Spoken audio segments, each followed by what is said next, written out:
chats. I do need to update this last minute because I forgot to do this one, and as well as Streamlabs. I just realized I do have to update one thing.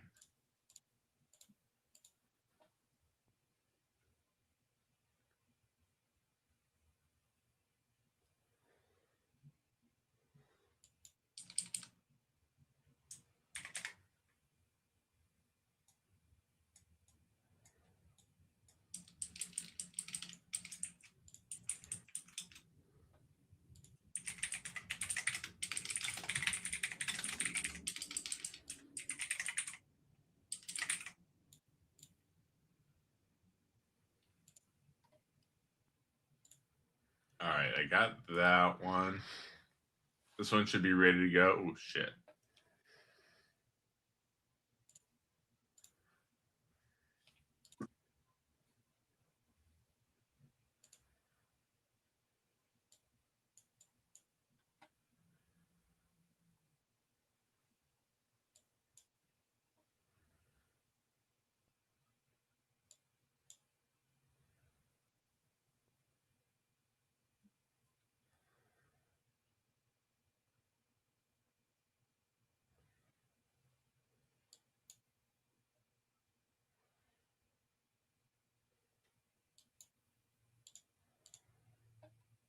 All right, I got everything going now. We're going to go ahead and get started. I'm going to mute y'all here for the intro portion. Sorry about the delay in that. I was just getting everything set up on my end in the background. I'm going to do 2 songs and then just to get everyone pumped up. And these should be about 6 minutes, and then we'll get started. 6.5 minutes, something like that. And we'll get started here. Y'all are both muted. Let's get going.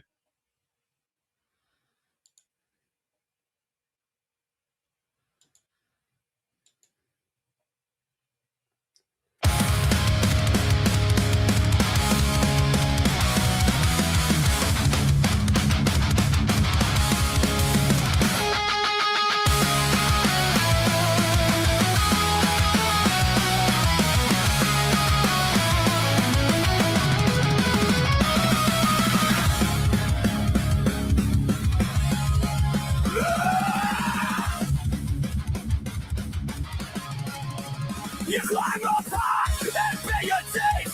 Preach clean words through rapping it. You sell your law like it's divine, but blood and shame drip through the lines. You point at us, you play the safe. Paint yourself without the stain, but every threat and every lie shows what's hiding in your eyes. You pray to talk, you lie, you hide.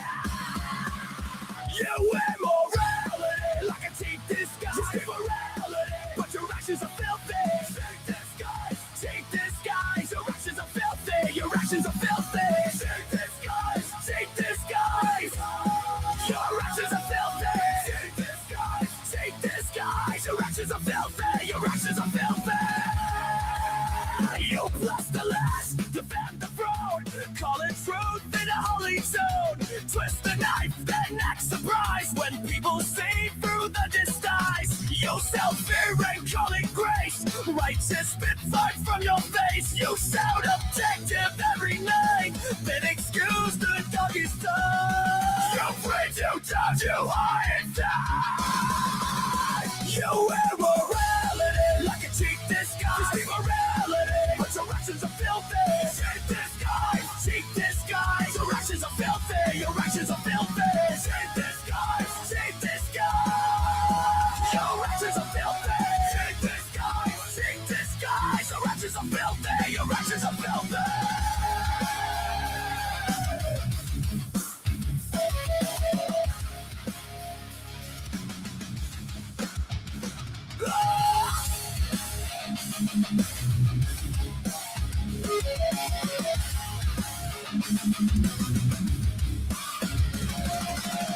No crown, no throne, no holiness skew. No blood washed clean by your goose. No fear, no shame, no greater good. You know that it's just a pain and call it good.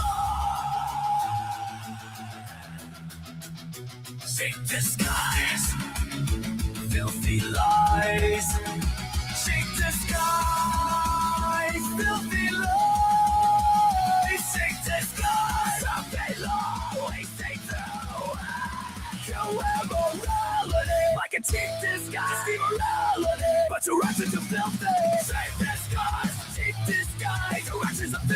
Your ashes are filthy. Take this gun. Take this gun. Your ashes are filthy. Take this gun. Take this gun. Your ashes are filthy.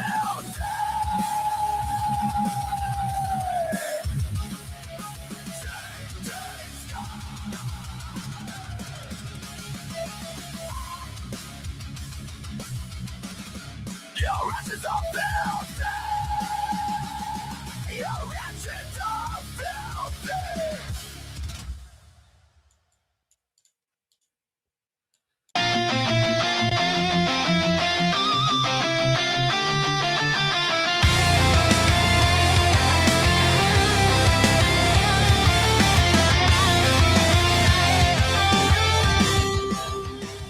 It's not about wealth. It's not about freedom. It's not about being happy. It's not about feeling secure. It's not about kindness. It's not about charity. It's not about giving back. It's not about loving others. It's not about loving yourself.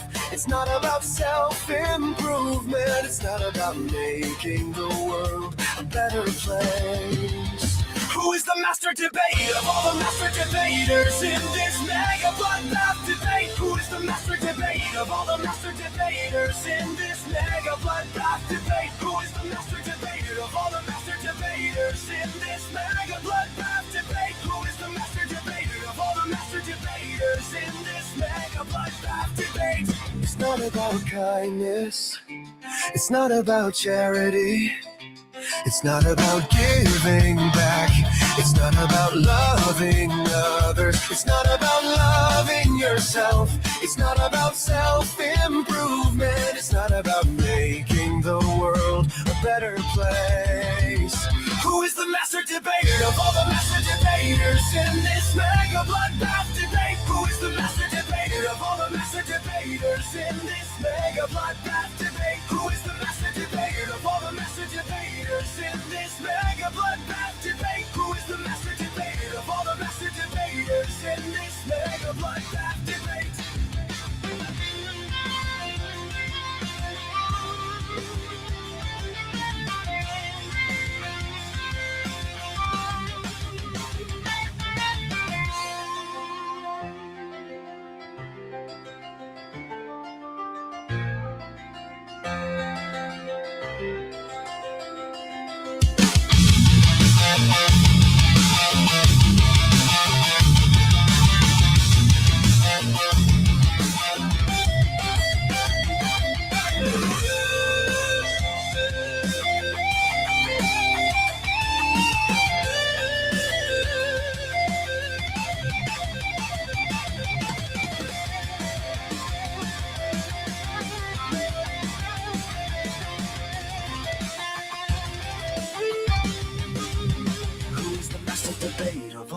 Debaters in this mega bloodbath debate. Who is the master debate of all the master debaters in this mega bloodbath debate? Who is the master debater? Who is the master debater?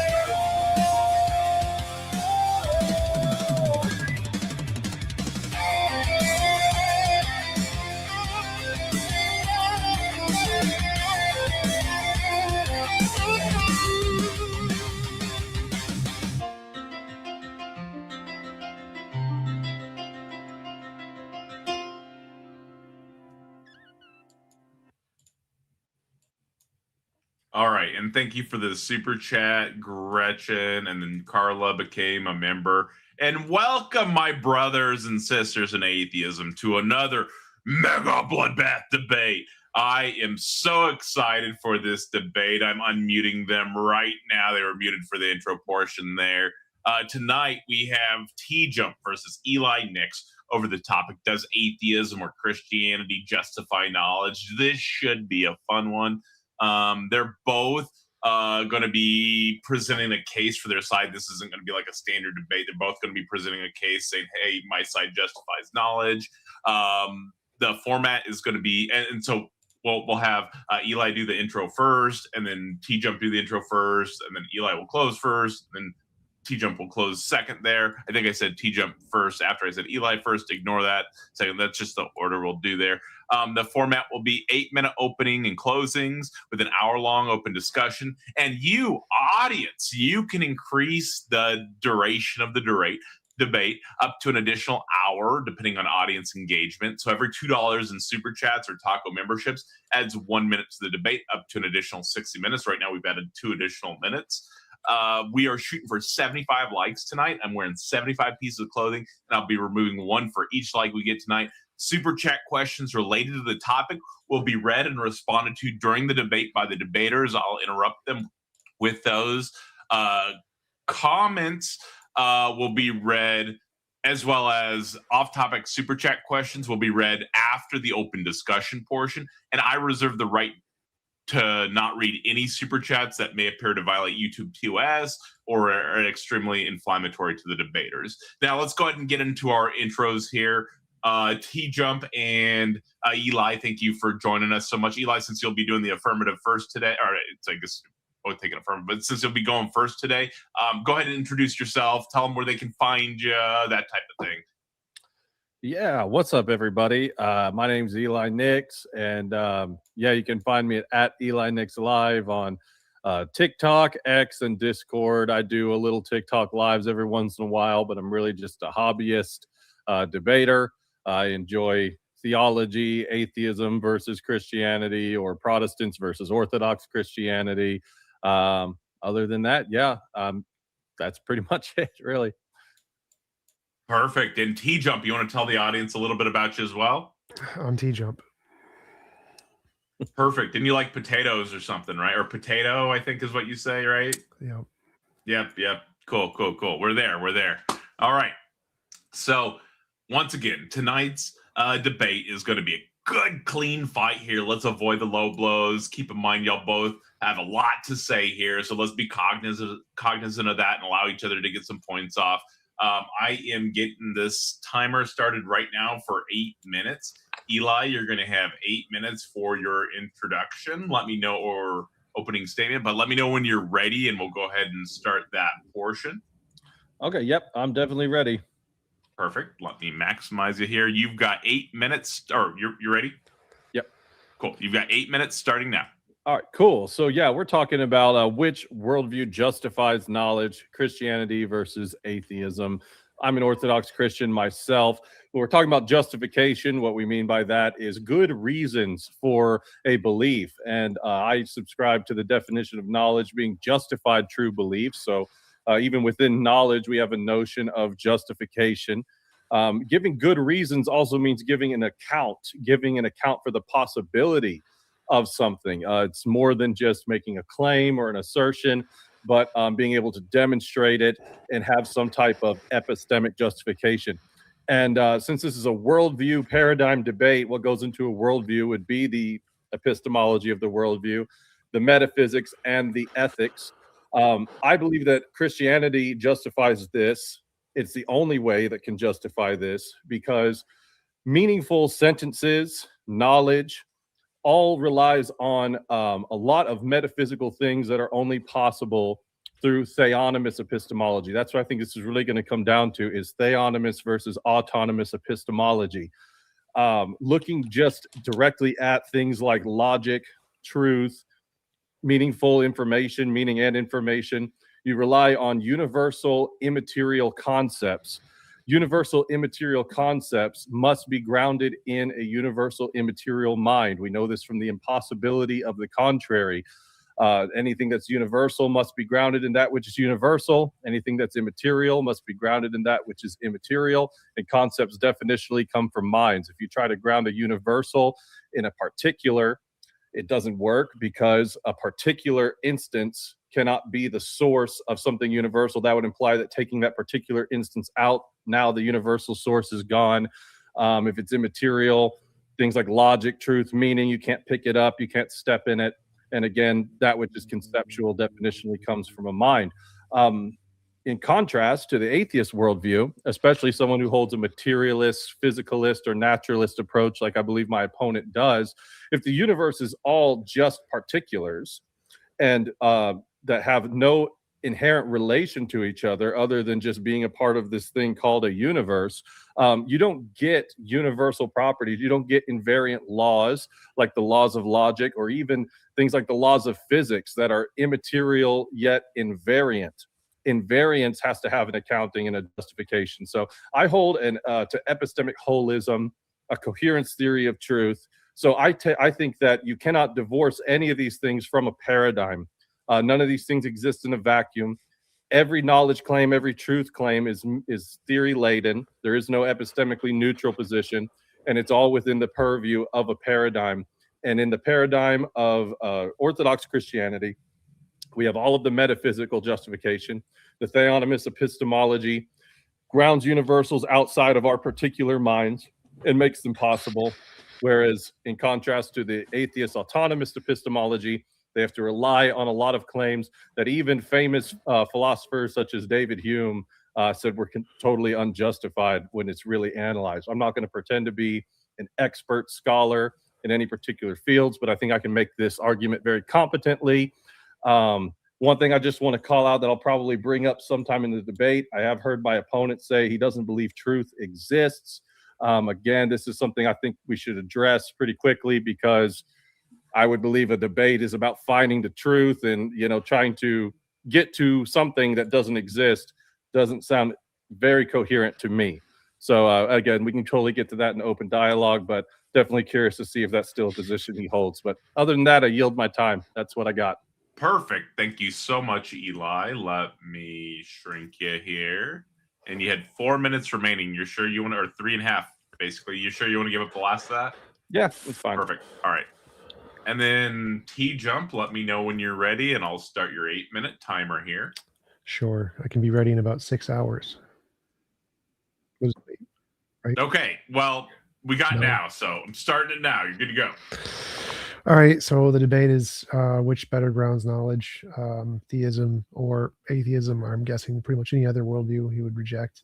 Knowledge, as he mentioned, is a justified true belief. And the only things you need for a justified true belief is a brain that has beliefs, some kind of a justification, and then a reality in which that justification or that belief can be true. That's all you need. You don't need a God. It doesn't matter if there's God.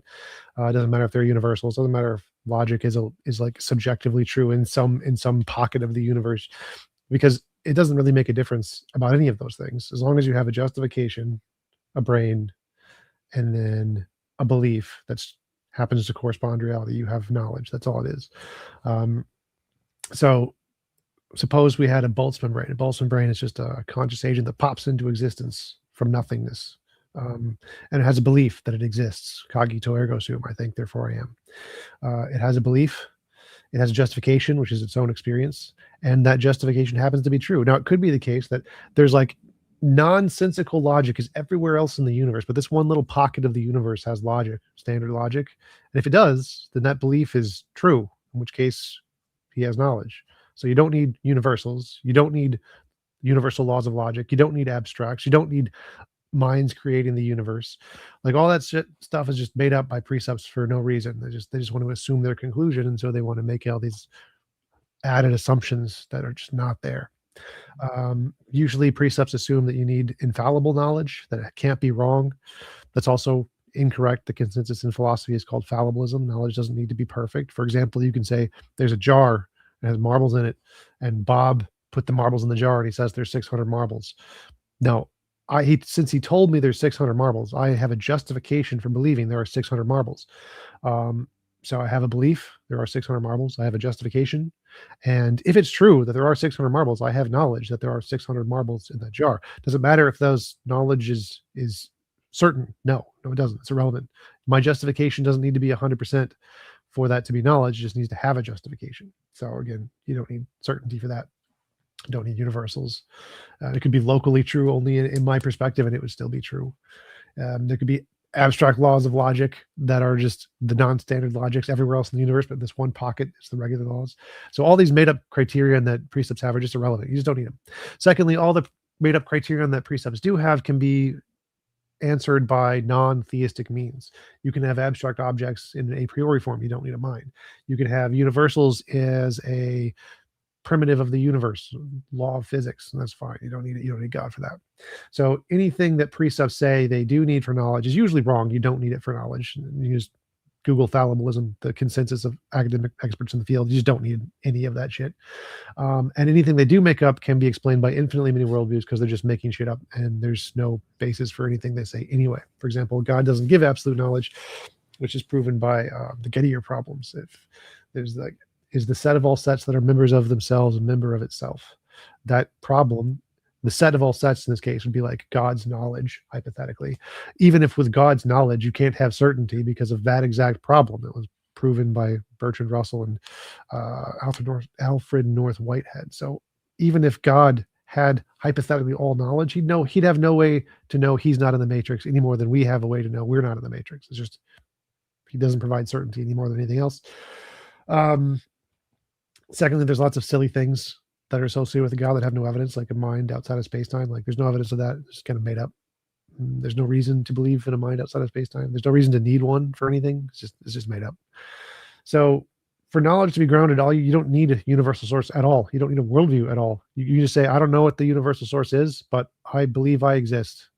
And if that's only locally true and there's local logic in my local space, it's still knowledge. You don't need a worldview for that. So precepts are just wrong when they say that you need a worldview to justify things. It's just, no one in philosophy accepts that. It's just a silly belief. I'll conclude there. Thank you so much for the openings, y'all. It's a pleasure having y'all both here today. So today, we're going to be, or I guess not today, but now we're going to be moving into the open discussion portion between y'all two. This is going to be an hour long.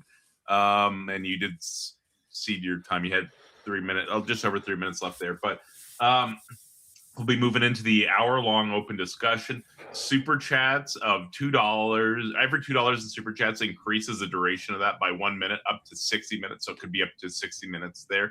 If y'all decide y'all have hit a stopping point in that, let's say you have 2 hours there and you decide you hit a stopping point like an hour and 45 minutes, just let us know. And not a big deal. We get it. It happens sometimes, right? I am looking forward to this. You guys have a ton of fun. Let's keep the low blows out of this tonight and have a good, clean debate. Mega bloodbath engaged. You've got an hour, and then there's a question to get us started off here. Kurt asks, Eli, does God ground the outfielder's knowledge of the position of a fly ball at all moments in the air? How does he do this if he does? Thank you, Kurt. Greatly appreciated. Can I answer that? Like, yes, God grounds all knowledge of everything in his worldview. So yes. Yeah, that would be true. So again, I wanted to ask TJump. So you think that just saying that I can observe my own existence doesn't presuppose a law of logic?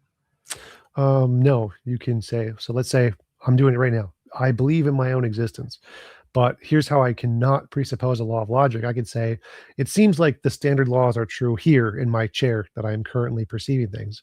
But I could say maybe there's a different law of logic somewhere else. So I don't need to presuppose the laws of logic at all. I can say maybe there's different laws of logic, and my perception of myself could still be true locally with a different law of logic being true somewhere else. Also, another way to not presuppose logic, I could say that there's a non-standard logic. I could say that quantum or fuzzy logic is true, and that can still ground my existence without many of the laws of logic. And so, yeah, I don't need to assume any law of logic. I can just say whatever one is true, and if they're only true partially or some percentage of the time, I still have knowledge. So it's just irrelevant. You don't have to assume that. Well, yeah, again, I agree that people can have knowledge, but this is about whether or not they can justify it and what goes into a justification. So again, to say that anything exists, you are presupposing the law of identity, that it exists as what you observe it to exist as and not something else. So you literally can't pick out any form of existence without presupposing the law of identity. So that's wrong. No, so that's actually wrong. So as I just mentioned, there are other forms of logic, other like quantum logic, fuzzy logic, many-valued logic. These logics can all instantiate existing objects without the standard typical 3 laws. You don't need that. No, they're not abandoning them. They come out of that. No, that's a common misconception that people who don't understand these alternate laws think, but are just wrong about. The laws of logic, a system of logic is a set of axioms. So like the standard is the law of identity, law of non-contradiction, law of the excluded middle.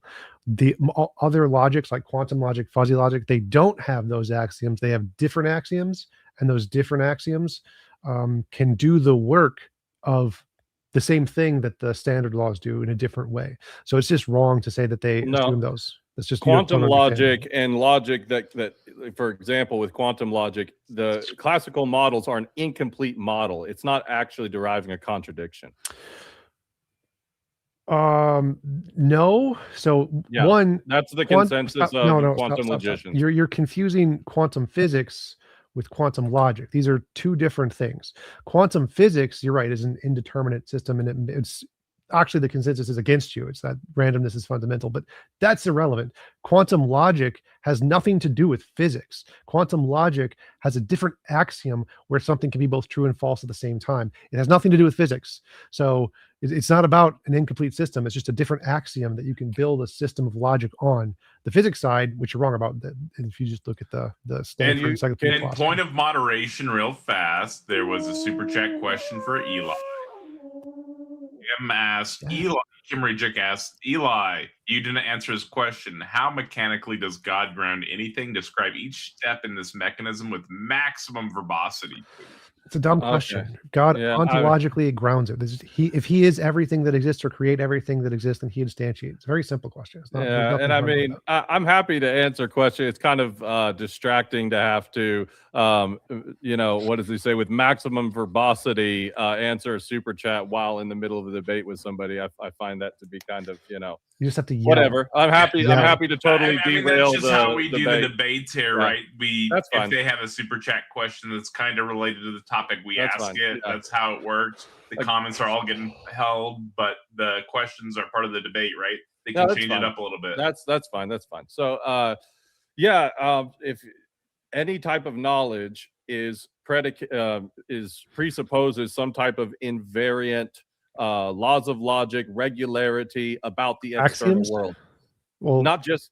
I don't think that anything is. Wait, say that again. You're saying that any kind of statement presupposes something about the external world? Look, I'd like to finish this super chat answer, then I'll answer you again. I can't do two people. I thought you were going back to our day. I didn't realize you were. We can go back again. I want to make sure I don't get 100 other super chats saying I didn't answer it. So again, presupposing some type of regularity, some type of immaterial law that makes intelligibility possible. Those are universal, immaterial, and conceptual. Those can only be grounded in a universal, immaterial mind that is sustaining that regularity. So that would be the best I can get. So now to TJump, I don't call them. I reject the idea of axioms and self-evidence because that just begs the question further. If someone says something is self-evident, you can actually differentiate and make a distinction between what is self-evident and what is not self-evident, and you have a metric to do so, that metric is now more fundamental than the thing that's supposedly self-evident. What does that have to do with axioms? Axioms have nothing to do with things that are self-evident. You can have axioms that are self-evident, but you don't need self-evidence for axioms. Are arbitrary and ad hoc. No. Yeah. How are they not? They can be, but they don't need to be. No. Well, if an axiom is based on something being self-evident, that means it's not arbitrary. Arbitrary means I just demonstrated how self-evidence can't be the case because you have to be able to distinguish. What does the word arbitrary mean? What is the definition of the word arbitrary? On a whim, making some in philosophy, what's the definition of arbitrary? You could tell me. It's not based on a principle or reason. That's what it means.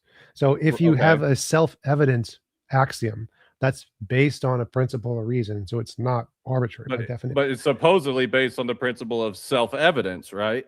Sure, but that just means it's not arbitrary. Whether it's a good principle, I don't really care. It's just not arbitrary. Well, wait a minute. What if can you not choose your principles arbitrarily? You can, absolutely. You can just say, I'm going to pick this so it'd be an arbitrary principle, and it's still arbitrary. You choose your axioms, you choose your starting point, and then you say, this is the point from which I don't have to justify it any further, and they appeal to things like self-evidence, and I just pointed out how even self-evidence requires something higher. It's infinite regress. There's no infinite regress there. Axiom, as you just mentioned, is a stopping. You're not justifying things. So Agrippa's but what makes you choose that that's the axiom? there's many different ways to pick them. There's not like one way. You can use reasons, you can use logic, you can use necessity, you can use self-evidence, you can use principles. Like there's lots of ways to pick them. You can pick them arbitrarily, like theists do. Is we're going to make up the sky daddy and just arbitrarily pick it with no reason. But you don't need to. Like again, you have these assumptions about philosophy that you're just wrong about. It has nothing to do with like the topic. Like, no, you don't need to pick axioms arbitrarily. Can you? Yes. Do you need to? No. Is that relevant to anything in the debate? No, it's not. It is totally relevant, because if you're picking it arbitrarily, then it would be unjustified. And if you can't give a justification criteria for your justification criteria, it's unjustified. So it's actually totally relevant to the debate. No. Justification is anything that increases the probability a proposition is true. That's what a justification is. It has nothing to do with axioms. Axioms are not justifications. Axioms are a way to establish a language, a system of premises and conclusions. Wait a minute. So you don't have to have good reasons for picking your axioms. What again? So justification has to do with evidence, a posteriori, not a priori. So like if you have an a priori set of axioms, a priori means things that are true before you look at the world, before you make no assumptions about the world. World doesn't matter. External world is relevant. A priori is a set of principles. A posteriori is what's true about the external world. So if you have a justification for a belief, I believe the sky is blue. The a priori principles are not the justification. That is not what a justification is. A justification would be like, I see the sky is blue, or people have measured wavelength of. Wait, but are the a priori assumptions necessary to come to the conclusion the sky is blue? No. Okay. I already demonstrated. Remember, can you give me an example of an a priori axiom that's not needed to know the sky is blue? Remember, so if there's different types of logic, like standard logic, quantum logic, fuzzy logic, many-valued logic, none of them are necessary to make the belief the sky is blue, because you could pick a different one. So necessary means the only possible thing you must do to accomplish the goal. Wait a minute. Can you give me an example of an a priori axiom that all is not axioms necessary? Are a priori. Okay, so can you give me an example of an axiom that's not needed in order for you to make the conclusion the sky is blue? All of the standard laws of logic in the like law of identity, law of non-contradiction, law of excluded middle, you don't need those. Okay, so whenever you're picking out the sky, you're not referring to the law of identity that your referent is in fact the referent you're talking about? Right, so I already addressed You understand how ridiculous that sounds? To someone who's ignorant of philosophy, I'm sure it sounds ignorant. You're just dumb. Does the referent equal the referent in the sentence? No, because you're being literally answering this is insane. Do you know what a non-standard logic is? You realize a non-standard logic is something different than standard logic, right? They're not the same thing.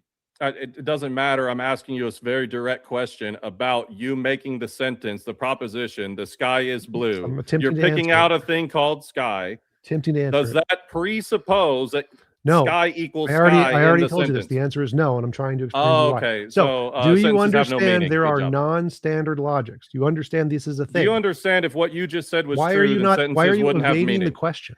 Because you're being ridiculous to say that sky doesn't How is equal basic sky information about philosophy ridiculous? Because if you are saying that sky doesn't equal sky in the sentence and the sentence has no meaning, TJump.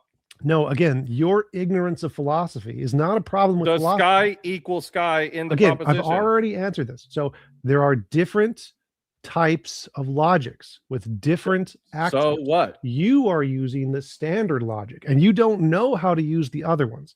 You're other ones have different axioms. That classical laws are not necessary. I'm literally trying to explain this to you. Literally trying to explain this to you. So if a fuzzy logic, which doesn't have the third law of logic, doesn't have the law of non-contradiction. If that can explain the sky is blue, then you don't need the law of non-contradiction to explain the sky is blue, because you can do it with a different axiom that does something or works differently.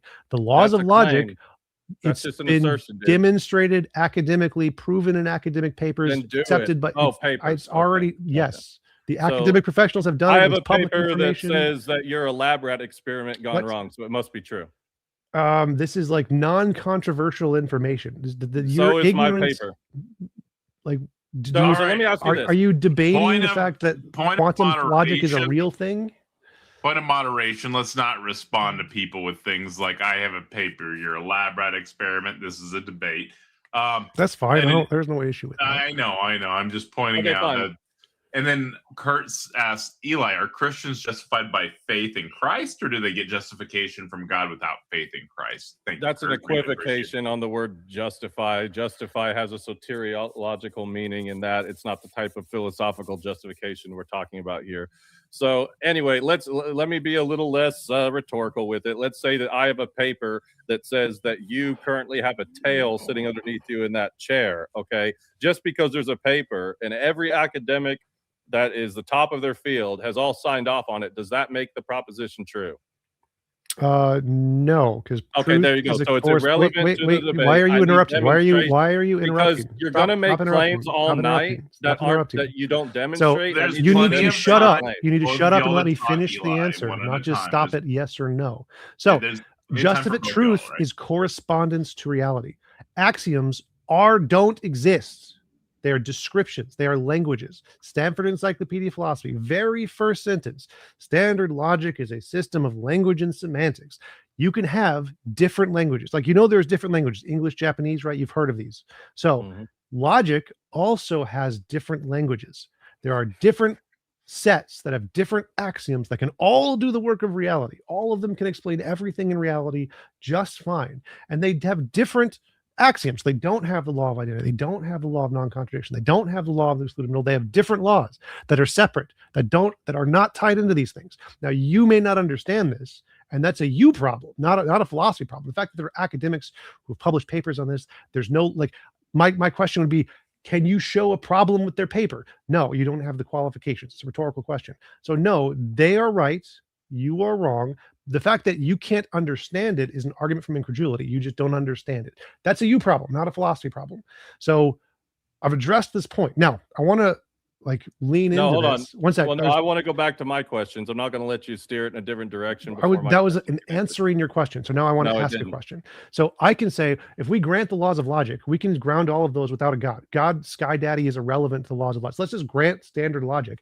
I can ground that in a law of physics. You don't need an invisible Sky Daddy that drowned millions of babies to ground that.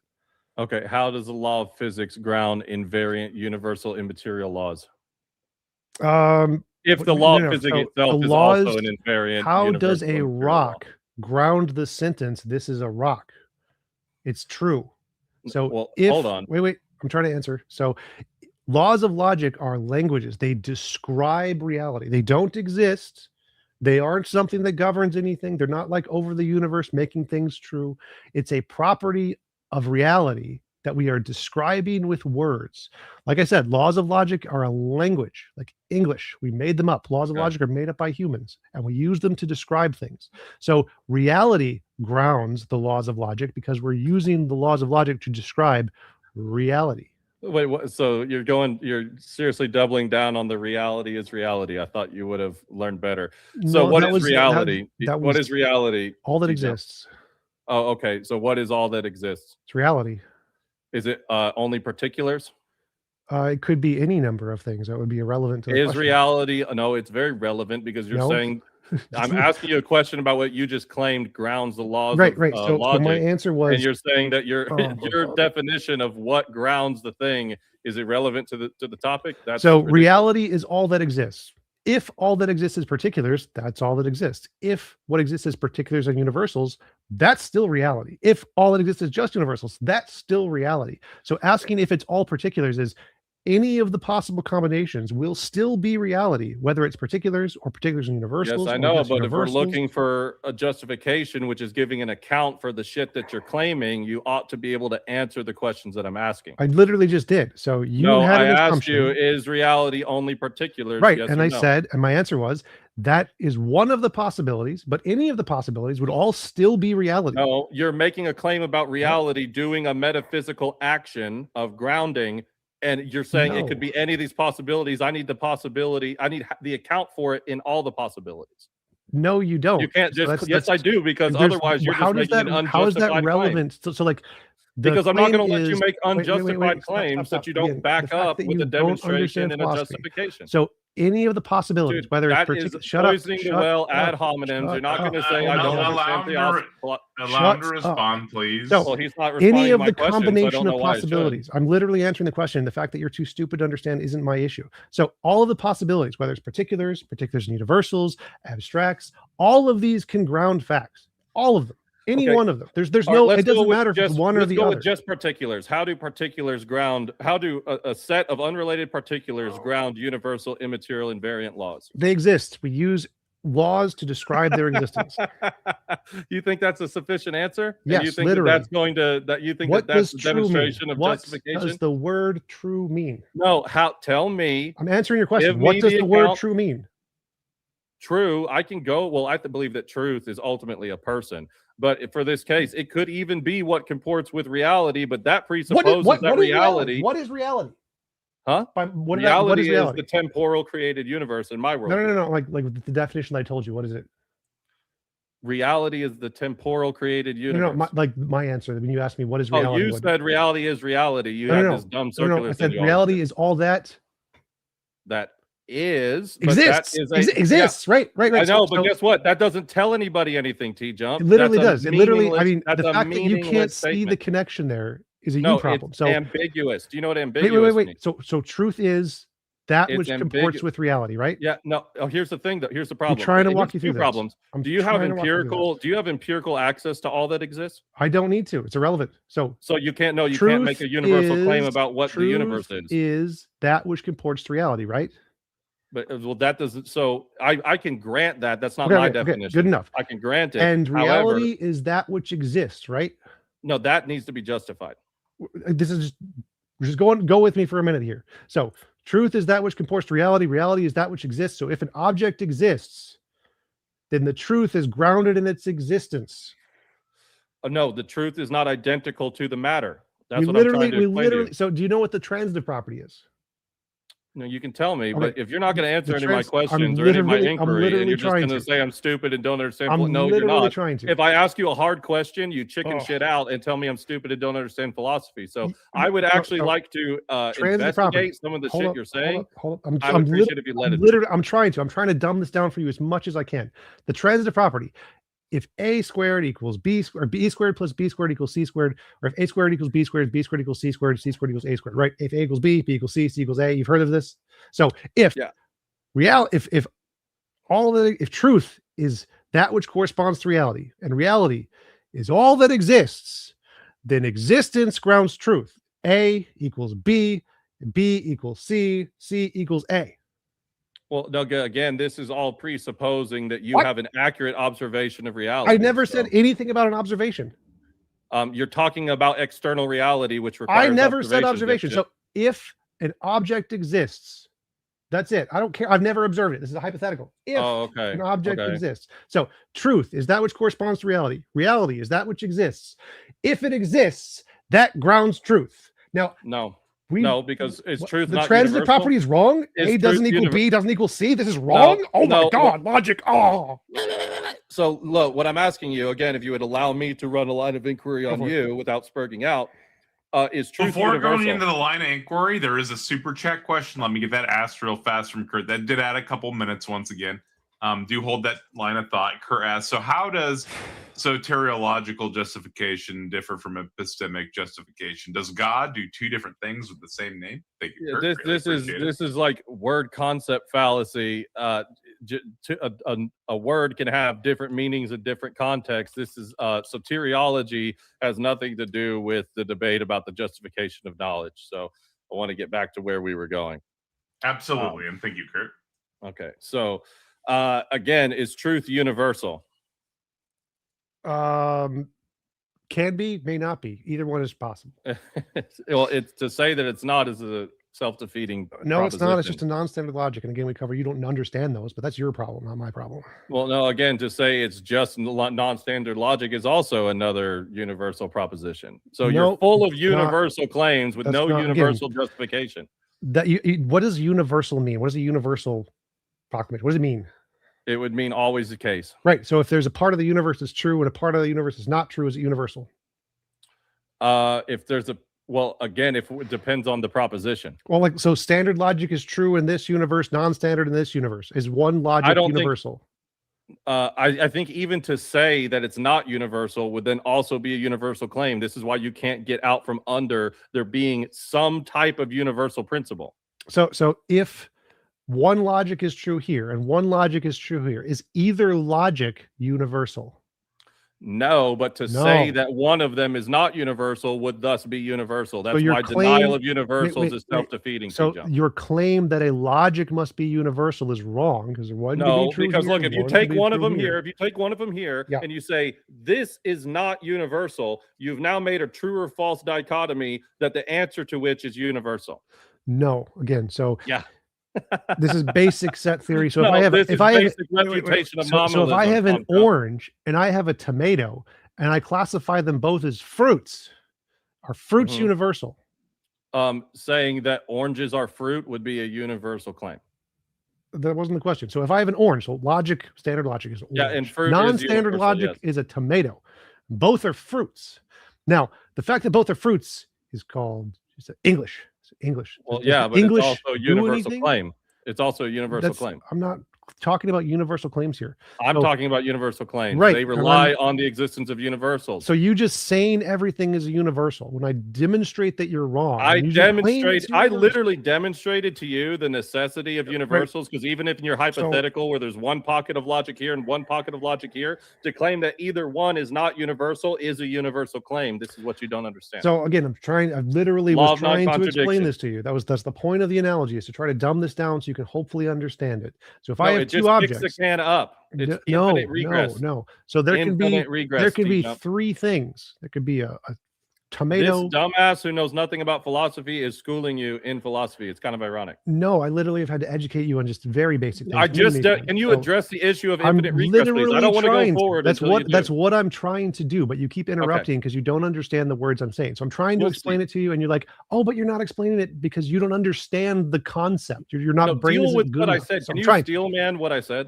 Can you steal that? You said that any statement you said must entail a universal assumption about the universe. Correct. Yes, and I'm So how is that literally wrong? literally proving this wrong. So if there are two things, an apple and an orange, there can be a third thing. So if there's two logic, like a standard logic and a non-standard logic, I can describe both of those with a third language. Does that mean that the third language is superior or encompasses both of the other ones? No, because you can use this logic to describe these two, and you Dude. use this logic to describe these two, and use this logic to describe these two, because logics are languages.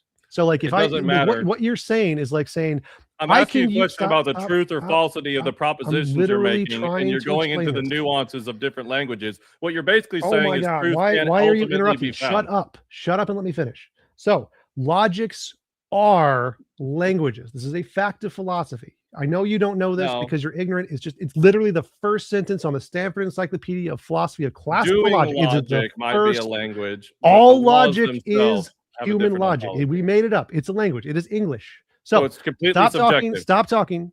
So We if you can have change it. stop talking.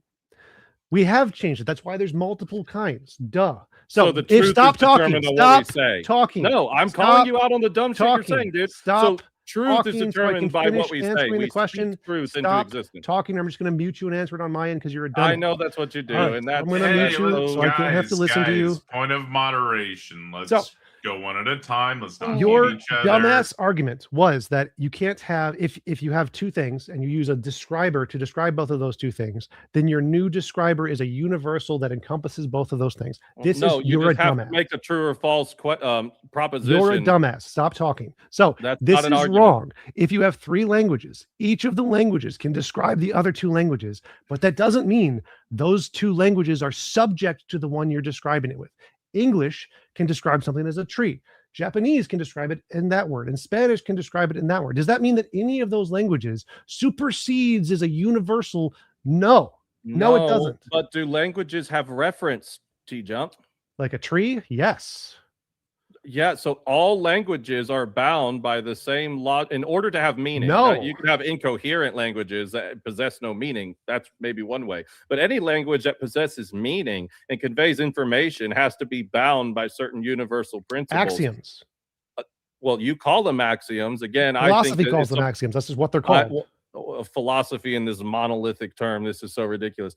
So, did you not know that that's what the premise of all again, I formal know that logic that's are? your God, and you treat it like a God in order to ground things. There's So no I'm God. showing you how that I doesn't don't work. ground things in axioms. Why are you even You said- saying that? Well, again, I'm pointing out to you that there's something more fundamental that's necessary as a precondition in order to even have meaningful sentences at all. Back to the sky is blue thing. You literally said sky What is a doesn't have to referent? equal. What? I just want to go back. Yeah, a referent is the object being predicated. And in order, the second you've predicated an object, you've assumed the law of identity. And the fact that you don't know this and an HVAC technician has to explain this to you is embarrassing for you. The object that exists. You said sky doesn't have to equal sky in the sentence the sky is blue. Yeah, you've used different languages. Wait. So the referent, one of the dumbest things I've ever heard. An axiom, you need a referent, and the referent is an object that exists, right? Which presupposes the law of identity. So you can ground the referent in its existence, which I literally explained to you. Again, so what I'm showing you is that the principle by which we know that it is itself and not itself is not grounded in the object. It's not grounded. You just in the said material. It has to have a referent. Nope. What's the referent? I'm trying to walk you down to the most fundamental part. You said every axiom needs a referent. Yeah. Did you not say that? I said every sentence, every meaningful sentence has reference. What you're saying is that no, it doesn't. So when we go back, give me a meaningful sentence without a referent. God exists. There is no God. God is the referent of the sentence. Even if you don't believe he exists, if I say unicorn, the unicorns are the referent. Right. So if a sentence refers to something, that something either exists or it doesn't exist. It can also exist conceptually, and then it can also have real ontic. Is that in the exist category or the not exist category? It's exist or not exist. I would say thoughts exist as well as real ontological objects. Grounded in a thing that exists. No, but here's what I'm telling you is there's a principle behind the possibility of doing that, which is the laws of logic. How do you keep making this magic jump? Which makes meaningful sentences impossible. Because I showed you to say the sky is blue presupposes that sky equals sky, which is a universal logical I already debunked law. that. That's irrelevant to the current topic. So the current topic is you said your own words. This is embarrassing. A sentence needs a referent. And the referent is a thing that exists. Yeah, in order to predicate a referent, the law of identity must exist. And then you say, after that, instead of just stopping and grounded in the existence, you're saying, oh, we need a new thing. We're going to make up a new fairy dust God Sky Daddy to ground this. Just stop at the existence, like every rational philosopher does. If a sentence just be a lazy thinker. You mean like basic philosophy, simplicity? Don't add extra made up things that have no evidence. So you're basically saying point of moderation, Eli, please try to be a little bit more fair. TJump isn't he did respond no on the last part, but for the most part, he's not jumping in and interrupting you. Please allow him to finish his statement and then respond. If you need a notepad, please take notes like he's doing. He's not giving me the same respect of the same amount of time. So you have more time than me. So yeah, you're getting more time right now. I don't care. It doesn't matter. It doesn't matter. Well, you just complained. You just complained about getting. Fuck that, Eli. You just complained about getting less time in the middle of a debate. We're not doing that shit. You guys should be getting equal time. You're getting more time. I'm asking you to stop taking more time right now. Stop taking more time. Don't complain about moderation to me. I don't care. Just have the debate.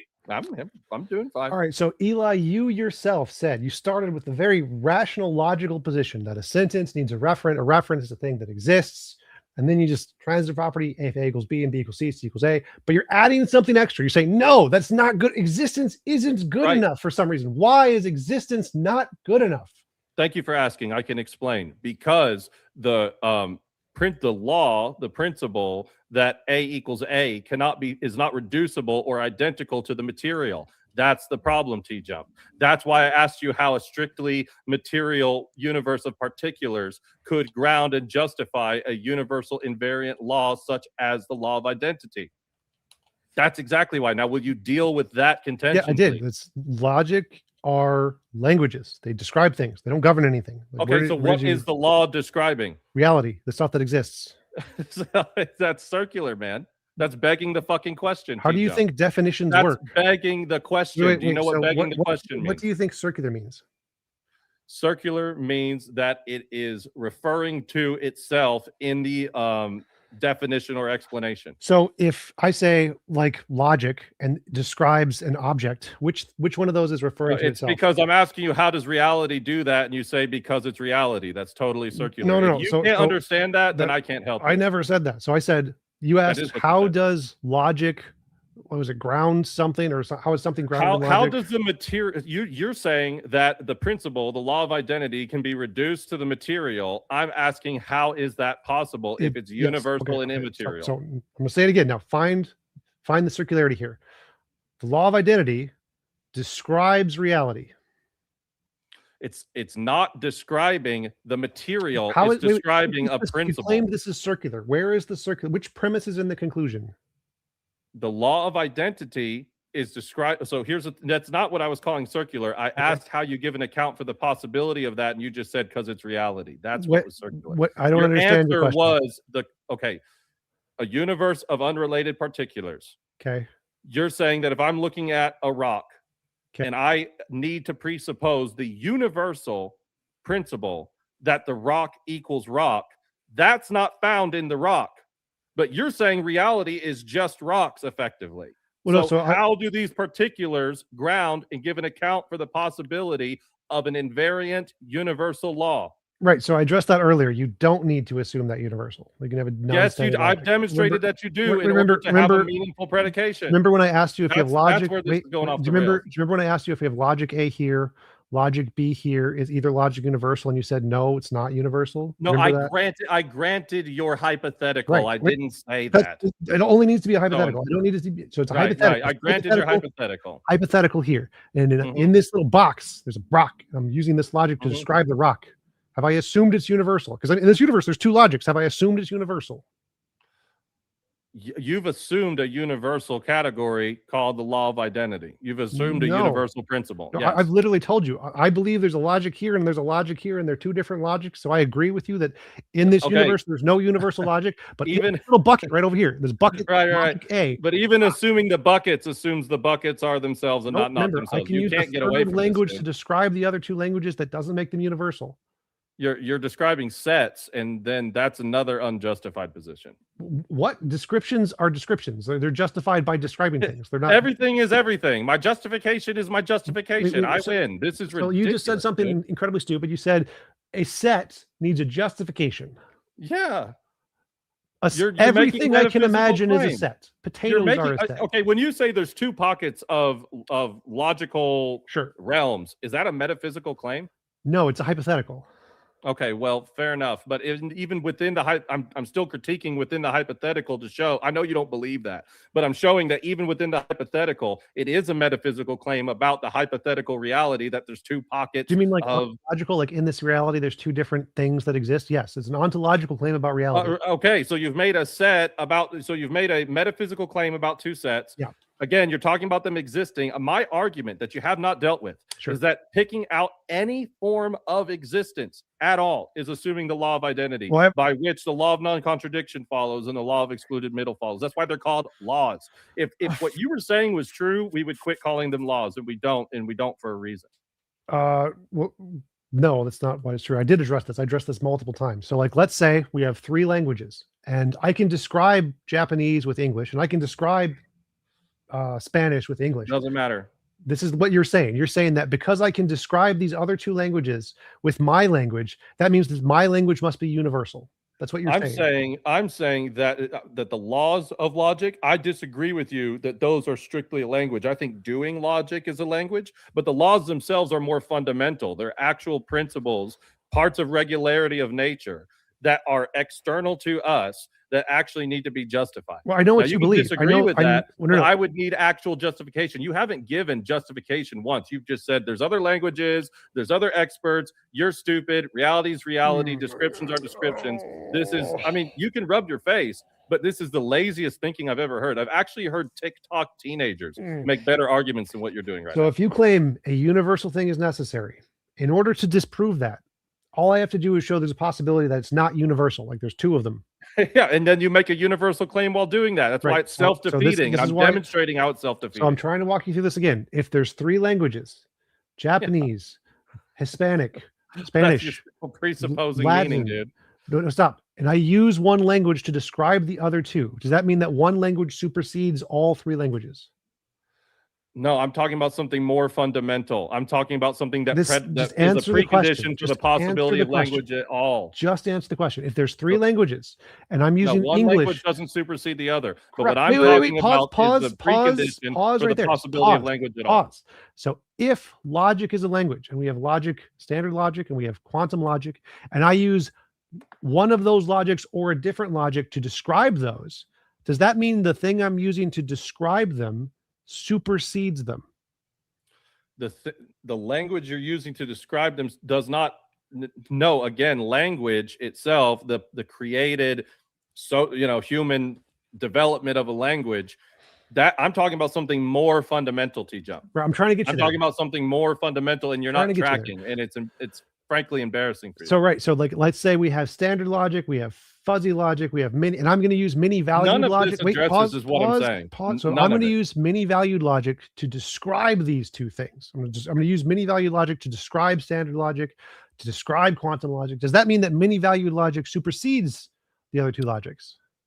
Are you missing my point that the laws are more fundamental than any of the languages? Just stick with the analogy. No language supersedes the other, right. but the laws are more fundamental than the language and are the precondition for the language. Deal with that, please. So it's possible that logics are languages, in which case you can have three of them and they can describe each other just fine with no universals. Right? That's not true. Wait. No, to say that you can do it with no universals is another universal claim. So you're just a self-defeating machine. So, again, the universal claim here is saying that one language supersedes the other two languages. That makes it a universal claim. The fact that I can use a language to describe the other two languages doesn't make my language universal. It's just one of the many different ways I can use to describe things. You know what a universal claim is, TJump? Yes, I'm trying to get you there. I'm trying to get you there. You're not dealing with any of the arguments. I actually have academic published papers. You're not on my level. That's more embarrassing. Okay, so for you agree, you've admitted that if there's three languages and I can use one language to describe the other two. I'm asking about. I'm not asking a question about the languages. I'm asking about the precondition for the possibility of meaningful language. I'm trying to get you there. So you agreed that one language describing other languages doesn't supersede them. Now, walk with me slowly here. If logics are languages, the fact that you can use one logic like standard logic to describe many valued logic and to describe quantum logic wouldn't supersede them in the same way that English doesn't supersede Japanese or Italian because it can describe it. Now, pause. So now I can have a universe where all three logics exist and can describe things. They can describe the rock. They describe it using their own axioms. Now, none of the logics govern the rock. They don't make it be the case. They're just describing it using different axioms. And as you said, you need something to instantiate or something to refer. You need a referent here. The referent that all three of the logics are using is the rock. It's existing. Okay. Wait. Is it existing as itself and not itself? It could be existing in many different ways. How would you know that? How I would know it is irrelevant to the hypothetical. Yeah, it's totally relevant because again, this is what you do. You make claims, and I go, "How do you know that?" Why does me needing to know it change the fact that I can show it's possible? Claim, TJump. No, I don't need to know how the rock exists. I think you're just saying bullshit off the top of your head. So I'm asking you to back up what you're saying, and you say it's irrelevant. Yes, because you're asking how would things you know that it's existing in multiple ways? That's part of the hypothetical. Like how do you think hypotheticals work? Like, do you want me to go into the universe and pull out the rock from my imaginary hypothetical? Back to you saying that when you say the sky is blue, that sky does not mean sky. How do we know we're talking about the same thing if sky doesn't equal sky? Because sky can be described with other languages.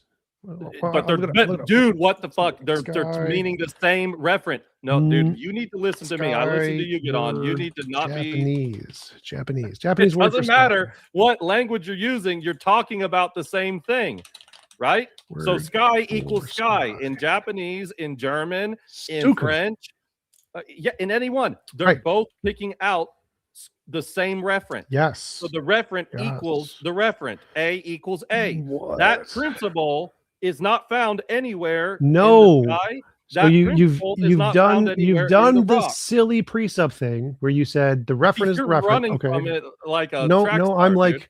literally just walking you down baby steps on how to deal with the philosophy. Stop fundamentally are interrupting. not Stop understanding what I'm interrupting. asking. Stop interrupting. You don't have to So, agree with it. stop But I'm just interrupting. asking you That's a Stop fair interrupting. request, Eli. You just asked a few questions for him to ask, hey, stop interrupting. I'm trying to make a point. That does seem like a fair request at this point, given you just asked a few questions, right? So the rock exists, and you're describing it with standard logic. You're using one language. The rock is the rock. Now, I can use quantum logic. The rock is the rock and is not the rock at the same time. Now, I'm describing the rock, and I'm describing it in a different way that you're describing it. I'm not using your logic. I'm using. Okay, what is the other thing it exists at in that? No, quantum logic, it exists and does not exist at the same time. It's yours. It only exists. Quantum logic exists and doesn't exist at the same time. These are not the same thing. Right. In what way does the rock not exist if you can predicate that it in fact exists? In quantum logic, this is one of the axioms. Can you describe that and not just claim I just did. What do you mean? You're just asserting it. You're not demonstrating what. So if an object can exist and both not exist at the same time, that's I want you to demonstrate to me how it doesn't exist. This is a hypothetical. Like, I don't know what you mean demonstrate. Like, I could show you the physics to show it's possible. That's irrelevant, though. No, what matters not irrelevant because I think you're making bullshit claims. So I'm just giving you an example. I don't. Reality could be either of these ways. Not exist at the same time. Reality could be either of these ways. Here's what's happening. You're making the claim a rock can exist. Stop interrupting. You're not letting me get anything out. You're making the claim that a rock can because exist. Because it's still my turn. I asked you to stop interrupting so I could make a point, and then you started interrupting again. All right, fine, whatever. So there are many ways reality could be, and you're picking one language to describe that and saying, oh, I can use this word to describe it, therefore it's universal. That's wrong. You are using English and saying Japanese doesn't exist. The fact that you have incredulity, that you don't understand it, doesn't mean it doesn't exist. But I don't want to focus on this topic. Like, I've addressed this. You can just Google non-standard logics. It's very basic.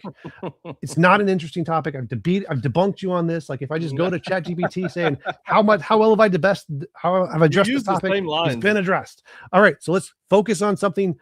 No, I gave you your time. Now it's my time. You made the claim that a rock could exist and not exist at the same time. I would like an account for the possibility of that. Non-standard logic, quantum logic, Stanford Encyclopedia of Philosophy. That's just you just named schools of logic. That's not a description of how that's possible. You just asked for like a complex metaphysical description of reality, and I just gave you a place to find it. Like, what more do you want? I think that it's full of crap is what I'm saying. So if you can't back it up, I don't care if you think it's full of crap. I know, but if you're going to argue something, you need to be able to demonstrate it. If you can't demonstrate it, you probably shouldn't say it because you're just making claims. That's the problem. You're confusing a priori and a posteriori. Axioms are a priori. You don't demonstrate axioms. You don't demonstrate them. They're a priori. I know, but you're making the claim that something can exist and not exist. That's one of the axioms in non-standard logic. It's an axiom. It is not a demonstration. It's an axiom. Okay, so it's an unjustified belief.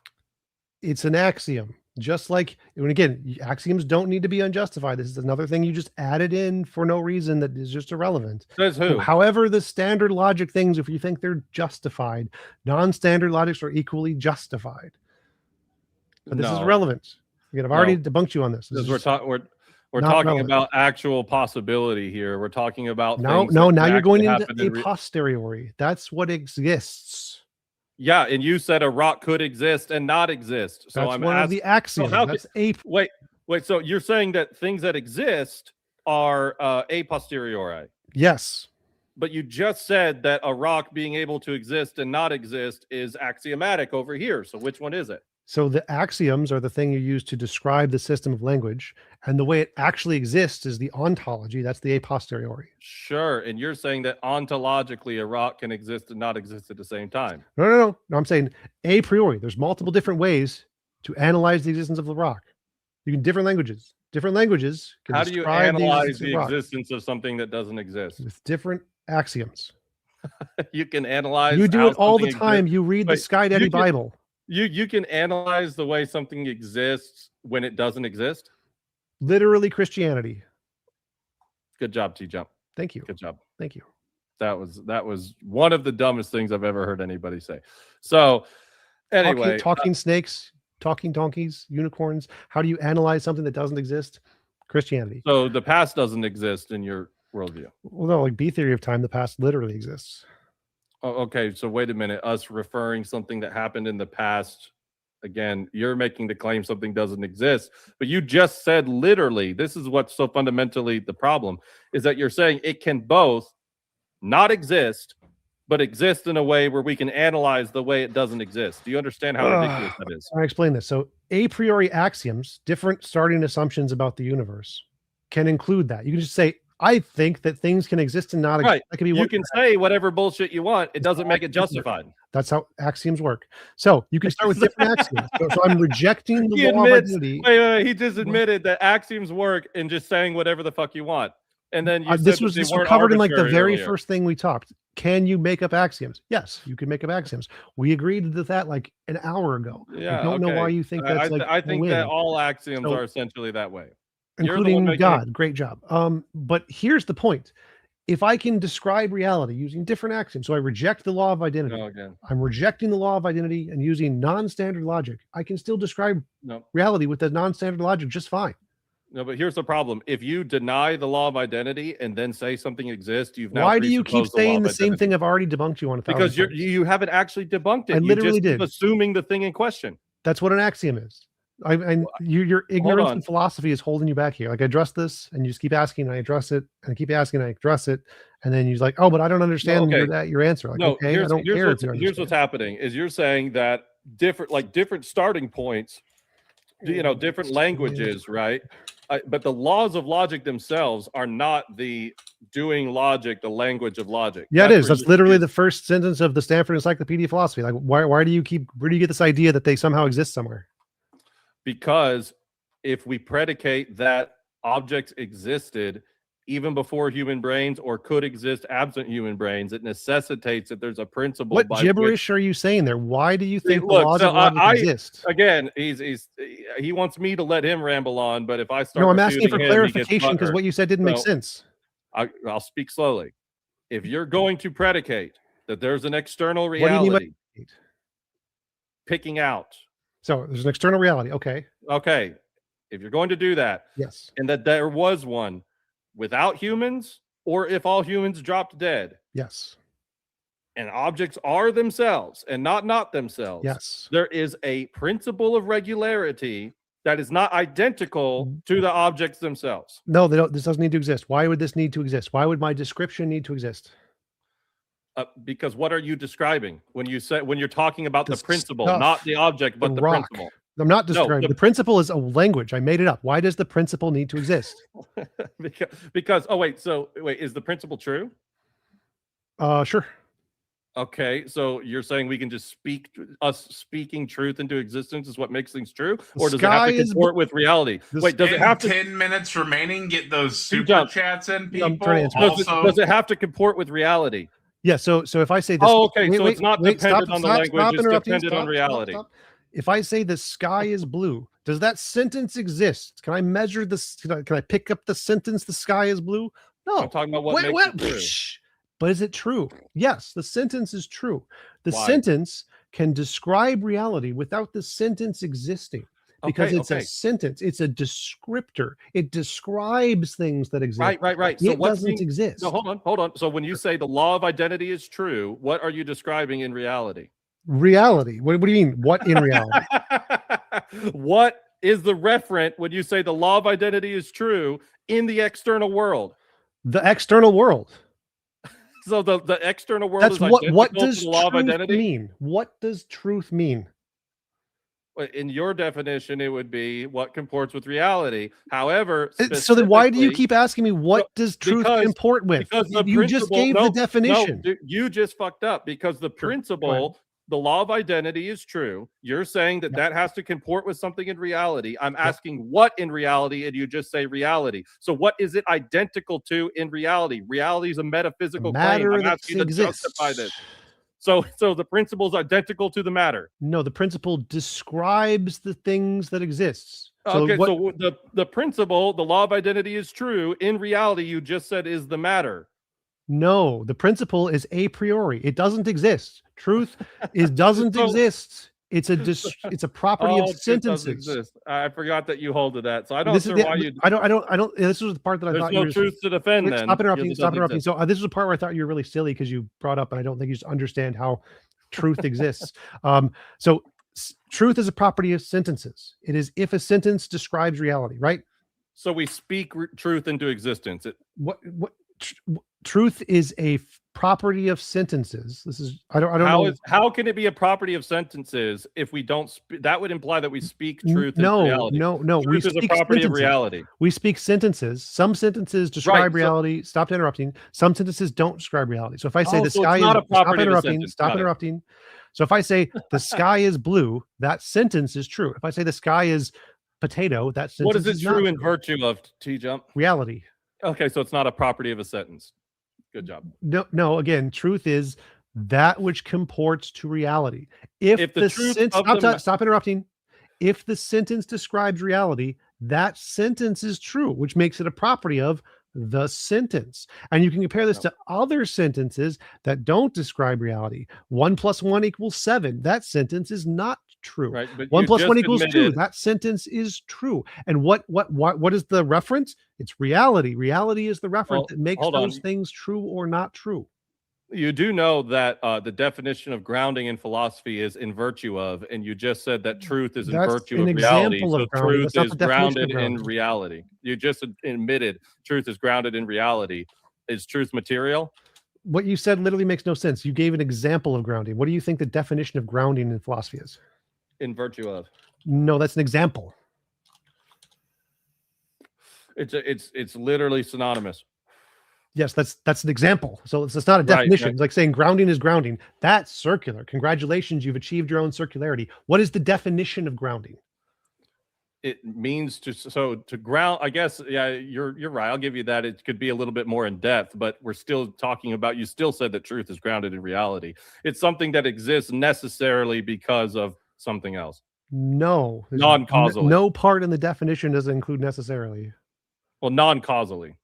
Sure. And I would think that it would be necessary. Yeah, non-causally is good. You know how sentences don't cause reality; they just describe it. That's and they don't cause truth. The actual definition is. So you agree? Hold on. You agree that truth is grounded in reality? No, I just wanted. So you agree with me that truth is grounded in reality? Sure. Where is truth in reality if it doesn't exist? Again, so truth is a property of sentences. Sentences don't exist. Ruh-roh. Wait, but you agreed that truth is grounded in reality.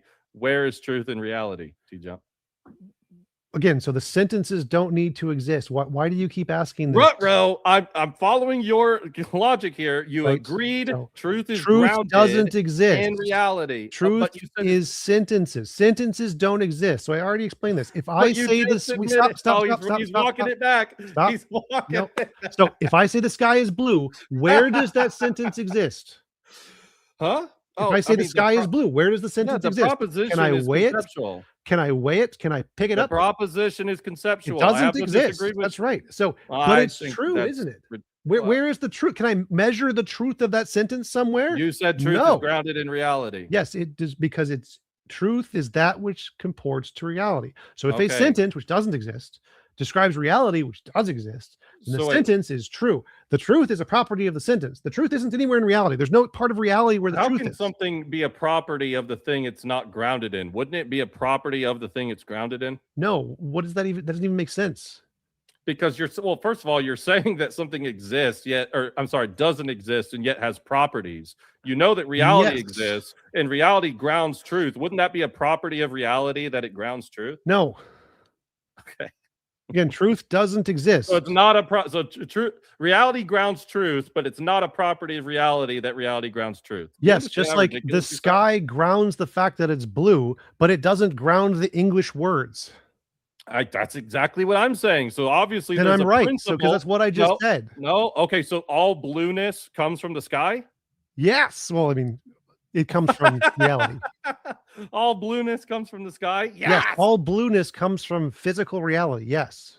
And then we use No, you said the words sky. to describe Does the that. color blue rain down on us, and that's how I have this blue vape Did you here? think that was the entire argument there? That I the literally blue in this said the vape the sky? same as the blue in the sky? Are you so stupid? You think that was my argument? No, I'm just making you trip all over yourself like a kid. No, who I got didn't his trip over shoelaces tied anything. together. So blue is a property of reality. The sentence "the sky is blue" Oh. doesn't exist in reality. Truth Blue- doesn't exist in reality. Truth is a property of the sentence that it describes reality. Reality exists, but it's grounded in sentences reality. don't. So yes, it's- because it's a truth is a property- property that describes reality. 3 minutes remaining on the first Okay. hour. What is hard about this? Like if Let's I get say those super a chats in. descriptor, well, go ahead. How does reality ground things that don't exist? Because truth is a property of describing reality. That's what it means. Again, this is the fundamental problem with saying it's a property of something over here, but it's grounded over here. That doesn't make any sense. It makes perfect sense. You're just stupid. No, Like I literally explained this. Like Act, the sentence "the sky exists" does not exist. What grounds is it true? Yes, it's true. What grounds the truth? The fact that it's true. It's reality. So that right, but grounds again, it. the Does the principle- truth exist? No. Does the sentence exist? No. Does the fact that it's grounded in reality mean that the truth must be a property of reality? No. Truth again, isn't a but- property of reality. Truth is a property of sentences. Truth is not a property of reality. It is a property of the sentence, which can be grounded in reality because it's describing reality. Now, if I wanted to ground it in something else, let's say I want to ground it in my imagination, I could do that. It doesn't, I mean, let's say I'm going to define truth as that which I imagine. I'm going to say what grounds it is. If I imagine it, it's true. I can change the grounding to whatever I want. It just no but does that reason to make do it that. true?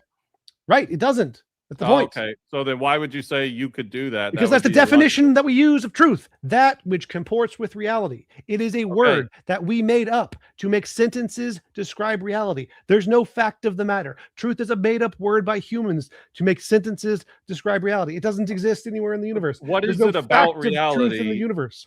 What is it about reality that allows it to ground truth? So the sentence describing it. I'm not talking about sentences anymore. Forget That's humans. what You truth said means. that. No. You said that reality grounds truth. So we're getting away from sentences. We made up the word truth. We made it up. It is a human invention. We defined it as truth is that which comports with reality. So if you're asking, well, what grounds truth? It's what we defined it as. What did we define truth as? That which comports with reality. If I change the definition, truth is a potato.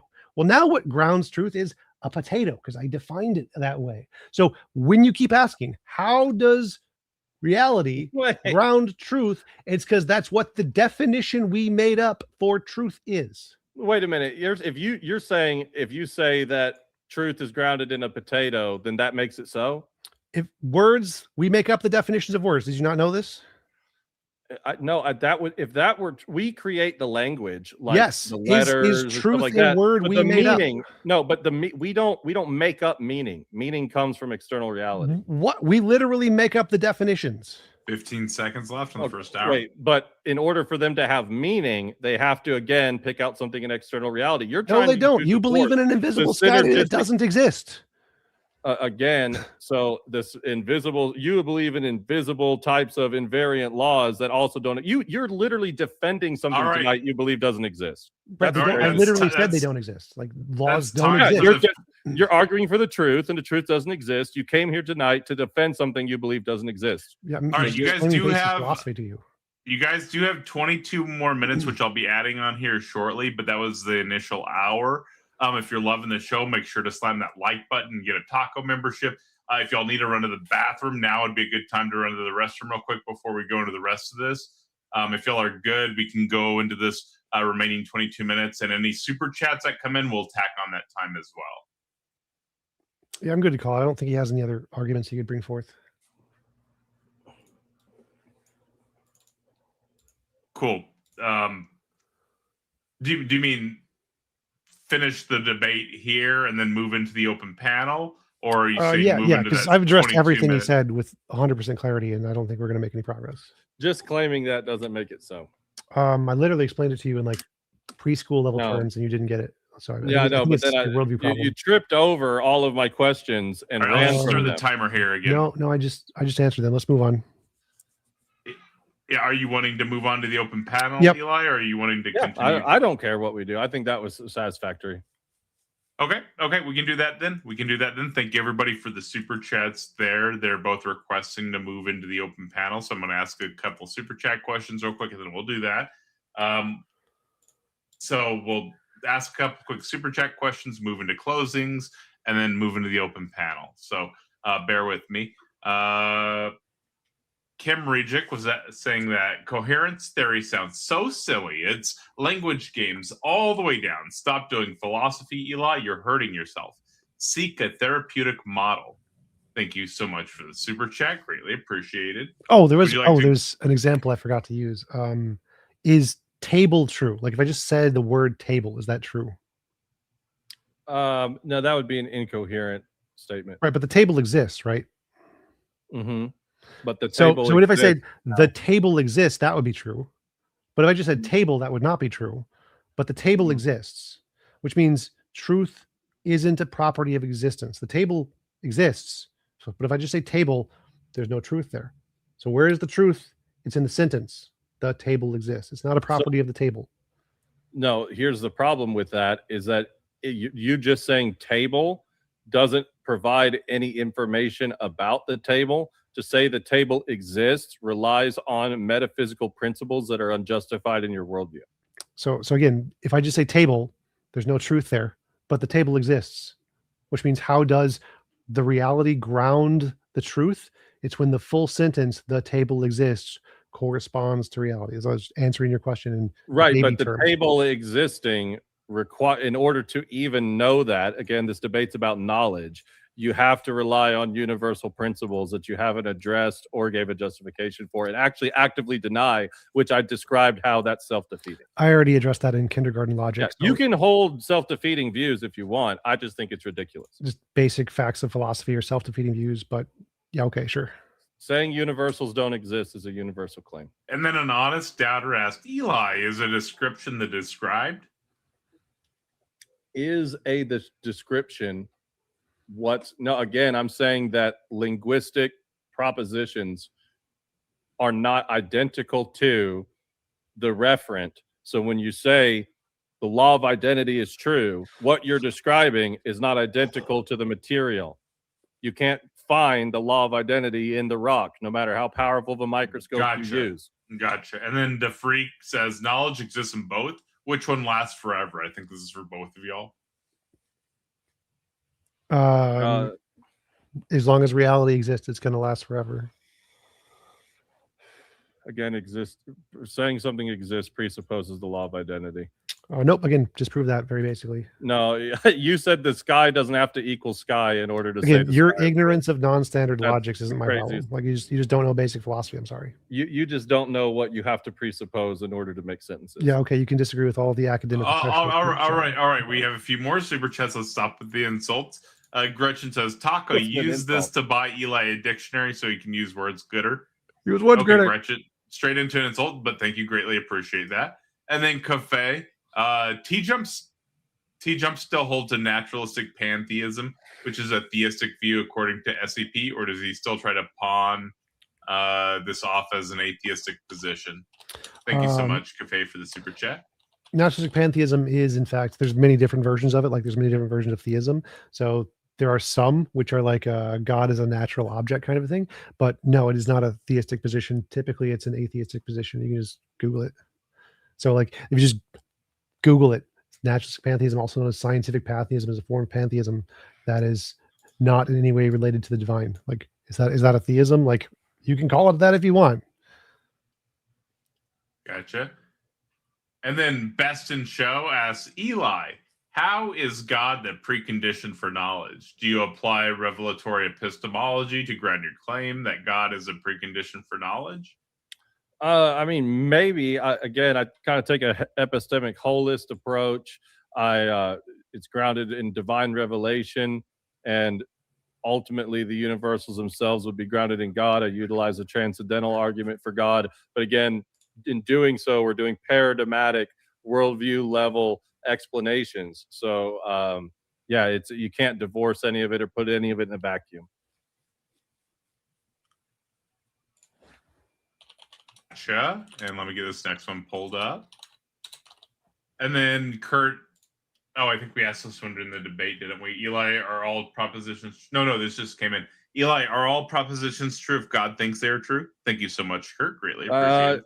Yeah, I mean, things aren't true because God thinks they are true. God, in his nature, is the highest. His nature is all truth, highest form of truth. So when he creates the world, he creates it in the contours based off of informed by his nature with his divine mind. So, the concept of truth is ultimately grounded in him. It's not based on his whims. Gotcha. And hopefully y'all are both getting a little bit of ammo here. There's only two left here, and then we'll move into the closings. Da Freak, is make-believe philosophy based in fairy tales? Not sure who that's to or if it's rhetorical, but thank you, Da Freak. Would either of y'all like to respond to that? All philosophy is made up, so sort of. Gotcha. Thank you, Da Freak. And TJump. And then Gretchen asks, Eli, did you notice that you babbled on about language and shades of blue and totally forgot to justify knowledge? Wasn't that the debate topic? Lol. Thank you so much, Gretchen, for the super chat. I did so in my opening statement, and I was just trying to show TJump that there's something more fundamental if you're going to say that the sky is blue. And for that to be true, then sky has to equal sky, which is a principle not found in the sky. And he just can't wrap his head around that for some reason. You can describe it with words. Good job. What makes it true is based on a principle that isn't found. No, you already agreed what makes it true is the condition of external reality. There is a principle by which we identify that something is itself and not itself. And that principle is not found in the material itself. So right, it's a property of sentences. We made it up. It's a property of sentences. Well, no, but in order for it to be true, it has to be grounded in reality. You have to describe reality. So y'all had wanted to move into the closings and then the open panel. We can go back and forth more in the open panel, but I was getting through the super chats there. We should move into the closings here. Eli was did the opening initially, so we'll have Eli do his closing initially, and then we'll have TJump do his closing. I'm putting up a vote now. I wouldn't vote right now. Wait until they finish the closings to vote for this, please. But I'll call the winner at the end of that. Also, there's one more super chat. Best in Show asks, Eli, could a magical potato be the precondition for knowledge? Interesting question, Best in Show. No. Okay, gotcha. Thank you so much, both of y'all. And then let me know when you're ready, Eli, and I'll start your 8-minute timer here. And then after that, we'll bring you back up, TJump, and then we'll get the open panel running. I'm also going to put the link for the panel in chat right now. So if y'all want to pop in, feel free to. And once again, I'm putting the vote up here in just a second for the debate. If it's not, I think I put it up a second ago, but yep, cool. All right, let's go. You got 8 minutes, Eli. Okay, so I think that was great. Thanks to TJump and to Mr. Tacos for hosting this. It's always fun. I really love to do it. I think that what we really saw here was a conscious avoidance of the actual question I was trying to ask, which is, where is the principle within external reality? If for something to be true, it has to be based on external reality. So again, in the very beginning, he said this proposition, the sky is blue. Sky doesn't have to equal sky. Sky doesn't have to be itself and not itself. Well, it does if you want the sentence to be true and to have meaning. So again, if truth is grounded in reality, it can't actually be just the property of a sentence, something that's just in virtue of the sentence. It's actually in virtue of what's going on in reality. And if you assert that there is anything in existence, in order to give that meaning and to pick it out, there is an underlying principle that I would say, I'm happy to say, it's a property of regularity in nature. Most people would agree with that. That needs to be justified. He wants to make it all mental, that it's just made up. We just make up that objects are themselves and not themselves, as if that isn't something fundamentally based on reality, as something, a behavior, again, regularity of reality that isn't identical to the material. If I predicate a rock and I say that rock exists, we presuppose that the rock is itself and not itself. which if that's true by his own admission, that has to be true in reality. But that principle being true in reality cannot be found anywhere in the rock under a microscope, no matter how many times you break it apart.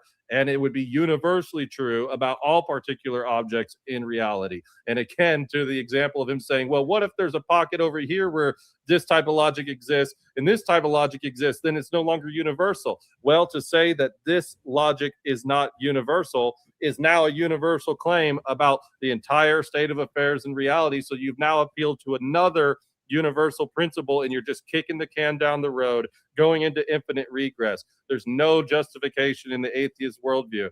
In the Christian worldview, we ground this through divine conceptualism in a universal mind that created the world to abide by universal principles. The same way me as a particular mind, if I have particular concepts and build a particular house, and the contours of that house abide by the principles that were informed by my mind and my human nature. Likewise, with the universal immaterial mind creating the world, we have a justification and good reason for having these universal claims and these universal principles that allow for intelligibility, which ultimately allow for knowledge. All we heard is reality. Google it. I've got a paper. Classic TJump. I'm happy to hear all his greatest hits in our debate. I'm honored. And that's all I got. Thank you for the closing there. Let me get you on the screen there, TJump. And I'll go ahead and put the link in chat here. Also, after he finishes, go ahead and throw in your votes, and then we'll go ahead and call the winner after he finishes his closing. You've got 8 minutes. TJump starting now. So typical Presup fallacies of assuming logic is somehow of a governing system of the universe.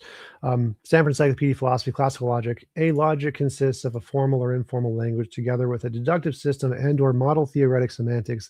The language has components that correspond to a part of natural language like English or Greek. The deductive system is to capture, codify, or simply record arguments that are valid for the given language, and the semantics is to capture, codify, or record the meanings or truth conditions of at least part of the language. So as I mentioned before, if I say the word table, there's no truth there. Truth doesn't exist. Even though the table exists, even though reality exists, there's no truth there. Same thing is applied with laws of logic. If I just say A, there's no truth there. The sentence A equals A is a descriptor of reality. Like the sentence, the table exists, is a descriptor of reality. Neither the law of identity, A equals A, that doesn't exist. And that sentence, the table exists, also doesn't exist. Those are sentences. They are made up systems of language that we use to describe reality. The fundamental truth conditions, the fundamental things that make them true is reality itself, the physical properties of reality itself. The classical Presup misunderstanding is they think that because we can use language to describe everything, that there must be some magic language mind thingy in the sky that makes the language govern it. Like, no, I've demonstrated that wrong in many different ways. You can have 3 different logics, and describing both logics with a different logic doesn't mean it supersedes, which my opponent conceded. My opponent conceded that if there are 2 different logics in the universe, there's no universal logic. And guess what? If there's 2 logics, there's 2 truth conditions. You can have true and false things without universals, which my opponent conceded. My opponent conceded that blue is grounded in reality, not in God's mind, but in reality. It comes from reality. He mentioned himself multiple times that things exist, and that's what grounds them. He admitted that, guess what? If truth is defined as that which corresponds to reality, and reality is that which exists, and hence the reality is reality thing. If A equals B and B equals C, then C equals A. If truth is that which corresponds to reality, reality exists, then truth is reality. That's it. This is not hard. This is very basic philosophy stuff. The fact that my opponent doesn't know of non-standard logics or how they work, and me having to try to explain them is kind of annoying. It's like just like do that. Just Google those things before the debate. It's very simple. He made the common mistake of assuming that non-standard logic has assumed standard logic. That's just, you just Google that. This is one of those common fallacies of people who don't understand non-standard logics. The topic of the debate was, can you justify knowledge without God? The answer is obviously yes. You don't need universals. You don't need a mind. You don't need any of those things. You just need an object that exists and a belief about it, and that belief is true. And you can ground knowledge. You don't need a God. Don't need a universal belief. Don't need a worldview. None of it. I'm done. Perfect. Thank you, both of you, for the great closing statements. And then we had, let me pull up the vote here. So, TJump, you are tonight's master debater with 63% of the vote. Eli, you got second place with 37% of the vote. So not too shabby there versus Better than usual. TJump, right? But TJump 63%. So congratulations on your master debater title, TJump. And with that, you do get a Bible verse read. What is your favorite Bible verse? 2 Kings 2:24. Bear with me for just 2 moments while I get that pulled up. Bear with you. I see what you did there. Yep. All right. From there, Elisha go up Bethel town. When he stay walk, some young guys come out of the town and make fun of him. They tell, no, come over here, yo bullhead. He turn around and look at them, and he tell the one in charge, put kahuna on top them, because he the one in charge guy. Then 2 bears come out from the forest and attack the young guys and hurt 42 of them. Then Elisha go on from the Mount Carmel side, from over there, he go back Samaria town. Beautiful verse, TJump. Thank you very much. God sending those bears to make fun of those people who made fun of a bald guy. And then we have a few people, and then we also have Billy. Is this Billy from Discord? I have you in the back real fast. Is this Billy from Discord? No, it's Billy from Yeah, that's right. Cool. Let me get you pulled up. Hey, Kieran, are you the guy that I used to see on Raging Tomato with all the action figures behind him, or am I thinking of someone different? You're definitely thinking of someone different. I don't own a single action figure, and I'd rather die. Okay, cool. There was this guy, I think he had a similar name, and he had like a bunch of Gundams behind him. Sorry about my pit stains, y'all. I live in Arizona, and I forgot to precondition my little office here. Climate change do be that way sometimes. If you don't got preconditions, you don't got Christianity. You forgot to precondition. I did. The necessary precondition for not having pit stains. That's a good one. I'll give you that. That was funny. And if anybody else would like to chat with the panelists, I'm putting the link in chat again. Debate with our panelists. Feel free to hop in the open panel. It doesn't cost anything. You just click the link. You can come chat with us. We've got a few people in the panel now. Did y'all have any questions for our debaters or comments or what's going on, y'all? Yeah, I had a question. Sure. Yeah, it's for TJump about his moral system. You say that whatever causes moral intuitions or whatever causes moral feelings is morality. Is that right? That's the hypothesis. So like the hypothesis is that the moral intuitions that we feel are a result of some kind of underlying law, and that's what fundamentally morality is.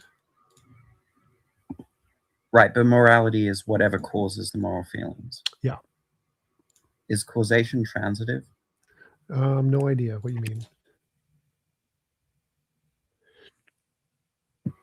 I mean, if A causes B and B causes C, then A causes C. Sure, yes. All right. So if causation is transitive, then it's just going to be the case that like evolution is morality. Well, evolution. You could have just skipped that part. So if evolution is the ultimate result of morality, then morality would be subjective. So my hypothesis is that the ultimate source of morality would be something more fundamental than evolution, like the law of physics, which would be indicative if like moral trends evolved on different planets to be the same thing, or it came about in AIs that didn't evolve, or it came about in beings that didn't evolve. And so that would then show that evolutionary was more fundamental than, or morality would be more fundamental than evolution.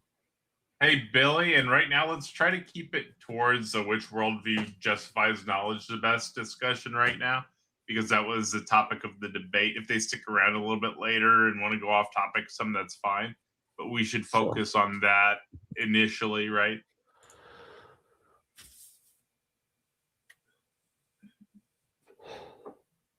Any other questions? I got one for Eli. Hi, What's Eli. up?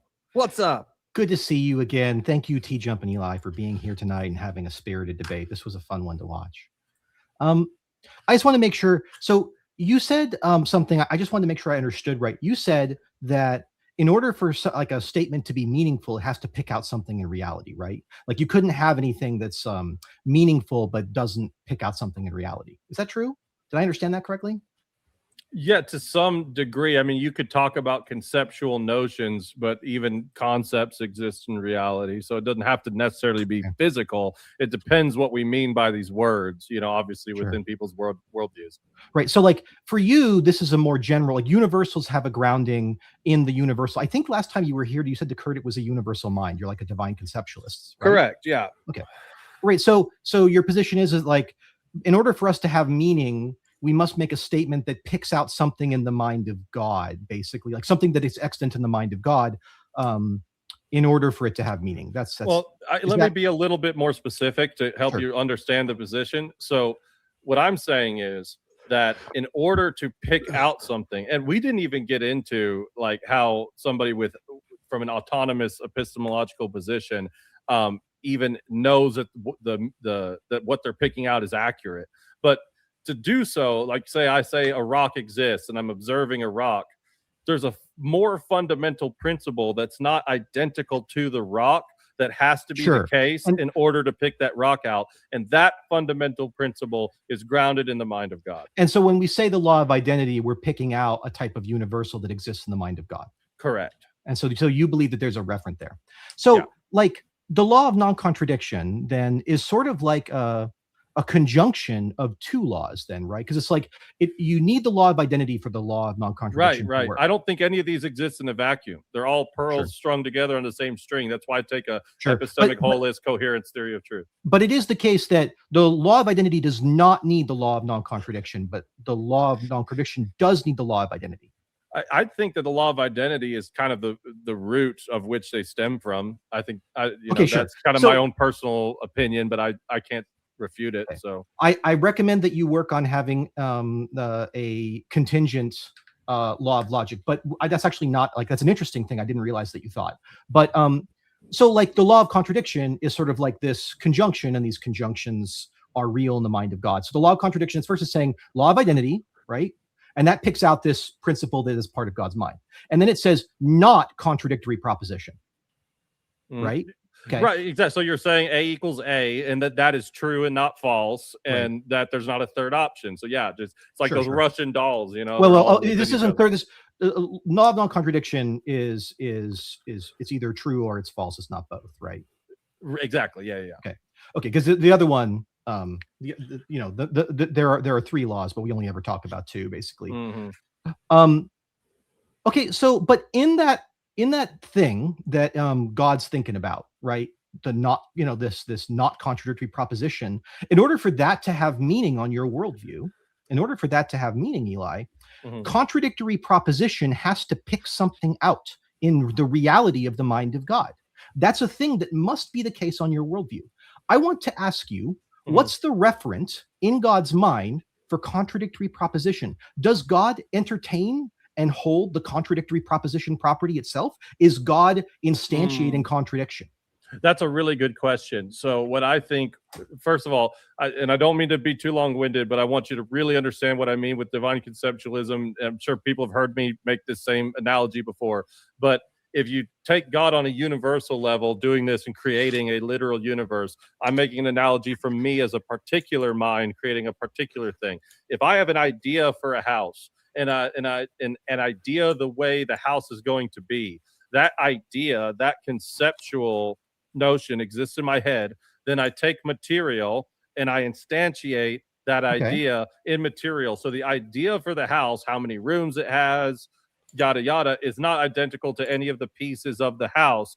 That's kind of the same notion. What I'm saying, the principle behind picking out an object is not identical to the object. It's part of the structure. Right. And I'm asking you. No, I totally understand the question. It's a really good question. Let me get there 1 second. So, but that's just kind of describing Logi doctrine. But no, I don't believe that God, in the same way that when he was structuring the universe, because ultimately truth isn't just grounded. Like, I think the laws of logic are grounded in the mind of God in the creation of the world, but truth is more further grounded in his nature, which informs his mind. He's ultimate truth. So Wait. this is very similar. I'll finish. I'll promise to let you go. Very similar to the objective moral stance, is that things aren't moral because God says that they are on a whim, like he can change it one day and not the other, but it's more fixed that his nature is ultimate good. So anything he says would be good in virtue of his nature, so that anything that God makes, he's ultimate logic, ultimate truth. Now he creates a world that has contours and has regularity that can allow us to discern the truth. To answer your question, the contradictory part, just like evil in our worldview, would be a negative ontology. It would be a move away from the truth. It would be untrue. Similar to a shadow with the light, it wouldn't also have its own positive ontology the way truth and logic do in his nature. It would be a move away from it in a negative ontology. So I understand what you're saying, but I'm not sure that I agree that you're actually talking about the same thing. I don't think it's weird for God to be able to do negation. In fact, I'm relying on that here. I think it's perfectly reasonable for God to be able to think not true. What I want to know is what not contradictory proposition. I want to know what that thing is, because the way I see it, Elon, you've got a couple choices here, right? Either God is instantiating a contradiction, God's entertaining an impossible thought, and I don't even know what that means for your worldview. Yeah, again, you're giving a positive ontology to it. I think he answered that. So if I might steel man his position, he's saying that there's no is a deprivation of God's nature. So he's saying there's God's nature, which is the positive, and the antithesis of that is like a deprivation of God's nature. Correct. So you're saying that it's God's nature to be contradictory, and there's a deprivation. Sorry, the opposite. Yeah. It's God's nature to not be contradictory. Correct. Exactly. Okay. Precisely. So then, but evil. So if it's God's nature to be good, and evil is the opposite of that, and evil exists. If it's God's nature to be coherent, does incoherency, like, do contradictions exist literally in the same way as evil? No. If so, where could you demonstrate that? No. Again, I'm saying it has a negative ontology. It's a deprivation. It's a move away. So just like evil is a move away from the good, that which is illogical or contradictory would be a move away from the truth. So you're saying that there's some sort of sliding scale of contradiction-ness that the fullest expression of does not exist, but it exists in like deprivation too? I mean, well, no, not with I mean, because any move away from God is evil. Any move away from truth, in this case a contradiction, would be untruthful. So this actually is demonstrating the coherence, I think. I still think you're committed to believing that something exists on the other side of that spectrum here, Eli, because you're committed to believing that evil exists. No, right? I don't believe. Hold on. Sure. Let me show you my position. Sure. Evil does not have a positive ontology. It's a deprivation. It's like a shadow. If you have light and you have a light source and something blocks that light source and casts the shadows don't have a positive material ontology. They're a deprivation of light. That's what evil is a deprivation of the good, ultimately a deprivation of God. And there's a super chat from New UG. He asks for you to explain autonomous epistemological position. Thank you so much, UG. Greatly appreciated. Autonomous epistemology is the empiricist epistemology that we build our systems from our mind up. So as an autonomous being, I build my epistemic system from my mind. The problem with this, same problems that Hume raised, is that you actually can't have access to universal principles, but you have to claim and affirm and presuppose universal principles in order to do any logic, any empiricism, any science whatsoever. This is the problem no atheist can answer. So that's the difference between theonomous epistemology, where my knowledge is not grounded just in my brain, which collapses to hard solipsism. It's grounded in an external mind and being that can actually do the metaphysical grounding work.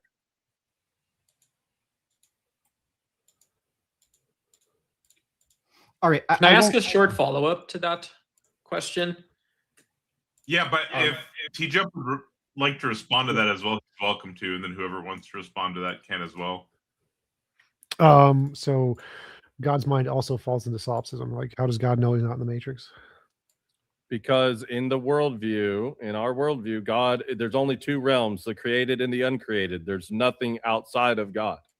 By That's what? the By ultimate. definition? So you just defined it that way? I can just define it that way. I can say that. Well, no, this is justified through divine revelation and the impossibility of the contrary. It's So I not. guess- I didn't just make it up. Yeah. So it seems like you did. So how does God avoid solipsism? Again, that's presupposing that there is something greater than God.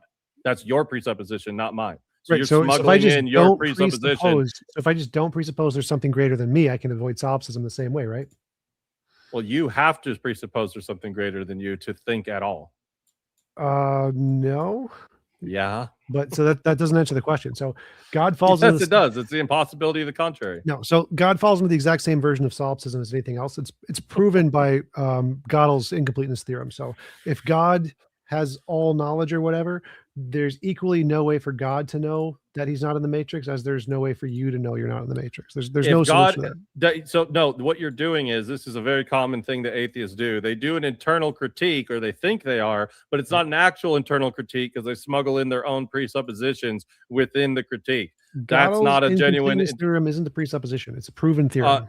Well, no, that's fine, but you're presupposing that the order and structure of the temporal realm, because I agree that theorem shows that you can't have absolute knowledge as a finite person. No, it has. atheist There's no position. limits. There's no limits on finiteness or materialness or supernaturalness. It applies logically to all possible. If you agree with standard Yeah, logic, in it the applies to all- created No, no, in no. the created world. Standard logic. It applies to all standard logic. So if God is standard logic, Gödel's incompleteness theorem shows God can't have all knowledge because it applies to all standard logic. It's again. So now, first of all, you're saying that God is on. You're the one who made all night the argument that there's What? multiple different levels of logic. God would be Yes. super logic, okay, in a way that is totally What does this have not to do- understandable by humans. So I mean, What does that again, have to do with what I you're said? presupposing temporal limitations on a God What- that is definitionally No, uncreated, eternal, and non-temporal. What does that have to do with anything I said? Gödel's incompleteness Because theorem- you're Wait, smuggling wait, in stop, your stop, own don't interrupt, presuppositions don't into the interrupt, don't internal interrupt. critique. Gödel's incompleteness theorem is a mathematical proof based on the laws of logic, the standard laws that you think are grounded in God's mind. And that There's you think no don't assumption of anything else. So what I think is irrelevant here, this is Gödel's proof does this with standard logic. So if you think standard logic is God's nature, then God's nature can't have Again. certainty because the standard laws can't have certainty because Gödel's theorem proves that. So Is if you standard want to, you logic have to limited add- by the finite minds of humans? I mean, we made it up, but that's irrelevant. The point is that if you grant the laws of logic, It's irrelevant. if even though it you refutes grant your the laws entire of argument. logic, Gödel's theorem holds. God can't have knowledge. No, see, again, you're moving away from what I just asked you. You just conceded that standard logic is No, no, my limited personal by the view is irrelevant finite to Gödel's nature theory. of our. No, hold on, but no, I'm asking you. Is standard logic limited to the finite Why nature are of human you minds? asking me about my view when the critique is about Because what you Gödel made- proved? Well, okay, So again, here's the argument. Gödel proves standard logic can't have perfect knowledge. My personal view is irrelevant here. So if you Okay. grant standard logic, then you grant Gödel's theory, and in Right. your worldview, We don't God have can't perfect- have perfect knowledge. we don't have perfect. God because, can't have perfect wait. knowledge. Because we can't have perfect knowledge, No, no, no. God can't. The laws of logic, the standard laws, cannot provide perfect knowledge for anyone. Not humans. for God, not for anyone, ever. Why not? There's- Why can't they give it to God? Because that's what it proves, that if you have, like, is the set of all sets that are members of themselves a member of itself, proves that with standard logic there is no way to build a perfectly consistent self-contained system of using standard logic. So with the limitations of standard logic, perfect knowledge is impossible for Wait, any wait, wait. agent at all. Wait. Sure. So you said of using logic in a temporal realm? No, there's no temporal realm here. This is all logic. Any combination of anything in standard logic all falls into this problem of the Gettier problems. There is no exceptions. If you go outside of time, it still falls into the problem. If you go outside of space, it still goes into the problem. Can you demonstrate? So you're Yes, 'cause you're they're using a theory. theory that's made strictly within time and space, and saying that you know that it doesn't that it also applies outside of time and space. Yes, That's because the it's most a priori. unjustified crock of shit I've ever heard. Literally in my life. what a priori means. It's the a priori combinations. Every combination you can ever use of all of the laws of logic in every possible variation in all times and spaces or not times and spaces will all lead to the Gettier problems. There's no solution by going outside of space-time. Still falls in the problem. Can you demonstrate how it still falls into the problem outside of space-time? Yes, because the laws of logic are a priori. They're not dependent on space or time. Yeah. When is math Wait, dependent on what? space-time? Like, what does that even mean? So wait, a priori doesn't depend on space and time? No, No. literally not. Literally no. So wait, All right, but all right. And a hold your priori- question here, Eli. Gretchen sent in 3 super chats. Thank you very much. That's greatly appreciated. She said, for the goal. We're almost there. We're at 20 out of 30. Thank you very much, Gretchen, for the super chats. Those are all greatly appreciated. We're at 20 out of 30 in the super chat goal. 10 more to go with an hour remaining. We're almost there, people. Thank you so much for all the support. Also, I did forget to mention, but we have mutes and kicks up right now. Eli and TJump are immune to kicks and mutes, but everybody else can be kicked or muted. So do whatever you want. Screw with Doc or Cafe or Karen Dave or me, whoever you Brutal. want. Is Gödel's incompleteness theorem talking about any Theorem. fixed system? No, it's talking It's about any combination of the laws of logic. Every Wait, every fixed non-total system. okay, fixed system. So for a system to be fixed, what does that mean? It exists. It has a property, A equals A. It Right, exists. It is right. itself. Its definition is known. Right, but but here's the thing again, classical logic and the laws again are my whole argument has been that this is the one of the preconditions of the possibility of knowledge in a temporal realm. God is not operating in a fixed system. We never mentioned a temporal realm. supralogical. He is. You are lit. Okay, dude. If you're supposing my worldview and saying that there's a God and you're doing an internal critique, you are in fact presupposing that there's a temporal and a non-temporal realm. That's the definition of doing an internal critique. Gödel's incompleteness theorem says nothing about a temporal realm. Nothing. It doesn't require Is it talking about this realm? It's talking about No. literally anything that is itself. Anything that So is God- itself applies to Gödel's theorem. Like, okay. wait a second. Eli, this wouldn't even. Why work would for you. that You're a apply divine to the thing conceptualist. that grounds it? I mean, Is this God so itself? ridiculous. You're a divine Yes, God is. conceptualist. Yes, Then it but applies God to is- Gödel's incompleteness theorem. Congratulations. But again, the possibility of any being at all in the temporal realm is because God is ultimate Okay, being. He's not what- being bound by something greater Sure. than himself. This God- would imply that there's some type of external limitation to God, and that's not the worldview. Let's hold on. It's not. It would be under your worldview, the equivalent to God's nature, right? What would be happening here, right, is that Gödel's Is- incompleteness theorem is a universal statement about the nature of Of these types fixed of. systems. Is God's nature a fixed We're talking system? about God. God is the laws of You logic. guys already conceded it was fixed. That Gödel's Okay, but incompleteness theory it's- is no, talking no, about no. fixed systems. No, no, God there's is- And that's what it says right here. I okay. Googled it like you always ask, and it says fixed systems. Okay, but Nobody you're not can make a understanding. theory that You're- applies to And the the freak- supralogical They did, though. And grounding the source freak of logic. gave It did. Cafe a protection potion. Cafe, Right. drink your protection potion. Thank you very much to Freak. Okay, Eli, when we say that, it's universal. So essentially what we're saying is any individual system. So let's say God picks out a system and we go, aha, Gödel's applies to this. And God says, you know what? I can pick a better system, right? Now, the minute that that system comes and becomes extant, the minute that God picks that out, that one is also applicable. It is universal, right? Systems It is like themselves saying, are created by God. right, and that's what I'm saying is that itself would not escape from this. This is about systems which are Yeah. fixed and not total. All of them. Anything, and in order for you can't like walk this one back or say appeal to mystery, because if you do, you're going to collapse the entire notion that logic is required for your God. Like, this is a plank of your belief. You're a divine God- conceptualist. I don't think logic is required for God. God doesn't require anything. He's the ultimate uncreated eternal. Does God exist doesn't and make not any exist sense. at the same time?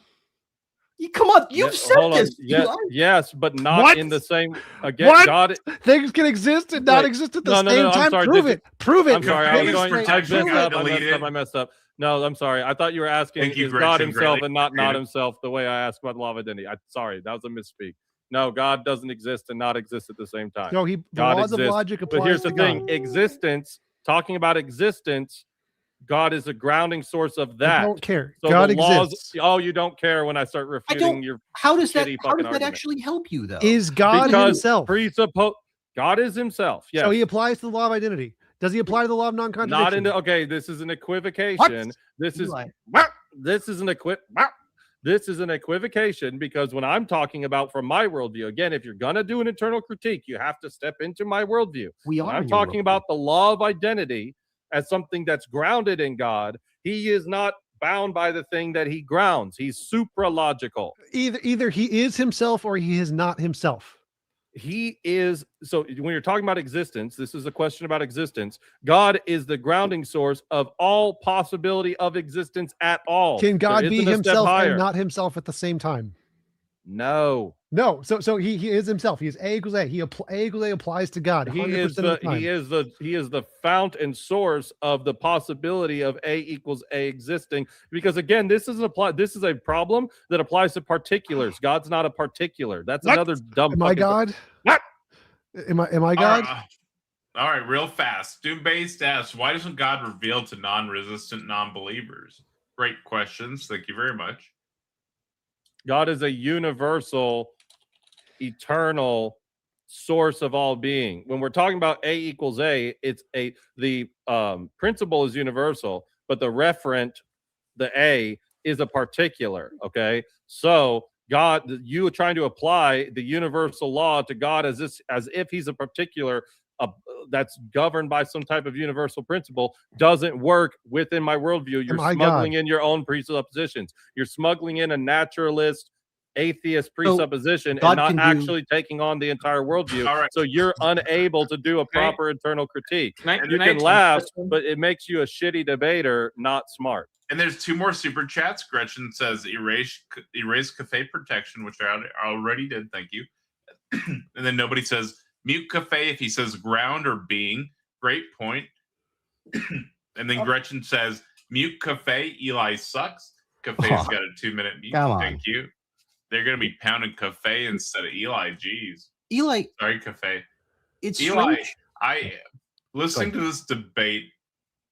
I heard TJump go into justification and how one would justify something. But at least from what I heard, I would like to hear more from you about, and I'm going to back out after this, but I would like to hear more from you about what justification is to you and how only the Christian God can do that, because that was the debate topic, and I don't feel like that actually got discussed enough during the debate. Okay, fair enough. I mean, I told my justification in the opening and in the closing. I was trying to get TJump to actually answer questions that followed the line of inquiry, but it didn't go anywhere. But I think we got enough. But sure, again, having a divine conceptualist approach, that which is universal, immaterial, and conceptual can only be grounded in an immaterial, universal mind. We have divine revelation, a revelatory type of epistemology that makes it a theonomous epistemology rather than an autonomous epistemology. So we can actually justify the use and appeal of all of these different categories, whereas a non-theonomous epistemology, when they attempt to do that, they do so in an unjustified way. And it has to be the Orthodox Christian God for a variety of reasons. It really is almost, you could make a whole other debate about it, but some of the few is the essence energy distinction is needed to do the metaphysical grounding work.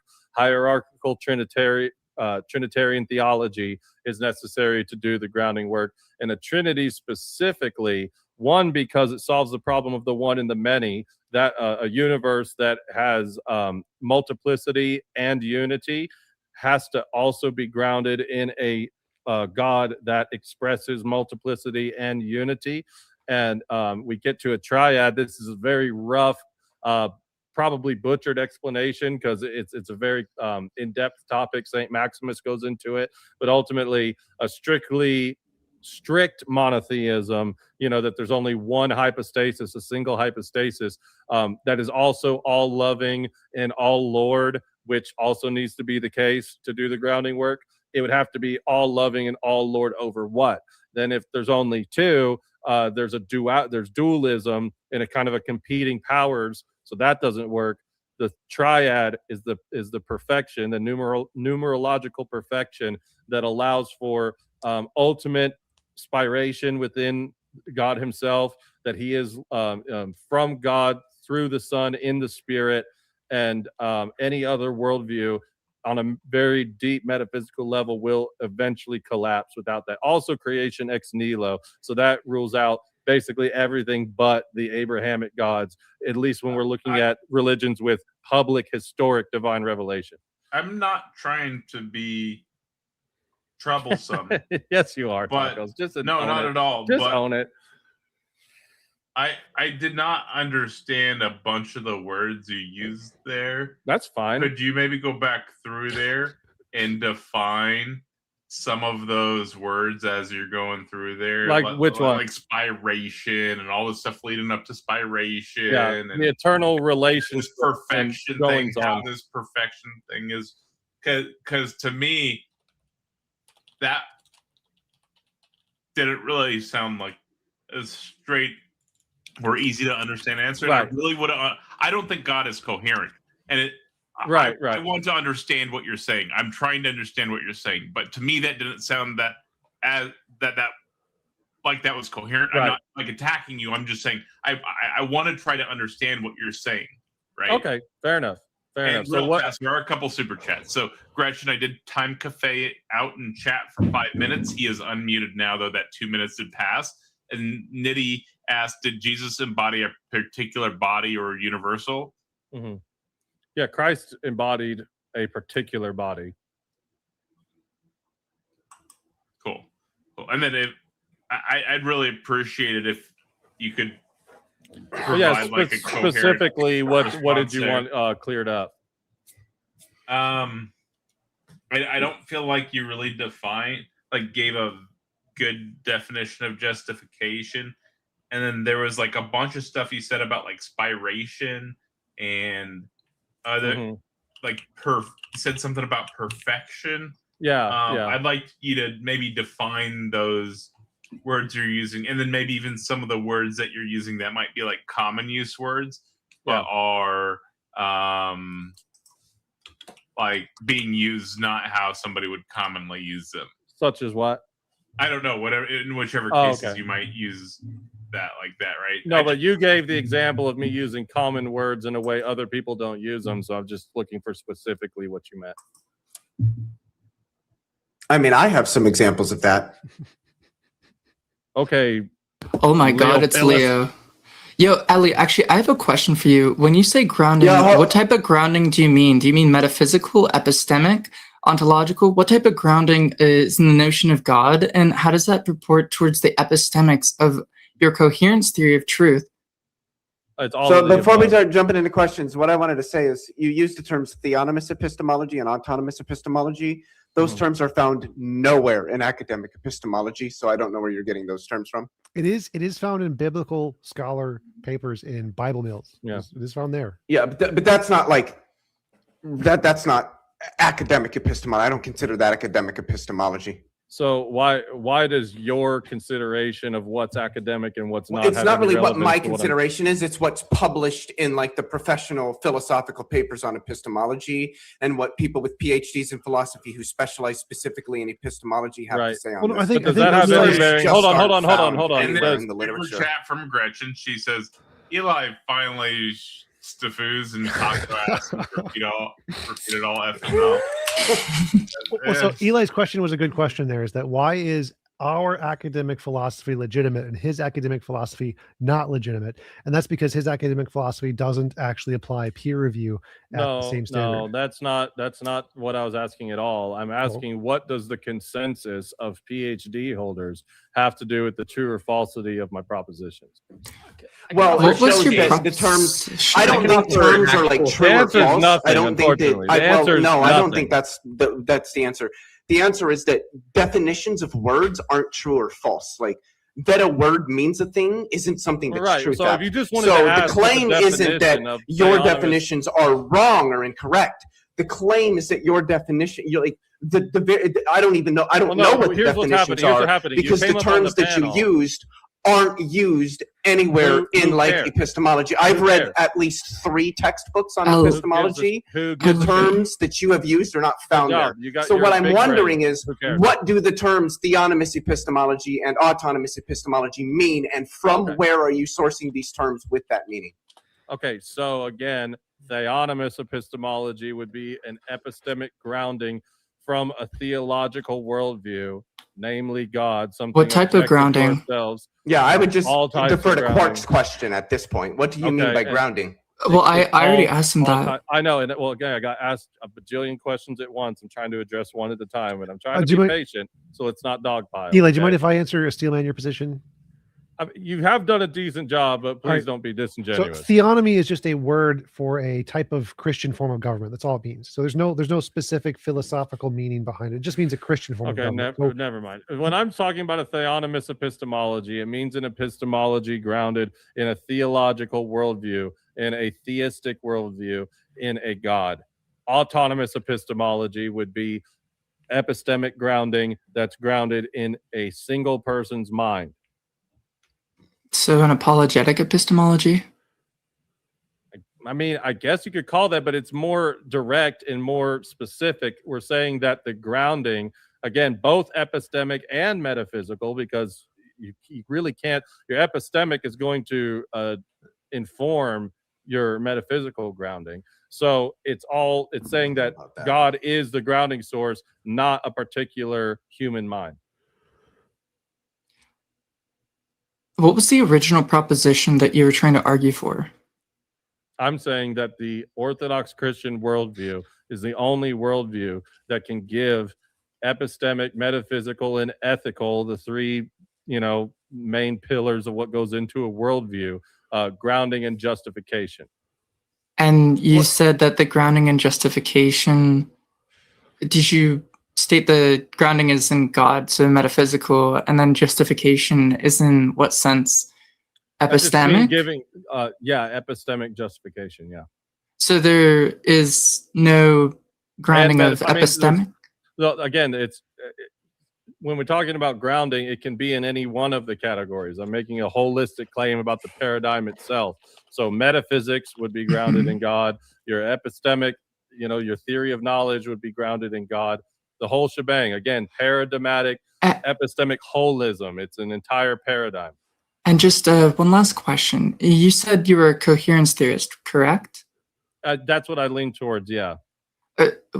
Do you adhere to it? Like, do you hold that theory of truth? I'm not like a coherentist, but I hold to a coherence theory of truth, that it's not just what comports with reality, but that truth makes sense and is justified within a system. Isn't that what a coherentist is, though? I think there's more implications to say that I'm a strict coherentist. I just posit that this is the way that I'm looking at truth. If you want to call me a coherentist, you can. I don't think it's totally relevant. How do you deal with this problem, though? So, so in my worldview, let's say Isaac Newton drops an apple, or Benjamin Franklin holds out the lightning rod and sees it get struck. Later, you've got all these other scientists, Marie Curie, and just boring, ordinary people and stuff. But I think that if you set out to experiment on an apple or a lightning rod, right, that is a particular apple. And so I'm just curious, because I don't see why, when we're talking about I saw it, and there's maybe a category or a theory or system level or more fundamental analysis, I don't see why we have to get back into these logical systems of beliefs, because there is a particular apple that seems really accessible to a lot of people. Okay, I'm not exactly sure what the question was specifically, but I guess what I'm saying is that in order to identify and predicate a particular apple, there has to be a universal principle, actually several universal principles and notions that go into the possibility of doing that at all. Wait, isn't it possible just in virtue of there being no contradictions? That's what it means to be possible. You have a theory. Talking about contradiction presupposes the law of non-contradiction. That's my theory. I don't think that's true. Dialetheists would reject that. I don't care what other people would reject. I'm just looking for Well, argument. but it's not about whether you care. It's just about that Well, I know, claim but clearly present isn't the true. argument. If there Just are instances, I don't need an argument. It's just not but true. He's talking that about a the non-standard logic. contradictions only All exist. right. I don't in need virtue an of the law argument. of It's just not true. non-contradiction. That's All right, that's all the right. state of Yeah, I things. don't need to present any sort of All like right. argument for that. I don't All need a right. rigorous argument. That's Yeah, just like God's known real. by I don't need anybody an with even the argument. God's remotest real. I don't need an understanding argument. of formal logic, which you God's clearly real. I don't don't have. need an argument. He- God's he's- real. he's I just- don't need an One argument. second, y'all. We He's got just couple presenting a super non-standard chats. logic. He's just presenting another non-standard logic, like I mentioned before, and saying use Let the no- man read his super chats. Yes, Robin says theonomous epistemology is divine command theory. Thank you Ooh. so much for the super chat. And then Gretchen says tacos day off fun and go.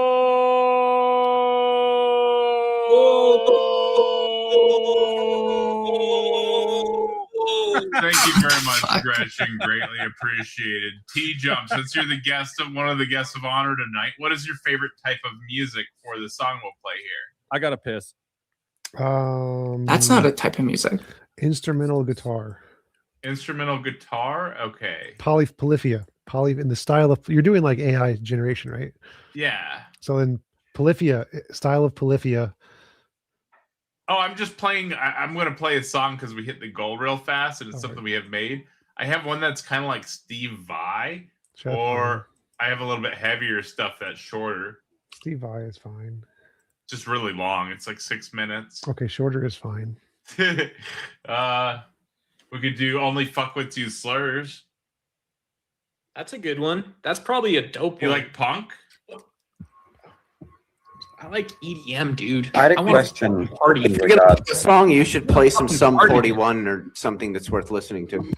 Let's not play songs that have copyright. That'll copyright us. Yeah, that would suck. that's a Sum bad 41's idea. not copyrighted because I said so. I don't need an argument for that. This is a good one. This is like 2 minutes. What's the word?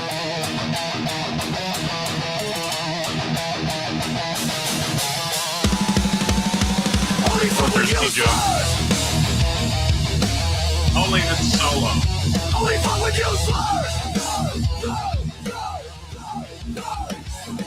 They come on the show with a mission and a grin.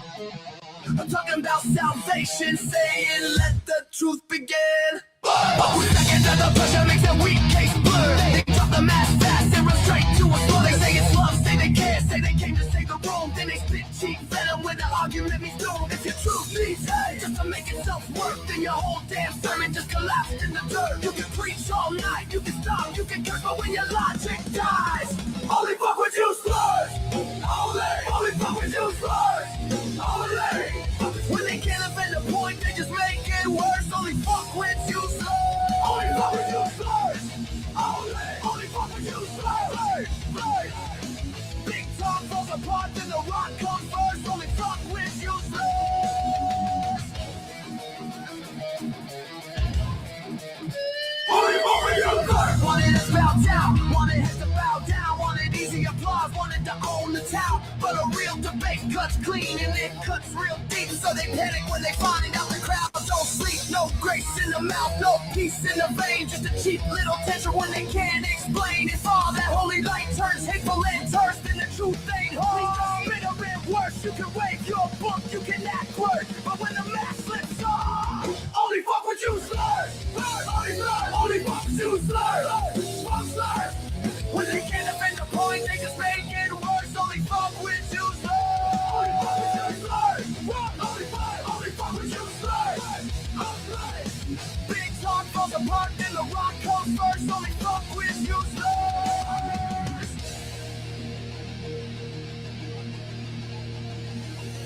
Debate ain't a sermon, debate ain't abuse. If that's all you got, then you already lose. Truth don't need poison, truth don't need dirt. Truth doesn't crumble, go look in the hurt. So come with your reasons, come with your verse. But don't act shocked when the crowd gets terse. Cause every damn time that your argument blurs, the room knows the rule. Only fuck with you slurs. Only fuck with you slurs. Only fuck with you slurs. Only fuck with you slurs. That's the sound of a coward when the whole case burns. Only fuck with you slurs. Only fuck with you slurs. so they dive head first. Only fuck with you slurs. Only fuck with you slurs. Only fuck with you slurs. No real Jews would need that curse. Only fuck with you slurs. Only fuck with you slurs. Only fuck with you slurs. No real Jews would need that curse. Only fuck with you slurs. They came to convert. They came to control. Came to fucking party, dude. But they lost the room. Singing a bit, bitch. Only fuck with you.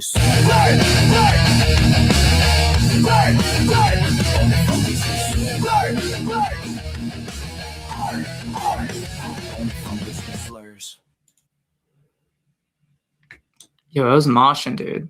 All right, let's get back into it. I was throwing hands with God himself. Is fuckwit itself I have an a ableist slur? question. No. Just a question. Oh, okay. Got it. Yeah. Everything's a slur if you use it in the right context. Boy. Yeah. Yeah, it is, you stupid frigate. Whoa! No, in dude, regards that's to- a ban hammer. Taco, that's $100. And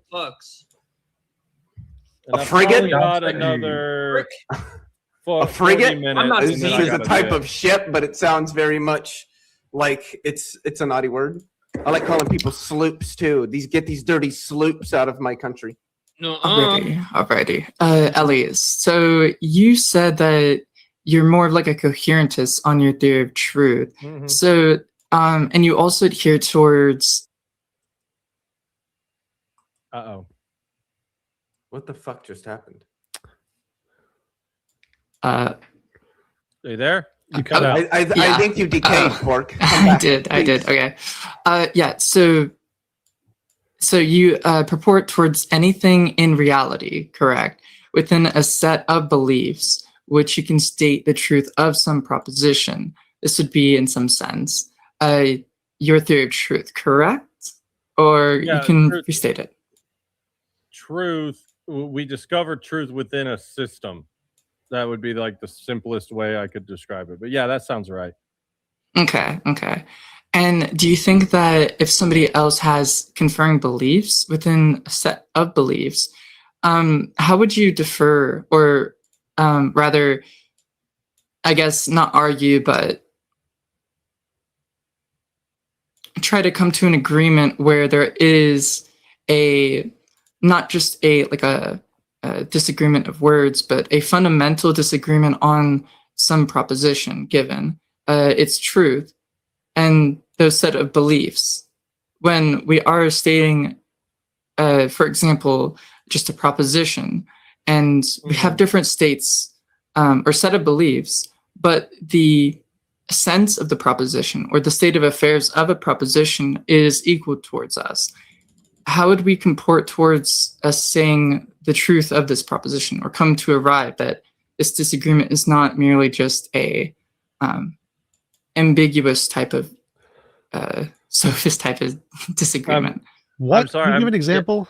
Yeah, I'm not that question. I'm not really tracking too much. I mean, if I maybe I'm misunderstanding, and correct me if I'm wrong, but like just because this is like the epistemic theory of truth, I'm not saying that you can't use empirics, especially when two people disagree on like a normative thing. Like, did Lil Wayne move next door to me because I saw a black guy with dreadlocks? You know, we would use empirics and things like that. But I'm talking about the justification of the possibility of a thing called truth at all. You know, is something that can What does only be that justified To within a justify system. truth. How do you know that what's true is true? It just depends on what you mean by truth. So, I think as exactly. I understand Exactly. it, I would say Exactly. I take a disquotational, which is a form of a deflationary theory of truth. X is true if X is true. If and only if X is true. Again, I'm not a big brain. Somebody who logician, holds but to that correspondence sounds- theory would say X is true if X corresponds to some feature of reality. Right, but yet what you just said, I mean, again, I know you're a smart guy, and I mean that sincerely, but I'm sure the obvious criticism of that is it does sound awfully circular, but I'm not a big The brain definition, logician. it's supposed to be circular. No, Well, see, it'd this be is- more tautological rather than circular. Well, it that's- doesn't. That's what I'm saying, is that like I think that there's there is a difference between vicious and virtuous circularity, but I think that would probably fall into the category of question begging.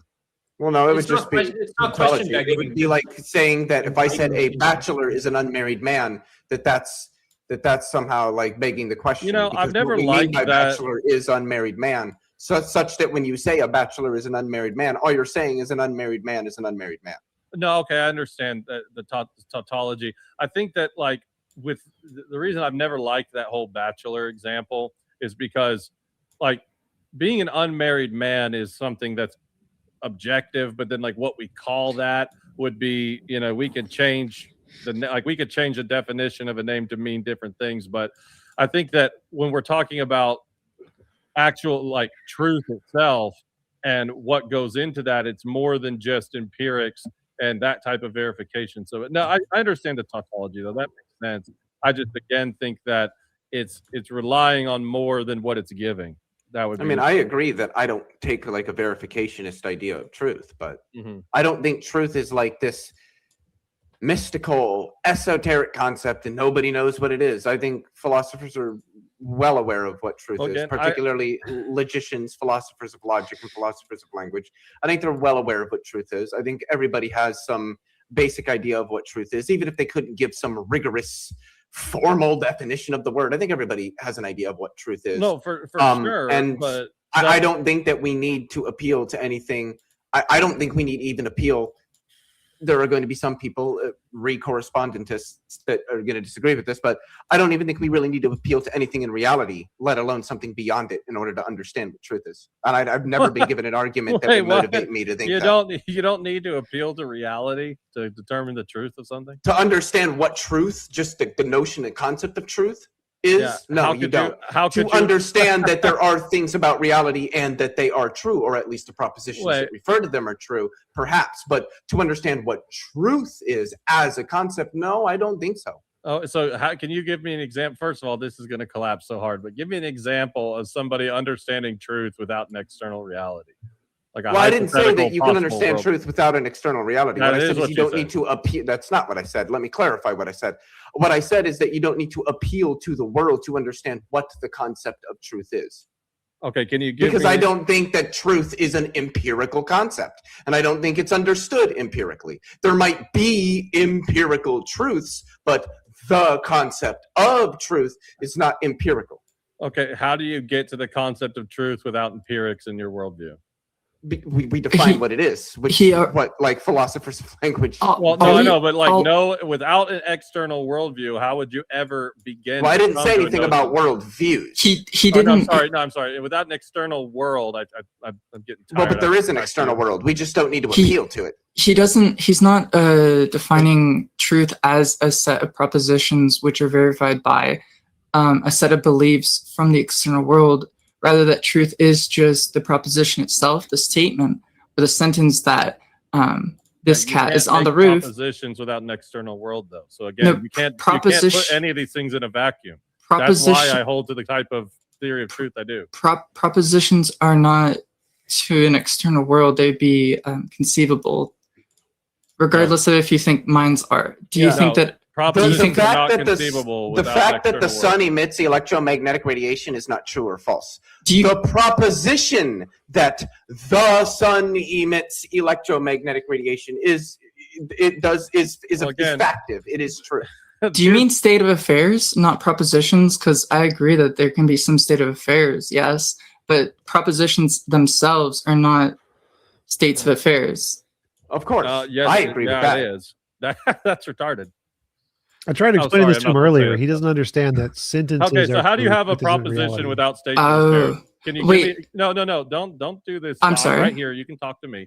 How do you have a proposition without a state of affairs? Please. So a proposition is just going to be a location of linguistic devices. Okay, how do you have linguistic devices without a state of affairs? Please enlighten me. From a state. So you mean by how do we arrive to the system itself? You made the claim that propositions can exist independently of state of affairs. I want to know how that's possible. I don't know if that was exactly the claim. No. I'm asking you, are you talking about how we arrive to the concept, or how do we arrive to the actual usage of the concept? I mean, because again, the I don't historical hold the view that these can exist in vacuums. That's why it's holism, coherence theory. You cannot take propositions in a vacuum without an exterior world. You can't take truth in a vacuum without an exterior world. It's all going together. It's all going to rely on a system. There's nothing that exists that isn't like propositionally that isn't theory laden. it seems that, well, I wouldn't say that all sentences are truth apt. You can have declarative sentences which are not truth apt, and those are not propositions because they're not truth apt. And regardless of any logical theory, are you talking about that all propositions are purported to an external reality, or do you mean how you could not have a proposition without an external reality? And again, this is you also mean like Jim Bob's argument in the atheist worldview, especially a strict physicalist or materialist one. If you're saying that something is truth apt in the world, that's an effect of physics, and then something else that's also an effect of physics is not truth apt, how do you distinguish between, well, this effect of physics has this thing called truth aptness, and this other effect of physics doesn't? And again, last thing I'll say, I'm pretty sure from listening to both of them debate, both Leo Phyllis and TJump don't even believe that truth actually exists. I've never understood the coherence. Not as a thing in the world. No, I don't. Okay, so then how does anything have truth because if it doesn't because exist? it's a concept that applies to other concepts. Do concepts called propositions. exist? Not as things in the world. No. So that's Eli, I can purport this. So the concept that a unicorn exists wouldn't purport to our state of affairs, or it wouldn't purport to our external reality, correct? I think it would be merely by a concept. Right, but concepts exist in external reality. So would you say that the concept of the unicorn would be inexistent? Yeah, again, the problem is it's the presupposition that the word exist must mean something purely physical, which again, I think that the physicalist holds that thoughts are like neurons. So even then you would believe it exists physically in some position. Well, I never stated a physicalist position. No, or I'm saying that the generally. concept I'm not of, saying you specifically, but like generally in the other people's arguments. And it's so bizarre to me to like deny, they're so focused on denying immaterial things that they're like, I'm here to defend the truth, and my mind exists as an emergent property of my brain, but the truth also doesn't exist. It's like, this doesn't make any sense. Just as a side point, I might accept the existence of immaterial things depending on what you mean by immaterial. If you just mean that something is just immaterial, it just means not strictly constituted of matter, then I think there's all sorts of immaterial things, like gravity, which is not made of matter, but gravity still exists. And it's also still physical. So I would say that being immaterial doesn't entail being So what is it? So what I mean by immaterial is non-physical, then that's different. Wait, so what is the physical? Let the taco man read his super chat. Says, fuckwits use slurs. That's a great point, Robin. If I hear any more slurs, Eli, I'm gonna break your immunity and let the audience have My bad. I'm really trying. I want to be very good. You know, I'm gonna break it. Let the audience tear you apart. I haven't heard him use a slur. I use the R word. The okay, I mean, I have autism, and even I'm like, the audience hates it though, right? So well, maybe the audience are a bunch of tards. Who cares about the audience? The TOS hates it. We love the audience. We love the audience. But they pay the bills. They're important. I understand. Forgive me. I have a question for Eli, if I may. Just to clarify, when you describe the metaphysical source of reality, what you perceive as the divine, you mentioned the word fountain. So like a transcendent fountain that from which everything flows. Are you describing something like the Neoplatonic one? And if so, it's in high. Oh, sorry. Go ahead. My bad. And if so, how does that differ from the atheist view that the most fundamental layers of reality, whether it's the universe or the quantum field, are contingent rather than necessary? Well, when I used fount, I was utilizing like language from the church fathers, referencing hierarchical Trinitarian theology, that God is the source by which the other two persons come from. That's his role and his personhood as the father. But that's totally different from, any Platonic notion of it. And I would say that the difference between that view and the atheist worldview is that one begs a lot of questions, it becomes completely unjustified, and the other one doesn't. So okay, so you're saying that from your perspective, the divine is a kind of source in a kind of there's a transcendental source to reality which you perceive as the divine that's more fundamental than something that like the universe or the quantum field, which the atheists might I don't want to say the word because I would get muted. There was a super chat earlier that would mute me, but they consider fundamental. And so when the contention here seems that you accuse... Was that word physical? No, it wasn't that. You should type it in the private chat. I'll say it for you. I'll do it. But you accused TJump that he was, making the fundamental source, the universe itself, which you mentioned the Russian nesting dolls, that it couldn't work. So you're saying there's something more fundamental than... Hold on. Real quick. The Russian nesting dolls was in reference to the laws of logic, being that they go together. They don't exist in vacuums. It's not something that's like a platonic form, like here's this and here's this and here's this, but they go together. They can't be divorced from one another. But when I was talking about TJump saying reality is reality and this is the universe, I'm asking, explain, what do you mean by that? That's a metaphysical claim. Okay. What do you mean by that metaphysical claim? I agree with you. I'm an ally, by the way, Eli. Oh, cool. And okay, and so no, I absolutely agree with that. So the main contention seems to be that you're making the fundamental source within this divine transcendence, right? Whereas the atheist wants to make the fundamental source in something like the universe or the quantum field and so forth. That seems to be the main distinction there. Well, I mean, this is the problem that we were getting at the whole debate is ultimately epistemically their source is their own mind, and they're attributing these universal principles, universal truth claims about as like a language to understand the world, but to even discover, like, this is why I always ask, I didn't this debate, but you got to ask them, do you believe that the laws of logic are discovered or created? If they're created, then they can be changed arbitrarily. Just like if I create a go-kart, I can decide to make it how does that follow? Because how does it follow that they? I mean, I can agree that they could change, but arbitrarily, I'm not sure about that. No, here's the thing: if it's not arbitrary, then it would imply that there's something about that the laws of logic were discovered external to ourselves as a property of the regularity of nature, not something that we just invent and made up. They're not that though, because then they would just be laws of physics if they were like some regularity of nature.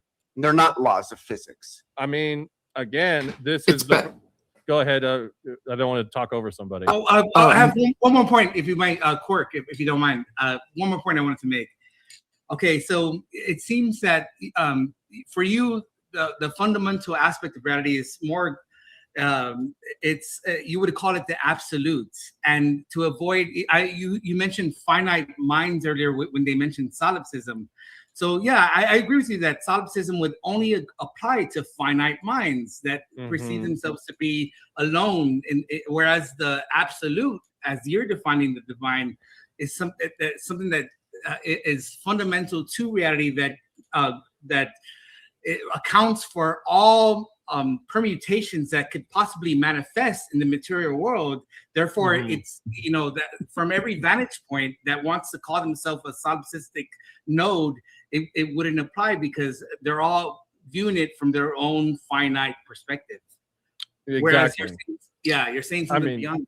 There's a synergy between our, like, because, to just kind of bouncing off what Leo Phyllis said, but like the laws of logic are laws of thought, but thought I was going to say that. But thought does not exist in a vacuum, absent an external world. So the external world actually possesses intelligibility that is not identical to the physical. That's what I'm pointing out here. So it can't all come from your mind. It has to come from an external source that isn't found empirically or metaphysically within the content of the external world in the atheist worldview. That's why there has to be something more fundamental that can actually string the pearls together and make a coherent justification for the things they're appealing to. That's right. I have a question. Oh, I'm listening. I gotta go turn my AC off, but I can hear you. okay. No, Well, I'll let you come back. Cork, before you say that, I just want to say, okay, now the word fountain, when he said the word fountain, makes absolute sense because he's talking about the very thing that, according to Neoplatonism, Plotinus and Neoplatonism, everything all Plato? reality emanates from the one, and that's essentially what he's saying. And I don't want to use the word because I'll be timed out. I mean, yeah, I think that probably is what he's saying, but it's vague. What is the one? How do we know that it is one and not two or three or four? Right. That's where I would go into the theology of the Orthodox Church. The reason why it's one, because it already contains all permutations. Why would you need a What is that? What does that mean? If I had to give an analogy, you play video games, I'm sure. I mean, I'm not asking for an analogy. I'm asking for a definition. Well, it's a transcendental source that contains all permutations that could possibly manifest in the material existence. Ew, transcendentalism. But wait, okay, so something that contains all possible ways the world could have been, is that like... No, every configuration that any universe... Yeah, any configuration, any possible way the world could have been. Yes. Okay, well, I mean, I'm not an Everettian, but I could just say that's all contained in the universal wave function. Wait. Does that mean that God himself contains like drowning babies or murdering people, rape? Like God's nature is just those things. It can be confusing in that sense. I agree. Okay, he's making an argument for his theology. I would rather let... I can address that, but I'll let Nix. This is his debate, so go for it. I appreciate all points of view. It's all very interesting. How do you rely on your own? And there's senses? a super chat, yeah, Eli, and thank you, Betson Show, greatly appreciated. Yes, Eli, how do you rely on your own senses to know and justify that God is a precondition for knowledge? How do you know your senses are reliable? What justifies your epistemology? Those are fair questions. Yeah, that's fantastic questions. Actually, this is getting straight to the point. So again, just because I'm making the arguments I'm making doesn't mean that we can't use empirics or actually aren't forced to use empirics. That doesn't make me an empiricist or my epistemic foundation being empiricism. So I use my senses to experience the world, but we have divine revelation. We have a mind that can engage with the universal immaterial concepts, which again, in my worldview, isn't solely an emergent property, some effect of physics, but is actually something endowed on me. When you take in divine revelation and use your faculties of reason and everything that goes into the system, now you have a justification that can actually give you the grounding source for all of the things in question. If we took just your question here and applied it to strictly the empiricist, their answers would be, I don't really know. I don't know that my senses are reliable. I don't have access to universal claims. I don't have access to the way other people's minds work. So they can't ultimately give a justification for those questions. That is exactly the point. That was a great super chat. Those questions are a problem for the atheists, not for my position. Well, not all atheists are empiricists. Is it? I would reckon that most atheists aren't empiricists. TJump, would you like to maybe go at this on the atheist side of things? And I mean, you kind of did this in the debate, I felt like, but it was just justifying. I'd like him to. How do you justify your senses, epistemology, all that, right? Yeah. How do you know that your senses are reliable, TJump? There are lots of ways. One, empirical verification. So testing them in reality is a great way to do it. One is logical consistency. So I can know that I exist, like cogito ergo sum. I can't believe I exist and be wrong. So there's lots of ways to do it. One way you can't do it is relying on an external source like a God. Literally just wait, cogito. Hold on. So your senses can't be wrong? That's right. I cannot be wrong about my belief that I exist. You can't? I cannot. Okay, you can't be, and you're saying that your sense data can't be wrong? My belief that I can't exist, or the belief that I'm existing, can't be wrong. Wait, but does that belief come from sense data? Yes, it's direct sense experience. So can sense data be wrong?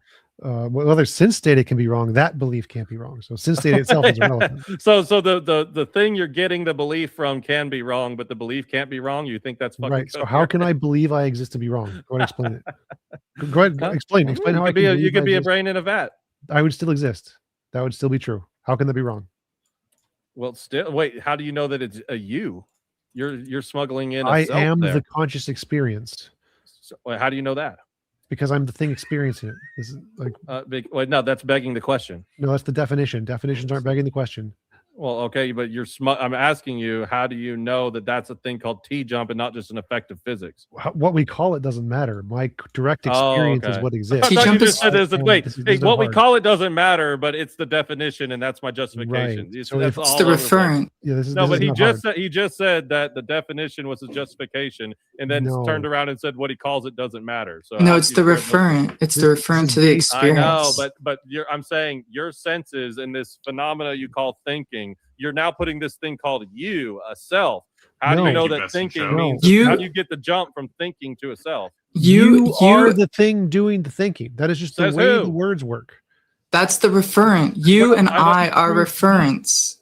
Yeah, but you said definitions don't matter. Yes, the But way now we it can matters for change you to the be correct. Japanese is going to be the same thing. We're talking about a thing that exists. My conscious experience is a thing that exists. What we call it doesn't matter. You can name it Bob. You can name it T-Jump. You can name it Jimmy John's. Doesn't make a difference what Wait. you name it. The referent is the conscious experience itself is an existing object. The label I use, me, is irrelevant. It doesn't matter if I use it as me. Wait, but how do you? But here's the other thing too. Is The question this is was, also how can I presupposing- believe I exist and be wrong? Right, but again, existence also is implying spatial temporal Nope, relation. you can exist outside of space time and still believe you exist and still be right. So that's wrong again. But so would you exist as a particular? Either What are would be fine. partic- If I exist as So a wrong universal- again. That particulars exist in space if and I- time. Wrong no, again. I said no.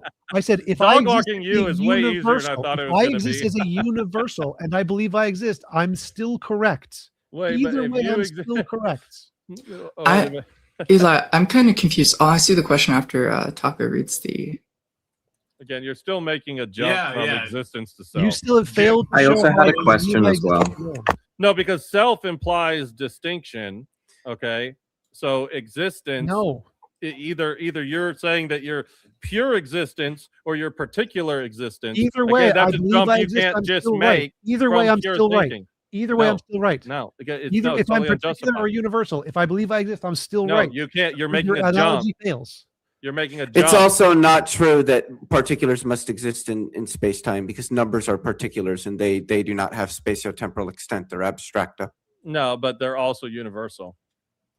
No, they're not. The How is- number wait, seven. how The is number the number- 7 isn't universal. And Jim DS, Eli, how can a mindless process create beings with minds? Oh, Also, I'll get to that. TBS, I forgot to pull you up earlier. If you want to come up, feel free to call back in TBS.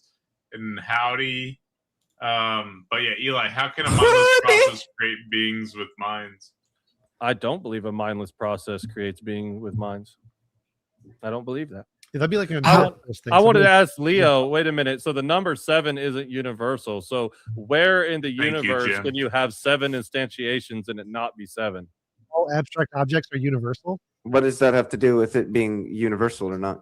I think he means all I'm asking you a abstracts are very universals. I specific think that's question. what he's implying. I think that It I think seems that's to be. Not all of them, but But the ones the one he brought up numbers is- are particular things. They're not universal. Okay. So The there are number 7 particular doesn't things- quantify overall things. That's not what it does. Because there are things that would possess the numerical property, if that's the way you want to word it, of 13 and not 7.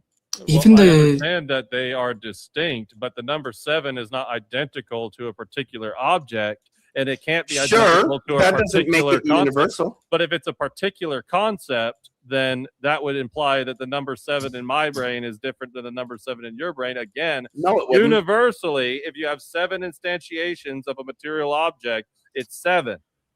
Sure, and Oh, there okay. being a concept that two people can understand does not make it a universal concept.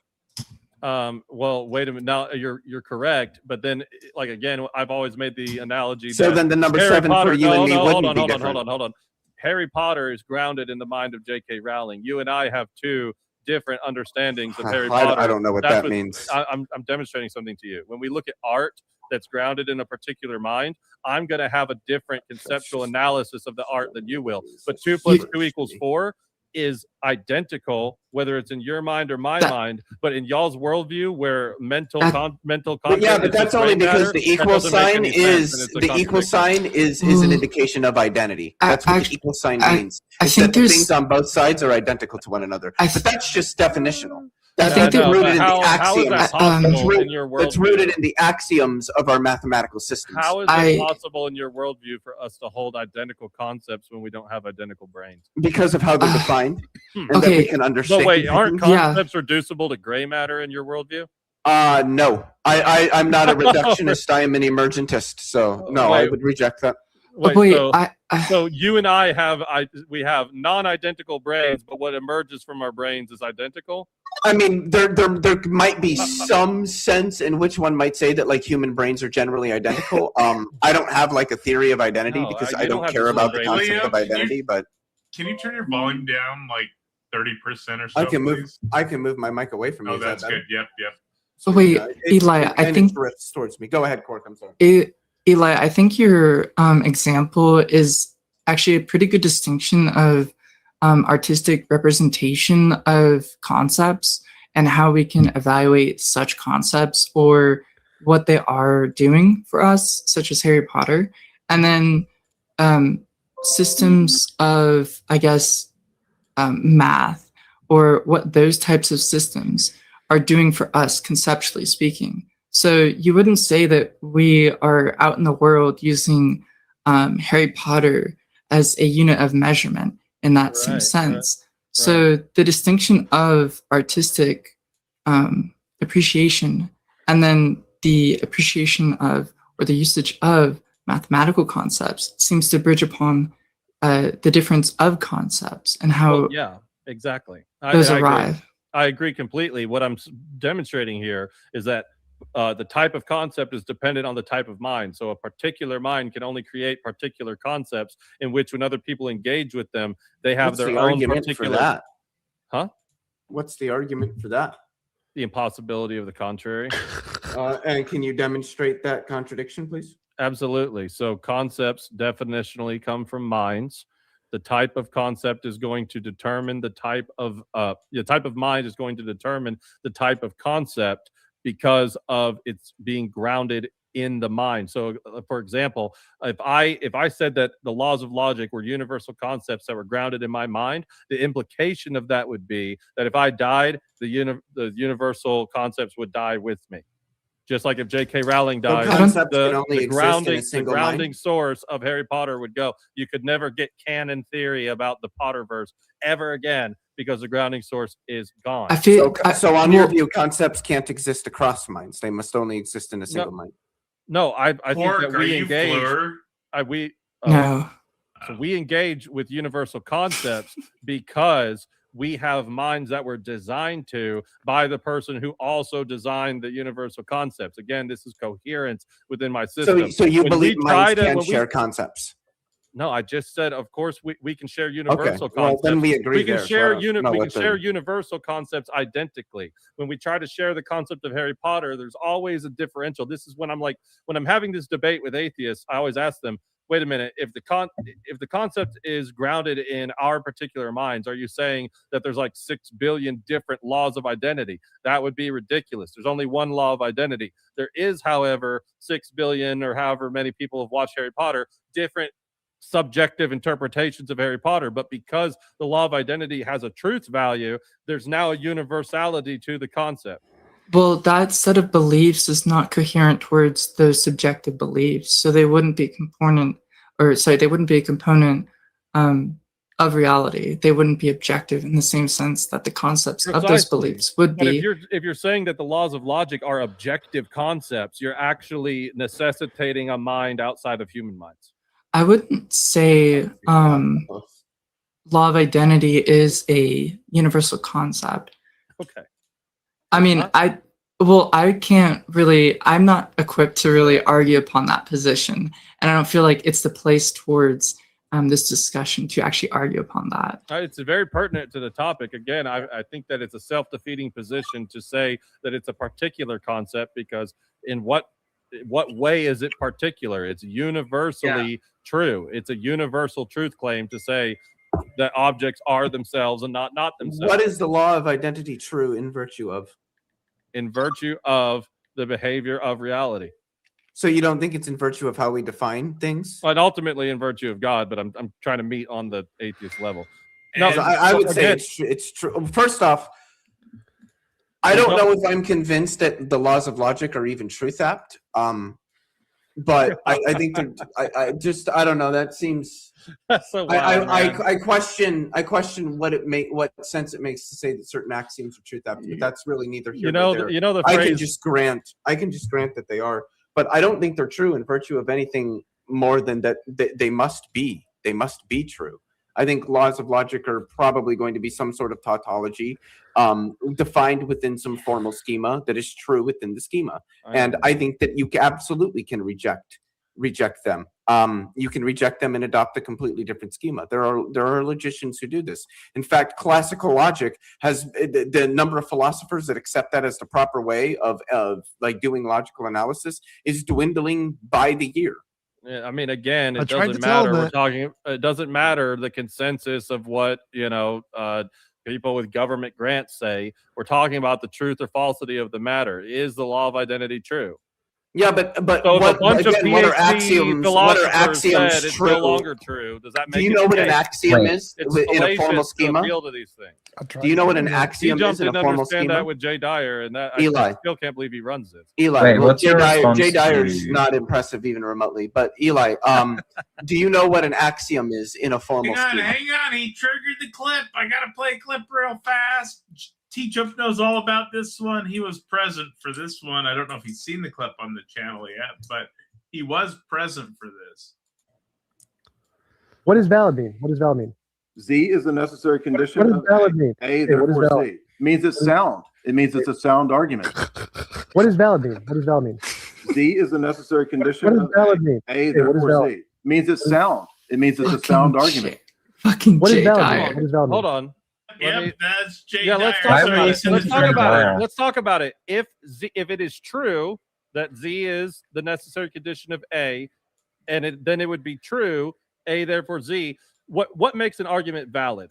Let me start there. It follows a rule of inference. Usually, okay, what makes it sound? What makes it sound? Conclusion its premises are actually true. Correct. So what's in debate whenever TJump and Dyer, and he, by the way, giving the form, if all you have to do is presuppose that Z and A, that it's true, and then it becomes sound. Gosh. So it's actually, he's not saying anything wrong. You have to give an argument that it is true and that Z is the the integers precondition for are true, then it's sound. There's nothing wrong with what he said. valid- You guys all that's laugh and giggle in this smug way, but he's not wrong at all.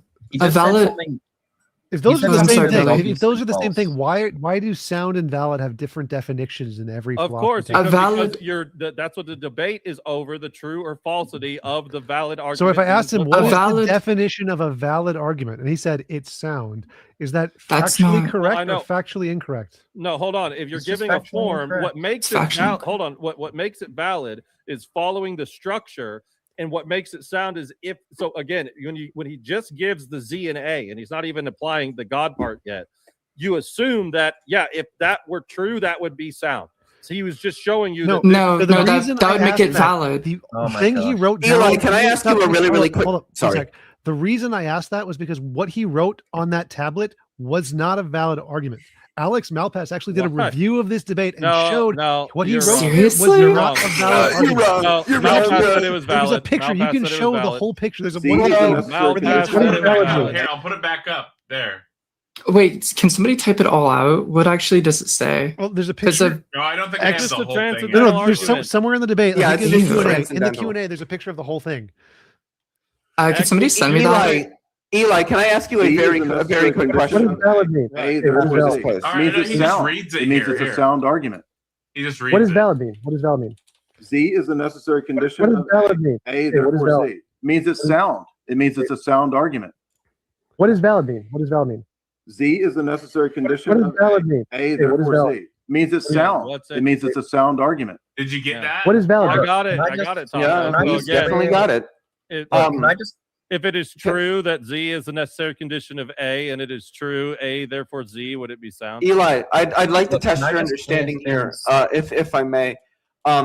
It's just like it was a Consider- subtle misspeak that was like Consider the following that again argument. is true and my sound, microphone is assuming the premises It's are pretty sound. low. So, are you talking to me? No. I'm No. Oh, okay. Again, I- assuming the premises are sound, assuming that Z is in fact What? a necessary What? condition of Oh, A, Lord. then yes, it is sound. You guys are taking a clip that's like a few seconds long and going, oh my god, on a basic. Yeah, I mean, I agree with you. It's a guys clip are of Jay pedantic Dyer, and Jay losers. Dyer isn't You here, guys and are I don't losers. really care. That's all I'm you trying. have to refute him. I'm It's trying to like hilarious. gauge. I'm trying to sort of gauge like hilarious. where your understanding is at, Eli. So just if I may, consider the following argument: if I am a moose, the moon is made of green cheese. Premise one. Premise Right. two: I am a moose. Conclusion: Right, right, therefore, the moon is made of green cheese. Right, Is the this argument premises valid? aren't true. Is this argument valid, Eli? I just want yes or no. Wait, Is that say it argument again. valid? Say it again. Premise Say it again. one: if I am a moose, Yep. the moon is made of green cheese. Premise Mhm. two: I am a moose. Conclusion: therefore, the moon is made of green cheese. Is that Yeah. argument valid? I would say I probably on a technicality, yeah, it's valid. Okay. Is the consider argument natural sound?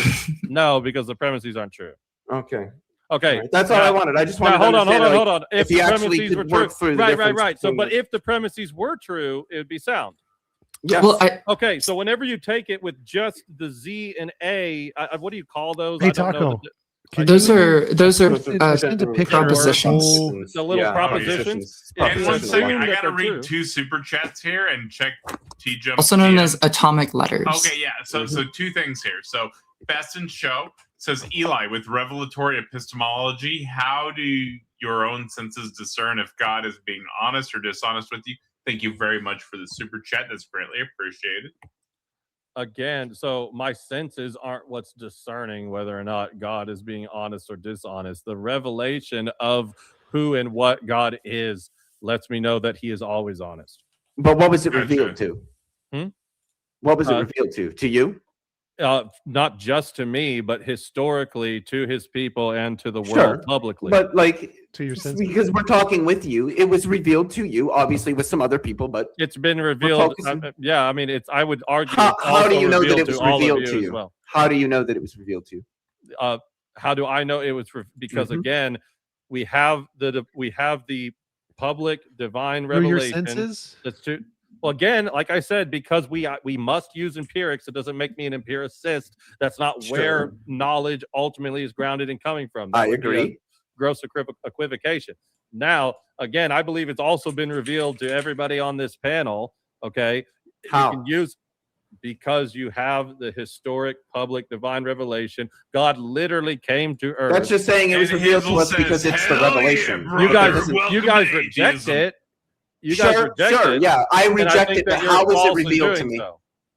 How was it revealed to me? And I don't want to hear. Well, because it's the All right, let's revelation. not change the Right. topic until we finish with this because we were I'm discussing this. again, you guys are total losers. That like a Yeah, but that's slight- not a response. I'm a slight- big loser, dude. I know, I've never you been guys late. are I'm a like virgin, dorks. okay? You guys are But that's total not a dorks. response to the argument, If though. this So I is don't the really care. best you got against Jay, if this is literally the only clip you can play on repeat, Well, you guys are no. fucking This is losers. Bro, we have this we have is- endless clips. Eli, we got all of Eli, the clips. Fucking Eli, hell. you're jumping ahead of yourself. That's not at all what's happening. Let me ask There- a question without interruption. No, If Jay. in So fact this is the argument that If it wait, hold on.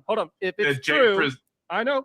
If it's true that Z is the necessary condition of A, and it is true A, therefore Z, it would be sound, correct? Eli, Taco's going to show Oh, no you one's a gonna picture. answer? Eli, I mean, So- yeah, that was so a I sign. am Okay, there showing you a go. So picture, sorry, Eli. he wasn't. But you already shown that the Okay. premises Okay. are, I in think fact, he true. did- So I think that's he made a Eli, slight you're gonna see a misstep. picture. Eli, I Stop, don't know stop. why you're freaking out right now, but Because what I'm you trying guys- to you say guys are is annoying. Eli, is It's that so a annoying. calm valid down. argument? Everything's It's a good, valid dude. argument, yes. How? So Dr. this- Does Malpass the agrees. premise Okay. lead to the conclusion? Is that a valid argument? You Thank you, see it on the screen. Correct. Yes. That's a valid argument.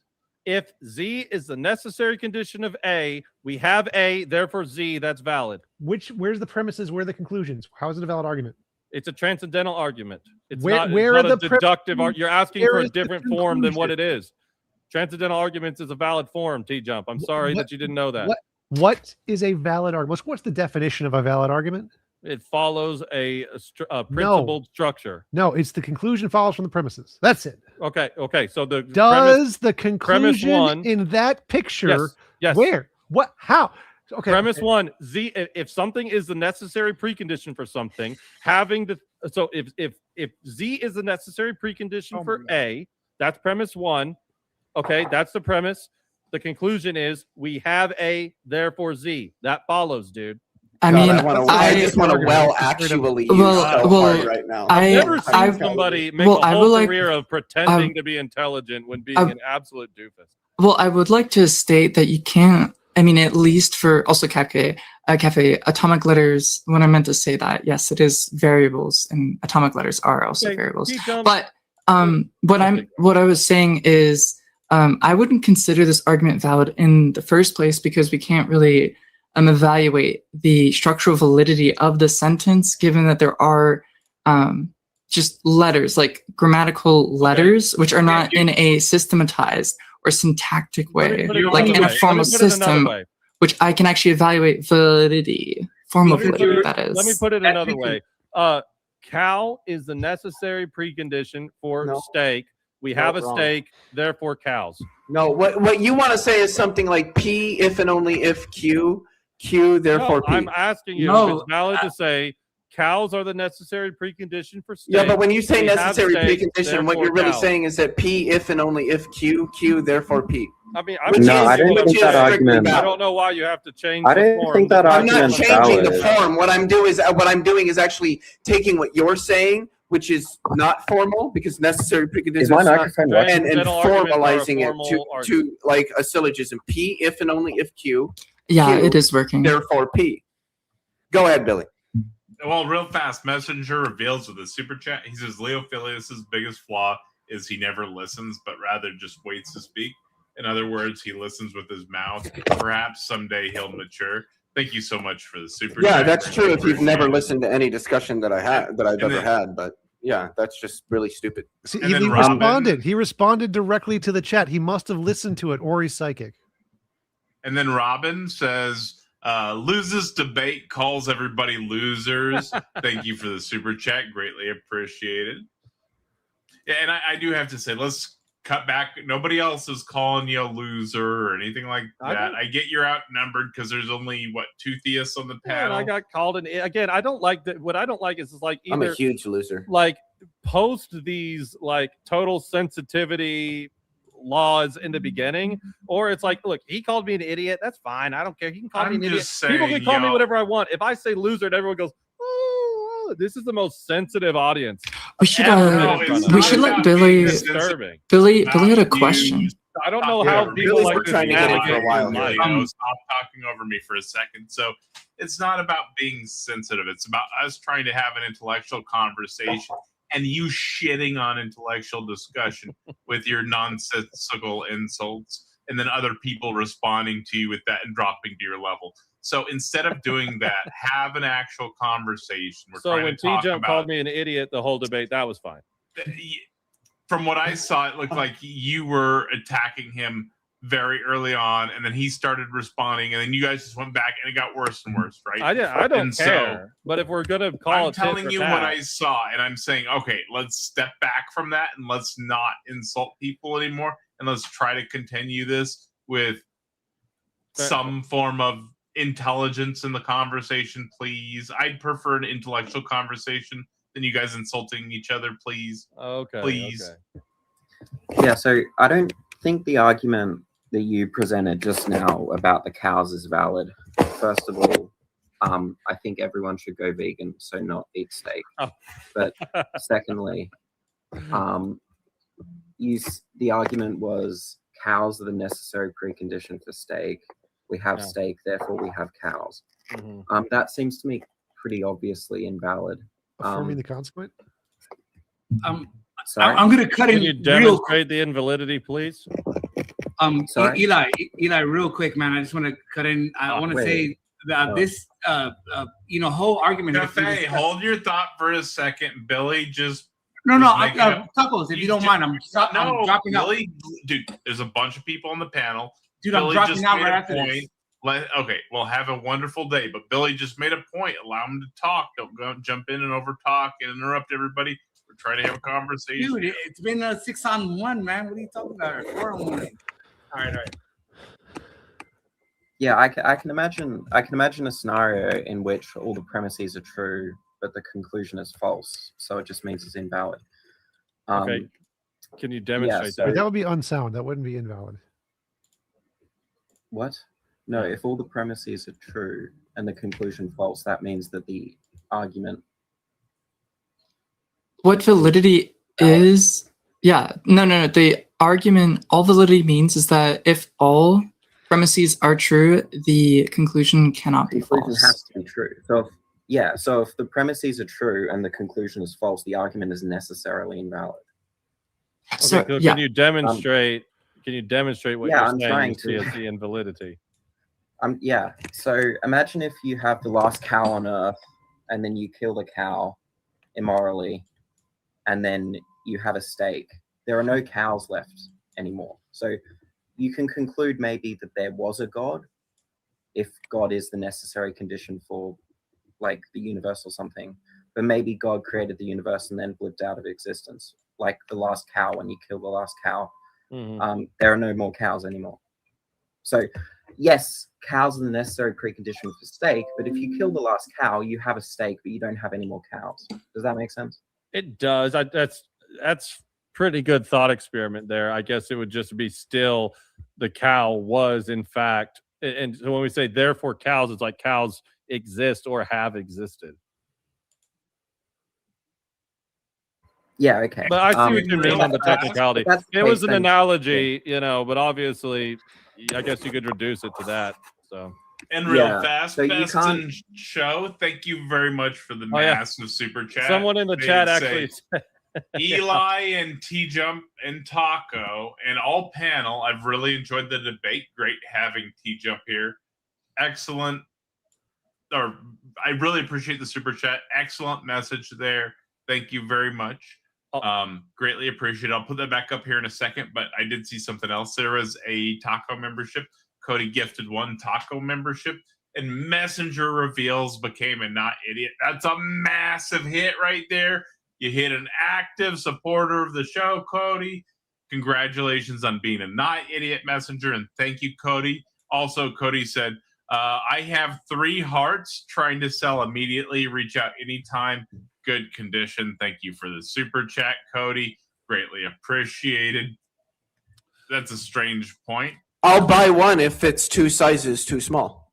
That's a strange Eli. Also, point, wait, hold on. but Somebody I do in the private appreciate chat. that, and someone- thank you, Best in Show again, and Cody. Someone in also the have a private chat question. actually made a really good point. Even if you kill the last cow, the cow still exists. It's just a dead cow. Yeah, and Eli, to add to Well, that real quick, I'm talking Billy, real quick. I just want about, real quick. I'm out after this. I think Tacos brings this up all the time as RMOA, but what he's essentially saying is, if God exists, God necessarily exists. Therefore, God exists. That's essentially what Eli is saying. That's not really an argument. It would be if God exists and God exists necessarily, God exists. Therefore, God exists. That would be. If you accept the premise, yes. Or therefore, God exists necessarily but- would technically be the Dude, case. hold on. One more thing I wanted to ask to Eli, just to clarify, all these definitions of divine and so forth. This question was asked of an audience member to, I think, Jordan Peterson during the Matt Delancey Jordan Peterson debate. He said, just to get a better idea of what you mean by God, if humanity would cease to exist, would God still exist? And I think that's essentially what you guys are asking. Well, that's not what I'm asking, because humanity exists and I still think God doesn't exist. So, what I mean is that, like, you're referring to the laws of logic and all that. If there's no mind there to acknowledge that, is it still there? No, And- the laws of logic are clearly axioms in a conceptual schema developed by humans. So they're not a property of the regularity of nature.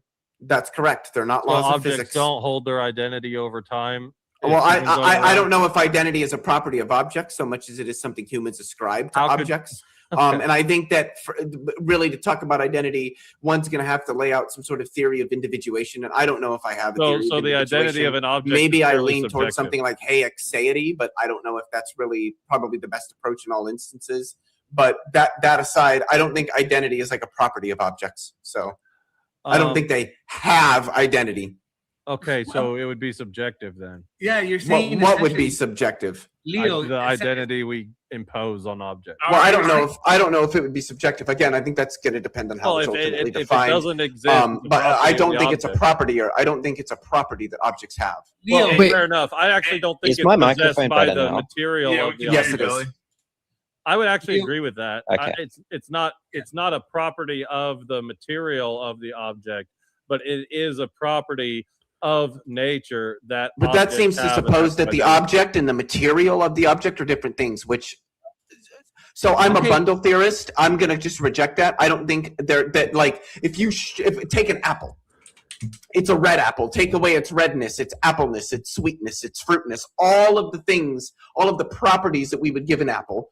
Take all those away. I don't think that there is still a thing there that like an object that is property-less. I think you just don't have an object at all. But what objects are bundles of the properties that they have, and they have those properties in virtue of relations shared generally at the fundamental level of reality, and then what emerges from that. So I don't think that like there's the material objects, and then you take away all of their properties, and you still have an object there that has some sort of identity. And I have to jump in for a second. There's a massive membership gifting from Messenger Reveals Destiny. coming in hot. Thank you very much. Greatly appreciated.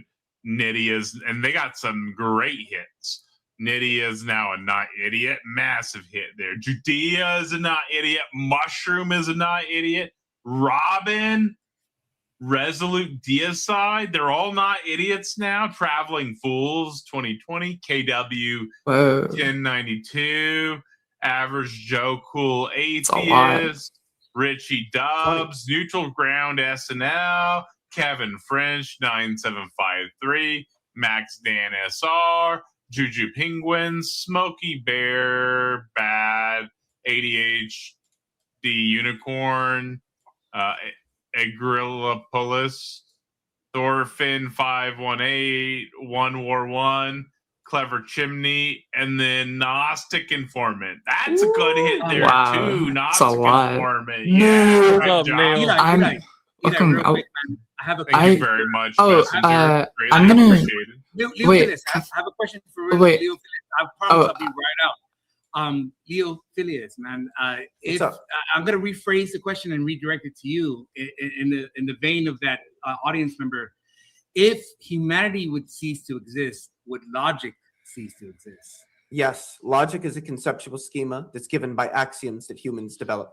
Okay, well, there you go. You have the major contention that we're trying to depict to you right now. Well, I mean, I don't think it's a major contention. I don't think what I said would be disagreed upon by very many logicians at all. Guys, guys, I'm just gonna go. It's been great chatting with y'all. Can I ask you a quick question, Cork, before you go? Really important. Sure. It's off topic. So I saw your name. I have to ask this question. Up, down, charm, strange, top, or bottom? Probably charm. I honestly, that's what I was guessing. That's what I was thinking. I like top because it's the thickest one. And one more for Bottom Cork. of the best. Cork, would you be doing? Would you be willing to do an interview on my channel? Sure. Crazy stuff. Leo, I wanted to ask you about the apple and its properties. See you guys. This is where like the Presup really puts the rubber to the road, because if you take like sweetness or roundness of an apple, if it's kind of round, right? Mm-hmm. None of those properties are actually identical to the material instantiation. Would you agree? Sure. Okay, so that's what I'm saying is if they're not identical to the material instantiation, yet there is a universality to roundness and sweetness, how do you give an account? Well, what do you mean by that? That there's a universality to roundness and sweetness? Sweetness, do you just mean that sweetness is a different one, because I guess everybody has like taste preferences. But let's go with roundness, for example. Like you can't draw a square circle, right? Correct. Okay, and that's universally true. If by universally true you mean necessarily true, yes. Okay, so it's always the case. There's not going to be a situation where a round circle could be drawn. I I'm agree. sorry. I'm In sorry. no possible- Square circle. Square circle. I'm getting tired. The round circle. I didn't even catch that. So, but yeah, I agree. In no possible world can one do square circles obtain. Okay, so that's what I mean by universal, and it's not identical or reducible to the material. Now, you would say it's grounded in our particular minds, right? No, I think it's conceptual. Yeah, I think that's what that is. It's definitional. It comes down to how we define circles and how we define squares. Well, I know, but that's got to be based off something about reality that's not actually reducible to the material of reality. Well, I don't think it's reducible to reality. I think it comes down to how humans abstract ideas and then how they define those abstracted ideas. But again, the human isn't going to come up with the idea that a circle could never be drawn squarely if it weren't something about the case. I mean, if what I meant by circle was a square, then yes, it would. So again, I this know, comes but down again, to this is where linguistic the problem with conventions. what TJump. This is the whole problem. Is the referent and again, I could come up with a new language where the word square is referring to what we colloquially know as a circle, and the word circle refers to what we colloquially know as a square. But the referent, roundness and squareness, is not found in matter, but you need something about external reality to give you the information of the universality of square, the reference squareness, I don't and circularity. think that's true because and again, correct me if I'm wrong here, but when you say universality, I'm just understanding that as necessarily true, which I just take to be a proposition that's true in all possible worlds. But again, something's being necessarily true is just going to be a linguistic convention. It's just going to be by definition that it's necessarily true. It's going to be based on the meanings of the terms. It's also that were employed. metaphysically true. Like, it's not just. Well, I mean, sure, in some like super modality is metaphysical, so of course I'm going to agree with that. So it's not just linguistic, because that's implying that modality is based heavily on linguistics and logic and how we define our terms and what they mean. Dude, I'm talking and the about accessibility relations between worlds, which is also going to be related to linguistics. I know, but you're not to say that it's strictly, like, I forgot what you just said, but to say that it's linguistically it's determined by our convention. Yeah, I mean, to say that is to take away from the fact that something has to be true about external reality in order to make. But truth itself is a linguistic concept. Again, this is I'm totally pushing back on this. I completely disagree, because there's a synergy between the meaning of our linguistic tools and the external world. One cannot be divorced from the other. Okay, we developed our language to capture the world. Okay, this is a Bic lighter is not something that's like true about the world. Okay, like, so the roundness. It's true about the languages that we developed to describe the thing. Well, so all languages have three aspects: sentences that can describe reality, sentences that don't describe reality, and sentences that are self-contradictory. So the fact that it can describe reality, A equals A. There's also things that don't describe reality. A does not equal A. Things that are self-contradictory. Right. All I'm getting to is that what this necessitates is that there is something about reality or there's something about universal roundness that is found in reality that isn't reducible to the material. I don't think that's true. I don't even think a Platonist would grant that's true. They would say that all instantiations of roundness in the world are approximations of this like perfect form or whatever it is of roundness or something like that. So I'm not talking about Platonism. I'm trying to get you to understand that universal roundness is something found in external reality. I mean, I think there are things that approximate roundness. If we're taking roundness to be some like perfect form, then there are things in reality that approximate roundness. But humans, yeah, sure, there are certain things about the world that we understand via our understanding of the world. One such instance would be that stars emit electromagnetic radiation. But I don't need to appeal to anything beyond the world for why that's the case, because it's in virtue of just the world that it's the case at all. And here's the problem. Your metaphysic of the world cannot give an account for the possibility of an universal concept. In fact, it would be impossible if By it can't be universal reduced- concept, do you just mean a concept that's necessarily true? Of course. Yes, that's Well, then I think I can do exactly that. I think we have done that. A Platonist would No. accept universal roundness, by the way. No. Here's what I'm getting at. I'm saying all human beings gone, the world possesses some notion of universal roundness that is not reducible nor identical to the material of the world. Well, I think there are things that are round in the world, but the words that describe them and the concepts that they're attached to would not exist. But roundness, here's the problem. So roundness is not identical to the things that are round. Sure. That's what I'm Yeah. saying. Roundness is the concept. Right. Roundness would not exist, but things that are round, at least approximately, would. Well, again, I think that roundness has to exist in order for us to predicate roundness. So you think that we have to have the concept of roundness before there can be round things? Well, I think that it has to be a property of the regularity of nature that round things are round, that there is a conceptual universal truth around what roundness is. It's not something that we make up. It's something we're describing about reality, that the key point here is not concepts reducible. we made up to describe things we observe in reality. I'm saying it's not that. It's not It that. doesn't necessarily have to be a concept, Leo, for this. I think you're relating this term to I human disagree. minds. I do think it's a concept. Yeah, you're relating it to human minds. It just has to exist. Well, yeah, I think roundness is a concept in human minds. There is no objective roundness. Objective roundness doesn't exist. We just see a pattern and label it. That's it. Yeah, that's a good way to put it. We see patterns and we label them. So roundness is subjective.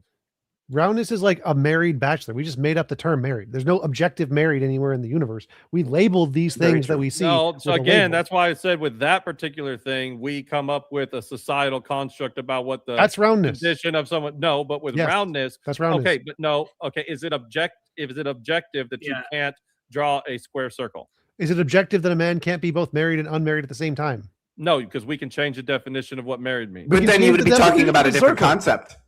Right. What I'm saying is that there's no instantiation in external reality. I got to use the restroom. Actually, I'm still listening. I would maybe push back on this my own theology. I think that marriage is an icon of the church. So I don't want to go too far there. However, when we're talking about a married bachelor and there's a societal implication that marriage means like one man and one woman or whatever you want it to be, that Circles is are all the changed. exact same. When we see an No, object, there's an and we labeled it a objectivity. circle, it's the exact same as seeing a person in matrimony and labeling them married. There's no well, no. objective circle anywhere.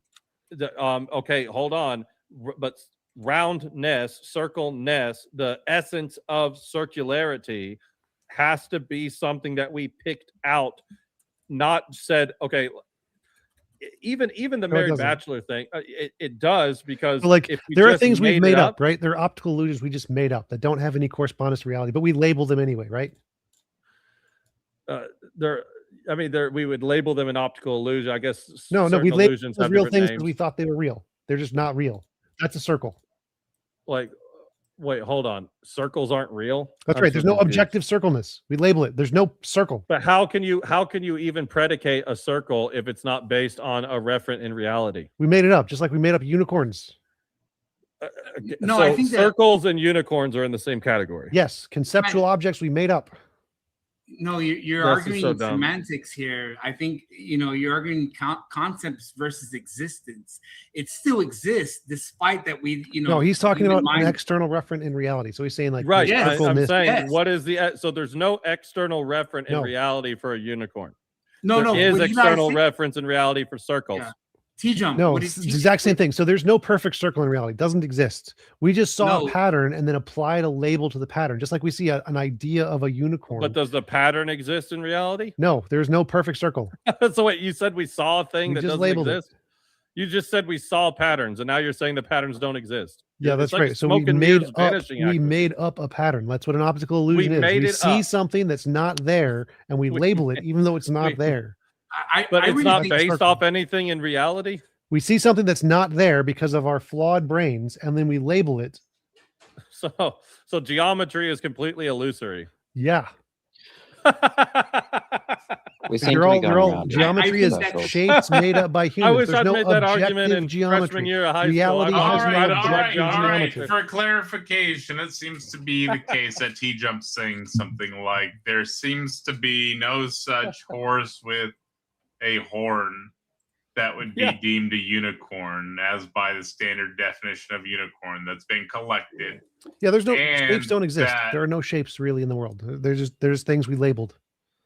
And that is merely a idea, right? Something like that. TJump is what you were saying there Yeah. for clarification. He I said have a geometry is question. completely illusory. Yeah, geometry is illusory. We made up the shapes. I They wish don't I actually could have exist. gone up to my freshman high school geometry teacher and been like, "This is bullshit. This is all you're just feeding us illusions like a magician." Illusory doesn't mean wrong. Well, Well, no hold one in on. geometry claims that they exist, that the shapes exist somewhere. No one claims that. That's just only No, silly but hold precepts on. like that. But I don't think they say that squares don't exist. That's How just much does a whole other- square weigh? How? Okay, again, I'm not arguing it's not conceptual. Again, this is the equivocation so that exists. you do must think mean you do physical. agree that So the there's Why no shapes does are exist abstract. have to mean reference physical? to It's a to little- That's refer your to. presupposition. Wait, I- wait, hold on. What did you just say? I didn't catch that. I really didn't catch that. I What's said not physical? you're asking me how much a square weighs. That's based on the presupposition that what exists is only physical. Yeah, it's a Well, little- I do think that what only exists is physical. I know, but you do you smuggled think in that your square? Do you think presuppositions that that squares question. are physical? I don't think that squareness is physical. No, It's an abstract concept. correct. Okay, yeah. Why should I think abstract concepts are real things that exist in the world? Okay, because literally they're used to build bridges. They're used Yeah, but concepts under a nominalist view, concepts would be able to be used for that. That doesn't entail that they must be real things in the world. I'm pretty Bro, sure if you can't say use 6'7" something, it's a on real this thing in the Or world. you can't say bridge on this channel. That's like saying 6'7" to kids. You can't say bridge. Yeah, dude, it's like saying 6'7" to a bunch of kids. Everyone's ears and eyes perk up, Oh, right? just like trains. Is trains a bad one too? No, just bridge. Okay. Well, whatever. Skyscrapers, buildings. Here's the thing: I can't use a unicorn. At least not the same way. Not to instantiate. Yeah, you something. can. If I could use it to tell a story to my kid, but not in exactly. the same way. Praise that actually God! applies. No, but here's the problem: there's truth value and truth aptness to geometry that actually has To the concepts, Causal- yeah. yeah, and causal and like engineering, all of this stuff. So in to be wrong, to be false, would create failure. There's truth. And aptness, Concepts not can in be the way- defined such that they map to reality. Yep. Well, okay, Doom-based so makes again, a wonderful point here, asking for a howdy take. So whenever Eli finishes, I love that. I Howdy would take. love to hear a howdy take too. again, Let's get a I just howdy don't take. think that something with truth aptness I had a that is question used for and I've been various waiting for a things within while. reality can also not exist. I just think that that's like crazy to me. it's a semantic argument, I think. Well, again, thought it's you on had the a go, presupposition Cafe. that only the physical things exist. Well, Whilst I mean, you use this thing that doesn't yeah, exist yeah, Leo, in order to Leo, navigate kid, life. I mean, it's it's like you're saying, Leo, that let's say we make it's a necessary squares precondition for Yeah, knowledge, circles, but it doesn't and then exist. and all of a sudden humans cease to exist, yet circles and squares remain. I don't think they do though. But Cafe, I thought you had to go. What are you still doing here, bud? No, I'm gonna head out. No, I'm but just giving you shit. No, I love you, brother. But I'm just saying, dude, I mean, if they, let's say they're designed by us, we create circles, we create squares, then humans cease to exist. It's almost like you're saying that they suddenly cease to exist entirely. It's what I think. Yeah, I think shapes are things that humans made up. I think Well, that perhaps shapes might capture Okay, at least approximately certain right, so then things what you're- in what you're reality. saying- But this is why I think it's a semantic argument. You're saying that I mean, square, kind of, yeah. yeah, you're saying that a square is only thing is a thing in relationship to a human mind in abstraction, and we're trying to Sure. say that no, there is a Yeah, sense. I beyond understand that you're saying no. I understand that you're disagreeing with me. The point that I'm getting at is I haven't heard any argument that motivates me to think that your view is correct. Well, Do we discover geometric truths or create them? I ask my Both. So mathematics is an axiomatic schema developed by humans, and then based on those axioms and lemmas and theorems within mathematics that we come up with, we might discover certain symmetries or patterns that result from applying those theorems or axioms or lemmas within the system. So we invent mathematics as a system, but there are things within the schema, given the definitions that build it, that we might discover about it, certain Well, symmetries then and it's patterns. just semantic argument. That's all I'm saying. Like, I was wondering Go if ahead, I Billy. could ask my question because I have to go in the not too distant You're not going to pull a future. cafe, are you, and be here in 30 minutes? yeah. No, I'm heading out. No. So are there true axioms? Wait, let what's his name go? Perhaps. He's leaving. Billy, yeah, go, Billy. Perhaps. Yeah. I had a question. What's your response to the problem of induction? Who? Because this is about epistemology. Who are you asking? Both. Leo and Eli? Cafe and... Yeah. No. TJump and Eli. I think that having a theonomous epistemology solves the problem of induction when you have the grounding source of a universal immaterial mind that creates a universe and universal immaterial concepts within that universe. You now no longer have that problem. Nothing solves the problem of induction. It's not solvable. Again, if your presuppositions are true, which they're unjustified. No, it's so- like Gödel's theory. It's just logically necessary. It's not Even- solvable. Again, that's all relying on certain presuppositions. There's no presuppositions. Even- like logic are the presuppositions. even no if God presupposition. existed, But if you even think if that God existed, The problem of presuppositionalist induction- TJump. I don't think Billy was done, guys. yeah, sorry. Wait, if you don't think anything solves the problem of induction, how can you think that the sun's going to rise tomorrow? I think I have an incomplete, fallibilist, justified belief. Wait, do you know what? Yeah, but why think that? Why have any reason as to why the sun's going to come up tomorrow? I'm using induction to justify my belief in induction. What? I'm using induction, my inductive experiences, to justify my belief that induction is true. That's circular. Yes, it is. Yeah. That's why there's no solution You're to the just problem of saying induction. that it's true because I believe it. That's not No, justification. No, That's I'm using the induction, like the sense experience, repeatable, testable sense experience, to say that it will continue to be the case. yeah, Yeah, but but that's that's also- the whole problem of That's induction is that that's using the unjustified. principle. You're using the principle of induction to try to prove the principle of induction. That's circular. How, like, if someone there's comes no up to solution. you and says God exists, therefore God exists, and they go, it's circular, like your view doesn't make any sense.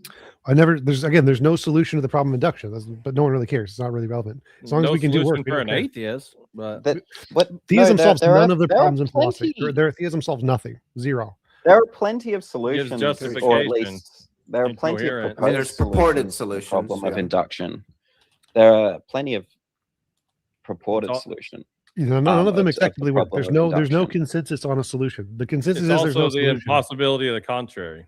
There's no impossibility of the contrary Yeah, for no, anything other like at all. regularity is a universal immaterial concept, and those can only come from It's universal literally not. The immaterial consensus minds. is that there Well, is no that's- regularity. It's like randomness is the actual consensus. So you're just wrong. I just Wait, can't so get. there's no regularity in nature. Randomness is the most fundamental force, not regularity. All right, and Billy got a 2-minute mute, and then sorry about that. And then How did- there was a super chat from Robin asking how many times are unicorns in the Bible? Great question, Robin. How can Are you they? even define randomness without presupposing the opposite? 2, you said, TJump? I think there's two. I think there's two unicorns in the Bible. Gotcha. And then Doombase made a great point earlier. I would love to hear a Howdy howdy take. take on all this. Yeah, that's a great point. Oh, it's Hopefully eight it's not too times. loud. It's 8 times. Dang it. Didn't think you know, buddy. No, you sound fine. Maybe turn it down like 30%. Well, the general take, it like reminds me of Star Trek. I guess the last thing that was said, problem of induction stuff, I was thinking that it's like, I don't think it's a problem specifically for induction as opposed to like any kind of inference. Like, okay, what justifies deduction or abduction, you know.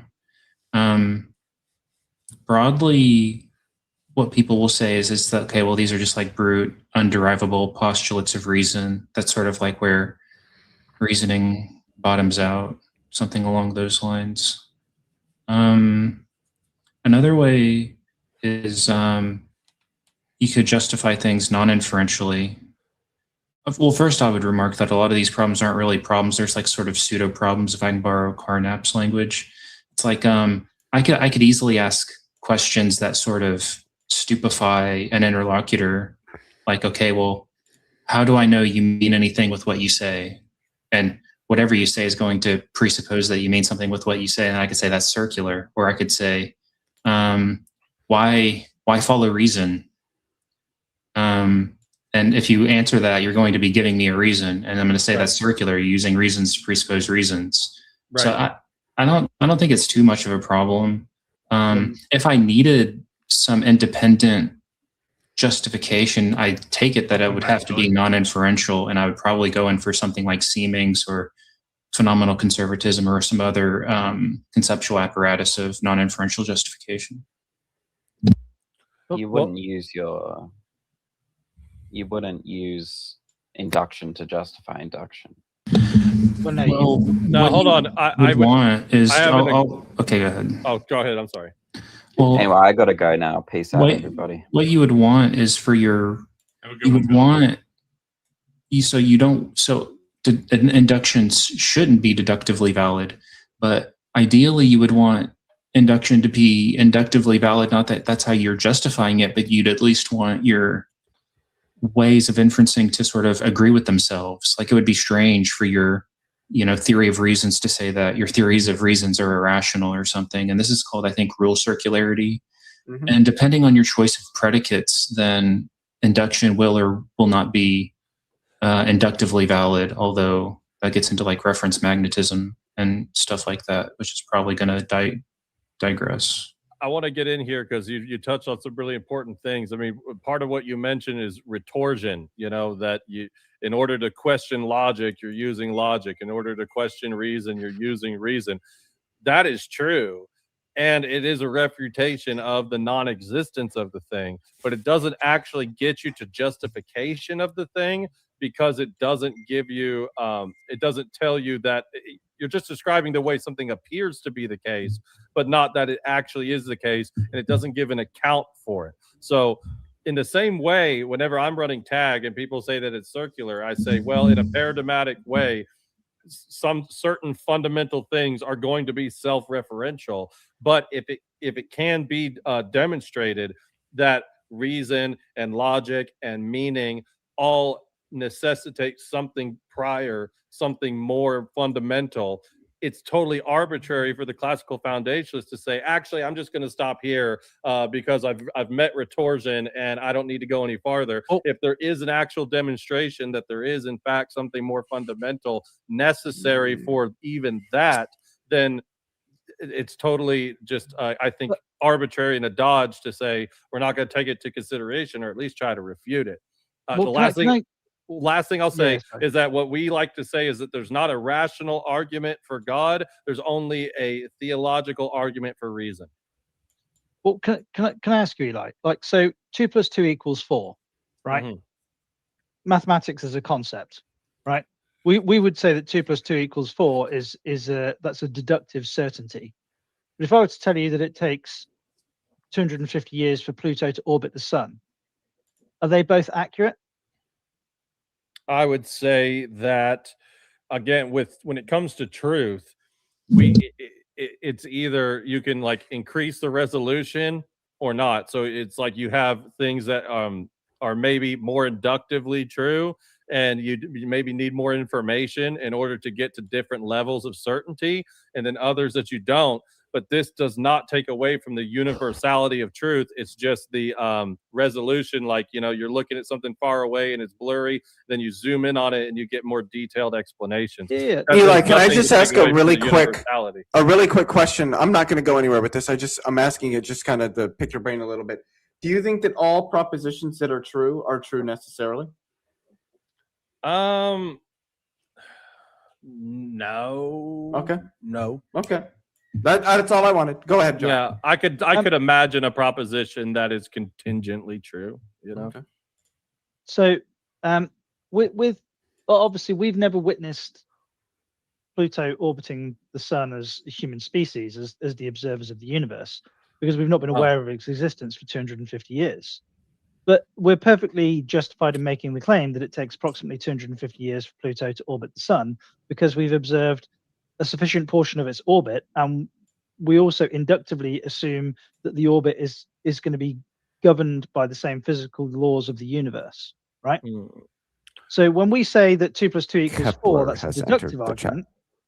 But when we say that it's going to take 250 years for Pluto to orbit the sun, it's inductive because we're assuming that the laws that govern the universe are going to still apply tomorrow, and we need them to apply tomorrow for Pluto to still continue orbiting the sun, right? Well, again, you're just assuming something that you cannot justify on What I'm empirics. getting at here is that when you say something is universal, Mhm. you're essentially, it seems like what you're saying is that because we have whether something is more or less accurate, and for you, for something to be universal, it seems to be sufficiently accurate for you. So you used the example earlier where you were talking about that the Harry Potter books are a concept, but they're not necessarily universal because they Mhm. don't describe a physical principle of the universe, right? Well, yeah, I mean, exactly. There's not. It's art. It is subjective in its nature. The true or falsity is dependent on a particular person's, and even that particular person's like subjective take, like the author, like on J.K. Rowling. Versus when we're talking about the more fundamental, universal concepts that are the precondition for meaningful sentence at all, for experiencing the world at all. You've now necessitated universal conceptual notions within reality itself that is allowing you to have this information that empiricism absolutely cannot justify. So And in, really quick, I want to say one quick thing to Leo. I thought of something, and to your question, I said, are all true propositions necessary? I'd said no. There can be some that are contingent, but that answer that it is true that they're not all necessary would be necessarily true. I just thought that was interesting. But anyway, So Sure. I mean, I can agree with that. Yeah. Go ahead, My John. next Sorry. question, Eli, is: are we, as the imperfect observers that we are, capable of observing perfectly observing the ontology of our universe? no, that's my whole critique of empiricism. Is Right, anybody so here an empiricist? So I would think that perhaps TJump identifies as that. If not, empiricism is the view that only true knowledge can be verified through empirical senses. No one believes that. Everyone agrees that a priori knowledge is a thing. Again, I guess I just don't like. So, but you're taking what is your epistemic justification in that statement? Oh shit! Hang on. So if we can't perfectly observe the ontology of the universe, but you're stating that there are universal concepts that humans have, how do we end up with the universal concept justified by our imperfect observations of the ontology of our universe? It's not justified by imperfect observations. It's justified by something external to ourselves that can actually do the metaphysical grounding work, which you also equally cannot observe because you're an imperfect observer. Well, hold on. Yeah, and then when we're talking about you're trying to say that there's only one way, like it can be deduced rationally and through the epistemic virtue of divine revelation and the coherence of the system as a whole. But again, we are all imperfect observers, right? And we as humans have created a set of very complicated and interconnected and interdependent concepts that allow us, as best as we possibly can, describe the ontology of the universe in which we exist. I disagree. I want to just jump in. I disagree that we created them. I think we discovered them as a property of the regularity of nature, and the metaphysic of nature on its own cannot produce such regularity. Such regularity has to come from a universal immaterial mind. What's the argument to support that nature can't produce regularities on its own? Yeah, again, because if nature is just particular material What's your argument object. that particulars can't create regularities? They're particulars. They're regular. Particulars cannot produce universal immaterial laws. Regularity doesn't imply The regularity universality. doesn't imply universality. So what is your argument that a particular can't be regular? Wait, no, a particular can be regular according to a universal immaterial No, why property. can't a particular on its own just be regular? It can't, because what within the particular itself It's is nature. giving it the regularity. It's just, it is that way. It's just Again, regular. so that's all you It's just got, regular. and that's That's totally perfectly coherent. That's perfectly no, it's logical. not. It's totally. That's Yeah, that's literally what you coherent. said. It is because It's it is. regular.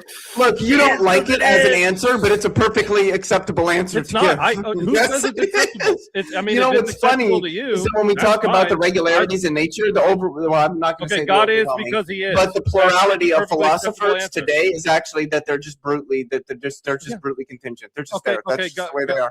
Okay, yeah, God just is. So yeah, it is a Fine argument. coherent No, view. no, You I might just not like proved it, and No, that's fine. yeah, and you might exactly. have arguments That's fine. against it, and I'd No. love to hear them. But it's not by an the same incoherent logic, view. And by the same logic, to say God just is perfectly valid to you guys, right? Yeah, you can say that. You can say and that. it's coherent and Sure. justified. Yeah, it's a definition. Well, I You think can- you're you give the justified in definition of believing that, properties that it perhaps. is itself. That's Wait, perfectly wait, fine. wait. That's all we're doing. Wait. Like there's no. So there's no everybody problem has their own subjective No, no. justification, The and that difference makes is- them justified. That's In a No. sense, The difference yeah. is the particular's existence has already been demonstrated. Your God's existence has never been demonstrated. You're just No, the pulling shit out of your ass. particular being the existence of the particular being demonstrated is presupposing a universal immaterial No, concept. a particular can exist without a universal. It's a particular. That's why it's called a No, particular. but this is what I got into the whole debate What? with. If you're saying that if you say that there is an object that exists, you're presupposing that it is itself and not itself, and you've just presupposed the law of identity. This is what I went proved over that. your I head just proved the that. entire Okay. debate tonight. A particular can Eli, exist,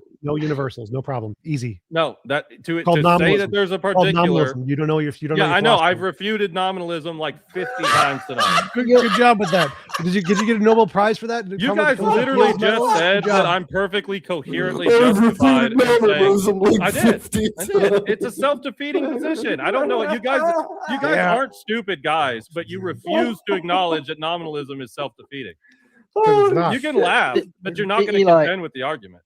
Eli, Which is it sounds like it sounds like what you're doing here, and it sounds like what a lot of theists do, which is to go, okay, we make observations of the universe, and it seems to have some consistency to it. Therefore, there must be some kind of consistency giver, which gives you the justification in your head, at least. Think, well, we're not creating these laws that we, which which is an imperfect. You're essentially mistaking the map for the place. You're kind of this weird sort of. It's almost like you're taking like platonic forms. Like there must be like God can conceptualize a perfect circle. The natural world gives us imperfect examples of a perfect circle, and then we as imperfect observers observe things that are imperfect circles, and then we rediscover the concept of a perfect circle.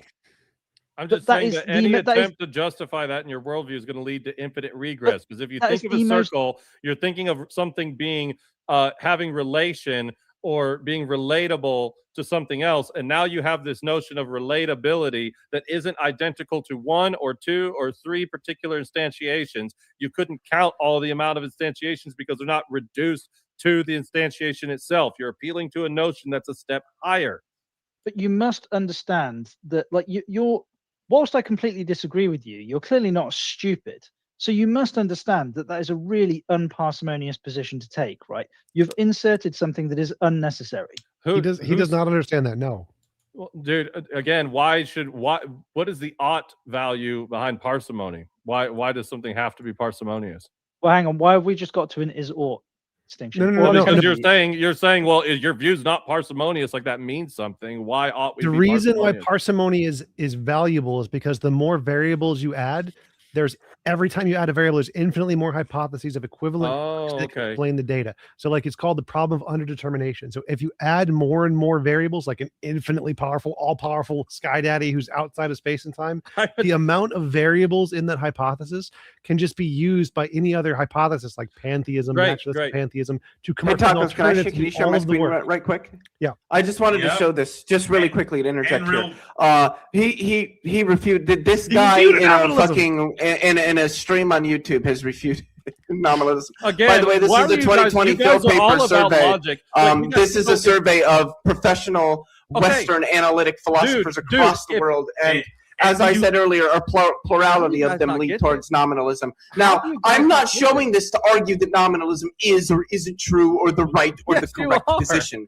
What I know I'm not. I'm literally saying that that's not what I'm doing. What the fuck do you mean that's what you're doing when you're saying that? He's saying anyway, the point that I'm getting at is that it is a coherent view. The plurality of the professional philosophers hold to it. Okay, clear, like so if the overwhelming consensus of philosophers is towards moral realism. But I'm a moral anti-realist. I have arguments against moral anti-realism or moral realism. I don't think it's the correct view, but I acknowledge that it is a coherent view because the majority of philosophers hold to it. So all I'm doing is showing that it's a coherent view, which runs counter to what you said. Again, Eli, hold your thoughts for just a few seconds. There's a couple super chats. Hayden Walton is asking, how does Eli know that divine revelation isn't demons tricking him? That's a wonderful question. That's a great question. So I'll start with that one first. First of all, again, none of these are in a vacuum. In the totality of the system, a God whose nature is all good would not have deceptions. So it works within the justification of the system to know that God would never be deceptive. But perhaps even if I granted the Descartes demon or the brain in the vat, deception implies truth or falsity, which goes back to the universal principle of non-contradiction, which aids to my argument once more. And then Josiah says, we are living in the best of all possible worlds, watching Eli get smacked around by Leo and TJump. Great That's point. fine. Thank That's you, fine. Josiah. My folks will be laughing at them. You guys can laugh at me, and the world keeps spinning. And then Eli, do you have a response to Leo now? Sorry for the yeah. So again, fair enough. I'll grant that you're not saying that because of the consensus that makes what I'm saying false. I'm just saying that I would actually like a refutation to my demonstration that nominalism is self-defeating. I haven't heard the argument for that personally, and I'm not saying you didn't give it. I'm just saying I have not heard it. That's fair. That's fair. So anytime you reject a universal, you're making a universal claim. I don't think that's true. No. Wait, so do you agree with the statement, there are no universals? I mean, there might be in the sense that there's like concepts that we can apply to like pretty much anything. If that's all you mean by universal. I mean, it's and thank you, Hayden and Josiah and everybody else as well who's been super chatting tonight. I appreciate you all very much. Again, I mean, if you're going to take the I don't know, I would say that that's not really nominalism, because nominalism is a rejection. Well, I'm not taking that position. I'm trying to get at what you understand, what you understand universal to mean. It's again, when you say are there universals, are you saying are there like things that we can ascribe or predicate about pretty much anything? Are there things that you can get that you can give universality to? What do you mean by universality? That being always the case. So are there things that are necessarily true? Yeah, but it would be like, here's the thing. Because nominalists don't reject that there are things that are necessarily true. But if it's universally the case, again, and by universally, do you just mean necessarily? Yeah, sure. But here's the thing. That means that in no possible world, that's not inconsistent with nominalism. So that's Eli, a universal claim. Eli, so can you give us an example of something that's universally the case? In philosophy, they make a distinction between conceptual universals and universals that actually exist in reality, like ontology. The nominalists can grant like conceptual universals as labels that can apply to things, but they don't actually exist to do anything in reality. Like I said about circles, okay. there's no real circle It's just a thing, a label that we applied. The label could apply universally, but the label is a human concept. There is no objective circleness in the universe. There's no universal of circleness just because we can label things universally. But if you believe that there's a universal concept of circularity, this is my whole problem with you guys saying, like, I'm arguing for the truth. My position's true. Truth doesn't exist. Arguments are conceptual. They're totally abstract. I have an argument, but it doesn't exist. That's why I think that and is it's a bit of a caricature of our positions. I'm being a little rhetorical, but that's what this is why it doesn't make sense to me how something can be used, how something is necessary, how something has real world implications, and then yet you make the claim that it doesn't exist, again, with the presupposition that all that exists is what is physical. That is what I think is also unjustified, because you must appeal to things that aren't physical in order to make sense of the physical. Look, and then you just arbitrarily claim that the things that aren't physical don't exist. But Eli, it's because you're arbitrarily claiming the things that aren't physical do exist. No, I have justifications. I have an entire coherent demonstration. All of Presup is arbitrary. All of Presup is a joke in philosophy. It's 100% a joke. But says who? Says you? Says literally every philosopher. Every academic philosopher. It's a joke. Dude, William Lane Craig, who is probably at this point the leading Christian philosopher alive today, has like blasted, like he's absolutely fucking like truth mogged presuppositionalism. People like Alvin Plantinga, people like Richard Swinburne. Has Vandenwagen said like things about? I don't even know. He doesn't. But like a lot of these guys that are like top Christian philosophers of the last fucking century have been like presuppositionalism is ridiculous. Yeah, your own people are saying it's a joke. There are 2 YouTube videos online, one titled TJump's Blunders 1, the other one titled TJump's Blunders 2, that are multiple hours long. They're not even 15 minutes. They are hours of content for you to enjoy. Now, I've actually gone through those. None of those are actually errors. Like none of those. Again. So you saying it's a joke and me saying that these are blunders. These have this isn't a refutation or an argument. That's what I was about to say. I wouldn't bring that up as an argument. Well, he's got these videos out here. It was a fun watch. Yeah. Anyway, it's not an argument. I need an actual argument for how my demonstration, my coherent justification is arbitrary. Well, so we gave those. Like we've been giving you those for like hours. That's and not an argument. Saying that these we know are right, and we know you're wrong, and we have academic proof that you're wrong that can be explained on a very like systematic level. Knowledge is justified true belief. What's your justification that you know your axioms are right? So I can explain this to you in a million different ways, and every time I'm just like, "This is my side's been proven academically. You just don't understand it." And so to get you to the point where you can actually understand it, you would actually have to learn the philosophy, which you're not going to do. Fallacy machine. What? Fallacy machine. Well, no, it's like I've explained to you why you're wrong, and I can prove it academically why you're wrong. You're not going to accept it because you don't understand the philosophy, and so it's the goal isn't to convince you. Like, there's no point. I know, but the thing is, just Supercharged is asking Leo to turn his mic down a little bit. Thank you. I got the hiccups. Dang it! Greatly appreciate the super chat. Leo's like, no, I'm going to scream into the mic right now. Whenever I say that there is a necessary precondition for the meaning of a referent in a sentence in any language, and you saying, well, there's multiple languages, is not a refutation. Again, I need actual demonstration, which have not been given by you tonight. For the meaning, unfortunately, languages. Wait, the connection he's trying to make is he's saying that because there is a referent in languages, that referent must exist objectively. Well, you've been good about steel manning. Can you steel man my argument to you when we were talking? Whenever I say that in order to predicate the existence of something, to say the rock exists, and you make that proposition, and you've observed and identified a rock. My argument is that you are presupposing that the rock is itself and not itself. And it doesn't matter if you say that in Japanese, English, or German.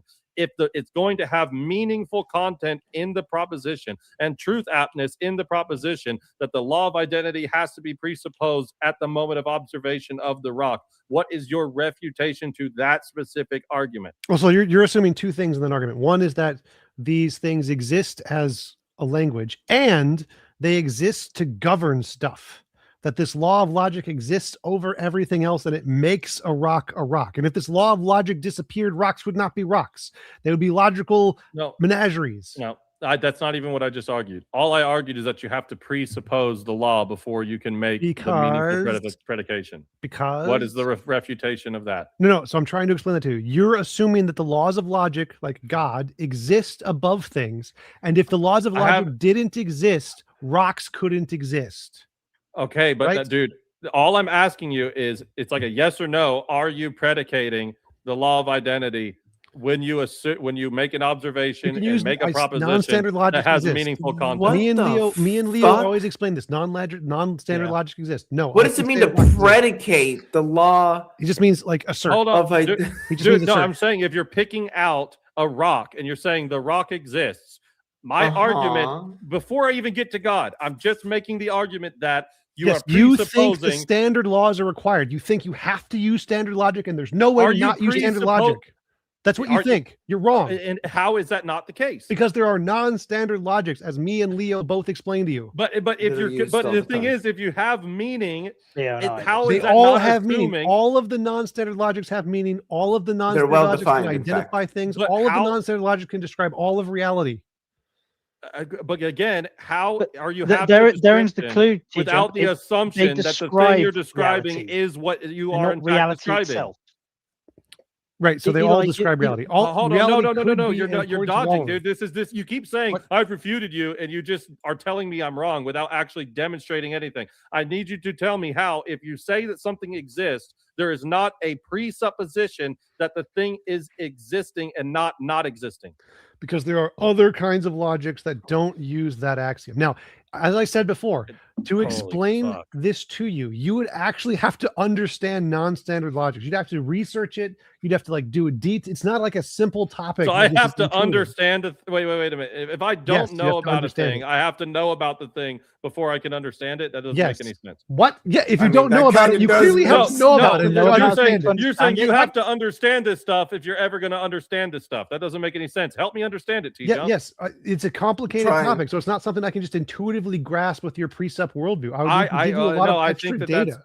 I think that if it were actually Leo, the case Leo, go and ahead. it Try wasn't to just explain to him a bullshit, that you non-standard would be logic. able to explain it. I think that what isn't parsimony all about the most simplest explanation, and No, now you're not appealing the to simplest mystery for and precepts confusion. to understand. Parsimony That's well isn't about poisoning. like if I gave you the equations for general and special relativity, you wouldn't understand what any of the letters mean, but they are incredibly simple. Simplicity isn't what precepts can intuitively But understand. you're wanting me to grant that you understand it when all you've done is just claim that the No, theory of I knowledge want you to exists. look it up. That's why I said Google it, look it up, do the research. I don't Well, that's want not you an to trust me. argument. Don't trust me. Look it up. Well, again, it's like still not if an you were argument. genuinely cared about the topic, and I'm saying this defeats your worldview, you would take the time to look into it and be like, what is the academic consensus? How do I actually Dude. understand this? If you genuinely cared about the truth of reality, you would just go to divine liturgy, TJump. I've researched it extensively. I know more about it than you do. Oh, that's Eli- not true. I am almost certain that's not true. Sorry, yeah? I know Okay. a lot. I Uh-huh. really love Uh-huh. my faith. I'm a nerd about it. I don't know as much as maybe some of the guys that taught me stuff, but I know quite a bit. Can I ask a question, Eli? I'm kind of impressed, actually, Eli. This is the most impressive example of somebody that is desperately trying to mistake the map for the place that I've ever seen. No, dude, I'm just trying to. I'm trying to get an actual argument for why you're not presupposing A equals A when you pick out A in a sentence. Okay, Because that's A an equals axiom. A is an axiom in a That's an system. axiom in standard logic. Others logics have different axioms. So other logics can say Okay, that. so sentence. demonstrate how It's like, a it's different like asking axiom. us, why doesn't 2 + 2 = 4 in base 8 maths? But if you Alright. change the axioms of the And system, then it scientific changes the origins. result. So 2 + 2 doesn't always equal 4. Eli, hang on. Austin says assign an oxidation number to In some sense, yeah. C2H4 or get mute. I think I'm still immune. Ass is coming in hot. I don't know how to do that. I'm not a scientist. Uh-oh. Ruh-roh. I haven't Eli broke- refuted. I haven't broke his thing, I actually thing have yet to for go. slurs, but I have to go pretty that was quick, an so. interesting idea. Thank you for the super chat. He is Look, the immune last today. thing I'll say before I leave, can you give me an example of someone using a non-standard logic axiom, saying the rock exists, and how they do that with an axiom other than Graham Priest has A written equals books A? on dialetheism. Yeah, they Again, do that. without telling me to read it, because you guys are claiming to understand. No, it, and I you're don't. asking like, what are the examples of like somebody taking a non-standard logic and applying it? Well, one form of non-standard logic is known as dialetheism, and one of its primary advocates is a professional logician by the name of Graham Priest, who's written like anthologies on dialetheism, as have some others that he's worked with. So the literature on what just non-standard telling me logics are their and how we accolades. apply them to the world is out there. So you guys can't do it. If you want the examples, you can't do it. No, but you if guys you are want admitting the you can't do it. examples, you should go read the literature. That's That's like if you ask me to explain general and special relativity to you and what all the symbols mean. Oh, you can't do it, therefore it's not right. No, it's an extremely complicated topic. You aren't educated to the level you're going to even understand the words we're saying. Well, look, so you you're have a making lot the of work claim- to do to get to the point where you can even understand it, because it's not a simple topic. Well, I mean, apparently, no matter how much work if I got can to I Joe's make this level, I plain still for wouldn't you, be Eli? able to demonstrate it. So what's the? I mean, it sounds pretty incoherent to me. All I'm saying is that TJump said we can get someone could take non-standard logic and make the proposition a rock exists without assuming rock equals rock. And I'm just asking for a demonstration of that. If you can't and you don't What do you mean by know- demonstration? Like, how would you go about doing that in the logic? in any way that is similar? You to could say- you could just there exists X such that R X. There exists some object such that the object is a rock. So that's X equals X, A equals A. That's the law of identity. That's my whole no, it fucking wouldn't argument. be. You can do propositional logic in non-classical logics. Well, so wait a minute. You can, or is it based off of it and you actually need to in order to get there? No, you can do propositional a style of propositional logic in logics that are Okay. non-classical. So no, because you can define and understand propositions utilizing logics other than strictly classical logic. Okay. So again, TJump, and I think also And you there are is books saying- on how this is done that I lay it don't- all out, and we have told you well, this. I know, but like there's plenty of books about plenty of things. But if you read the content and you learn it, you ought to be able to give a report on it. I mean, they teach Well, that in fourth grade. I mean, So I think problem TJump has isn't already us, the pointed out problem that is we you. can, but like You need to have the background. Blow information. my mind and leave me speechless. Like, Do you know what I topological- literally just topological did. ge- No, you're just telling me to What- read what things. is- that No, will I blow didn't. my I mind laid and it out in leave me speechless. propositional logic. There exists X such that RX. There exists an object such that the object is a rock. Do you know what a No, that's X topological equals X. vector is? That's the Do law you, of do you identity. know what a topological vector is?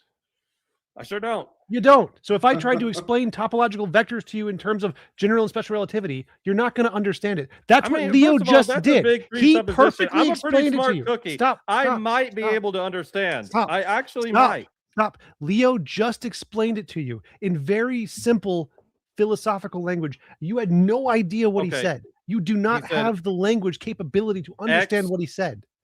Go a bit slower. Let me break it down so that I can try to understand what's being said here. Do it one more time, Leo. There exists X such that RX. Such that RX. Mhm. So the such that R part is making it not necessarily identical. I don't think identity has anything to do with that. Well, the identity Identity there would is be X like there exists X such that X is equal to X, but that's not the such statement that that I made. wait, there is I X expressed an entirely different proposition. such that they are equal to X. Okay. What is X identical to? Whatever the object that you're defining is. So in there exists X such that RX is just saying there exists some object, let's call that object X, such that the object X is what we call a rock. It's literally a way in like propositional logic to just say there's a rock. Okay, but wait, propositional logic is this what was that other form you said it was Non-standard logic? Is that non-standard logic what you're doing, Leo Phyllis? Well, you can do propositional logic in classical logic, but you can also do it in non-classical logics because non-classical Is that logics not but can is be what you used- just did non-standard logic? it can be expressed in any logic. You can I'm understand that through asking the for axioms. expression. Okay, so this is where we're missing. He made the claim that non-standard logic can get you to a rock exists without presupposing that rock equals rock. Hang on. So What I'm part looking of- for the non-standard Eli. application, the non-standard axiom that gets you there. Because when Eli, I just what asked you part- what what X part is, you said the rock. That is definitionally X equals X. If it's not, I want you No. to explain to me the distinction between X equals X Okay, and what you first- just said. Eli, what part of it can be expressed in any logic? Did you not understand? He doesn't understand that. No, the that's just a alternative- claim. Like, do it. He just Perform did. the logical just- explanation. He just did. Okay, so show me the because he basically he said X. I asked him what does X equal, and he said the rock. That's X equals X. Show me if it's not, and I'm wrong. Show me the distinction between No. So X what you're equals doing, X, the classical law, and whatever the fuck he's doing. what you're doing is you're taking what he said in his language and you're applying it in your language and saying your language is right and his language is wrong. That's what you're saying. No. I'm asking. No, I'm telling you that's what you're if doing. X equals rock is not the same as A equals A, the law of identity. Show me the distinction. If you guys are so much smarter, you should be The able to do this distinction easily. is in the variables that are used, or rather the proposition, the things that make them propositions. So like, but I mean, there well, when I exists X say- such that when X I is say the equal to law of X is identity different than there says- exists X such that are X. Those are Okay, not the same. But no, here's the thing. The law of identity is A equals A. So Yeah, in there my case, exists when I'm X no, such hold that on, X no, is don't equal to interrupt. X. I'm seriously wanting to know here. I'm genuinely curious. So I'm saying that the law of identity is A equals A, rock equals rock. You said this other thing that is not propositional logic, and I asked you what does X equal, and you said in this case the rock. Well, in my case, A equals A, which means A equals the rock, which means rock equals the rock. You're just saying I'm something saying different. well, okay, what's the difference between you saying that X in your form equals the rock and A equals the rock in my form? What's the difference that one's a law of identity and one's not? Because the fact that there's an equal sign in it, in essence, the fact that there is an No, identity that's the relation same- in the law of identity, which that's all the law of identity is doing, is defining an identity relation between an object and itself. It's saying that if we have some function that takes some object and maps that object onto itself, that the object being mapped and the object onto which that object is mapped, since they're the same object, are Okay, the so same what- object. Right, It's right. like this very simple tautological statement. Right. so Now, what I should clarify. I think dialetheism accepts the law of identity. I think it's the law of non-contradiction that's generally rejected by dialetheists. But the point being, the point that me and TJump are ultimately getting at is that the what are traditionally known as the three classical laws of logic, and there's technically more than three, don't have to be accepted. You do not have to take all of them and say, know. I have to accept all of them to develop I'm a pretty logical sure schema that in that can be your- connected to a language and that can be used to understand the world. I'm pretty sure that in your example, when I asked you what does X equal, and you said X the is a rock, variable. It can equal whatever. It could equal a tree, a rock, a cat, a cup, a dog, a phone. right? And the sentence that, we're talking the about is does a rock RX is exist? the important part, because that's where it's effectively saying the object X is a rock. Okay. So, like, to give you And an so- example, there's non-reflexive logics, like the Schrodinger's logics, is one that rejects the law of identity. A rock is like a culmination of all the stuff in the universe, quantum wave stuff. Okay, so it's not serious just question itself. here, because I am trying to learn a bit more. I mean, are you guys saying that theory that rejects the law of identity is just as true as the law of identity? That's a great topic. On the Stanford Encyclopedia of Classical Logic, there's a section that says which is the right logic. It's a small section. Logics aren't meant to be right, like that reality works this way. We don't make a claim of that. No one in science really cares. So you don't even know. No one knows. It's Okay. almost like we're imperfect observers. I that are think doing that our was. best I'm going to leave describe on that the note universe that we because observe. I think that kind of crushes the debate prompt right there. No, that- But no, so- I appreciate everybody. That was really, really great. So, Can I ask you just one quick question before you go? sure. Do you think that something has to be justified? A proposition must be justified to be true? I think to be true, actually true, yes. Okay. And knowledge is justified true belief. So again, none of these things exist in a vacuum. All right. Well, hey, thanks TJump. Thanks Tacos. Appreciate Yeah. y'all. Thanks for hanging out. Take it easy, man. Good Eli. having Take you. it easy. Welcome to atheism See as ya. always. If of there's course. one parting message I would give you, it's you should read the book. I believe it's called Theory of Knowledge by Rod Chisholm. It's a really good book. Okay. Phenomenal. I'll book, I'll I'd look say. to it again. That's Last a P my name. closing statement would be that everything we've just talked about, there's nothing materially within the rock that actually lets you know that it is itself and not itself materially. Sure. And what TJump said at the end, that we don't even know which logic is right, but logic is a precondition for knowledge. Again, just wanted to point that it's out. But not. you guys can discuss that. I'll listen in the background. Thanks so much. All right. And yeah, does anybody have any questions for TJump? And Hizzle says, thank you to TJump and Eli for joining us tonight. Yes, a pleasure having y'all. And UG's on the panel. UG. And Manuel. No Did questions you- for Ugh! Howdy. How's it going, Ugh? Howdy, I think I remember you telling me you wanted to talk with TJump previously, although maybe I'm confusing you with someone else. Taco, And then did you make the Manuel, I AI pulled you music? up. What? Okay. Did you make the AI music? Did you like find a source to make it, or did you just download it from somewhere? No, I made it. Where do you make it? What's the like? Suno. How do you spell it? Suno, S-U-N-O. Suno AI. Yeah, it's like $8 a month or $10 a month or something. Got it. Thanks. $12 a month. I don't know, something like that. It's not expensive. I just do it for community songs. Most of them are songs about. Well, I like doing remixes. So there's songs that I like the Crazy Train has a really great intro. Hate the rest of the song. I think it's garbage. So I like use the AI to take the intro and make it into like a song built around the part I like. Or take a interesting. 80s song that's all like groovy and nasty and turn it into like a hard rock song. Those are the best. You can make a Well, what we need remix to of like do Smoke on the is Water. what we need to do is hit this goal. So let's get like 3 questions for TJump with super chats, and then we can play Yellow Rain for TJump. I think he'll enjoy this. Do not like listening to music. It's about pee though. I don't like listening to music with words. But the song's about, oh, no worries. I got you. We could just do EDM. We got one that just goes duck, duck, duck. Actually, we have 3 that just go duck, duck, duck, duck, duck, duck, duck, duck, duck, duck, duck, duck. Hang on, I think we can solve this fundamental flaw in TJump's like cultural programming by playing him Jim Bob Knows Dick. I think he'll like that. That's a good one, yeah. Somebody had a question? Yeah, I had a question about the about these logics. Are they like functional frameworks? Yes. That, but because I can, if I analogize it with making a painting in a specific style or something, right? And it's like, well, yeah, like there's many ways that I can paint an object, right? Like, would that be a correct analogy? Sure, yeah. So it's like reality exists, and we typically intuitively use standard logic. That's just how our brains work. But there are other kinds of logics that could describe realities using different axioms in different ways, like languages, like English and Japanese and Italian. They can all describe the same thing.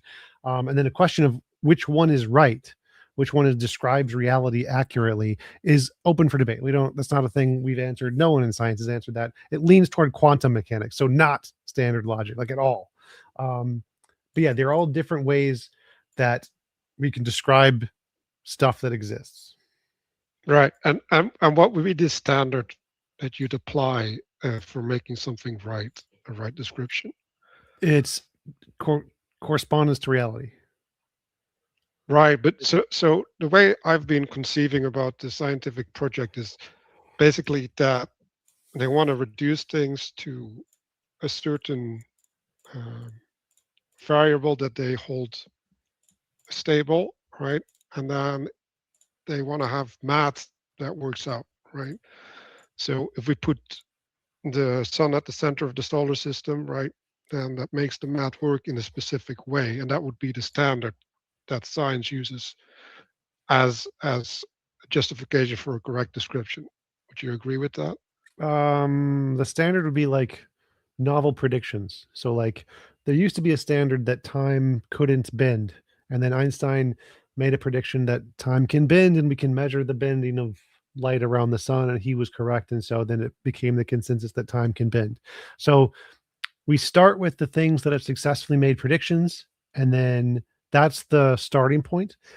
And if you want to add something new, you need your hypothesis to make new testable predictions that no one else has made yet. So if you wanted to say there's a non-standard logic and it's true, then you need to make predictions kind of like the delayed quantum eraser predictions that say, no, quantum logic is probably true. And that leans us more towards quantum logic because that was correct. Right. But would you object to me using the word functional instead of true? Probably because I'm not a functionalist. But And I Jessica mean, with this super chat, Jessica says Hegelian logic is greater than Aristotelian logic. And I always pronounce Hegelian incorrectly, so I probably pronounced their incorrectly, but oh well. No, you that was didn't. correct. I always Yeah. pronounce. I always get corrected, and so I guess I've been corrected to the point. You where did I'm pronounce it pronouncing incorrect. It's correctly it's Hegelian logic. now. All right. I said, I think I said Hegel the first few times I read Hegel. it. Probably. I think Hegel would disagree with you, Leo, but never mind. You think Hegel would disagree with you? Is that what you said? I think I said Hegel to Grandma Pete. That was, and then he corrected me. That was embarrassing. Hedgie wouldn't know how to disagree because he wouldn't have his hedgy logic to use. It would be all confusing and use big words, and he would never say you're wrong.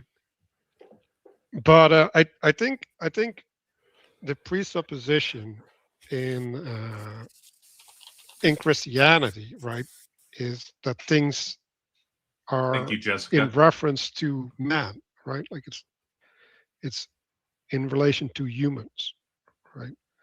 And the idea is that the proper logic, right, allows us to be correctly, right? So that would be the standard that So Eli was using. The problem that we've got is that when you use the word correct, it's like you're assuming that we can, like, how do we verify any logic? How do we? Ultimately, What it does is it around mean to verify a logic?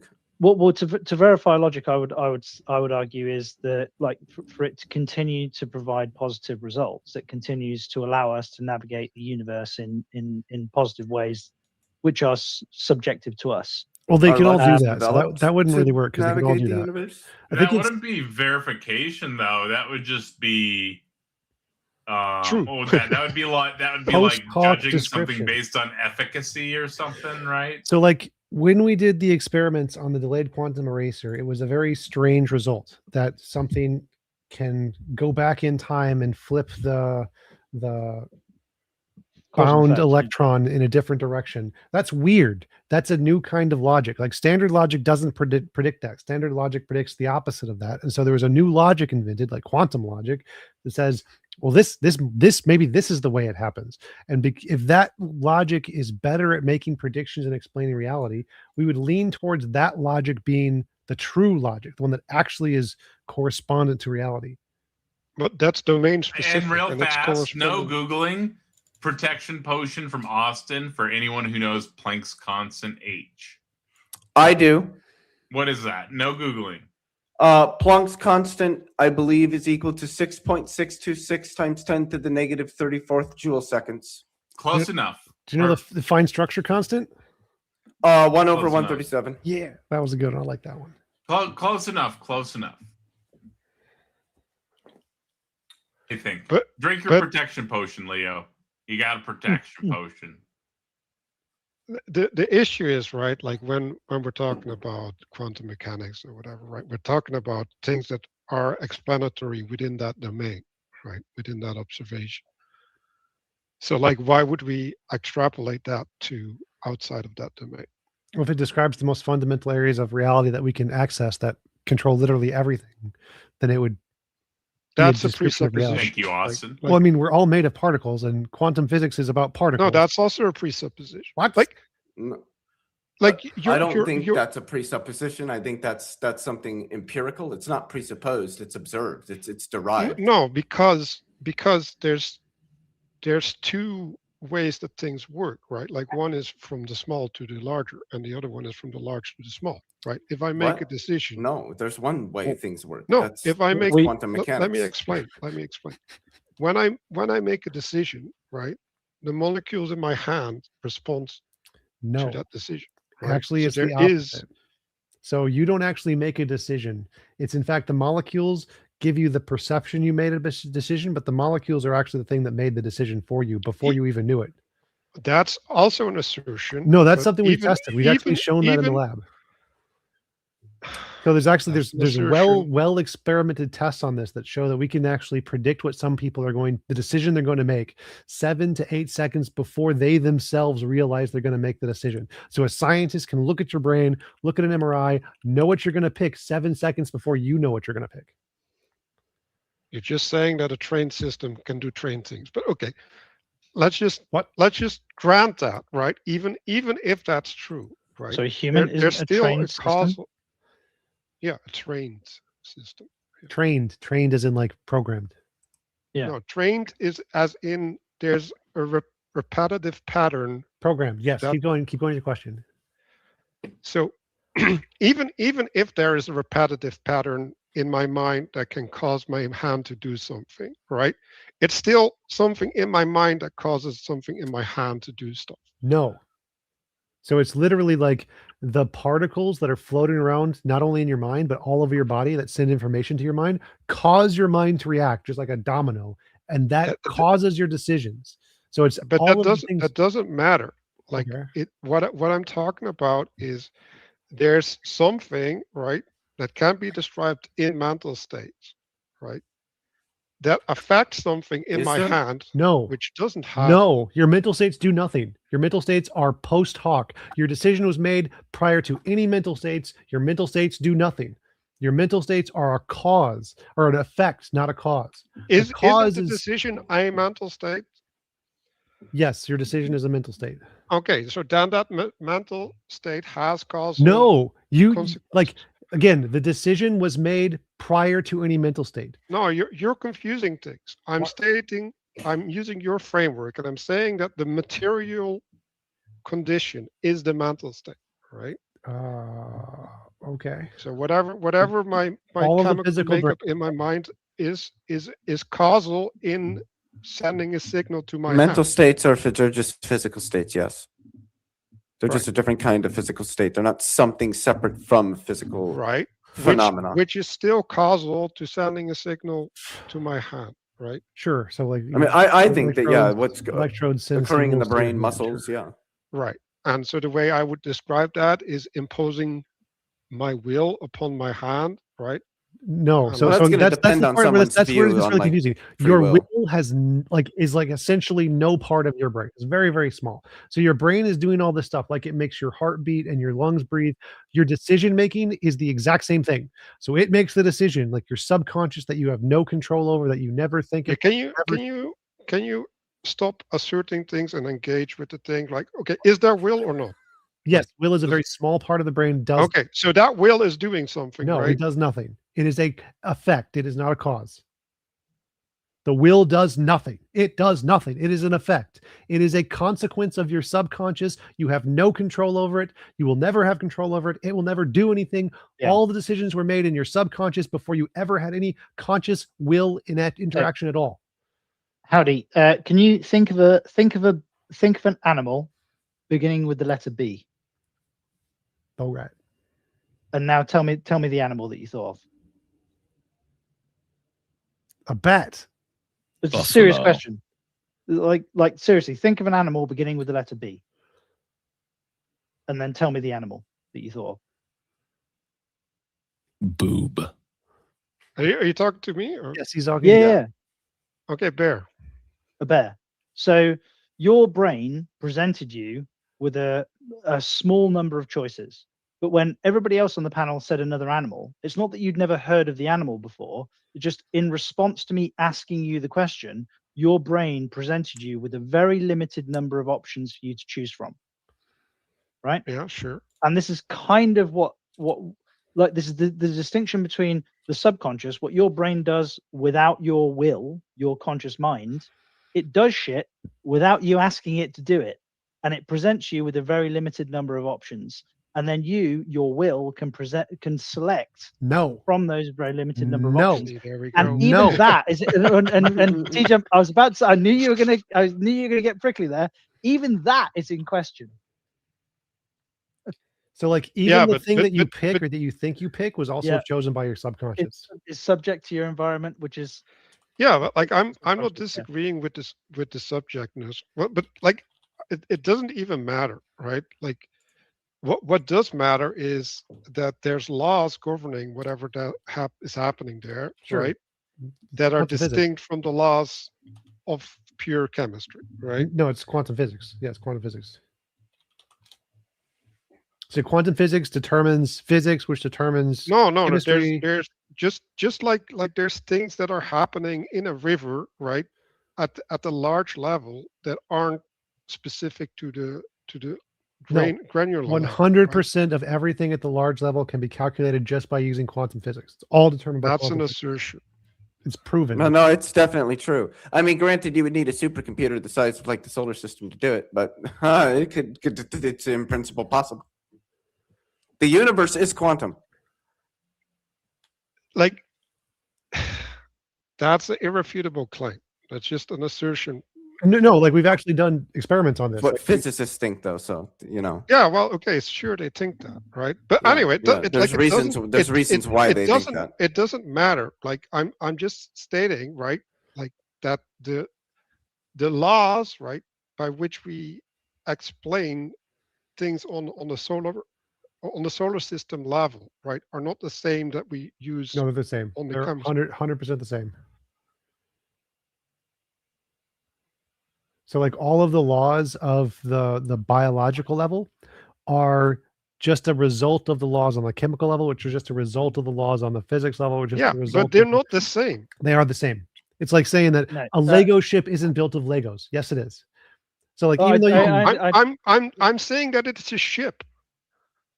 Yes, but and the ship doesn't exist on the level of Lego. Like that's the problem here is that you're using as a set of intuitions that you have to say, like when somebody says that the laws that govern the universe. Like, do you guys accept emergence? Yes. Yes. Right. So emergence means that there's things that don't exist upon the previous layer of analysis. I think. So do you know the difference between strong emergence and weak emergence? Kind of.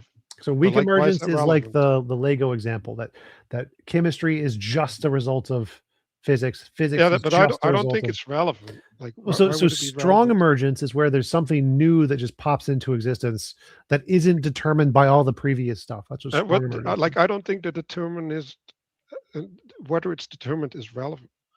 Well, so weak emergence is there's nothing really there. It's just a combination of the previous stuff. It's an apparent emergence. Yeah. Strong emergence is there's a new thing that pops into existence. Mm-hmm. And so if you're arguing that there's some new thing that operates under new laws that aren't determined by the previous laws, that would be like strong emergence. And there's no evidence of strong emergence. Lots of evidence of weak emergence, but it's all just determined by the smaller stuff. Yeah, but I don't think it matters whether it's strong or weak.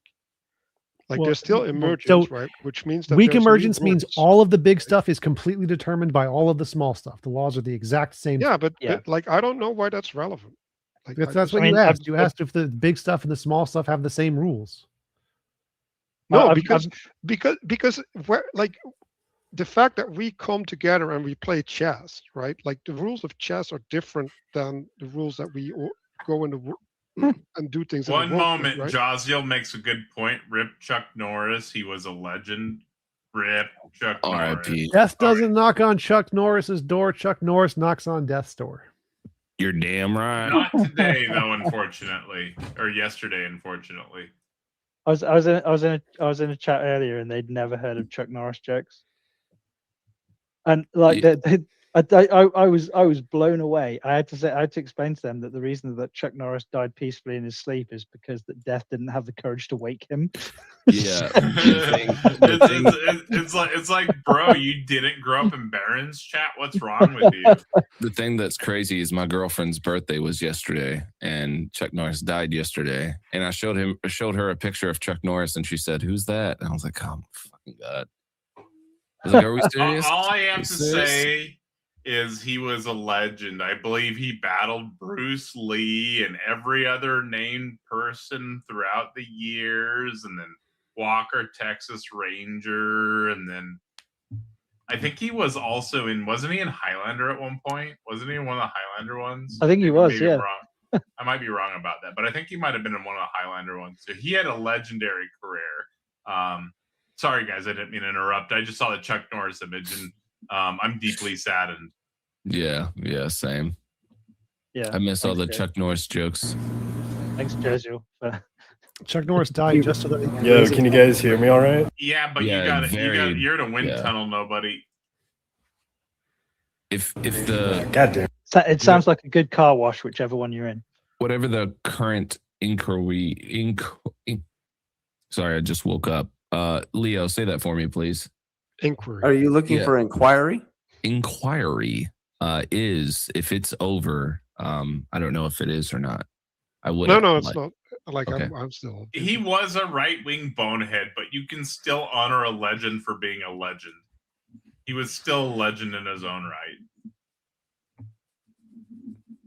So continue. to go back to the inquiry, right? It doesn't make sense to think of the game of chess in terms of molecules, right?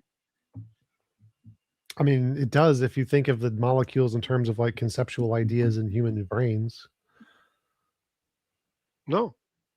The rules of chess, right, and the move of chess that you have to make is not like framed in terms and of Chuck Norris was right? not in Highlander. I'm dumb. My apologies. Correction. Sorry for the interruption. I thought he was in Highlander. I thought he was in the TV show, but I was wrong. My apologies. Sorry for the interruption. Well, why Hell did yeah, I think brother. he was in Highlander? Like if we want to have a discussion about this chess game that was played yesterday, we're not going to talk about the molecules or You whatever. 100% can talk about the molecules. It's not as efficient, but you can do it. You can do that, but it doesn't make any sense, right? Because It makes perfect sense. the It's just not as things- efficient. No.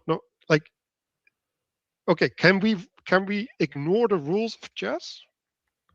Can we ignore the rules of chess? But can we describe the actions on the chessboard purely by quantum physical particles? Yes. Like that No, person. that's not what I'm asking.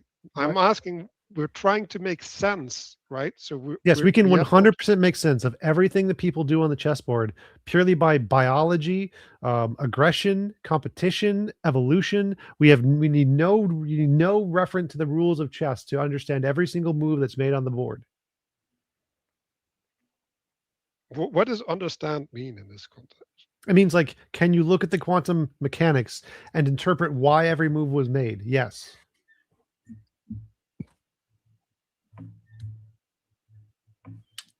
Without the rules of chess? Without the rules of chess, you never need to look at Well, the rules of chess. if you had a perfect theory of the rules of quantum mechanics, what the rules that govern our universe, you could determine the rules of chess without ever knowing the rules of chess just by observing a game of the rules of Oh, so they in fact- exist. In fact, you wouldn't even actually need to observe the game of the rules of chess. You could just determine them by knowing the rules that govern the universe. Okay, so they exist, the rules of chess. As a concept, Well, yes. As a concept. No, not as a concept. They exist, right? No, Because they you exist can as a find concept. them. So like Harry No, you can Potter find exists them. as a concept, and we can understand Harry Potter via using quantum mechanics. Doesn't mean he if you exists. can find something, it exists, right? Like, No, we can find patterns that don't exist. They're called optical illusions. People impose patterns on things where no real objective pattern exists. And then we can reverse engineer those patterns that humans generated. But those patterns don't objectively exist as a thing. It's a piece of art that humans made. But we can still understand and like define the art and the principles that created the art via quantum mechanics. what does existence mean at this point? Things that are within reality. Yeah, is the rules of chess, are they within reality? No, they're conceptual. We made them up. They don't actually exist anywhere. No, we could find them. We didn't make them up. We found them. Right, within hang on. nature. What do you mean by reality? Well, like if you can find something, right? Because it's in the Where quantum would space, you then- find then the it rules of exists, chess? right? Where would you Well, find John the rules? just told us that we could find them. No. What I said was that you could infer you could infer them from. So all of the you're So making the gravity claim- doesn't exist. Gravity? No. You're hang on. Let's just take a step back from this bit because I think we're going to conceptualize our way out of the conversation if we're not too careful. But there are a set of laws and rules that govern our universe. And when I say laws and rules that govern our universe, I'm not implying the lawgiver, but they do govern our universe. And I'm not a determinist. I'm a compatibilist. Thanks to Leo, actually, who convinced me into this position. But we are ultimately governed by a set of laws which are based in quantum fields that govern our universe. So everything like there are a set of emergencies from different, like the laws of the quantum fields will allow for energy, and they'll allow for matter, and they'll allow for things like laws that the gravity and strong and weak magnetic forces. And if we could, in principle, have a comprehensive understanding of all of these forces, you could ultimately discern the rules of a chess game. Well, we could yeah, predict but, the rules of a chess but now game. you're saying if, right? Well So outside you- our, it's well, it is so far outside of our capacity as humans to do practically. Oh, and one super chat off the goal, people. If y'all want to hear some banger EDM music, this is the time to do a super chat. Both TJump and Josiah want EDM song. No, I Yeah, don't. I do not want any songs. I want 0 songs. TJump wants a million. It's the songs. rules, though, TJump. I have to follow the rules because it's what I promised the subscribers when they hit goals. You should tell that to Trump. He doesn't follow the rules. You don't have to follow the rules either. I do. If I follow the rules, everybody else follows the rules, you know? Well, you could just say that you're following the rules, but then not follow the rules, but then just never deny that you're following the rules. Exactly. And then They're like, I'm the one following the rules. Everyone else I have isn't a following minute the and a rules. half long one. These are the greatest rules. I've never heard of any rules that are greater than these rules that I don't follow. Are they real though? Rules are meant to be broken. It reminds me of from South Park when Cartman goes, look, I don't make the rules. I just think them up and write them down. Yeah, that's kind of how this channel runs, right? I just follow the rules, right? Anyway, to go back to the rules of the universe, right? It presupposes that they are knowable, right? What? No, it Because doesn't. if they're not, right, then we can't ever do the calculation. What? Well, no, we can do sufficient calculations for now. What if I suppose that like the laws of nature aren't things out in the world, but are just like systematizations of regularities and symmetries that we observe in the world that are a part of our physical theories? Yeah, if you're saying regularity, you're saying there is some, like, I don't understand. Well, no. So look, it is subject to gradation. So like part of our the biggest part of how we understand the world that we live in is through induction. So if I was to say to you, like, if I go up to that top of that clock tower and I heave this brick off of it, it's going to fall to the ground. You would go. You could either believe or disbelieve that proposition, and then I could go up to the top of the clock tower and I could heave it off the top of the clock tower and it would fall to the ground. And you go, okay, well now I believe the proposition.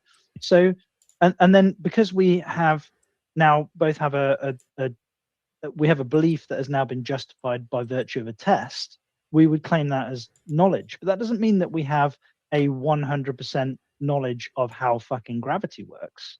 We've got a sufficient knowledge for the proposition that was made at the time. Yeah, so it's domain specific, right? Yeah, but that doesn't mean that the rules that govern how gravity works didn't have an impact on what the brick did. We just have an insufficient understanding of them. Yeah. So is that real? Yes. Okay, absolutely so that it's is real. So these rules are real? No, they're not real in terms of reality. Doesn't have rules. Like what is real if that's not real? Like no. So when when that brick fell to the ground, it fell at 9.8 feet per second, right? Meters. That sorry, meters per second. Yeah, like the American. I was trying to convert into freedom units for you, Leo, and I fucked it up. So it's 9.8 meters per second, which I believe is 10 feet per second. And but the rule is the acceleration. What the universe does, like the rule is a description of what the universe does, and the universe will do that regardless of whether the rule exists. Like whether I because the universe does it because the rule is governing the universe. What do you mean when you say that the laws govern the universe? Well, like if right, you guys are talking about regularity, right? So if there is something regular, right, that means that there's a driving force, right, that constrains what happens into that regularity. Yeah, that would be the force of gravity in this brick falling instance. Right. Which But that would exist. isn't right? technically a But that would force, be but real. it is. Sure, there are some forces of nature that are real, like the strong and the weak and the electromagnetic. Okay, so why would those stop existing at higher levels? They don't. They govern everything equally at all levels. I'm saying that why can you talk about those forces as real, right? And when we're talking about things that are emergent, right, that have their own regularities, why would those not be real? Right. Like Can I, laws of chess, because they're not real. For example, yeah. Because they're not real. They don't correspond to reality. Why not? Correspond to human imagination. Well, Yeah, they correspond to humans manifesting themselves when they sit behind a chessboard and play chess. Sure, right? there's no greater truth value to any one rule of chess than any other one rule of chess. We like them, we pick them, but Well, there I'm not is talking for about gravity. truth Gravity, value, there I'm is talking one about rule real. that's right and one that's wrong. I'm not talking well, about let's- truth. I'm talking about reality, right? Can I try and put it like this? Like, so the rules that govern our universe, our perception of them, have domains. We need to put them into. We like our intuitions put them into like the small, the medium, and the large, right? But the way the universe does shit, the way it does stuff doesn't have a level. It's all the same level. Like our conception of it needs to be put into these conceptual boxes in order to help us understand them. What the universe does, the universe just does. It's all on one level. Yeah, but well, okay, well, that doesn't. But that doesn't make things at the quantum level more real than on The other reason the I don't think quantum anybody's things saying that. are more real is because they're objective. They are true, independent of position, opinions. They're stance independent truths. Chess is a stance dependent truth. It's dependent on opinions. levels. Why, if it was determined? What do you mean why? Because it goes through the medium of the brain.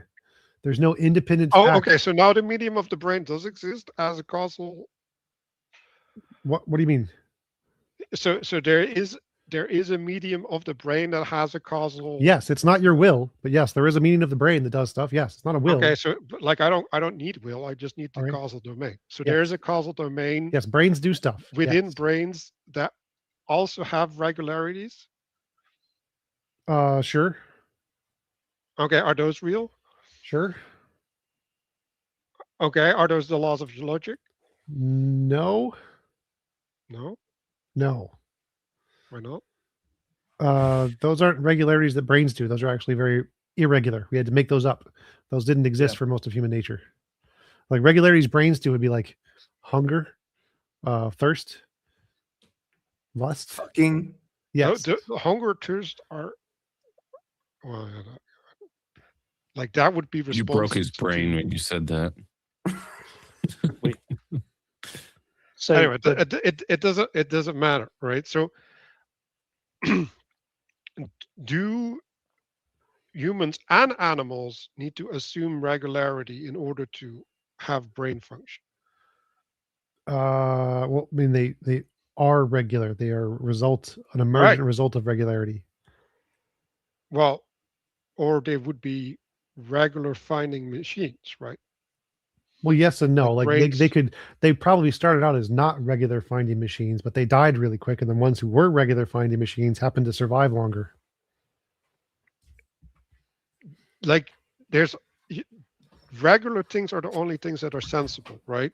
No. You're so front loading this with like loaded language. It's difficult to not like even to use a word like sensible. That's not that's I'm not applying. That's literally not applicable using here. it as the most correct way that the word means what it means, right? To be able to sense something, right? It needs to be regular. No. Well, yeah, well, not how at is all. it something if it's not regular? Well, we sense things from random fluctuations in our brains all the time. It's called hallucination. No, they're not random because if they're random, there's no intelligibility. No, like you can have a random quantum ray zap your brain and it comes out as a beam of light. It looks like light. So it's intelligible, but it was still random. Well, so this is the problem. And When there's you a said, super chat from Scientific Origins. He says, my favorite wellness hack is getting vaccinated. No, Wonderful fuck that. point. I ain't getting vaccinated.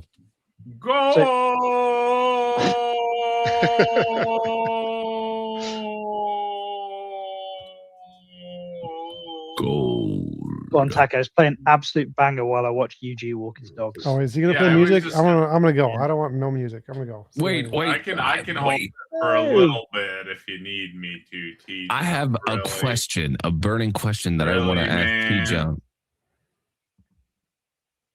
How is your question burning? Burning questions can't burn. It's my asshole. No, I'm just kidding. Look, I have been listening to you for a very long time. I've been listening to you talk about this best of all possible worlds idea, right? Yep. Like your moral theory. Yep. Now, you say that the best of all possible worlds is a world in which there is no involuntary impositions of will, correct? Yep. Okay. What is it possible in this world for there to be sentient beings while also living in the best of all possible worlds? Yes. So how? Wait a minute. Hold on. So sentient beings are beings that need to be able to experience pleasure and suffering, correct? Well, we know, but they can. Well, I'm saying like they need to have the capacity to feel pleasure and suffering, or else they would not have any way to discern what they're feeling if there's no gradation between the feelings that they're feeling, right? No, like you can like completely just shut off all pain and still be a sentient being. Like being a sentient being just means like you have conscious experience. Wait, you can shut off any sort of negative experience that they can possibly have, and they would still be able to be cognizant of the fact that they're experiencing? Yeah, absolutely. Like you can have experiences without pain. There's no requirement of pain. Pain isn't okay. logical. Well, how are you psychological pain included? Wait a minute. How are you defining sentience? Conscious experience with like a processing ability. That's it. Well, hold on. But the way that I would define sentience would be just to be able to have like some sort of subjective experience or the ability to experience pleasure and suffering. Well, no, it's any feelings and sensations. It doesn't mean pleasure and suffering. It's any feelings or sensations. Okay, but like whenever you're feeling a particular sensation, this would be a gradation between positive and negative feelings. No, like I can have chocolate ice cream or vanilla ice cream. It's not like a gradation between poop and ice cream. I can have like a vast variety of ice creams and never have experienced the flavor of poop and still be able to differentiate between flavors of ice cream. Well, how would you know? Like, look, like whenever I experience something that's extremely cold, if it's really, really cold, it's going to be some sort of threshold of pain that I'm experiencing. But if it's like more towards a more what we would call some sort of neutral experience, it would still be on some sort of gradient between. Well, so let's say we just get rid of your sensation of pain altogether. Yeah. But we replace it with a number generator. And so it measures the amount of cold. So you still have a spectrum, it's just a number, but there's no pain. And so you can still experience the amount of cold with no pain whatsoever. You just change the medium from pain to just a visual number representation. So you don't need pain to have feelings and sensations. But to go back to your other points, in the best of all possible worlds, you could have a world exactly like this one, experience exactly as much pain and exactly as much pleasure. It just has to be consensual. So like the main point of no involuntary impositions is just you can't force people to do things they don't consent to doing. But if you consent to play Dark Souls and like actually have your body be in the place where you can get cut in half by a big axe, you can consent to do that. You can feel as much pain or pleasure as you would like in the BPW. There's no limit there. Well, I would say that it seems to me like your moral theory, which is not, isn't like a dunk or anything. It's just like what seems to be the most reasonable. Like I see no reason why you're not an anti-natalist, because then you would just say that like a world, the best of all possible worlds is a world in which there are no involuntary impositions of will. And it seems like the only way that we could reasonably reach that is a world in which there are no sentient beings that exist. Oh, there's lots of ways to reach it. But no, I'm not an antinatalist because the act of creating a will isn't an imposition on will. What happens after it's created, like it being in a world that imposes on it would be immoral, but that's not the fault of the mother. That's the fault of the world. So I'm not an antinatalist because the act of creating a consciousness, there's nothing immoral about creating a consciousness. How would yeah, but how would you deal with a will that goes, I never consented to be created, and now I am now burdened with? Well, you can't. So, like, if you don't exist, you can't consent or not consent. So, like, the yeah, act but of but creation. hang on. But does historical acts have an impact on the present? Yes or no? Sure. Yeah. So the historical act of creating the will that now exists has an impact on the will that now exists, which means it's not irrelevant, right? No. So, like, the act of creating it doesn't determine logically anything that it will or won't experience. So, but my point is that, let's say for argument's sake that I'm a will that exists and I have now been imbued with the desire to continue existing, but I also don't want to continue existing, and I now have this internal conflict, which And I never snap your consented. fingers and unexist yourself. That internal. You can set your own desires, so you can decide exists. for yourself which ones you want to keep, which ones you don't want to keep. You're in 100% control of your desires. John, give me 1 second. Like, I'm still, I still don't really agree with you what you were saying earlier about the whole, like, you could just take away someone's ability to experience any sort of pain and then they would still be sentient. Like, for example, if I took my finger and I just stuck it on my desk, there is going to be, there is a comparison between when my finger is off my desk and when my finger is on my desk. Now you could say that, well, obviously this is not painful. It's not like a painful feeling that I'm experiencing whenever I'm doing this. But the more I'm pressing on the desk, the more closer to pain that I'm getting. And then eventually I would just break my finger. But so, like, if I took away all of your senses, all sight, all taste, all touch, your brain would still exist and you would still be a sentient agent because you still have feelings and sensations in your brain.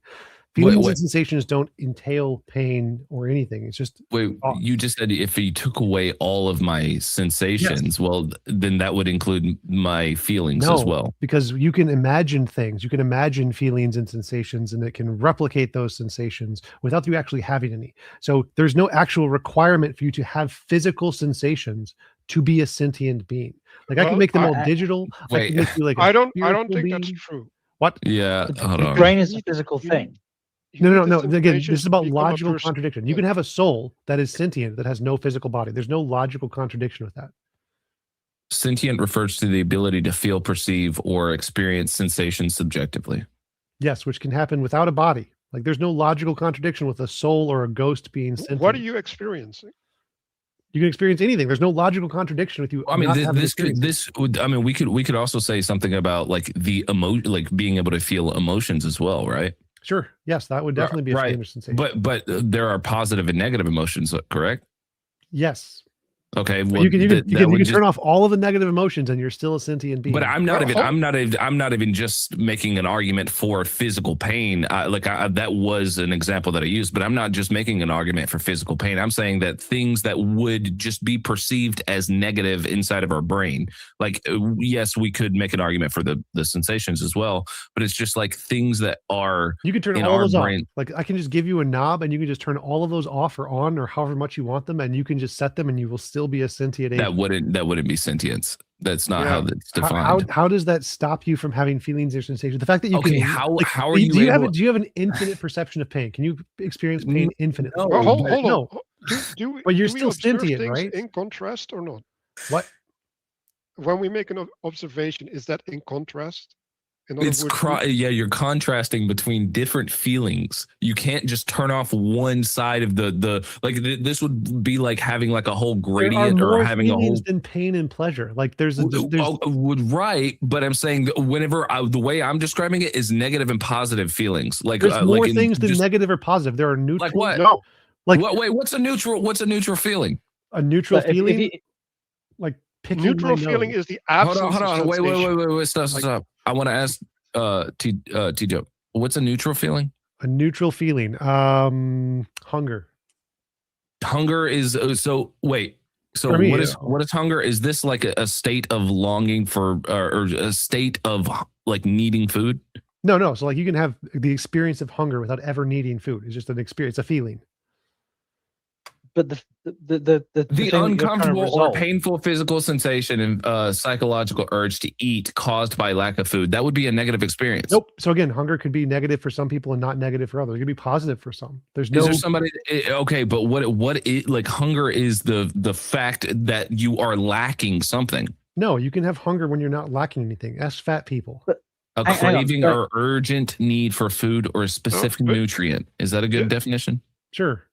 Craving, that means you're craving for something that you're not having. Like it's something that you don't have, but you Again, still your argument want. makes zero sense. Like I can turn on How are you craving. this confident whenever you're wrong? I No, don't TJump, understand why you're TJump, doing like, this. inane. Your argument is inane. Like if I'm in the best of all possible worlds, I can set my settings whatever I want. If I can set them to allow pain or allow suffering if I want. And you don't need to. And you don't need pain to be sentient. That's just a stupid argument. Yeah, but like, clearly TJump, you can't. turn off lots of things. Hang on, no. There's one thing. Oh for, my God. the best of all possible worlds argument. Whilst I concede it's an interesting intellectual exercise, you can't claim that in the best of all possible worlds argument that a negative feeling, given the world that we live in right now, can be a positive feeling in the best of all possible worlds argument. The sensation of hunger is the brain's perception of trying Again, to the brain resolve, is irrelevant here. In the best of all possible worlds, you get to set the setting. You could enjoy hunger. You just like, I want hunger to make me feel really good, and then it does. There's no Yeah, but limit this here. is the same. This is the same argument that you get where people go, well, you know, what about masochists with the moral In the problem? best of all possible worlds, the definition is there is no involuntary imposition of will. If you want hunger to feel good, hunger feels good. How would we ever reach that in this? How would we ever reach We the can do best that of all possible technologically, worlds? like the Matrix, pretty easily. That's not even that hard. Like pretty Hold easy. on, hold on. You- Because you say you are the one that sets the parameter. How do you get analysis paralysis? What's the question? Well, if you're able to turn all the knobs, right, and you're willfully doing all these things, Yeah. right, which doesn't exist according to you, but whatever. How did you get analysis paralysis? What is analysis Figuring out paralysis? what What does to that set the mean? knobs to? What do you mean by analysis paralysis? That doesn't make sense. Well, you have so much options, right? The option space becomes so big that you can't relate to it. So like willful doing things doesn't make any sense. That doesn't make like there could be a billion options of cereal. I can still pick Frosted Flakes. Well, no. Yes, it's literally. You're presupposing that you can make that decision. Instead of that, you get stuck in not knowing how to make the decision. Like there's nothing that Yes, will because you solve can making set that. decision. You can set that in yourself too. Are you want to be experience analysis paralysis? No, off. Okay, make a decision. Yeah. Is it wait, TJump? Is there anybody that wants to feel hunger? Yes. Do you There- play video so- games? Yeah. Do you like video games? Yeah. Do you like when they're challenging, kind of make things harder for you? Like, have you played Yeah. Red Dead 2? Wait, but what I'm saying is it's the same as when you go to the gym and you're experiencing some sort of like you it's like you're wanting to get through that pump. You're wanting to get through the Yeah, thing so that like, you're if desiring you- is the positive experience that you get from experiencing the hunger. with- You're not wanting to it's with experience respect the to another hunger. goal, though. So Right, why right. don't you turn on God mode and just beat every game instantly? No. Why do you- I'm agreeing that there are like some reasonings like why we feel these things and things like that. But I'm still saying No, that I'm saying, like, when people choose to adopt challenges and suffering as a way to make experiences more fun. Like Dark Souls is hard. so it's it is challenging. suffering. Yes, you could like in the PvP world, you can suffer. You can consent to suffer. No, I'm saying hunger would be like a negative experience. There's two arguments here. One, can a sentient agent with it exist without suffering? Yes. Two, can suffering exist in the BPW? Yes. So there's two different arguments. One, Well, can you talk about one of them? What? Because you're using the justification that hunger can be a negative emotion that needs to be overcome. No, no, hunger is not. in pursuit of It's in not pursuit ever of a another negative emotion. goal, It can be. and you're now positive. Stop. you I just used never that. said hunger was negative. That's something that you guys inferred. No, I said hunger was neutral, not negative. I was trying to How give is an it example. neutral? If you just said it's something that people want to overcome, how would it be neutral? It can be anything. You can pick. You can make it pleasurable. You can make it painful. You can make it neutral. It's just neutral. It doesn't have a determined state of being good or bad. Some people enjoy the sensation of hunger because it means they're losing weight. Some people don't like it because they don't like the sensation. It's But that's in respect of a higher goal. You've just removed all of the impetus for a Yeah, higher goal. you're doing something to reach something. You're going through a lower form of negative experience to reach a higher state of positive How is this experience. relevant to anything? So you can deliberately enact hunger as a challenge, like in a video game, to overcome for fun. Yeah, I'm not denying that, but you the key point in there is you're calling it a challenge. It wouldn't be a challenge if it wasn't something negative. You can set it to be positive and just have hunger all the time. That's fine. You mean set how would that be? Challenge that removes the impetus to How would it be a challenge? It's not an argument. Who cares if you remove the challenge? Great, you can do that. That's optional. Good job. TJump, I like you, bro, but you're just wrong. Like you're just There's nothing for me confidently to be wrong. wrong about. You haven't made an argument. What your argument? What do you mean? What? I just made an argument to you just now. We were talking about you said that you can be sentient, but to still not experience any sort of Yes, feeling by negative definition of experiences. Sentience, you don't need to experience pain. There is How are you nowhere defining in it. sentience? Feelings or sensations. Pain. How do you isn't- feel without there There being are some sort other of feelings contrast? than pain. How are you this dumb? There are like lots of feelings. Okay, there's negative experiences and positive experiences. There are not negative and positive experiences. There's just lots of Then what are there? Like me seeing the TV isn't a range of negative or positive experience. It's just neutral. Seeing the camera is just neutral. Hold on. Let me reframe this a little bit. So there's a situation, right, where you have a new experience, right? Either you have a framework, internal framework that you can use to relate to it, or you cannot relate to it, right? In other words, it's continuous with your experience, or it is dysregular, right? Dysregular experiences are uncomfortable, right? Because we need to it's adjust. optional. They may or may not be. So you don't think that disruptions of a system are an imposition upon a system? No, like sometimes you like randomness. New things are fun for people. That doesn't even make sense. There's no inherent badness to changing a system. That is only good if you want to escape your current state. And some people do and some people don't. There's no inherent badness one way or the other. Well, if you want to escape your current state, you're not in a good state. Again, there's no inherent badness one way or the other. It's just an irrelevant topic. You can choose to, you can choose not to. You can choose to want to fight through it or just turn it off or turn it on, or like there's no inherentness either way. Why is this the best world? If there's no forcing people there's no to do inherentness things. anyway. So like why do we need a world at all? Like we can just keep our Sure, worlds. you can not exist if you want. The best of all worlds. No, best of I mean worlds- we can just use our current world and we can just do the things that we want.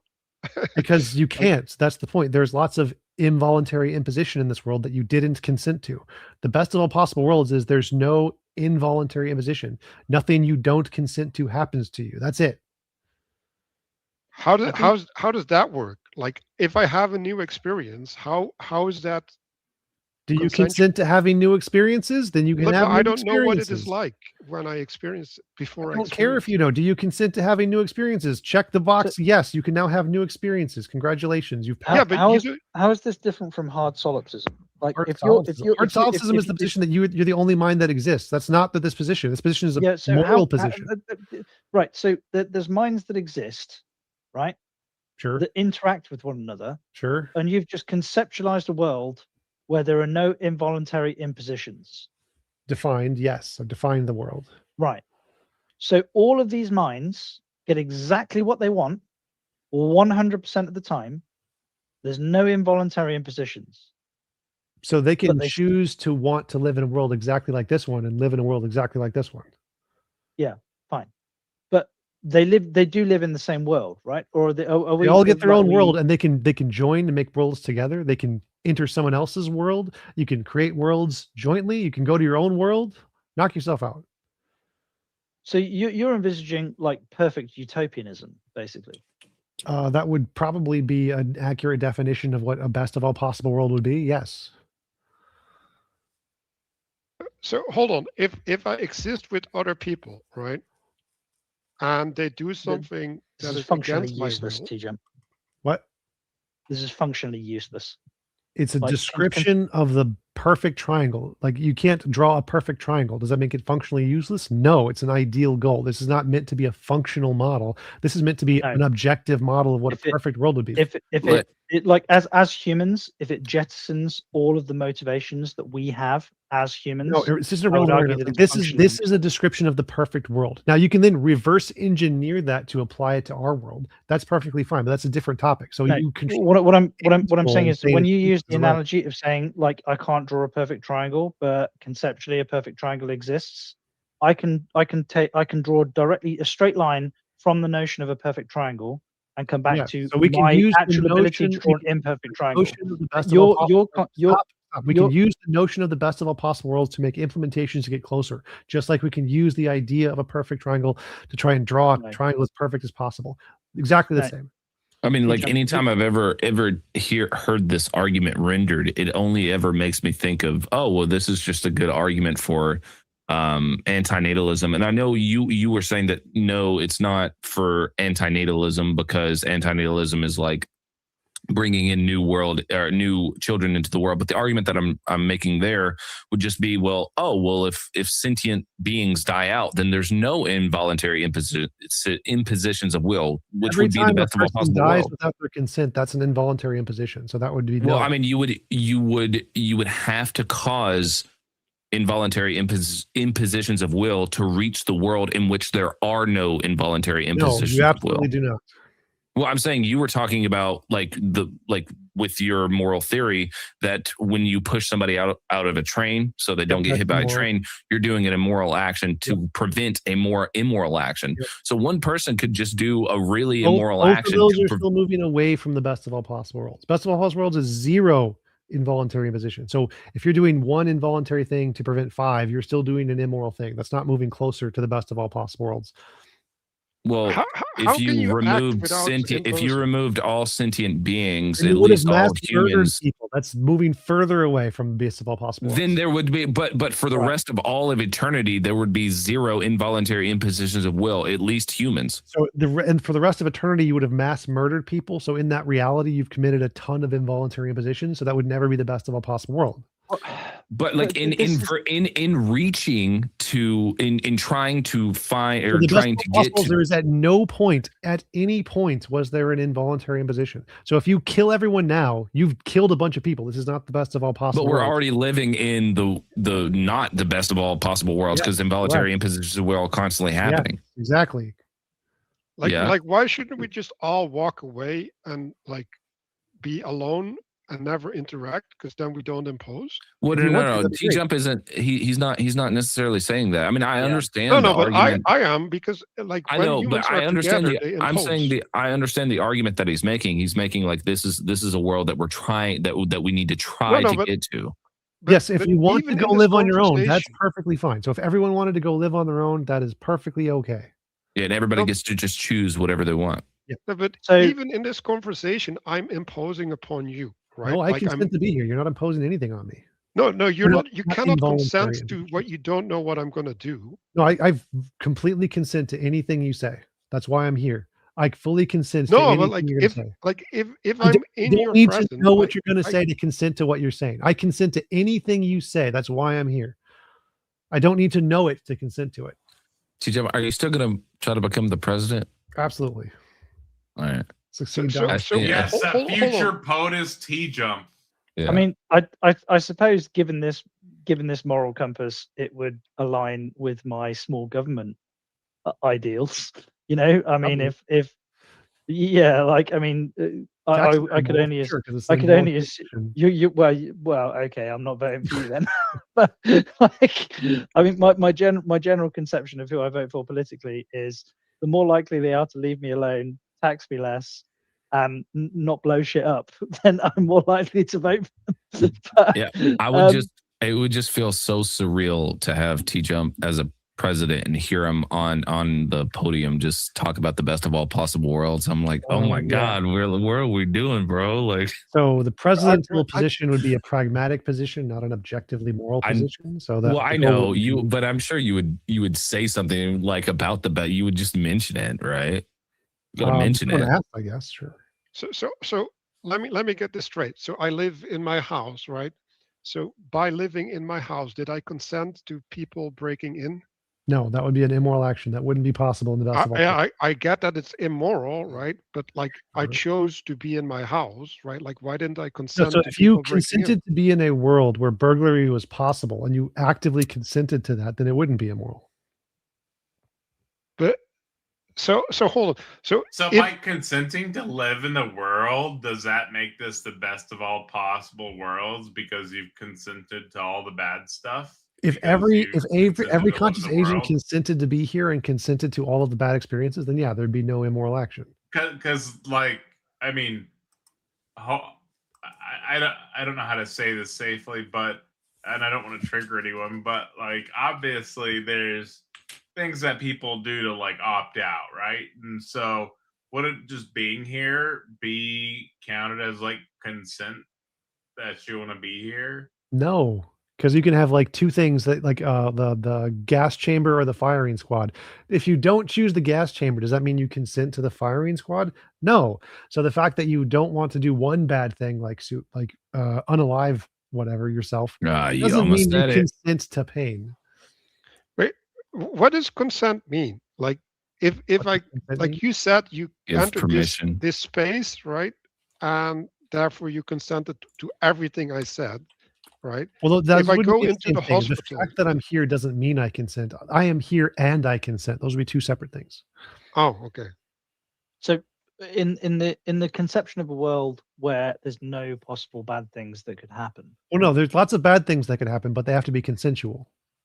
You have to choose them. Like if you chose to be punched in the face, then that, and from his point of view, this would be like a moral thing that you chose to do. Yeah. So you could actually live. You could achieve your world by just retrospectively giving consent to everything that happened to you. So like whilst I wouldn't do it, but like if we were like So if sat everyone on Earth consented to everything, then they're all at all times in Sure. all places. Yeah, like then this we would be we could be like, in the best of all possible we worlds. could literally have like carpet bombing going on in the Middle East right now, and everybody who's being carpet bombed just before the bomb landed could just go, I consent, and this would be the conception of the best possible world. Well, that's why I said earlier we are living in the best of all possible worlds because we actually get to see Yeah, so think about it like TJump and Leo. like a video game. Like if you go to in a video game and there's like Battlefield 1942 whatever, and they use a B-52 bomber and they blow you up, like is that immoral? Like no, like you literally consented to be a part of the video game. So yes, if you actively consent to that, then it's totally fine. There's nothing Well, wrong with technically, in a video game, you could consent to be inside of the video game, but like a glitch happens, but or game breaking bug happens, and you didn't consent to that. Yeah, that would be immoral. So that I'm not convinced. Whilst I'm not one of those meanings people, I think my life has meaning because I give it meaning. I don't need meaning to be given to me externally by some god or deity or something. A world where nothing bad could possibly ever happen to me that I did not consent to, I think would actually rob my life of all meaning. I don't think it'd be worth living in that conception. I'd rather just not exist. I mean, you could consent to live in a world exactly like this one and consent to have your memory erased, and so you can experience all the experiences you want that give you meaning by your definition. The only difference is anyone who doesn't agree with that doesn't have to experience it either.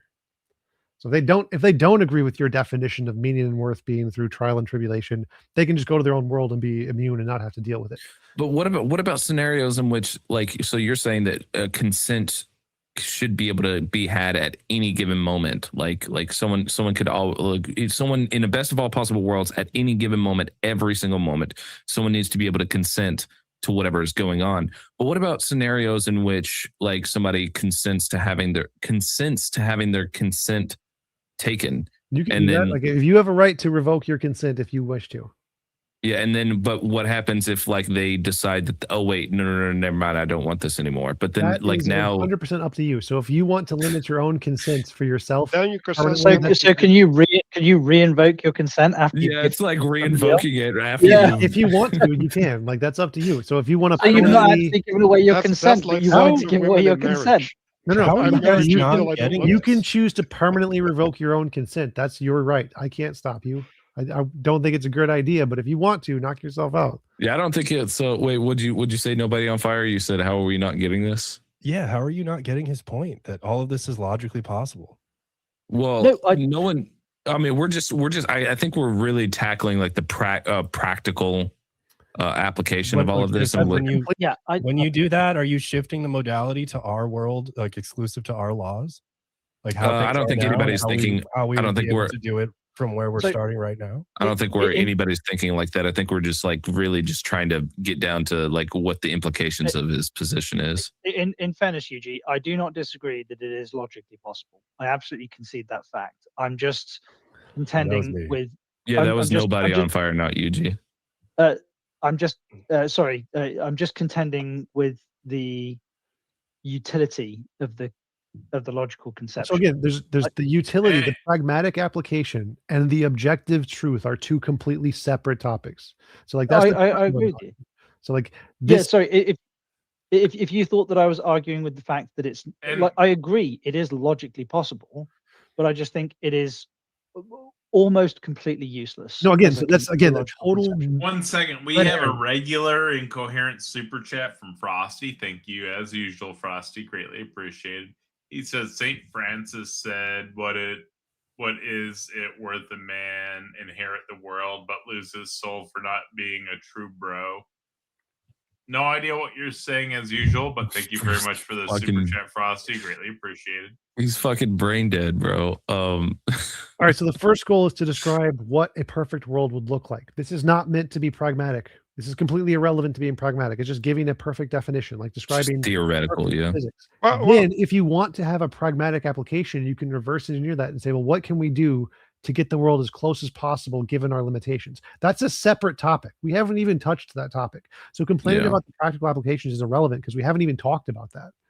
I mean, I'm sympathetic to that because I know you have your own criticisms of it, but I'm a utilitarian, so I think also.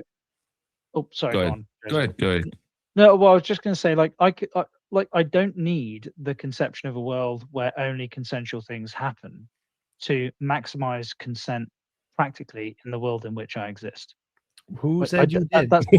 What? Well, you've just made the argument that like the best of all possible worlds is a world where only consensual things happen, and we can use that as an ideal to try and get to, even though we're not going to achieve it. Well, no, we can achieve it. So that's again a red herring. But the goal is to describe what a perfectly moral world would look like. Then, if you want to try to get closer to it, you can do that by applying like how do we get to there from here. You can obviously do that without prescribing a perfect world. But those are two different topics. Wait, so when you say it's like so you said we can achieve it, you're saying it's logically possible that we can achieve it. Are you suggesting that this do what? It's and scientifically possible, like many different ways, with AI, with the Matrix, with advances in technology. There's lots of ways we can get pretty freaking close to it. If you had to say, do you think we are going to get there? Depends on if black hole kills us all or something. But well, like we get hit by a meteor or something. Yeah. So like if we have unlimited technological time, So if we had like an infinite amount of time, I would say like basically anything you could concoct would happen. But I don't know. It's just like the world that you're describing. I don't imagine because we would need some pretty crazy technology to be able to do that. I don't know if we have those resources. Yeah, I do. I want to understand a thing. Don't you need foreknowledge to consent? No, I consent to the things. I consent to hearing what you say next, even though I have no idea what you're going to. Yeah, but let's just say marriage, for example. Marriage. Right? Yeah. Yeah. I do not consent to and marriage. someone changes over time. Yes. Wait, hold on. Wait. Everyone stop 1 second. TJump. What you just said, you consent to, you have no foreknowledge of what he's about to say, but you consent to everything that he's going to say. Do you think it's hearing it? Do you think that it's logically possible that he could concoct a particular amount of words in a string of words in a particular way where something resonates with you that sends you into a downward spiral that makes you no longer want to live? No. What, dude? John, wait, hold on. Listen. So you're saying there is no, it's not even logically possible he can Oh, concoct words that would do that there's to no you. logical contradiction, but there are no words that would do that. No. Oh, well, I'm saying that there could. I don't think so, dude. Well, I'm saying that there possibly could Yeah, be you never words. know. There might be a brown note or something that we don't know about. Yeah, there could be something in what he is going to say that like just triggers he that just in goes, you. Right, exactly. He just starts reading the Bible. It's like, oh, right. Yeah, exactly. I'm just anymore. Would vibing you, the quantum field in the right manner. and it would just send you into a downward spiral of depression, and then you no longer want to be here, and then like life just sucks for the rest of your life, and you just kind of want to off yourself. I just don't Would consider that, and I just turn that off. Problem solved. Right. But I'm saying if you're saying you don't have foreknowledge of the things that he's going to say, but you said just now that you consent to everything that he's going to say and listen to it. But I imagine if that did happen, you would be like, oh, fuck, I wish I would have never heard that. Maybe, but I would say I still consented, so it wasn't immoral. So like, if I wish I wouldn't have heard that. So like, if I say I experience, consent to and you said anything that- you say, and then you say something that changes my worldview, you didn't do anything immoral. Well, what if I don't know? I guess I'm looking at this from a utilitarian lens. You're just not going to agree with that.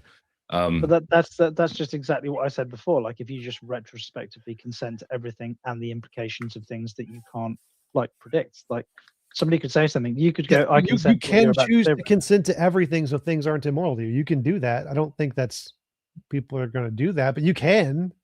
Could you consent to immoral? Yeah, you can. Absolutely. Yeah. So, but consenting to things happening in retrospect doesn't mean that they don't have a negative impact on you. And you, Having a correct me if I'm- negative impact on you isn't what makes something moral. Like, you can consent to things that have a negative impact. No, but did you just not like argue a few minutes ago that you can conceive of a world where there's no possible negative impact? Yes, but that's not right what we're aiming for. That's not the goal. It's just possible. It's like, again, I consent to video games. I would be playing video games and getting stabbed with swords all the time. Like, but your best possible world in this conception is a world which is on the axis of consent, right? Yes. Not negativity. Yes. So why were we arguing back and forth about the potential of like consent? You can consent to something that can have a negative impact on you. That's because you guys, maybe not you, but Josiah was saying, I can't imagine being sentient without negative or positive outcomes. And Can that's you, simply not nobody? the case. Yes, of course. Well, I mean, can. I don't know how I would navigate a world without like look, if we go back to the banana and chocolate ice cream. Back to the banana and chocolate ice cream, right? Or maybe even just colors are better. Like you put a color on well, your a better TV. example is like a computer. Like, computers don't feel pain, right? But they still have visual sensors and auditory sensors and taste sensors. Yeah, they don't have meaning though. Well, no, you can still have all of your. You can just say, get rid of all your biological parts, replace them with computer parts. Pain gone. Problem solved. No, you still that's have all not true. sensations. No, that's not true. Like, Wait, but then would you even what is be not true about like that? sentient? Like, you wouldn't even be sentient at that point. You still have feelings. What do you that mean? means you're sentient. That's not what that. No, So what do you think sentient means? You have The feelings. ability to That's what it feel, means. perceive, Yeah, have a that's just- subjective experience. Well, Sure. Do you didn't use the word pain? You didn't use the word negative. One second. I'm playing Oblivion. Let me turn this off so I can pay attention to what you guys are saying. Also, let me just ask TJump a quick question, which may solve my problem between positive and negative, which is really the only issue that I have with this. So, if I like both vanilla and chocolate ice cream, and right now I want chocolate ice cream, and I can't have chocolate ice cream right now. The only thing that I can have right now is vanilla.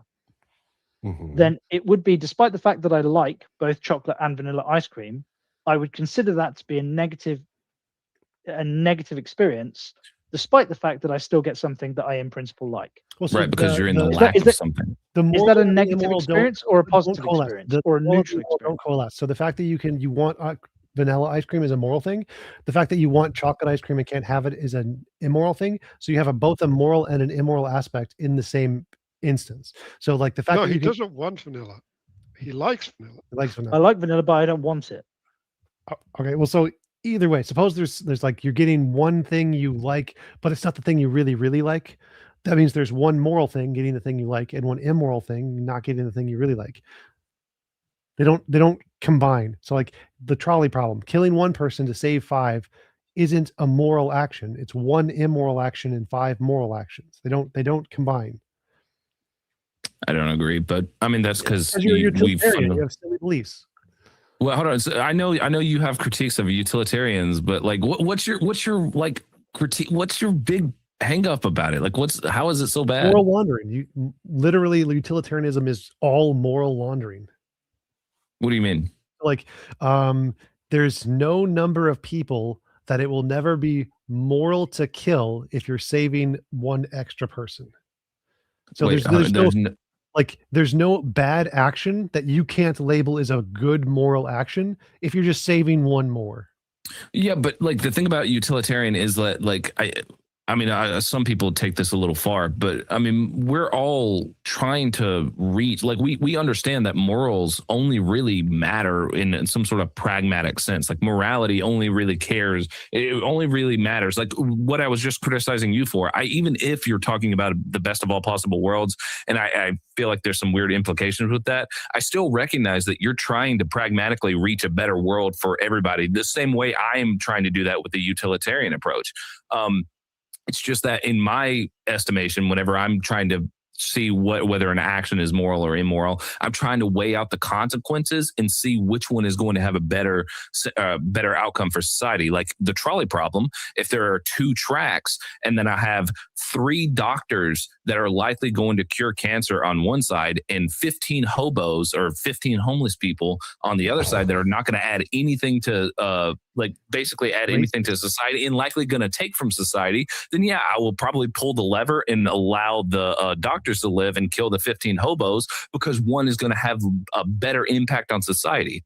Yeah. So I agree with that decision, but is it moral? Is it moral to kill the hobos? I would say I did a moral action by doing That's that. the part I disagree with. That's the moral laundering. You That's killed what I'm saying. 15 people, and you're saying that it's good that you killed the 15 people. No, I'd say it's you did the lesser evil. That's my critique of utilitarianism. I think that it's a moral, or more accurately moral perspective to say you did the lesser evil, not that you did a moral action. You didn't do a moral. You killed 15 people. You did not do a moral action. Isn't that always going to be the case? The notion that we take any action that is 100% good 100% of the time is no, it's obvious. Like, do you want a cookie? Here's a cookie. Like, do you want a cookie? Here's a cookie. That's a perfectly moral action. There's no immoral action. Here's a cookie, and you just unless it had like DMT in it. If you want, do you want a DMT cookie? Here's a DMT cookie. If the type 2 diabetic goes, I want a cookie, and you give them a cookie, then you did a moral action. Now, nature did an immoral action by like making them diabetic, but you gave them a cookie. That was moral.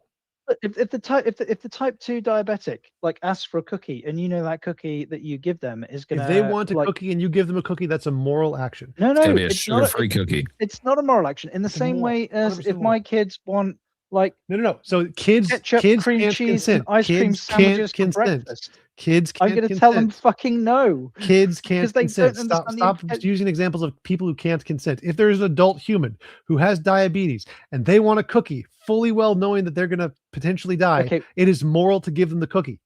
Why can't kids consent? Because they don't have the intellectual capability to consent. Yeah. What was do you agree that you can be in a mood and that you can change your opinion dependent on your mood? Yeah, but we already addressed that.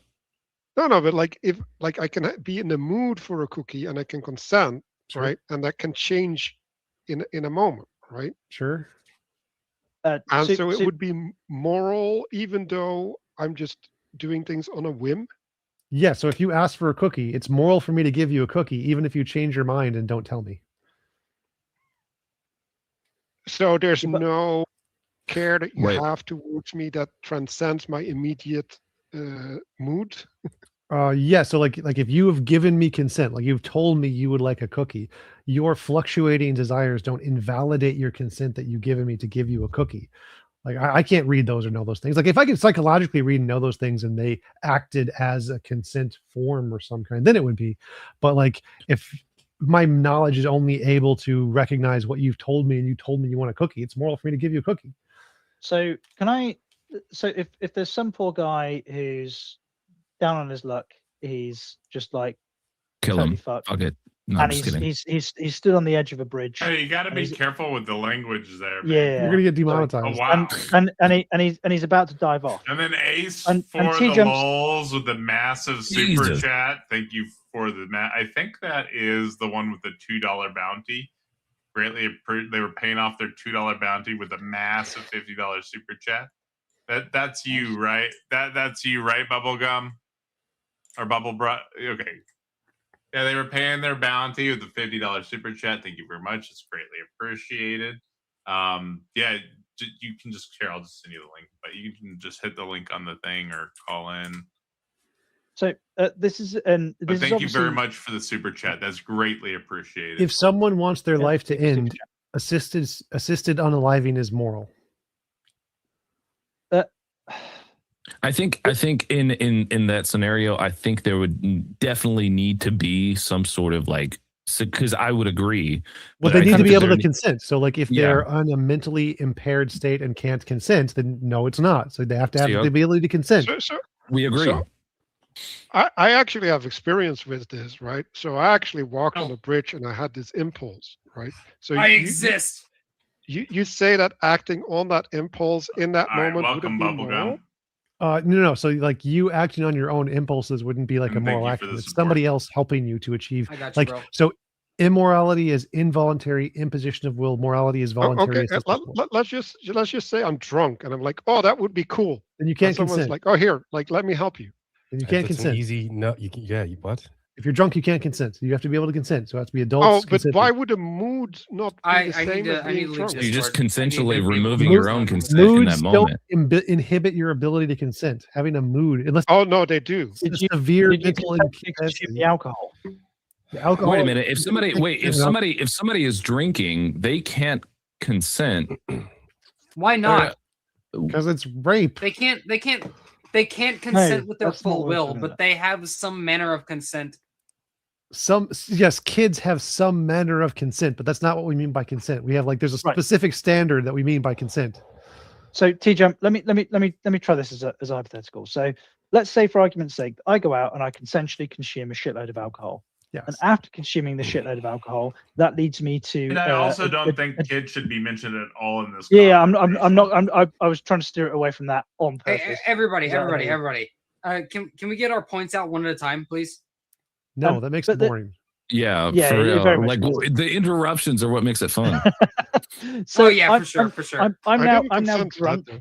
and I'm in a deep depression. I consumed the alcohol, knowing full well that it could push me into a deep depression, and I'm now about There to is leave myself there off- is at off- least off a 3 bridge. people talking right now.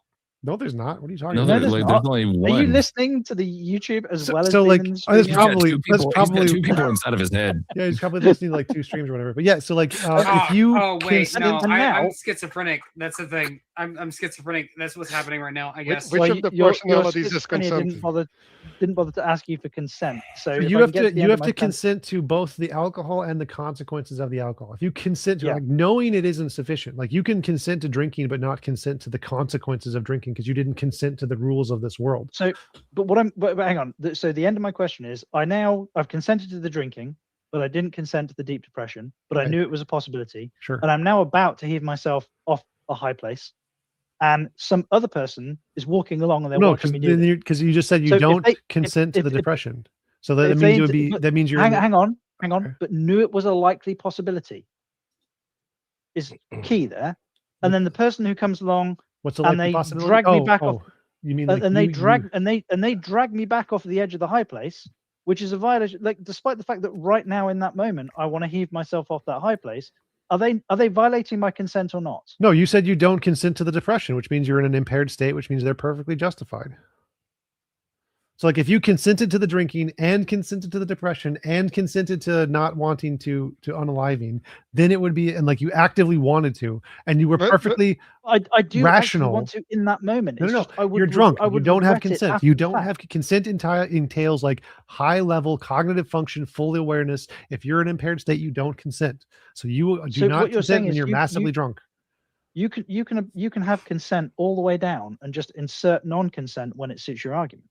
No, like, that's like getting drunk is like a clear well-known established legal precedent of not consenting. Yeah, no, but we're not talking about legality, are we? Like, there's an insertion. No, of like consent the somewhere, definition of consent is legally established. You're referencing that. That is not consent.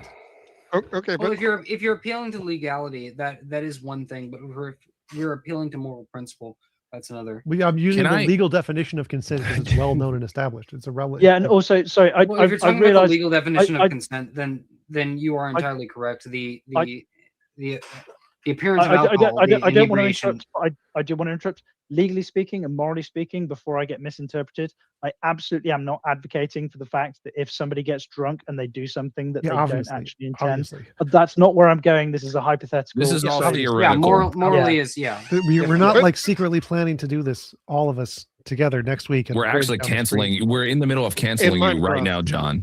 Yeah.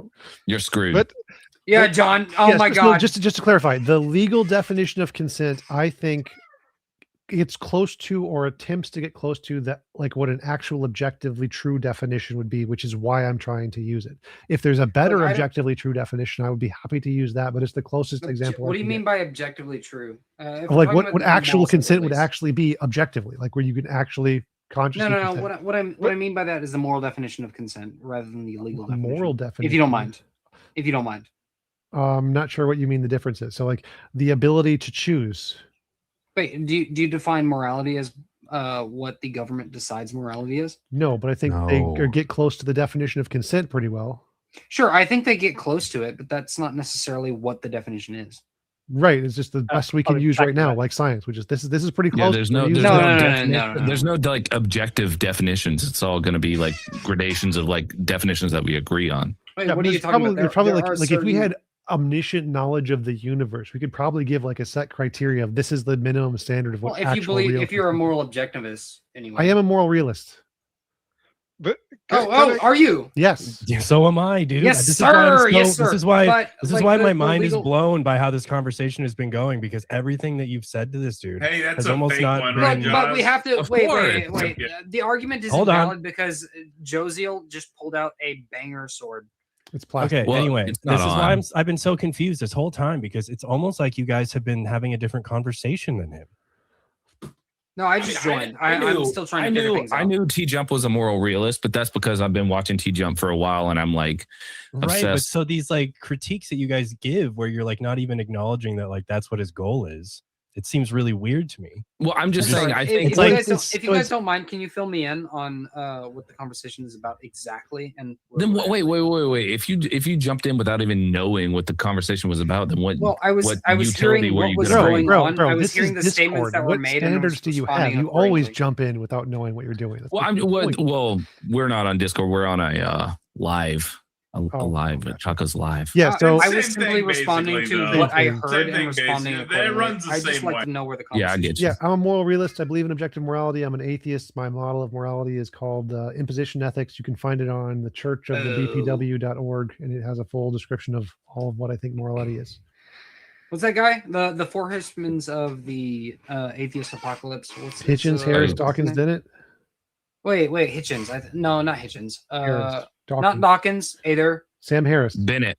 Sam Harris. Yeah, you Sam like Harris. Sam Harris, don't you? What? No, I do not like Sam Harris's. I forget what his moral landscape. No, that is crap. Yeah, moral Yeah, landscape. it's I think that's not. what it Yeah, is. moral landscape is. I mean, it's all right, but Yeah, even Richard Dawkins, that guy. No, it's Stephen Hawking's is what I'm talking about. Like Was he it? tried to explain a model of the universe from nothing, and he got kind of trashed for it.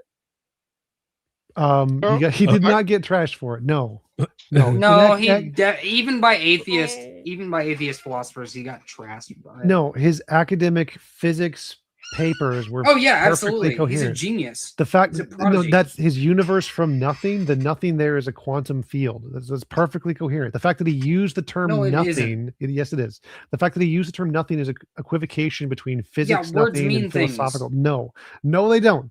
There's usages. that Words are don't mean colloquial. things. Come on, man. Yes. What the Dude. word atom means Latin, the smallest constituent part. Are atoms the smallest constituent Look, part? we're not playing No. semantic games. That's literally We're what you're talking about, doing. right, The what he reason- means by the words. Bubble, That's- please. The reason Please. people were critiquing the universe from nothing is because they were equivocating philosophical nothing with physics nothing, which is what he was specifically talking about. So you were just playing word Physics games. nothing and philosophical nothing means nothing. No, they The have word very, nothing very means nothing. different academic definitions. No You should thing. probably Okay. look that up. Oh my God, Bubble. Did you just say that there's no distinction? Between the philosophical nothing and the Physics? Scientific nothing. Like scientific nothing. Yeah, there's no difference. No, you're just 100% wrong. Please Google that. You're just wrong. You need to, yeah, you're wrong. Just do like I think there's like a really big video, like the 7 levels of nothing or something, All right. where they literally explain that. 5 seconds ago, you were talking about the distinction in the semantic difference between a single word that meant something different. What does nothing mean? It means It different means- things in different fields. It does not mean one thing. There's no one definition. There are different meanings in different fields. All right. In physics, the it different usually fields- refers to no spatial temporal field. That's usually what it means. It does not mean a literal philosophical absence of any possible thing. Correct. The philosophical absence of any possible thing. If no space exists or no time exists in a certain field, I believe that is. Nope, the same there are things that definition can as the exist outside of philosophers space do. and time. That's literally the consensus in philosophy. They Yes, solved, I believe that as well. but that's still nothing. That's a physics nothing. If you're talking about, Just okay, Google you're the right. definition of nothing for physics versus can nothing philosophy. can nothing exist? The philosophical outside thing? of space No. and time. No, okay. If you put it that way, yes, things can exist outside of space and time. Fine, I'm wrong. So I'm saying nothing can't, like, you can't have nothing exist. Like that's If the the that's the definition- defining characteristic of nothing is that it is no thing. Fine. If the definition of nothing in the scientific or whatever physics field is that it does not exist in space and time, then fine. Something can exist in nothing. But if you take Wait, the something can word exist in nothing? No, we just went over this. This is the physics. Yeah, nothing. I know, In that's the weird, Physics right? nothing. There are It's things that can stupid. exist outside of space and time. Yes. It's a semantic game. The philosophical nothing It's not a is game. can't exist because that would mean there is no reality.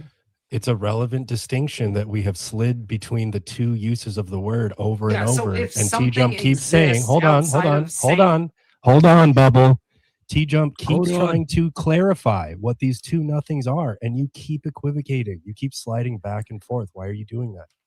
Well, Yeah, he said okay, he well, was I wrong, mean- so he admitted it. He made progress. No, I'm But then just he went back to the acknowledging semantics definition you charge. gave. Have you ever done that, TJump? Never. I'm never wrong. Well, no, the thing is, you gave me a definition. That's fine. I'm willing to comply with that definition. If something exists outside of space and time, and you want to call it nothing, that's fine. I'm willing to comply with the definition. And use the words that you would like to use.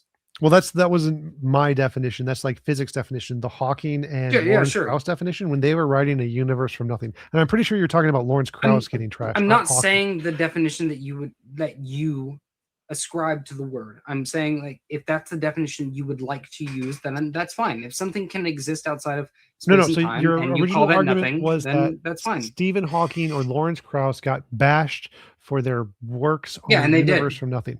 They were the people who bashed them misunderstood their usage of the word nothing in the philosophical thing sense is, he was- when it he was was responding intended to in the the Christian- physics sense. He was responding to the Christian idea that something came from nothing and was trying to establish a scientific method for how that was possible. Yes. And that's fine. I encourage him to do that further. Unfortunately, he's no longer alive. But the idea is that, like, he did get bashed by even atheist philosophers and people who are well read in those arguments for the theist position for not understanding the position and misrepresenting it entirely, even by the atheist position. Well, again, so they were using the philosophical definition of nothing, not the physics definition. He doesn't care about the philosophical definition because philosophy is irrelevant to physics. They just don't care. It's just irrelevant. What is nothing from the philosophical, or not philosophical, scientific position? What is It's nothing? just a thing that's outside of space and time, outside of any spatio-temporal field. So if something exists outside of space and time, then So it no, is nothing. It comes from nothing. Yes. Nothing is a thing. Yes, in physics, nothing is a thing. So it's kind of like in semantic scientific, game. in academic literature, words have a colloquial meaning, like universe and atom.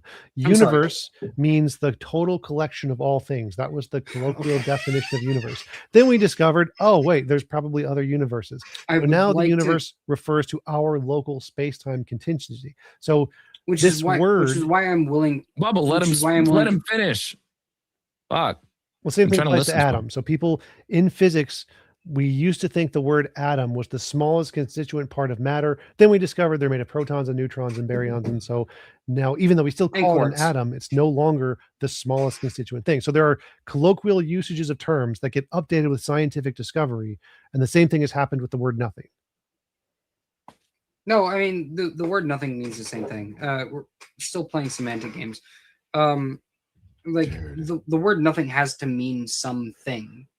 That's not like- how words work. They mean lots of different things and the usage change over time. That's why universe. Yeah, you're entirely right. You're entirely right. But like if we have two different definitions of the word nothing and they oppose each other, it's not like having a word that means different things based on context. It just means the entirely opposite thing. Something exists outside of space and time cannot mean nothing. So again, but I'm when not you're trying to play. trying to Let's usurp- let's get to the substance of what we're talking about rather than semantic games, if you don't mind. Please. Sure. And like I joined this conversation and started a semantic argument, a semantic war. You what made were you a guys talking charge about of- before I joined? You made a charge of him like abusing semantics, and that was never the case. No, I will no, abuse semantics as much as I like. It deserves it. It just wasn't even what you're doing, though. You were trying to explain two different things, and Bubble, I don't know why, but you kept sliding back and forth. You kept like, Yeah, I'm interpreting sorry. phrases. I joined the This is conversation. like I and this just is the- noticed a thing, and that's fine. what I wanted So to argue this about. is At the very time. last thing you did was try then to reinterpret physics nothing through a philosophical lens, and then you said, "Now I have Yeah, two because different of the meanings of same- nothing." You're dragging me back into that. I want to get to the substance. Okay, of then What what's is your main argument? And my main argument at the time, and still is the semantic argument for nothing. But I want to get into something more substantive if we can. What's your argument? I want to go back to the guy in the high place, right? And I want to go into, because you said it was a moral act, right?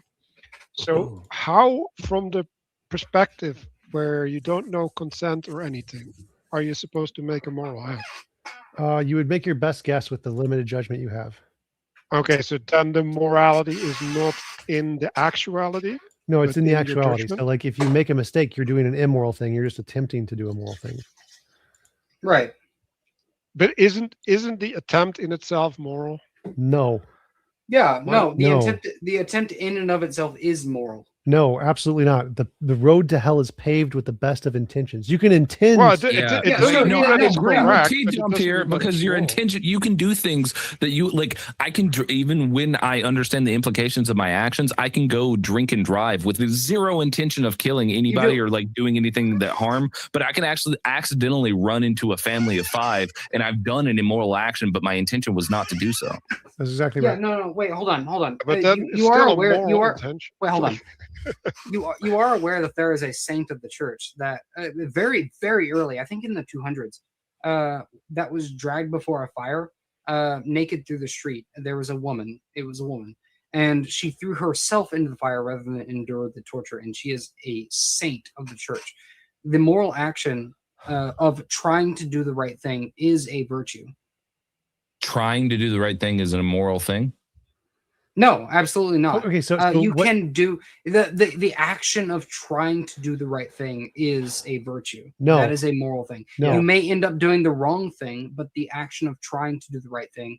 I mean, I'm is sure a- Schmittler. I'm sure Schmittler thought he was trying to do, like he was doing the right thing. No, but Yeah, no. what it, Yeah, so No, okay, and look, I'm about to get very controversial hold on. right now. Phrase that as a question. No villain. If- no villain if- of all time. Well, no. Stop. If Schmittler thought he was doing the right thing, is he moral? Was No. it virtuous? No, which means the intention isn't what makes it moral. It's irrelevant. No, Wait, I hold on, would You're say right. that, You're right about that he statement. was You're right moral, about that but his statement. actions weren't. Like, well, I No, mean, yeah, exactly. You're right Wait, about what? the statement you made. Wait, TJ what was that? Trump. the You statement said he made was moral, but the outcome wasn't. What is it? What's the distinction there? He said his intentions were moral, but his outcomes were not moral. So this is the clarifying part. Do the intentions make any moral action? No, it's irrelevant. Who cares? No, Like, no, I can sit in a chair and have all the talking intentions to help you're the world, conflating- but doing nothing. You're conflating the moral attribute of the intentions with the outcome. No, so I'm specifically saying for something to be moral, it has to impact a will of another agent, like to assist them. Your intention doesn't matter. It's just not moral. No, morality. because there's another. Well, okay, you're not entirely wrong. There is an agent that exists outside of space and time that observes all action. Okay. All intent. We're not. That's not what we're talking about. That's not what we're talking about. I We're know, all I know, atheists, but if just you want to as assign, if you this want is to a way more assign a technical, like moral meta-ethical, like substance- we're seeing subjective or utilitarian morals clash with objectivism when we're appealing to real stuff. Oh, And you're TJ just Jump is just an gonna objectivist you're just as gonna well. throw No, God so into it. I'm and an say, atheist. There's no God in my moral realism. No God. Well, but you're a moral objectivist. We can at least Moral agree realist, on moral yes. objectivism. Yes. Yes. So am I. Uh, God has nothing to do with this conversation.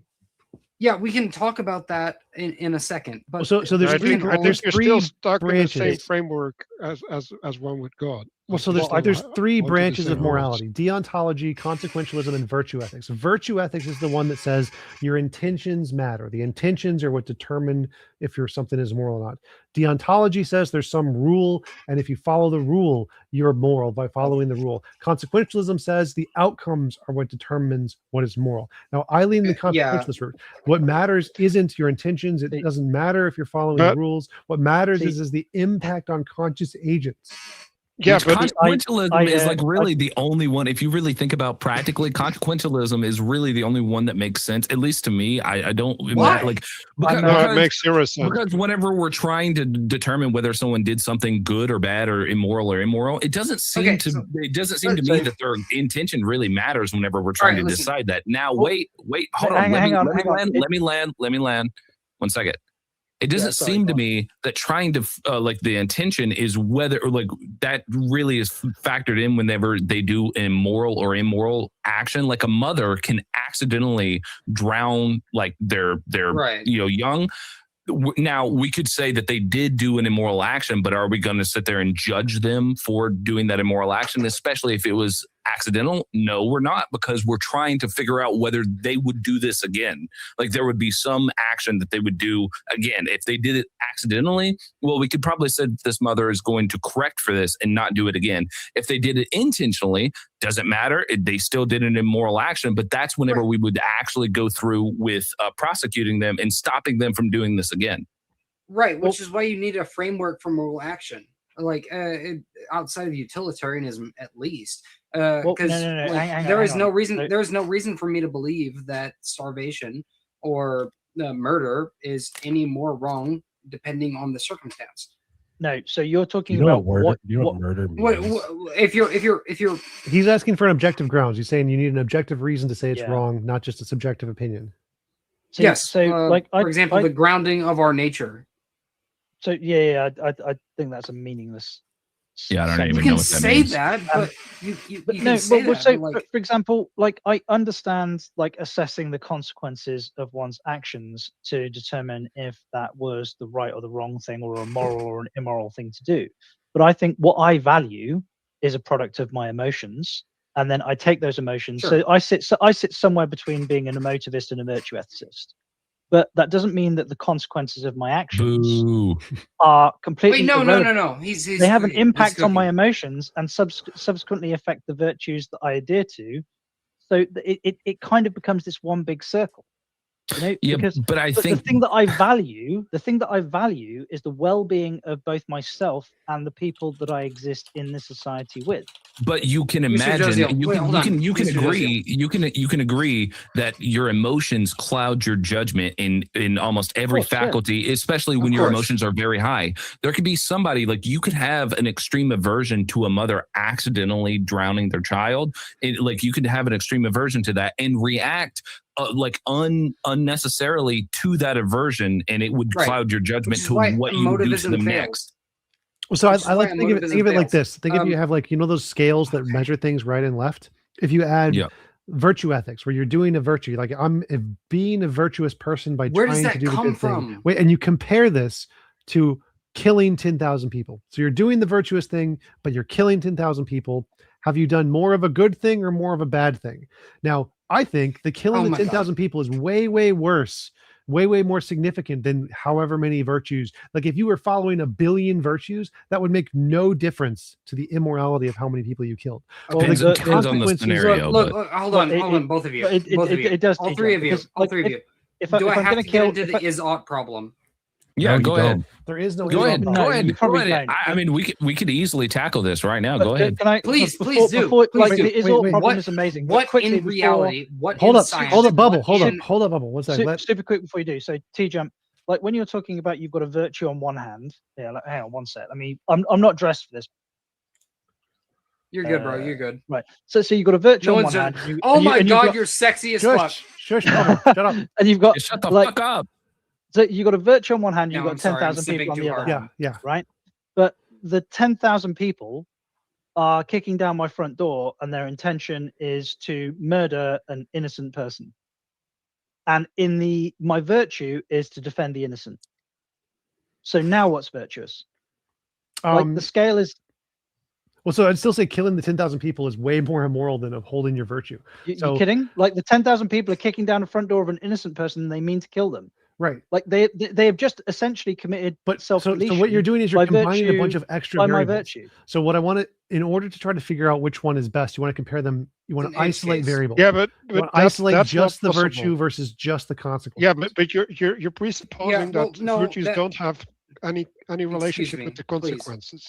They don't. There's no logical they- entailment. I mean, whenever we're trying The- to the decide whether logical- they the did a logical moral or entailment- immoral thing, their virtue doesn't fucking matter. Right. So like the road to hell is paved with the best of The intentions. logical Your entailment is that virtue one could lead to individual bad has things. a right to defend themselves. Okay, Right, like it and doesn't. I would okay, agree. They when- have the ability to kill all 10,000 of those people. when I we're would trying to agree. discern, I 100% when we're trying to agree. So I discern think- whether they did a moral or immoral action, they could have done the most tried to do the most virtuous thing in that scenario, but still did an extremely yeah. immoral action.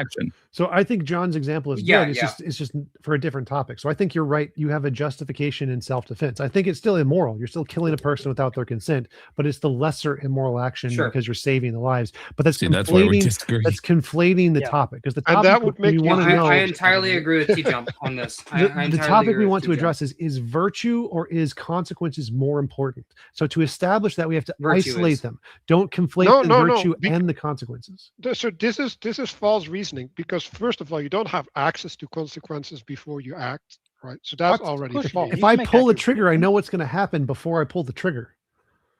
Well, unless it But doesn't. then that fire. calculates. Yeah, but if you know the consequences of your God action, forbid. your virtue would calculate these things in. Like that's Nobody on Huh? fire is No, completely so let's correct say about let's say this. we have a That wasn't nobody on fire. Say Schmittler. Oh, was it Schmittler not? was just My really bad, really bro. dumb. Whoever was talking just now, he's So say completely correct. Schmittler was just really really dumb, and he wanted to eradicate a certain group, but instead he accidentally helped them. Did he do a moral thing or an immoral thing? Well, Immoral. the idea is What? Wait. Yeah, How? no, Why would that be listen, immoral? Listen carefully again. So Schmittler is very very stupid, and he wants to eradicate, but he's so well, hold stupid, on. He accidentally helps them. He accidentally What- gives hold- them money Well, and no, charity and housing, No, and no, he's like, there's a- "I'm trying to, hold but on, I'm please. failing." No. You need to No, wait, hold on, understand please, one please thing. let me take this, please, because there's a difference between what you're asking. That's my there's reaction to what you just said. There's a split determination here, because objectively he did a moral thing, as far as reality is concerned. Like he did a good thing. Like, Yeah. if he accidentally helped them. Yeah, He Right. did a good thing But with regard to as what? far as Maybe. him himself in his person, he did a bad thing. He was trying to do a bad thing. He did a bad thing. Ipso facto. Well, no, he was trying so what to are do a the- bad thing, but he failed. He did not Right, do a what are- bad thing. He was trying to do Yes, a bad thing, yes, but he did a but good hold- thing. yes, He did a he moral. did a good thing in reality. Yes, But Him he did a good himself, thing. But you though, guys, you was guys, doing a this bad argument- thing. Which This- we this would argument- call it's a split a thing. moral It's a split thing. action. This argument is kind of a reduction. And So the can we- way can we- he acted in the world, regardless of his personages, was a good thing.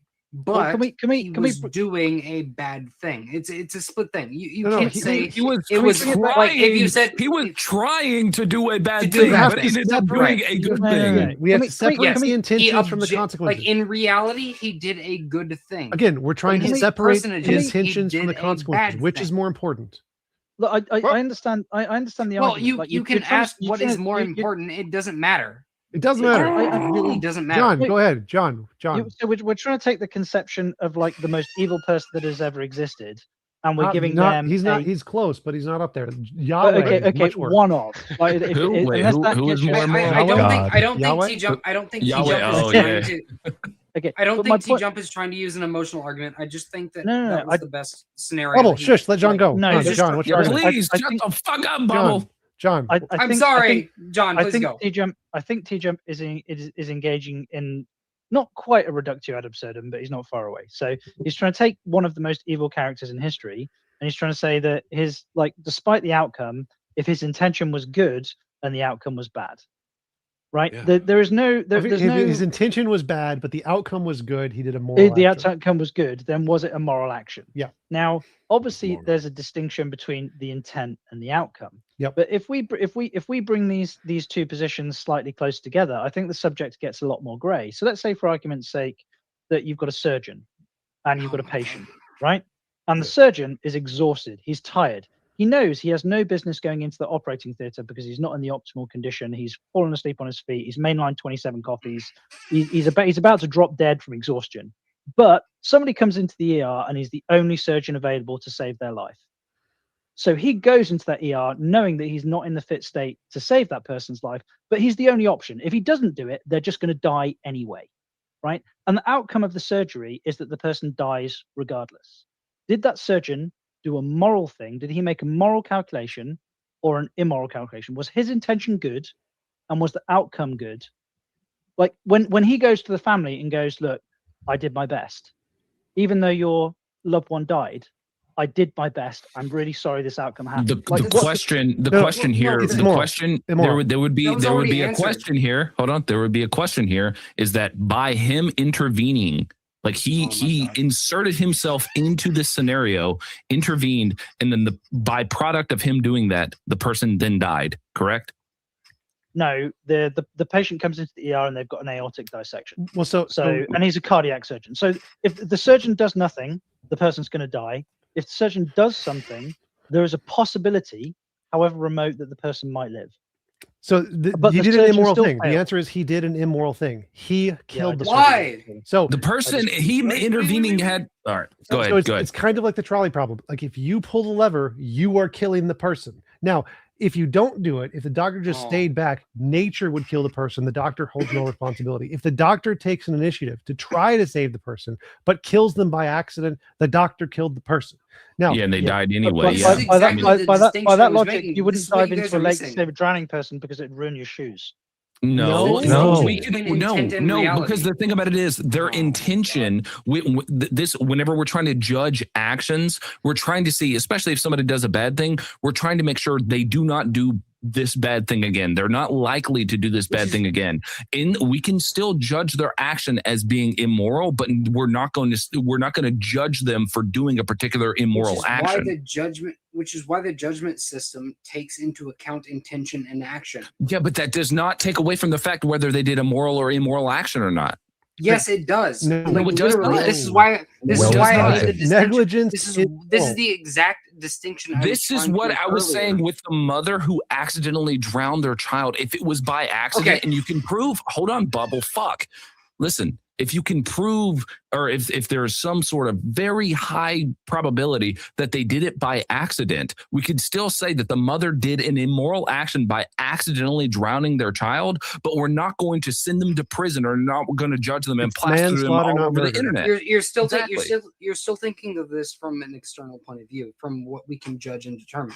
That's like, all yes, it is. and- That's yeah, all and moral for the judgment system, interpretations. and for the judgment system, that works extremely well. And you're not wrong. We should do that for the judgment system. But if we're talking about an action that is moral and immoral, what we need to do is to take it in like a two-factor system of intention and reality.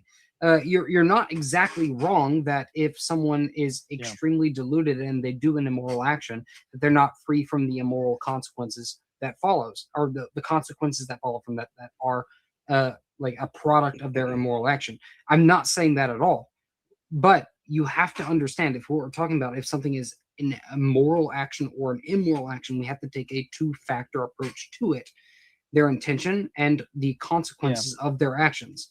What are the morality of action? Here's the wait, morality of pause, an pause, action pause, is pause. with respect to the goal. The judicial system has nothing to Pause do for a with second. that. Let's say that there's some person like Schmittler who has only negative intentions, but is just physically impossible. They're just so dumb they can never do a bad thing. They can only help people. Should we ever put them the in prison? two-factor system. Should we ever put them in prison? We should. We should. No, What? We should no. put them in They're prison. helping people. We're giving you the epistemological privilege of knowing that they're never going to do a bad thing. Yeah, still. Well, no, because we know that they're trying to, and Okay, from but their they point won't. of view, at least, It doesn't matter from the if they're trying outside. to. So, like, this is a main key point of my BPW. If I'm God Wait, and I hold on, know hold on, that hold they're on, trying hold to on, do hold the on, right thing stop, and they're stop, physically stop, incapable. Stop. So the point of my BPW is that no intentions are good or bad. You could have the worst person in the world, but in the BPW, since it's impossible to force anyone to do anything they don't consent to doing, they can never do anything wrong. And we shouldn't confine them. We shouldn't restrict why? them. What Hold are you on, hold talking on. about? If I'm a klutz, right, and I just stumble into people because I can't hold my balance, am I a What is bad that? person? Stop. So going back to the analogy I just said, Exactly. in the best possible world, where it is impossible to force anyone to do anything they don't consent to doing, which means you can't fumble into somebody, you can't hurt That's somebody. not the best possible Shush. world. So in this world, should we imprison bad people with bad intentions? No, because they can't do anything. Absolutely, we should. No, that's immoral. What are you talking about? That is No, totally in the world that you asinine. describe, in the world that you describe, where people, the only wrong thing that you can do is violate someone else's consent. No, it's physically impossible. It's physically impossible to violate someone else's consent. physically That is impossible, prison, my bad. by the way. Okay, so that is already yeah, prison. okay, so No, two people consent Yeah, to that's literally slavery. prison. It's like no one listens to you talk. It's like no one listens to TJump talk. Like it's like you guys. No, all I respond to do. it. I just don't think that. I hold just on, don't hold on. think that consent is the best possible virtue. I don't think it's the penultimate virtue. Like If you in a create a world where world- in a world hold where on, it's hold on. impossible to violate consent, I still think people should go to prison. Why? What Yeah, for what's what? the- Because what's the utility? You just can wanna punish even them? even if two people do things that they consent to, like to each other, I still think that is a wrong thing because What's I have the- a hold different. on. set Give of me the moral example. principles than you Wait, do. Give me the example. Which In one this is world, Homosexuality, perfectly bore. moral? my 100% God. moral. One They second. are Bore. absolutely moral. Bore. Moral. In this world, Rape. what? Well, Hold I on, guess Rape rape isn't consensual by definition. What are you talking about? Yeah, what? Yeah, Bubble. you're right. In You're right. this Rape isn't world, a what thing. is the utility of putting someone in prison? Why do we do that? To punish them for their because badness. they're denigrating Well, I their mean, own that's dignity. what I'm saying. Is like we're trying to I'm What? trying to get him to why do we put people in Because they prison? are denigrating their own dignity, lowering themselves to lesser humans. Wait, Well, so are we saying it? Are we saying it for? Are we doing it for them, or are we doing it for other people? For them. We're doing in the world Actually, that for TJ them. No, I'm saying in this world. in the world that in the world. Oh, well, just let me respond. In TJ Jump's world, we're doing it for them. TJ in Jump. our world, TJump, whatever. You know what I mean. I'm sorry if I've disrespected you in any way. Did you say TJ? By misusing your name. I'm sorry. Anyway, in our world, the reason we imprison people generally is a two-factor problem. Again, it is both to help them and us. Well, there's a protection aspect. I.e., if somebody is unbelievably violent, then you're We trying want to isolate keep them them from the away population so from they can't us, cause harm. and we also want them to keep themselves away from themselves. But there's for example, drug addicts, there's a corrective violence, component. So. right? And I do like if we're talking about America specifically, I can talk about many different reasons why our corrective system could be improved. But like I want to principle- go into the perfect world. TJump wants to get TJump. rid of prison, don't you? Yeah, no, but I think No! his perfect world Do you really? is a prison.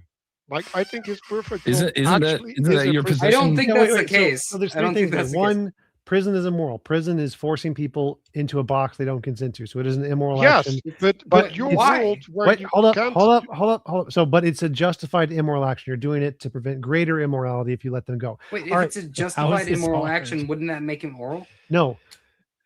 It's a justified action. That's not how he defines it. So a justified immoral action is a bad action you're doing to prevent a worse bad action. It's not a good action. It is not a moral action. It's a bad thing you're doing to prevent a worse bad thing.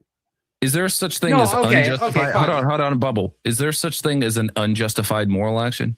There'd be a no justified. Shut up, moral Bubble. action. So- God damn it. So like You asked me a question, goddammit. Shush. Yes. So the action would be is you do something that you don't know that they consent to, but they consent to it and you just didn't know it. So you did an action that was moral, but you didn't actually know it was moral. So it's an unjustified moral action. So can I ask, TJump, is there such thing in your worldview? Is there No. such thing that something that affects somebody else that is an unadulterated good? It's a moral action. If they want a cookie, you give them a cookie. Fair enough. That's very wholesome. So the definition of moral is a voluntary assistance of will. So if you have a friend playing a video game and you guys do co-op What? together, that's moral. If you someone needs a house, help them build a house, that's moral. Just voluntary assistance of will is moral. But by that logic, Voluntary like, assistance if, of if, will. if a heroin addict wants heroin, you give them heroin. That's a good action. Yeah, like if they are fully consenting adults and they are not impaired and they want heroin, it's moral to give them heroin. Like it's not immoral. Why? Because what are they you want talking? It worsens their life. That's their choice. They have every right to choose for themselves the kind of life they want to live. No, and if they they're can't consenting because, adults. because they are addicted to fucking. Well, no, fentanyl. that's remember, I clarified. They have to be of a healthy mental state to be able to consent. Now, if they're mentally impaired and they just haven't gotten the treatment they need to be able to TJump. consent, sure. But if they're consenting adults who voluntarily choose to do drugs, they have every right and it's moral to give them drugs. Hey, TJump. What? I really, really want you to join an orgy with me and eat me afterwards after I commit suicide. $5 million, and we'll go for it. Fair enough. You dismantled my argument. Listen to me, That's Bubble. Paco's next goal. Listen to me, Bubble. Don't say words like that. Yeah, we don't want to get demonetized. We're gonna get demonetized. Yeah, the S I'm sorry. I am trying to keep myself under control. My Wait, bad. what was who was it who was asking about? I was in did he the leave? in the army for 10 years. No, like, Howdy I- left. I am Everyone trying that to- was speaking is still here. It was because Howdy, I think, was saying that my world was a prison or something. And I wanted to- I'm saying that. Oh, No, you know, that's what was the the guy in the argument? back. Because when I mean, your I am as world, well. right? Like you're not allowed certain actions, right? So you're actually constrained in the exercise of your own will. Your will applies to yourself and your property. So within the context of yourself and your property, you can do anything you want. Your will does not apply to others or their property. So it is not a restriction of your will to not be able to punch someone else in their face. Why Let me ask you this. What? That doesn't make any It's sense. part of the No, definition. No, this is easy. This is easy. Think again of his video game example, and you both have a checklist of what type of servers you consent to. And one of them has shit. Josiel just kicked Bubble. Now, No. Okay. Good night, brothers. Bubble did do a $50 super chat earlier, but they didn't. You're gonna have to apply beat that. to You're gonna have to beat the anything, 50. You're gonna have to beat the $50. I'm willing to go more. I can do but- more. Well, I'm saying you didn't apply. Bidding to war. anything. Next time, what I would do is recommend doing a protection potion. I can just do that. hey, How much it's does it okay. cost? What are we doing? $500. What are we doing right now? $500 to TJump's PayPal. Oh damn! Oh, sorry. Excuse me. No, it's just $25 to get pulled back on, basically. Put down your $25? gas. Yeah. Is it only only $25? Mr. Jozel. Josiel just kicked you. Mr. Jozel, you He would. I'm sorry. Like, I mean, I'm no disrespect, It's but the he would not rules. shut I the gotta fuck follow up. the rules, and I would recommend next time specifying like a math protection potion or something. He would not shut up. Like every time we were trying to get somewhere, he was just derailing everything. All right. So argument about my world being prison. Go ahead. Thank you for the super chat, No, Josiel. Greatly appreciated. right. So I feel like, dude in the back, your contention is that like, oh, I all right, all right. Let him make the argument. All right, and Bubble, I assume this is a protection potion as well for $25. Yeah, I didn't So, yeah. understand. Drink it. your So, protection I just potion. sent $50. Welcome back.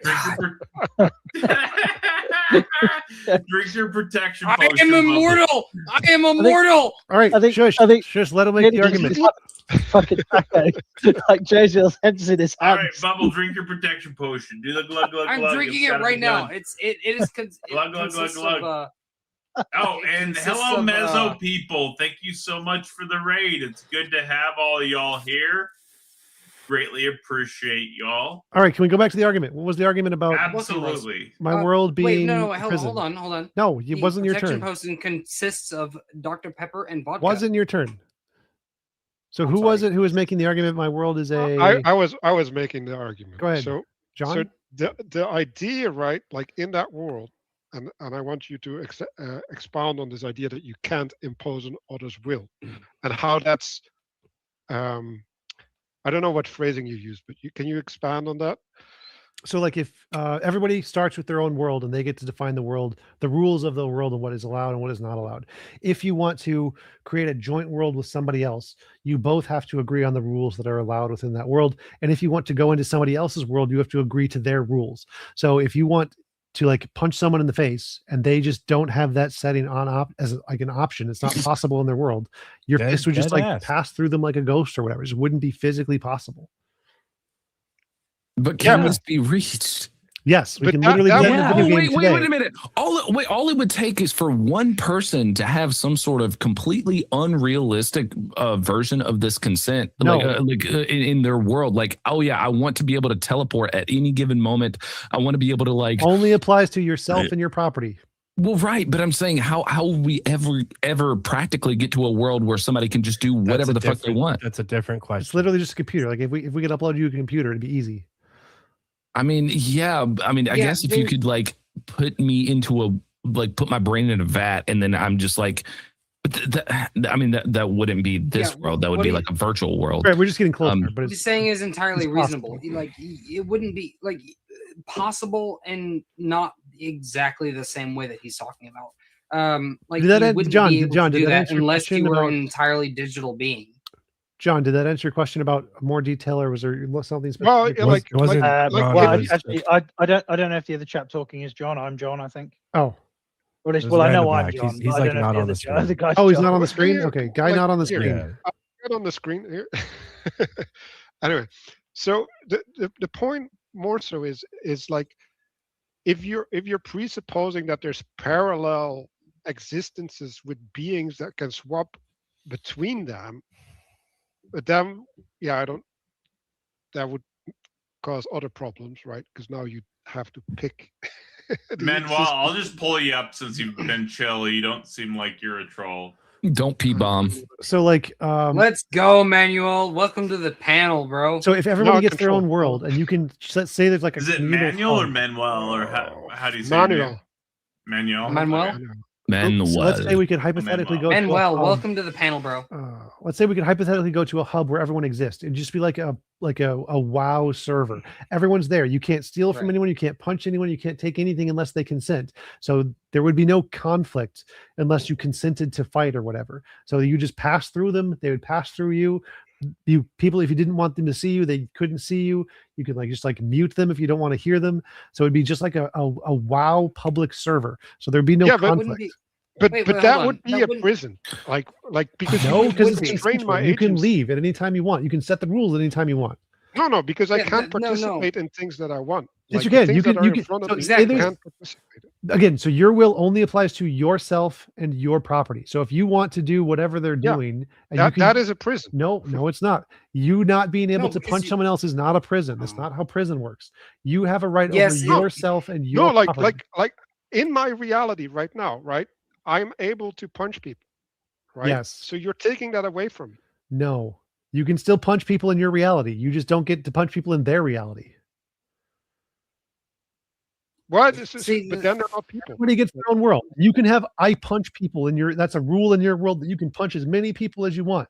And the only difference, people who don't consent won't enter your world, and you can't punch them. This is not. Yeah, but you just said that my hand would go through them. Like you're changing No, the scenario. No, wait. One is your world. Like, So you have a world that's yours. Then there's like a hub, Yes. a public space where people can go and visit together.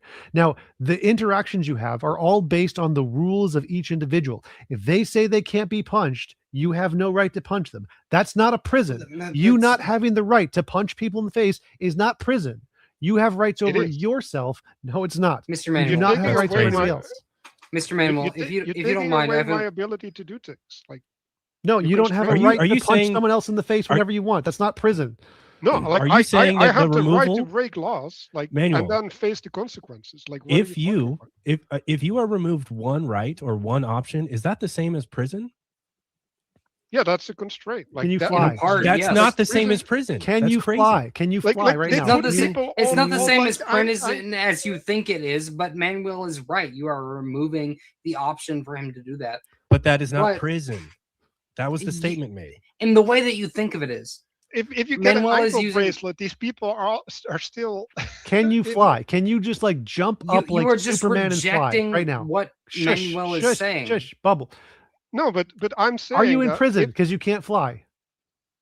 like if I was able to fly, right, and you would take that away from me, right, that would be imprisoning me, right? That would No, capture no. me into a lower state of existence. You don't have a right to punch someone else in the face. So I'm not taking away your right that you have to punch someone in the face. You never had the right. It was immoral for this world to allow you that possibility in the first place because they have a right of bodily autonomy. What? It was Literally, immoral? what are you talking about? It's like you guys don't listen to a thing he says, bro. No, It's- I do it's listen crazy. to it. Nobody I on just fire! think Stop it's not fucking true. glazing TJump. I'm not glazing him. He's just, I agree. Get off If of his anything, dick. I've been glazing Get off his T-Jump dick. this entire time. But Manuel is spitting straight facts. So, Yeah, so I no, tried to limiting your rights is not prison because your rights Not only in the way that extend you're to phrasing it, yourself and your prison. property. Your Well, rights do well, not I He extend used to the other word people. prison. No. He used the word prison, but the substance of what he's talking about is You do not have exactly infinite true. rights to impact other people without their consent. No, you don't. Sorry. Unless Yeah, they you have kinda do. unless they consent to Unless that. they consent. If they consent, you can do it. Yes. But Yeah, I do get- because what- consent is the ultimate virtue. That's You can not a virtue. consent to Consent bore isn't a and virtue. Consent is an oh is yeah, an yeah. existing If you thing. have consent, you can do whatever you want. Yes. If the other person consents to you doing bore, yeah, it's just totally, morally like whilst acceptable. whilst I Yeah, agree because that- that's true. That it's a thing. Well, whilst I agree that there's no logical inconsistency with the world that you're proffering here, TJump, the what you're claiming, or not what you're claiming, the The argument you're model making. of morality. Yes. The model of morality that you're making. I think by virtue of taking away the possibility of negative actions that negatively impact other people, it does, in the world that we exist in right now, at least, if we were to take that moral argument and expand it to overlay the world in which we exist right now, I do think it would take away I'm trying to, it's difficult to Wait, conceptualize, I understand but- what you're saying, but here's the thing. Oh, you can and real fast, consent. Gretchen is pushing for the Tacos Day Off Fund. We're up to $100 on the second Tacos Day Off Fund. I appreciate that, Gretchen. Thank you very much. So you can. the reason, Let's the go, reason, Gretchen. but the Taco reason, deserves it. but the reason that why my wife and I have a mutually respectful relationship is not because that I don't choose to violate her consent and B don't have the capacity to violate her consent. It's that we both equally have we choose not to violate one another's consent because That's great. And you can do all of that in the BPW. You can consent to you and your wife living in a world where it's possible to punch each other, but you just consent not to. You can do that. That's an option. We're not taking that away. Yeah. That is But entirely the fact that the immoral. possibility doesn't exist that you can violate somebody's consent means that there's no you could never demonstrate to a person that you're choosing not to violate their consent. Yes, right? Yes, you can. So you can say, How? we're going to consent to a rules where you can punch people. Now, You can even consent do a well, contract. I don't Yeah, want but you. then I you're- don't want you no, to like- punch me. I want to know that you don't want to punch me. But if you punch me, I now know that you want to punch me. So you can, since you can consent to live in a world exactly Look, like this one, you Yeah, can what? learn if someone wants Mr. John, you or not. What's the TJump issue? or TJump is entirely correct. You can demonstrate consent in basically any scenario where consent is like a valid concept. The idea is I don't think that even if you have consent, that every consensual action is a moral action. Well, they'd be neutral. So if it's consensual, it doesn't make it moral or immoral. It's only moral if they like ask for help and you help them.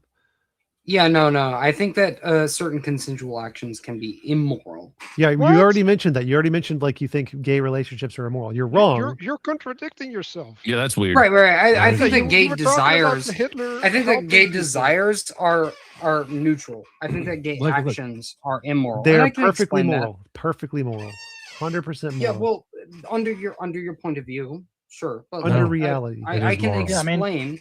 I can explain why I believe that, and it goes. You down already to the did. You very- said they were religious? You said they were degrading themselves, and you have no reason to be able to identify that qualification that you're. And, like, and Yes, I Robin do. says there is no Yes, I right do. to punch non-consenting people. That's a wonderful point, Robin. Thank you. For Yeah, this. look at Robin. Fucking gets it. Thank you for the Gretchen, super chat, and you are entirely correct. You have no right to punch any non-consenting people. Yeah, and also You the have whole no gay right to relationship say that thing is like, either. I see the way that Josiel looks at me, and I think he's a moral person. So You were wrong. You think I'm a moral person? You've got. I think you've you're got not an amoral person. I think you are a moral person.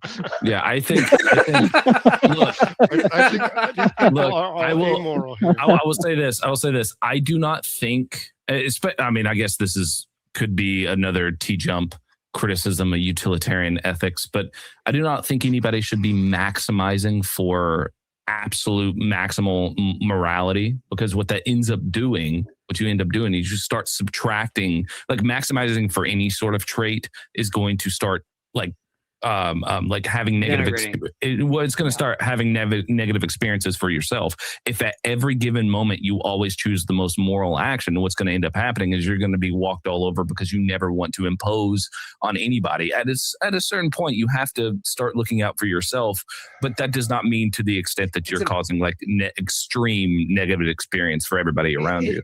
It's a balancing act, right? Yeah, because like, I've seen what happens firsthand to people who do try Robin for. says to mute the homophobe.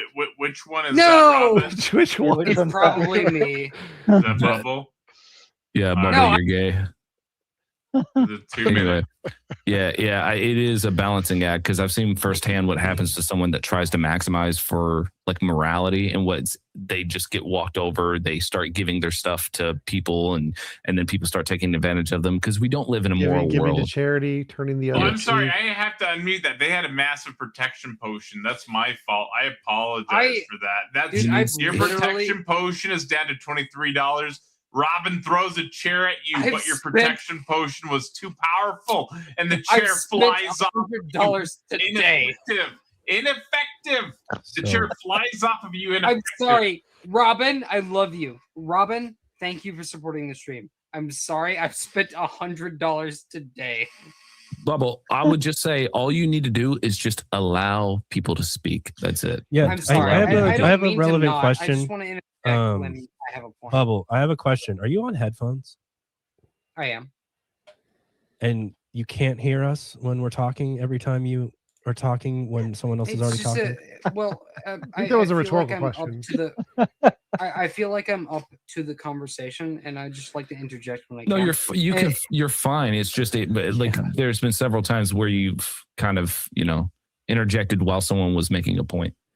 I think that's more of a personality thing than a headphones thing. Yeah, that's Just Yeah, checking. it's probably I a just thought- personality I just- thing. I was getting I'm like sorry. laptop I'll do speaker better. vibes. I'll do better.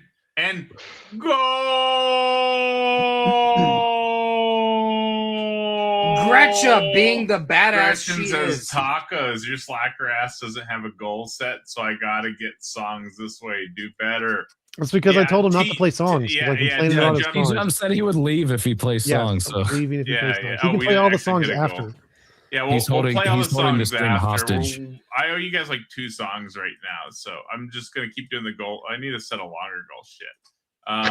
I was talking to UG the other day, Tacos. We actually agree that if you can modify the bridge song so that it gets the principle of torsion in there, will advocate for it to be taught unilaterally in architectural institutions in the UK.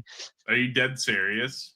No, of course I'm not. You fucking lunatic. I would do it. I would do it, dude. I would do it for the troll, dude. You have no idea. Okay.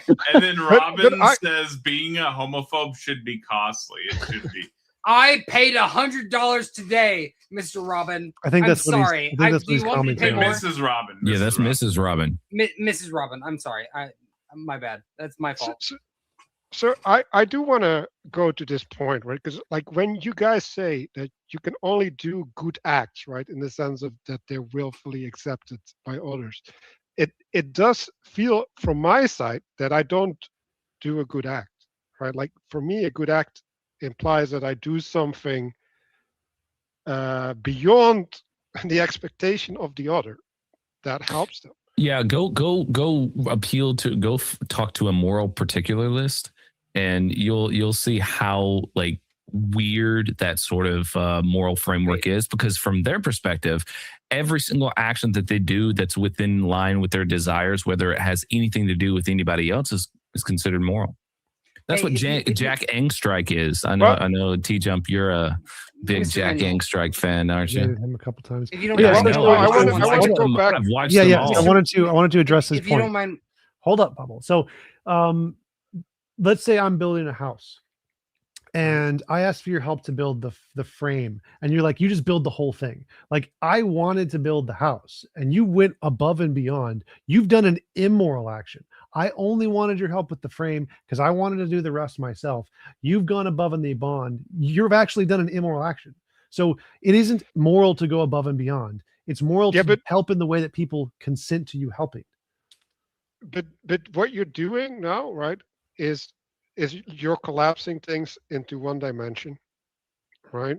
That's what philosophical dilemmas are for. They're meant to isolate variables. Yeah, but isolate. do you understand my objection though, right? Because there could be a motivation that extends beyond this framing that would make my action correct. I don't think so. I don't think there's any case like that's someone what I've been saying this entire time. So like And someone Gretchen could asks, like have if you heard someone the- what, go Sorry. ahead. So if Oh, someone yes. wants Have you to heard do the bridge song T-Jump? It's life changing. I'm gonna say yes, and so we don't have to play it. All right. Thank you. Wait, no, please. Hang on, by lying, have you This just helps. undertaken If an you immoral want to act? go above and beyond, say if you want to go above and beyond to help people, it isn't moral to just help people without their consent. That's not moral. Now, if they say you can help me to this extent, but they really mean they want more help, you've done as Why? Hold up. That would be an unjustified moral action. So you've done something that was moral. You just didn't have a reason to believe they wanted the help. So it's possible to do things moral by going above and beyond, but it's also possible to do things that are immoral if they didn't want the help. That's why you should only do what people Well, consent to. I agree that it's not necessarily a good thing, right? But I want to go back to also to the Hitler, because I think it contextualizes it. Schmittler. Right? It's Schmittler. Schmittler. Mustache man. Okay, or we mustache will man. accept the mustachio man. Did someone The say mustache man. mustache? The Did someone mustache say man. mustache man? Schmittler. Yeah, the mustachio man. So that guy. Be careful, right? brother. He's Yeah, on Twitch. yeah. He's on Like, Twitch. like you're implying that he can be moral, right? But there's also a conception, which is probably true for him, that he was so corrupted that he could not be moral, right? In other words, I don't that- understand the question. Yeah, it's can you not try- a yeah, question. no. I'm just making a statement, right? That the action, even though he's willfully trying to be correct in his mind, right? That his mind is so corrupted by adhering to false things that he can't do a moral act. Right. Well, I don't understand. So Schmittler is very confused, and If he he's doesn't- in the hands of the devil, right, and the devil is his standard, he can't be moral because he God doesn't damn. have virtues. well, again, Don't stop, he can God still dang. be moral. So let's say somebody wanted help to they have a gate they really don't like and they wanted it knocked down. No. And Schmittler is like, I hate this person. I'm gonna go knock down their gate. And he goes, knocks down their gate. And they actually liked that. He did a moral action. Division. No, That's a moral action. Why- Yeah. That's why? A moral, that's a moral Wait, action. why not? But it- Wait, why but not? it- Why? it could be, but it doesn't have to be. Like if he's deluded and under Well, his false intention doesn't influence, matter. that If he wouldn't be does a something that they moral wanted act. help with, that's a moral action, whether he wanted to or not. Wait, TJump. I'm curious. Could someone do an initial immoral action and then it actually turn into a moral action? That's what he's been saying this whole time. Possibly. About Like, Schmittler. in this world, it's- absolutely. Not Yes. in the best of all Introduce- possible worlds. So Yes, let's say you've got the gate owner who wants the gate knocked down, and then you've got a group of undeterminate people who are hiding behind the gate. Wait, hold on. And then you've got Thank you, Schmittler, Gretchen. who concede whose objective is to get to the people hiding behind the gate, right? So he's done run one them over moral with his- action run of them knocking over with his down the passive gate, division. and then Wait, five hold immoral on. actions. Mr. there's T one Jump, have action. you heard the song? Have you heard the song that the super chatter has been doing, like asking you about for the past like 3 Gretchen super muted chats? Jaziel. Have you heard that? I Ben don't Jumpscare listen to Fuck the songs with Thorpes. words.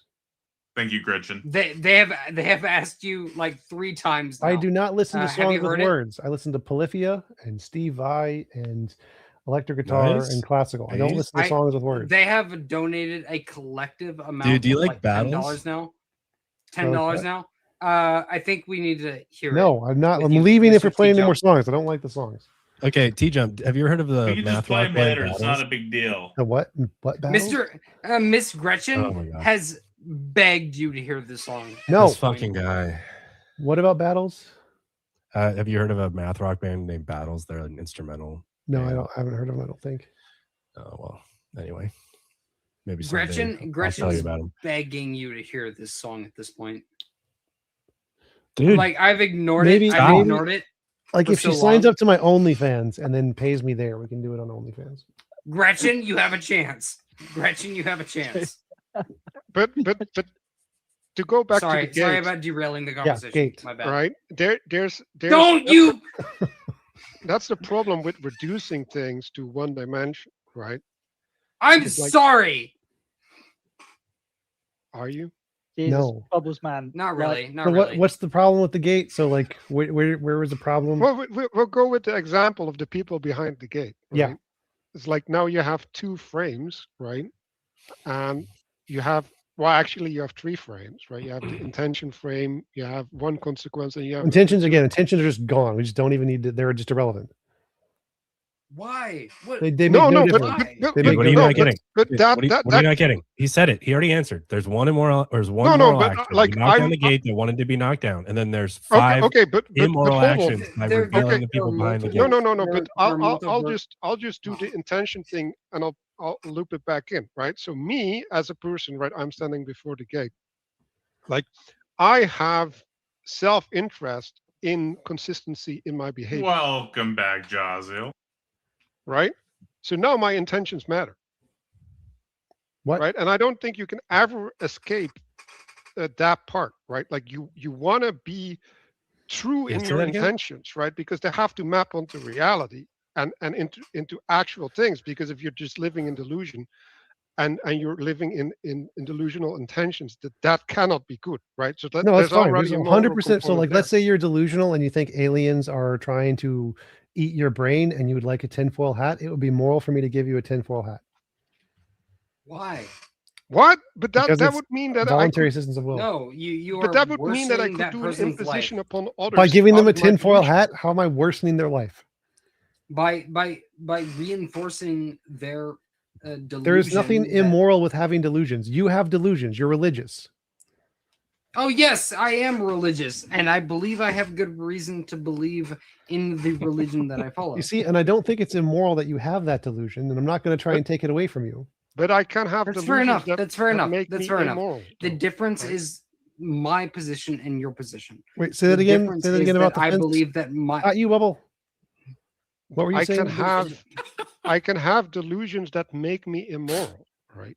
No, your actions make you immoral. Your delusions, no matter what they are, will never Yeah, make but you my, immoral. my delusions no, inform no. my actions, though. Right? No, Like, only they your make- actions matter. I don't. None of your Yeah, intentions. yeah, make a but, difference. Oh my god. but if I Hey, what have up? an interpretive framework, right, where I'm just doing like I'm violent at every opportunity, right? Because that's my worldview.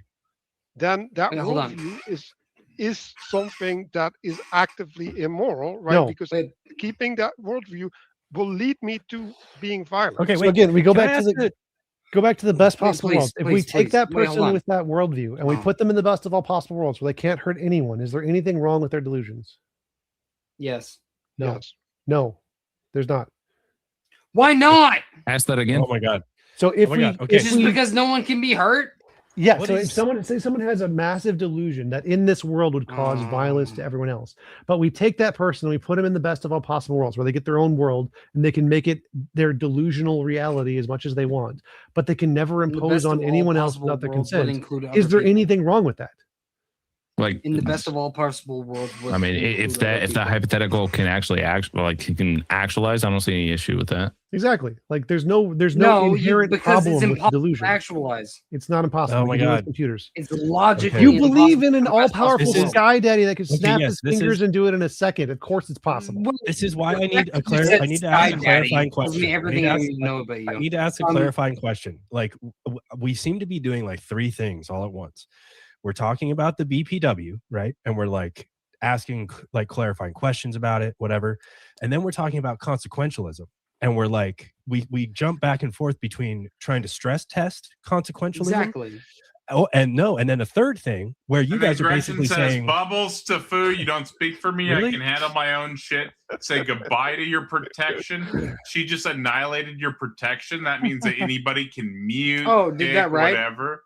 Oh, is Yeah. that right? I think, Yeah, I You think think you're Giselle- rich? Giselle You has some think fun you have buddy. more money than I do? Gretchen. Oh, Fucking just hit me, you with bitch. the- She just Can I threw finish- a chair can I at finish you my from question? the Yeah, yeah, yeah. audience. Shush. And this one actually hurt. It hits you in the back, and you're like, oh. You think I won't send more $50? All right. What was your question? Go ahead. okay, look, and maybe I need TJump's clarification on if I'm just like annoyed for no reason. What we seem to be doing, Thank or the you group, very much, the group Gretchen. besides me, Appreciate it. Gretchen, we seem you're to be an OG. jumping. We seem to be jumping between like looking at and evaluating the BPW, and then we're trying to stress test consequentialism and see like where it might have some grayness appear or something, and then a bunch of people are also interjecting and saying, well, no, you need other stuff besides this consequentialist outlook. And I'm very confused by what the overall like dialectic goal is here. Like we're just like stumbling around in the dark, and we jump from critiquing that this world's possible, like it doesn't even matter if it's possible, we're just talking about it, and then what our like meta ethical thesis is. Like, do Bubbles we got a 2 have a minute goal? that you Well, so each individual has different goals and different interests in the conversation, and so I'm just jumping, following the interests of the individuals who bring up the points in the conversation. So, like, it's true. There are multiple conversations going on, and each one has a different goal, and so that's why we're jumping between the three different ones. And then, Yeah, I think this is kind of taken on a casual sort of, instead of like a look, this is like this set goal for what everybody wants. I No, think I it's know, just I like know, I know. maybe something interesting. TJump says something interesting, and then it's like, oh wait, what about this? Have you thought about this? So The only thing I wanted to clarify is like maybe we should like finish some of them before we like jump from rock to rock to rock every to rock. fucking time. Every time he just jumps in and just starts like interjecting and saying the most random shit. Well, so there's no way to finish them. That's not a possible. So, like, in order for me to convince all of you guys that I'm right, which is the only logical possibility, it would take many different instances of going through this conversation until you like almost choked on my come to water. recognize the position. True. Well, so I can say what my objection is, right? Like I think that best of all possible worlds would miss something as a consequence of the way that it's organized that would dehumanize us. Like that's actually Because you what I can't believe. punch other people who don't consent in the face. Yes. No. I think it would. So if there's this notion of consent, there's how can I like as far as I can tell, like whilst I concede to the logical possibility of this world, I don't like just to concede the logical possibility of it. I don't concede to the practical possibility of it. I think it practically it's ridiculous. But logically, it could exist. But I don't really see much difference in your conception of the BPB than, like, for example, the theist's conception of a heaven, for example. And I reject the concept of a heaven for the same reason. I think it would remove part of what it means to be human. this notion of like if all we can do is that which other people consent Welcome back, to, Bubbles. then it Wait, I'm robs back? us of being able to demonstrate our virtues to the people that we exist collaboratively in this world with. We would essentially be am I back? consigned to a universe populated with NPCs with no That makes no sense. You can literally, so if you all consent, you can all consent to go to a world exactly Good like night, this one and have everybody. exactly the same interactions you have now. The only difference is people who don't consent won't be forced into it. So it makes no sense to say that we're being limited or changed in any way, because you can have exactly all of the same interactions we have right now in this world. The only difference is those who don't consent won't have it. And second, humanity isn't really that important, so I don't really care if I lose our Hold humanity. on. I'm in a reality and things happen to me that I don't consent to. Yes, and you can say, I want to go to a world where things happen to me that I don't consent to, and if you consent to going to that world, you're golden.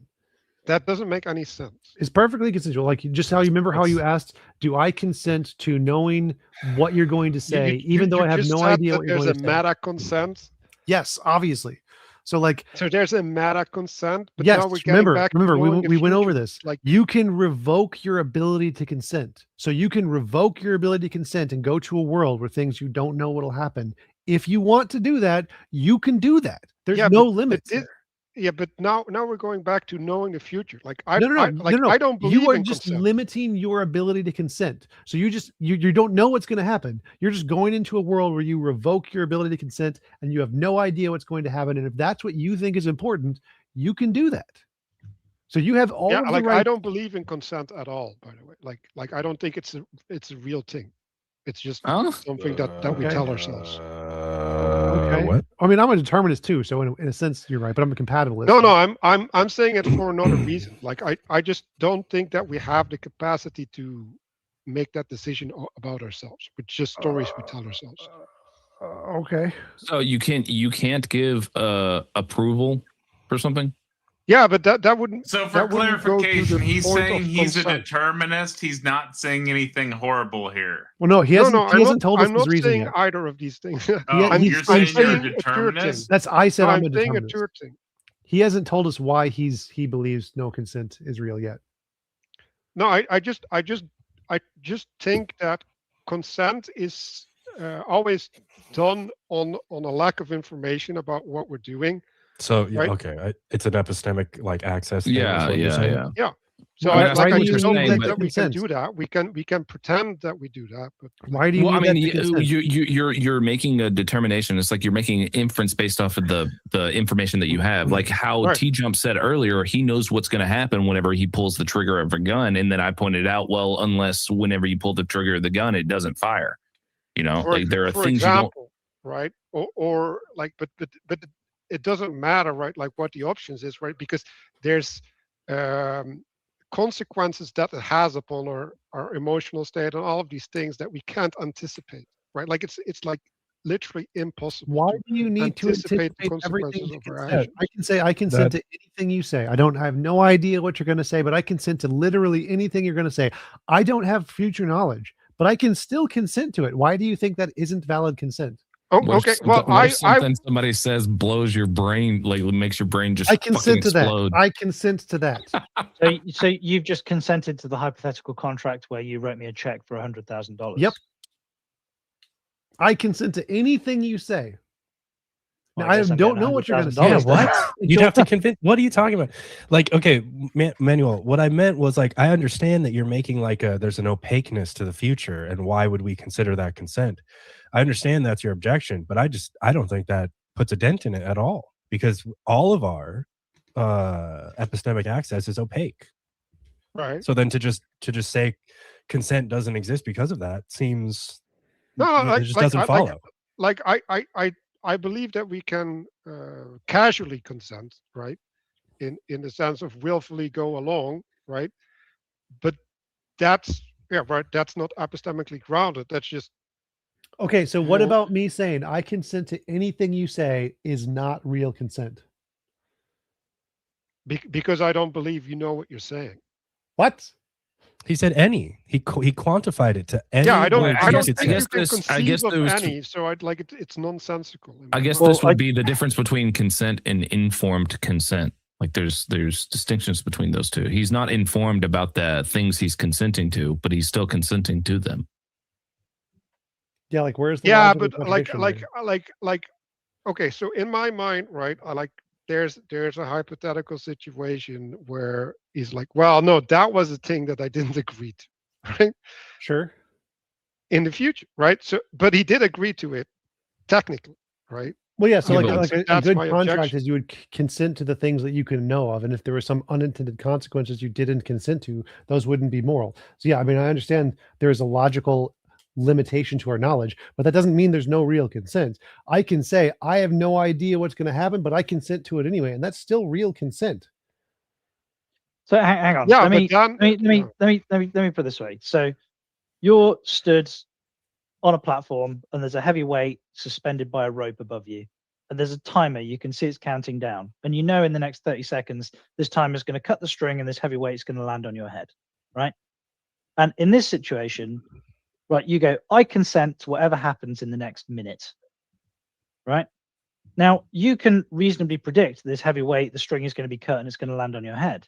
But what also happens in the next minute, an alien race with teleportation materializes in front of you and slaps you across the face. Did you consent to that?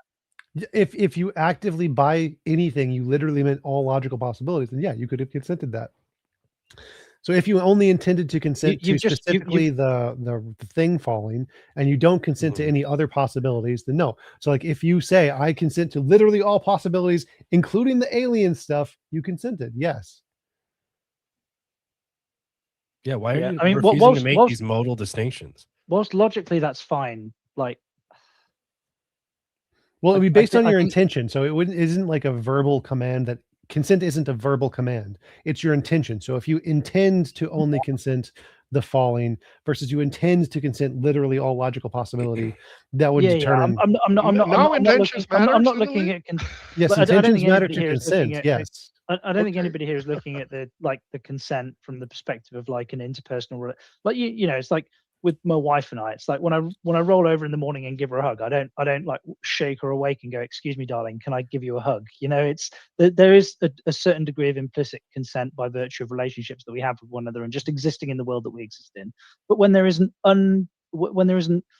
an unprecedented action that happens, for you to say that you've consented to it just by virtue of stating that I consent to whatever happens next, it kind of breaks what everybody means by virtue of when they use the word consent. No, right? If you like explicitly say I consent to whatever happens next, I don't know what it's going to be, but whatever it is, I consent. That's perfectly fine as long as you're a conscious, intelligent adult that understands the implications of what you're saying and you genuinely mean it. That's fine. Can you connect that back to morality? What? Morality is immorality is an involuntary imposition of consent. Yeah, but you were like a consequentialist as well, right? No, he's Jenny is a consequentialist. What'd you call me? I can't read your name. It's too far away. Jenny? You look like a J-A. Jenny. Just for clarification, Josiel didn't consent to that. Yeah, I did not consent to you calling me Jenny. I don't care. I'm just call me immoral. Jaws. I Look, know what just call me- morality is, but it doesn't mean I'm a moral person. I can slap him across the face and I feel good about it. Exactly. So me and you take a similar position on this. Like you agree that veganism is the more morally superior option, but you're not like a vegan. Absolutely. Same here. I would agree the same thing, but I take it a step further and I would say that as far as being a utilitarian, the logical extension of that would be antinatalism, especially negative utilitarians, which I would agree to, but I'm not a antinatalist.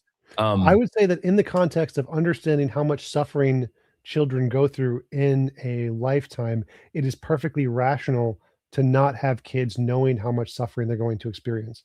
But I wouldn't say it's irrational or immoral for someone to choose to have kids. Well, I am saying it's like the scenario, if you're saying like the way that I would define morality would be, or moral would be like principles of right and wrong.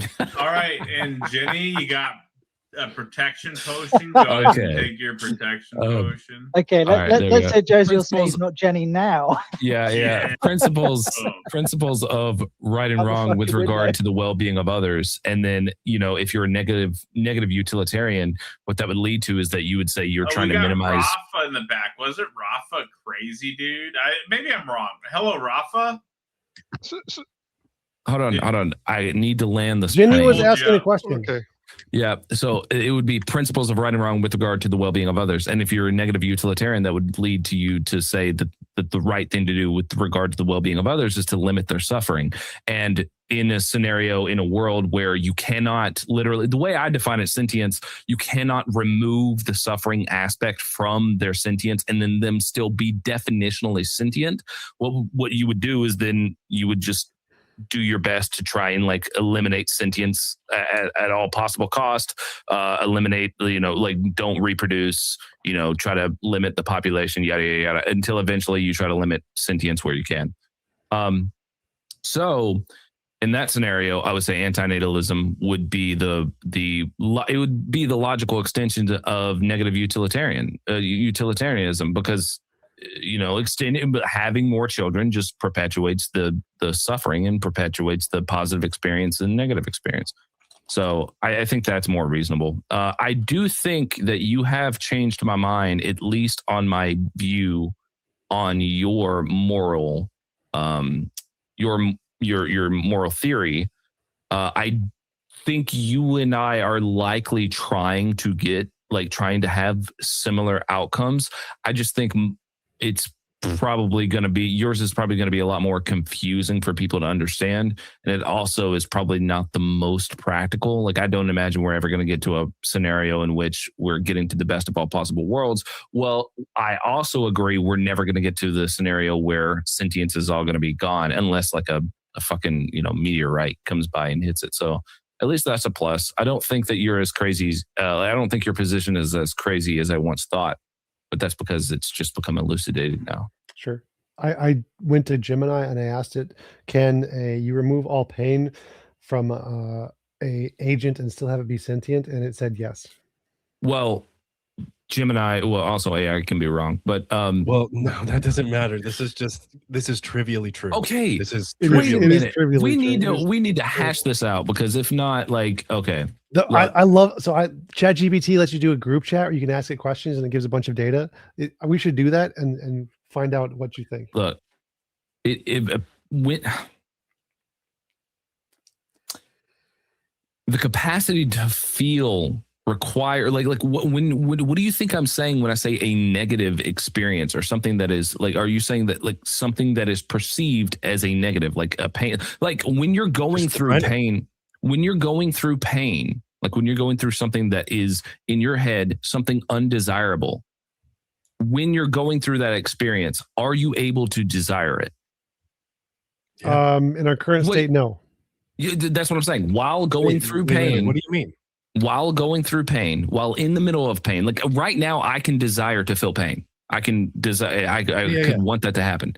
But while I'm in the middle of that experience of feeling the pain, that feeling has now become undesirable. Definitionally, I cannot, if it is anything other than, unless you're a masochist, so it is possible. No. Even in masochism, the thing that you're deriving pleasure from would be the undesirable feeling. You're feeling something that is undesirable and then getting a rush of endorphins from the undesirable feeling, which turns into a positive. So just still, think about your brain. You can have brains misfiring such that the signals of pain stimulate dopamine releases instead of cortisol and serotonin releases, what literally causes you to feel good. And so the sensation of pain being translated in our brains to be a negative experience isn't a logical necessity. It's just how. Well, I'm saying but what you're describing, what you just described, if that is true, that the sensation or the thing that triggers the pain actually triggers a positive response, it's not undesirable. What you're describing is a desirable experience. Right. So it would not be pain. So we need to know what you mean by pain, because I can think of many situations where I would like for a woman to slap me.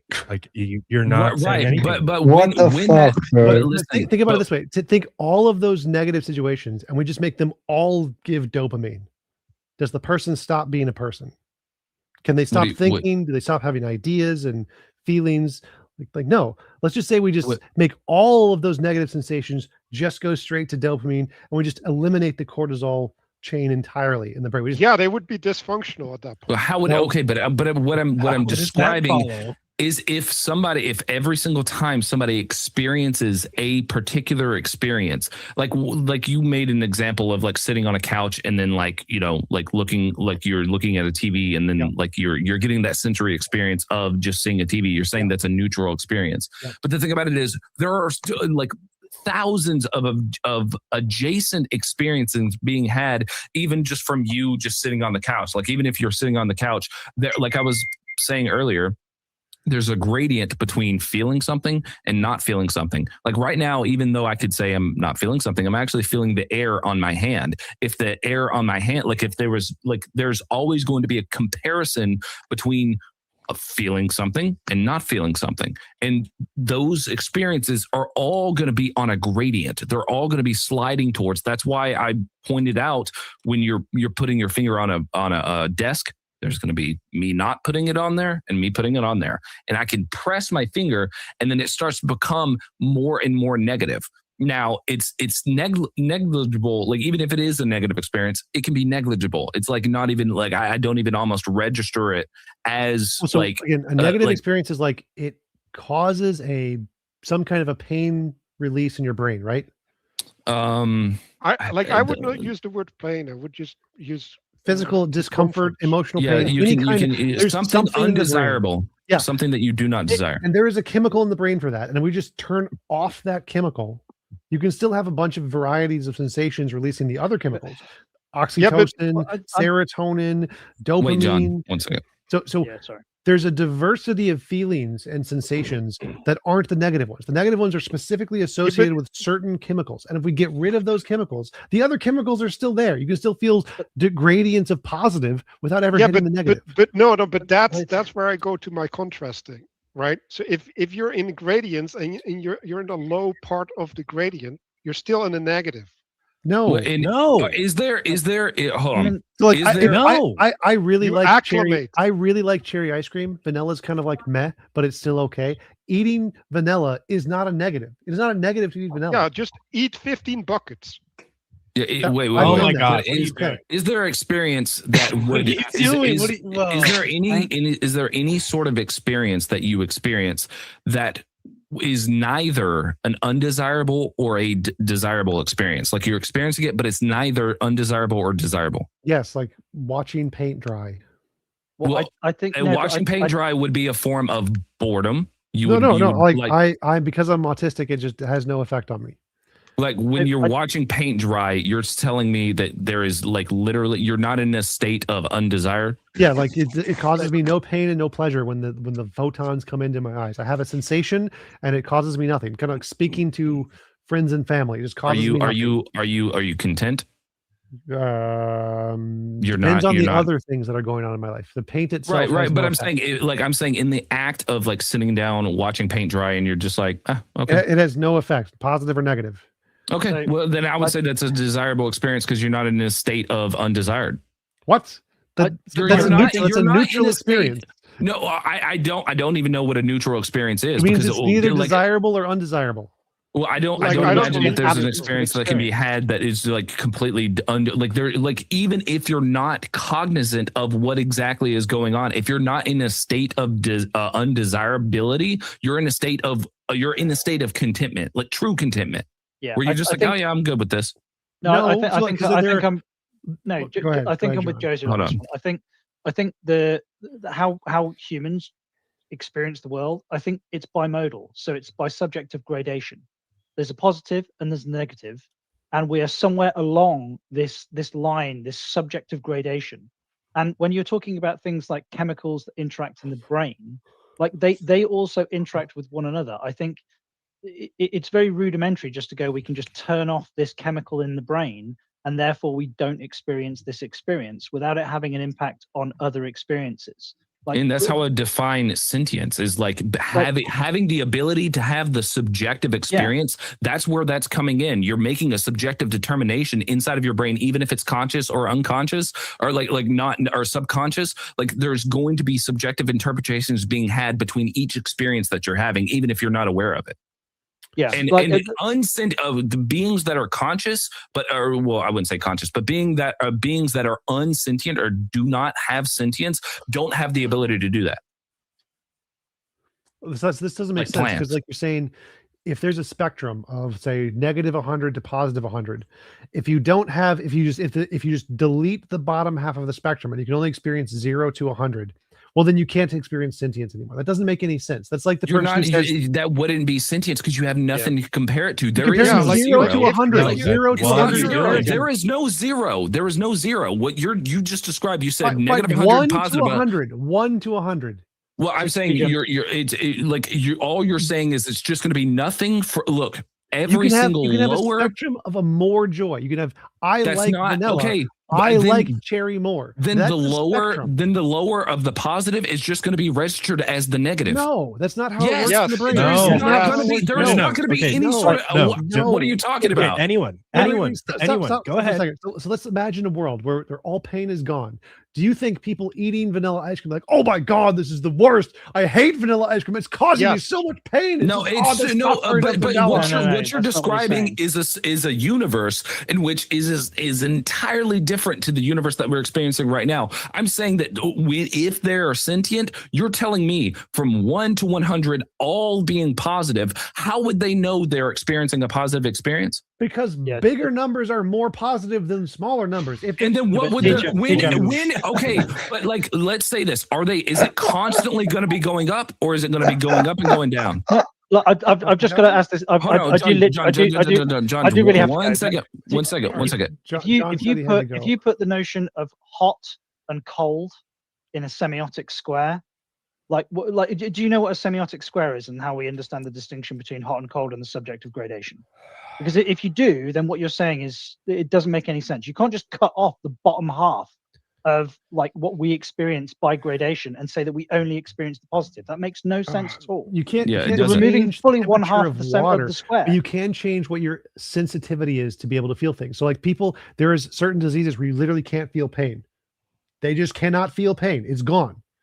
You can turn off those sensations. It doesn't stop the physical changes in the body, but you can stop people from feeling pain entirely. The subjective interpretation of the experience being had, if what you're describing as is it so are we describing this as it's constantly going up, or is it going to be like a going up and then it's going to go down, like you're going to be having positive experience, but like from 0 to positive 1 and then to less 100. positive, positive and then more positive, positive, less positive, positive, more positive. Then in comparison to all of those positive experiences, when it goes down, that's going to be your new negative, because now you're comparing it. That's like saying I took heroin and cocaine, but now that I've taken heroin, cocaine is just so much painful. It's just the worst thing ever. It makes me look, what I'm saying is you have to have a comparison point. Well, I agree there has to be a spectrum, but that spectrum doesn't have to include pain. It can just be a positive. I don't see it even if it's not pain, you could describe it as a negative experience. It's going down. If it's going up, you're subtracting. You're subtracting from the positive experience, which will be negative. Josiah, you're doing two things here. You're asking, can we investigate the quality of or the quantification of positiveness of these two different things, and then you're also asking, how do we know it's not negative? I don't know what you're trying to do. But I'm saying it doesn't make any sense for you to say it's all positive, because then when it goes down, you're subtracting. It does, bro. You can enjoy some things less than you enjoy other things, but it doesn't suddenly become That's something you in a don't universe enjoy. in which you already have negative experiences for you to compare it to. What you're describing, you're describing. Okay, no. Have you experienced hell? Have you gone to the fire and burning place of all for all eternity? No, I have not. You haven't experienced the bottom half. It's just gone. It isn't there. But I have negative experiences in this universe. Right, but you haven't experienced all possible negative experiences. I don't need to experience all positive negative experience. You don't need to experience all of them, but if we can cut off some of the bottom, let's just keep cutting them off. Keep cutting it off until there's only positive ones left. Where is the logical contradiction there? You said keep cutting, keep So cutting like, off. right like, now, we can't experience absolute suffering. We can't experience the Christian hell, right? There are some amounts of suffering we just can't experience because we aren't capable physically. Those are cut off from us. We can never experience them. Now, let's say we cut off a little bit more. Let's say we turn the pain sensors down in human brains by 10%. Are we still conscious agents? I mean, if you're cutting off, I mean, like if there is, just say yes. Wait, 10%. 10%. I'm trying to understand what he's saying. All right, and real fast, there is a super chat. Gretchen says there are so many different ways that humans' brains work. Who the fuck are you guys to say how all people experience things? I'm sure there are people. Super chat, Gretchen, greatly appreciated. Experience things like, I mean, all I'm doing when I'm advocating, when I'm having this discussion, is advocating for my own personal experience. I'm not necessarily applying that to everybody else. I think that it would be unreasonable to assume. But when we're talking about like bimodal distributions, like,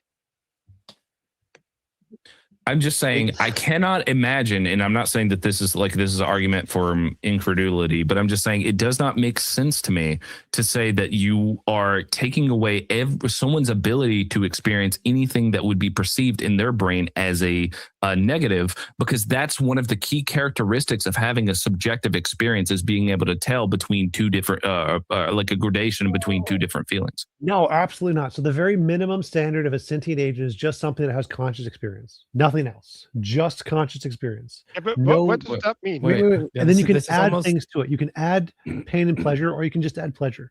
And there's more feelings. Adding pleasure is more feelings than just a conscious agent that has no feelings, right?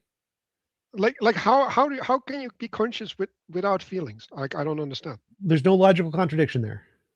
No, Like- like what is it? Like what is It's like if we give AI conscious self-awareness, but it has no feelings. It's conscious. like what does that mean? It means it has an awareness. It can exist in the world. What does that mean? Conscious experience. Does it qualia. evaluate? It has a way. It has a thing. It means to be it. It's qualia. Yeah, but hold on. Does that mean that it evaluates? In other words, Nope. It doesn't need to. No? It just have a direct experience of reality. That's all it needs. That's the bare minimum. But for a what is conscious agent. experience without It's putting qualia. value onto it? It's just qualia. Experience and qualia are two values, and qualia are separate things. You can Yeah, have but they're qualia. meaningless, right? It doesn't matter if it's meaningless. It's irrelevant. We don't care. Qualia exists But without why is feeling. it conscious if it's meaningless? Because meaning is separate from consciousness. You What's don't the need meaning? meaning for What- consciousness. Meaning is so irrelevant. how do we how do we determine if All right, an okay. entity- Wait, what's the how do we meaning? It has how to do we be- determine if sorry, nobody, my bad, I didn't mean to interrupt. No, Go on. I mean, you can go ahead. We don't care. We Well, don't need well, to like- determine it. but I understand that we don't need to determine it from the perspective of the argument, but like in terms of like, and this is I think where we are all talking past each other. Like I like logically, I concede that your worldview is logically possible, and as nobody pointed out earlier, we're talking. There's a logical argument that's being made, and then there's like a utilitarian or a consequentialist argument that's being made. And whilst I concede the logical argument, the thing that I'm more interested in is how this affects us in the here and now. So that's a different type. So like we would say that if my model of morality is correct, we can compare it to political systems, education systems, and say, here's a way we can make it more moral to make the world closer to the best of all possible worlds. So like legalize weed. Don't put people in prison for non-violent crimes like drugs. Lower taxes. Like it's just don't impose on people's wills unnecessarily. It's minimizing Hang as on. much as possible. That's TJump how just we- had me. And He's lowering taxes. I endorse his lowering argument entirely. And Jessica says, the more I listen to you people talk, the more I'm convinced that discussions about morality are complete waste of time. What a joke you all are. So Wait, Thank hold you on. for the Wait, super wait. chat, Jessica, greatly appreciate. So I had a TJump, question for Jessica. I just thought of something while I was pissing. Yeah. When someone is sleeping, do they lose their sentience? I don't think so. No. Okay, then why are you defining sentience as having a conscious experience? You have 'Cause you conscious still experience experience things when Those you're are asleep. dreams. Okay, but you're unconscious. Your dreamings are sense experience. Well, hold on. But when you are asleep, are you unconscious? Yes. Not entirely. Okay, so having a conscious, you're not having a conscious experience when you're asleep. Yes, you are. It's called a dream. If I You're punch not you in the always face and dreaming. knock you unconscious, did I just remove your sentience? No. Well, Definitionally, you just defeated your own argument. You're what- saying no, it's sentience. Jojo, can I- You would quit. Nobody on fire. Shut the fuck up. Stop every single That was- time I say that was something. me. That was me, not No, I'm nobody. not talking That was about. I'm me. not talking about. I'm not talking about you, John. I'm saying every single time you agree with TJump on something, you're like, what? Huh? What do you mean? Huh? Well, shut the I fuck want up. to interject too. Okay, you can, but I'm just saying, stop. Like you're glazing him hard. Listen. No, I'm Like, not. I'm he just said it. agreeing. What is that? I'm fucking around. I'm fucking around. But I don't hate I you. just but- Googled it. Is dreaming a form of sentience? Dreaming is a high fidelity state of internalized sentience. It is the brain or agent generating closed loop environment where the core components of subjectivity, valence, feeling, point of view, the dream ego, and temporarily the flow of events are fully active despite the absence of external. I'm not arguing. I'm not That's arguing sentience. that. I'm not arguing when someone is asleep, you're removing their sentience. You are the one that defined sentience. You were the one that defined sentience as having a conscious experience. But I just pointed out as oh my god, consciousness in this is called quality experience. Conscious doesn't mean you're consciously awake. Consciousness means like you have a quality experience of reality. It doesn't mean awake. okay. Well, that's why I asked whenever like you're unconscious, are you removing their sentience? Well, obviously no, because they're not having a conscious experience. They're not conscious at the moment. When I say conscious experience, I'm referring to it in the philosophical way of quality experience. So I'm being able to, but there's attacking onto this of saying that they're having some sort of conscious experience while also being able to have subjective interpretations between particular experiences. Correct? Yes. Okay. I do not see how you could do that if the only thing that you experience are positive experiences. Because if I have a shades of white that go from like pearl white to like musty white, I have no black. There is no black. I still have a gradation. I can make evaluations. Wait a minute. So white would be what? White would be, let's say, pleasure, right? In this analogy. Yes. Okay. Black would be pain or the negative pain. stuff. Okay. What do you think happens to white whenever you start adding small bits of black to it? There are no black. Remember, no black. Just white. Just what are shades of white? White. Let's say I'm gonna add blue to it. I'm gonna add blue shades. There's no black. Just blue. Black is the absence of light. Wouldn't blue be a different? Right now, we're adding different experiences yes, here. There are different experiences like the oxytocin, dopamine, serotonin. These are all positive experiences. There's a variety there. None of them are negative. So I can have there's a variety of things that are not negative, and you can experience this variety. None of this is making sense to me. Where does adrenaline feature in your hormonal profile? Is that both? Does it have both a positive and a negative effect? Well, it can. I don't think it has a direct emotional impact. It's like a corollary effect where it causes other emotions to be either accentuated or minimized depending on the situation. Yeah. Oh my god. Yeah. Gretchen. Yeah, and Gretchen says hearing an alarm clock while asleep would be an example of conscious experience while unconscious. That's sentience, Jaws. Well, Thank you, look, Gretchen. Jenny.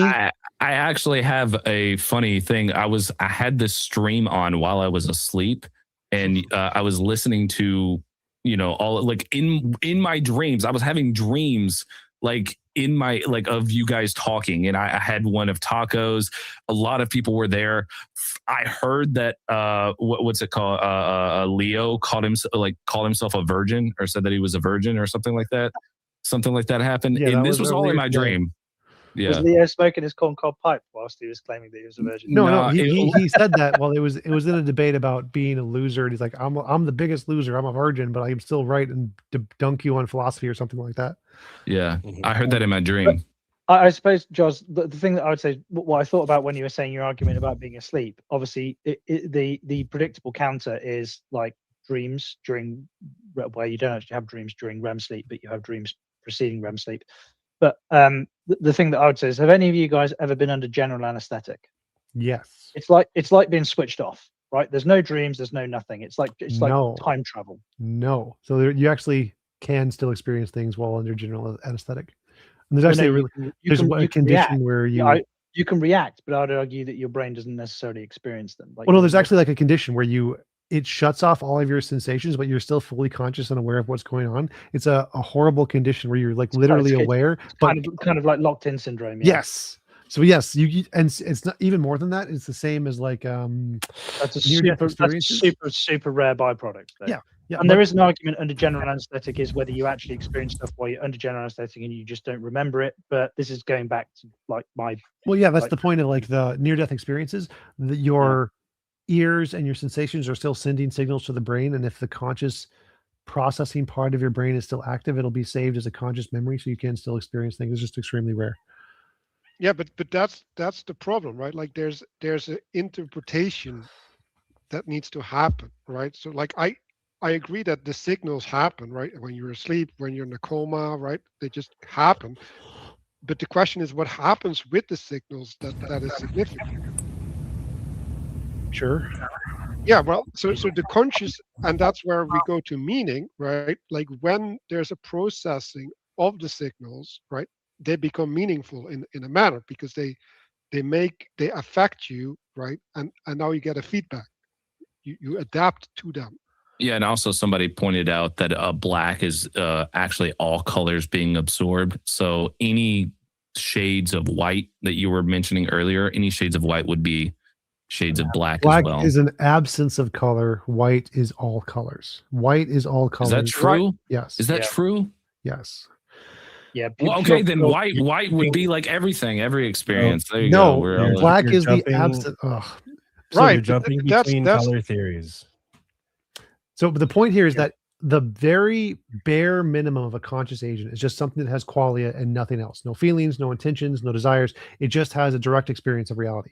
Now we can add some feelings. Qualia, like how's that different from signals from your? I don't know what you mean by signals. Well, like there's like nerve firing, right, from me hearing stuff. Are those qualia, or like what's the qualia? Qualia is like your conscious experience, your first person experience. That could be generated by biology, or it could be generated by computer chips, or it could be generated by souls. It doesn't matter what generates it. Yeah, but I have to experience them. They have to take a form in relationship to me. Right? I could imagine a scenario where maybe we have a conscious being that you just remove their sentience from, but then that would be just a robot. That would just be like close. So imagine we have that. Imagine we have a robot with just conscious experience, no feelings. Now I agree, this one doesn't have sentience because it doesn't have feelings. Now let's say we just give it dopamine. We give it a dopamine program that every time it does stuff, whatever it does, it just gets dopamine. Now it has feelings. Now it has sentience. It has feelings. A very wait. What you're telling me is we give them only desirable experiences. Yes. Their options are desirable and nothing. Okay, so the top of this desirable experience chain, like the top of that, would be something that they experience as desirable. Now, the moment these feelings start to degrade, by your own definition, since they're content at 0 and desirable is like 1, they're desirable. Well, content would be I don't know, like, but I'm saying that you would have the top of the chain, which would be the first hit of that dopamine, the first dopamine they get, boom, it's there. Sure. Now you already know there are feelings all constantly fluctuate. They're not staying at a steady like this. The moment that the feeling starts to degrade, comparatively to their current state, whatever the top of that desirable feeling, that is going to be more desirable than the desired the feeling it's going to be more desirable. Currently. It doesn't mean the lower state is undesirable. Okay. Well, that would mean that you would move it's less desirable. You're moving away from the thing that you currently desire. That's fine. You can have an alarm clock. Sleep would be an example of conscious experience while unconscious. That sentence. Yes, you already read that. Oh yeah, cool. I was just making sure. And to the unconscious thing, I have been put under, and I have had some shit happen. I woke up in the middle of it, but I'd say you really can't feel shit, and you just go down and you wake back up. At the end of it, your consciousness seems to be turned off, and that's what they're focusing on. But yeah, there are disorders. There are people that medicine may not affect, I'm sure, right? Well, but I'm sure that's a disorder, right? That's probably not normal. Well, definitely not. But can I flip the scale on its head, TJump? We're in line with what Josie was saying. So, for example, if you're experiencing a load of pain, like lots and lots and lots and lots of pain, and then all of a sudden we provide some kind of relief to that pain, you're still in pain, right? So is the more pain, is less pain more desirable than more pain? Is less pain more? Is less pain more desirable than more pain? Sure, I guess. Yeah. Or then more pleasure is going to be less desirable than less pleasure is less desirable than more pleasure. Yeah, but it's like the fact that something is that you need something to compare it to. Which I'm is what fine. The Joseph comparison saying. part is fine. There's no problem with the comparison part. That's not part of the argument. The part is you don't need negative things to compare it to. You can compare different positive states, and they're still all positive states, and still have sentience. When you start with just a conscious agent and you give it just the ability to feel positive states, right? Positive state 1, 2, and 3, again, no negative states at all. That is sentience.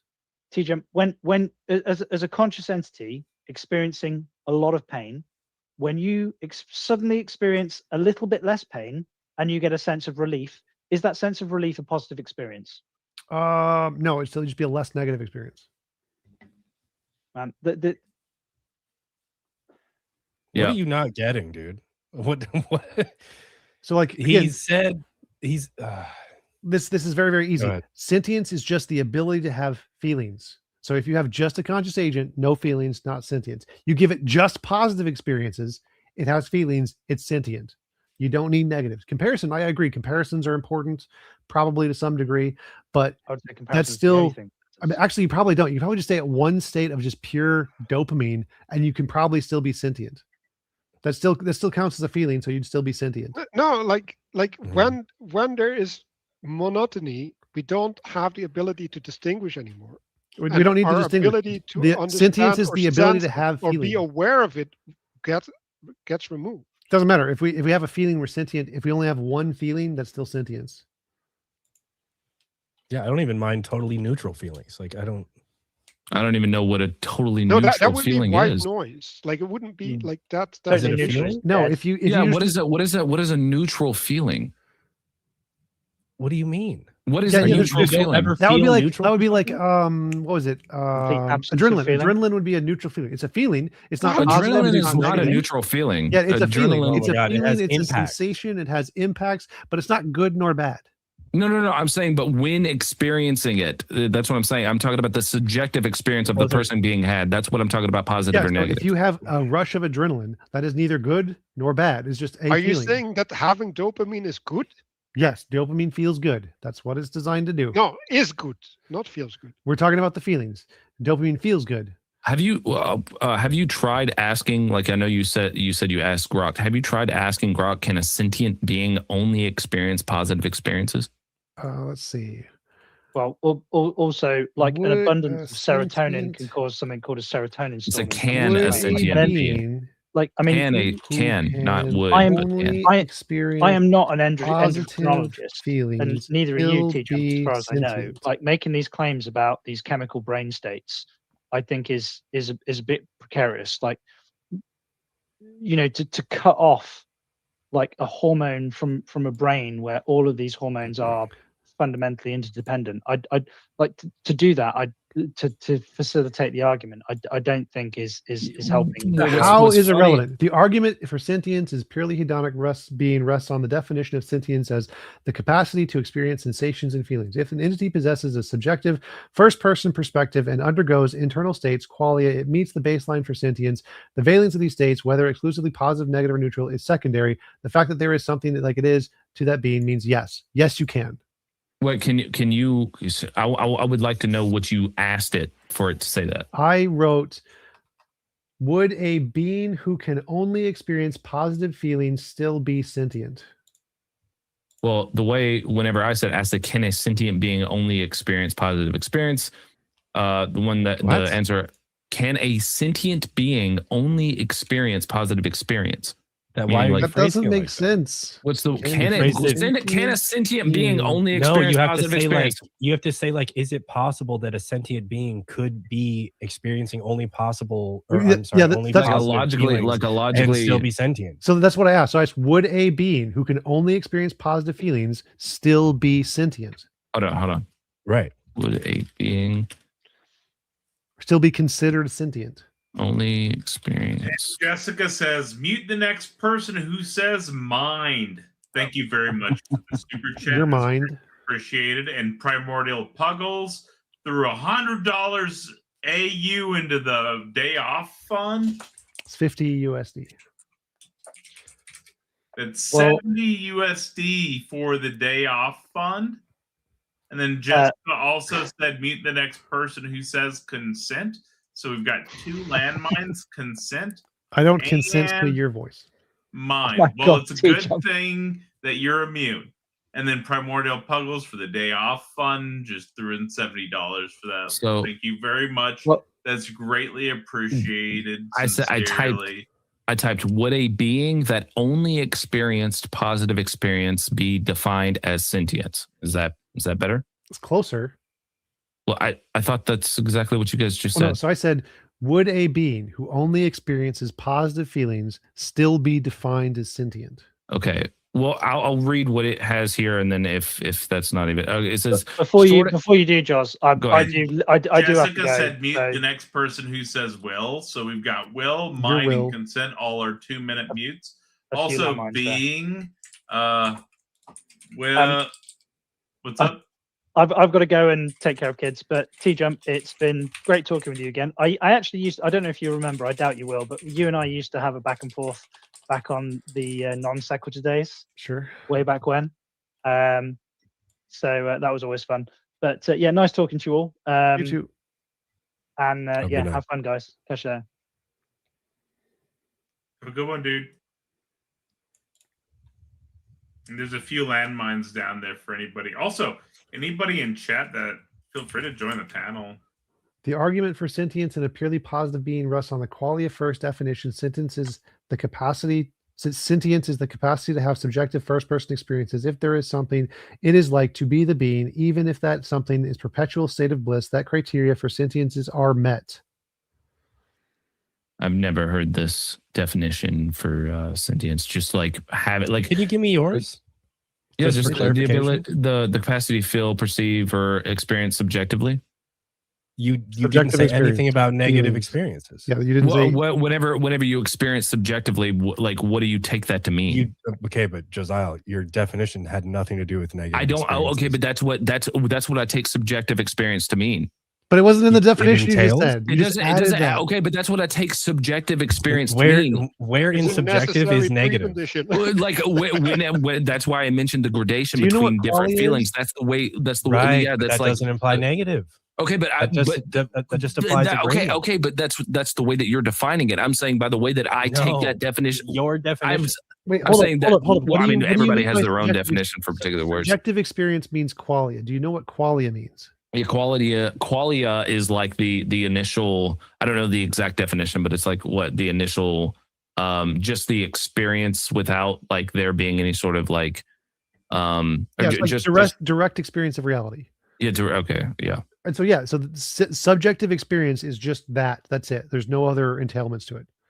Just direct experience with reality. Yeah, subjective experience just means like you have a first person of reality. Your real experience. Yeah, but that doesn't make any sense. Doesn't because- wait, but doesn't that entail? Doesn't having the subjective part entail that there's some sort of interpretation between that? No, absolutely not. So the minimum standard of qualia is like a computer that's just on and has sense experience, has no feelings, no intentions, no thoughts, no processing. It just has qualia experience of reality. All that other stuff is more stuff you can add to it, but it's not Right. required for sense experience. And then if we add the positive, there's no necessity of the negative to be added as well while we add the positive. Does that make Hold on. sense? Look, I know you guys were looking on Grok or whatever, but sentience is the ability to experience feelings and sensations. It may not necessarily imply higher cognitive functions such as awareness, reasoning, or complex thought. Some theorists define sentience exclusively as the capacity for He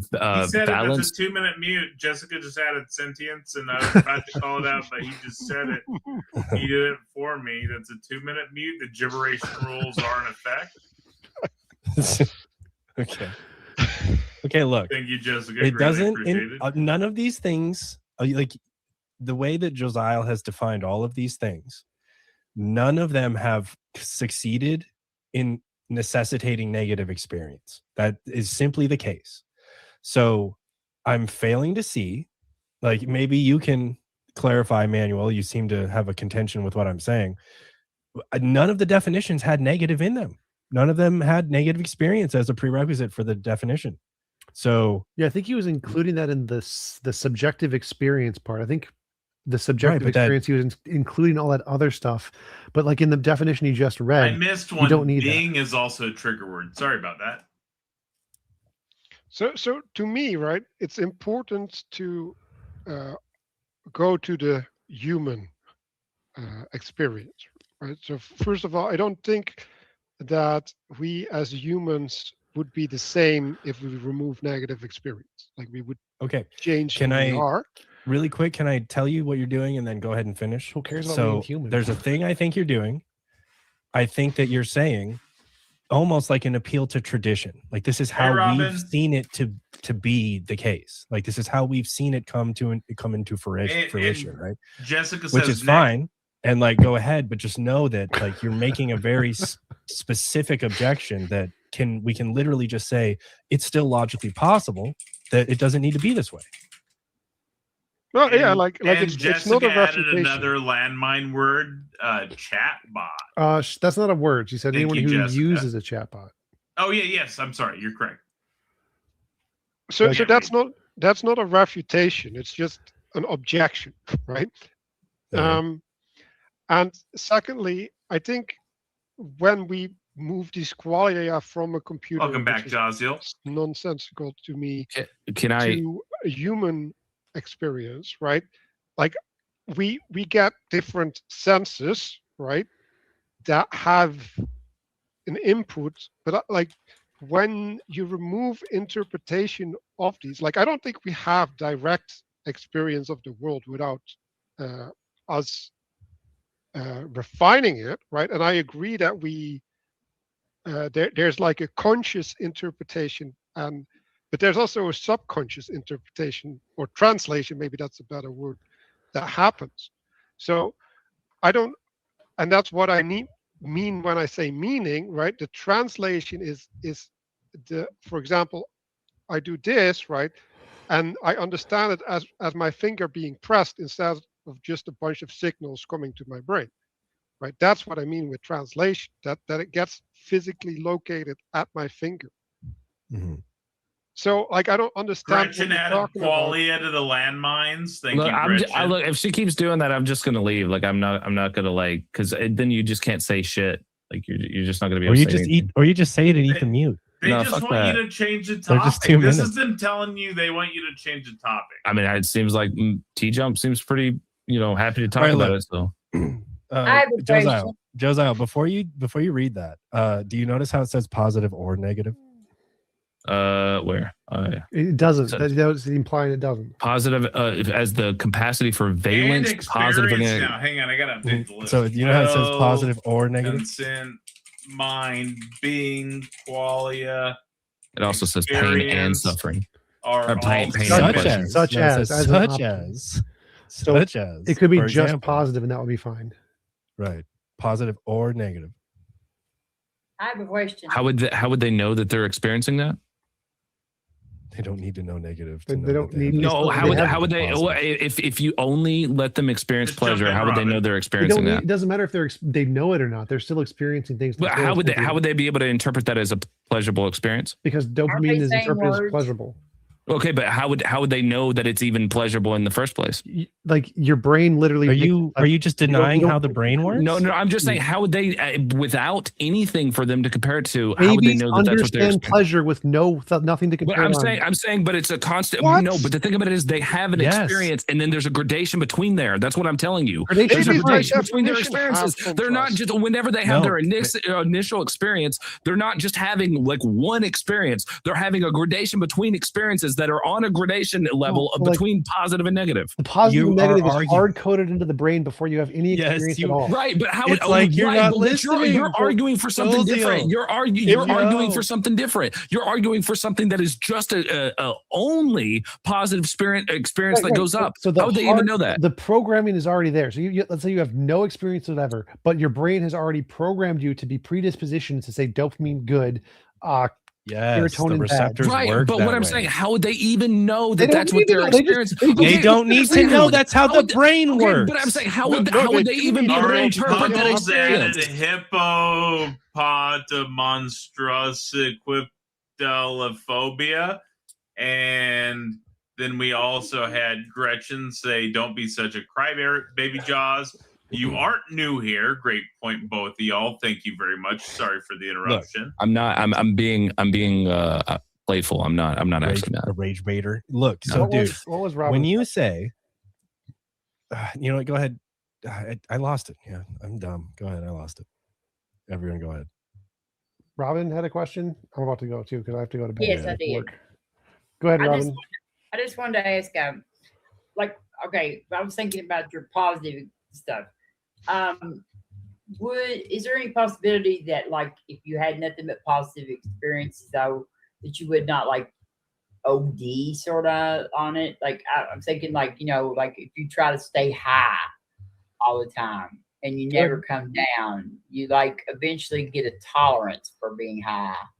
That depends on your biology. So it's possible you could, it's possible you don't. Okay.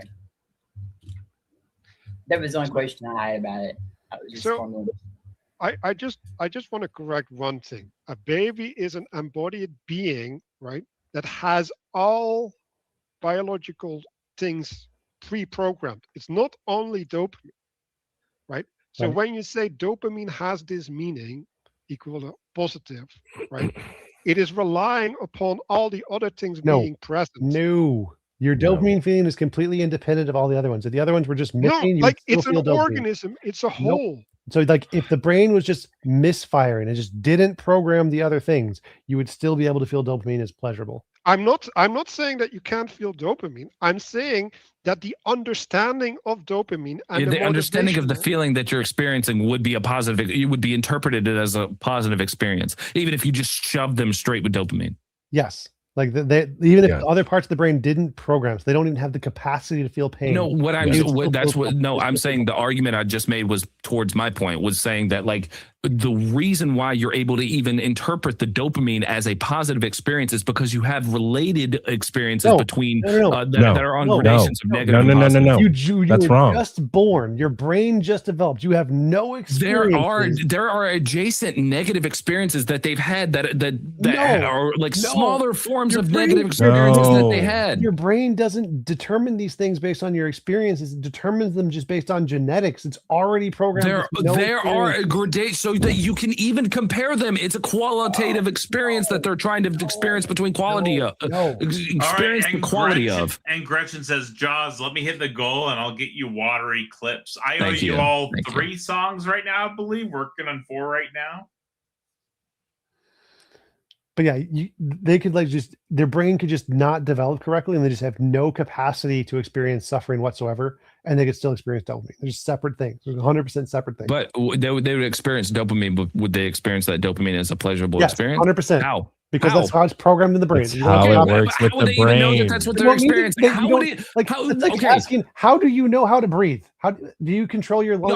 No, I'm saying, No. I know, I'm saying, but we're not talking about know how to breathe. We're talking about the subjective interpretation of the feeling being had. You don't have a subjective interpretation. Your brain tells Yes, you I what to do. feel. Whenever I get hit with the dopamine, it feels good. That's because your No. brain makes you feel good. You don't Yes, choose it. it makes me feel good because there's a comparison between the good and the bad. It's just Yes. The whole Yes. No. it makes No. you feel Yes. something neutral, and you assign the good quality to it. You don't Like, assign any. I'm Look, sorry. look. Imagine a completely neutral brain that's completely devoid of I gotta any. go to bed because I gotta work. See you guys later. I All can't right, see use ya. this. I can't use this Have a word. good one, Have a good TJump. night, Thanks dude. for hanging out. It was good chatting with you. Good debate, and congratulations on your like- master debater title. TJump, you are tonight's master debater in front of everyone. Good job. Check out the church at the VPW.org and join the church. Everybody subscribe to TJump on YouTube and any other social media.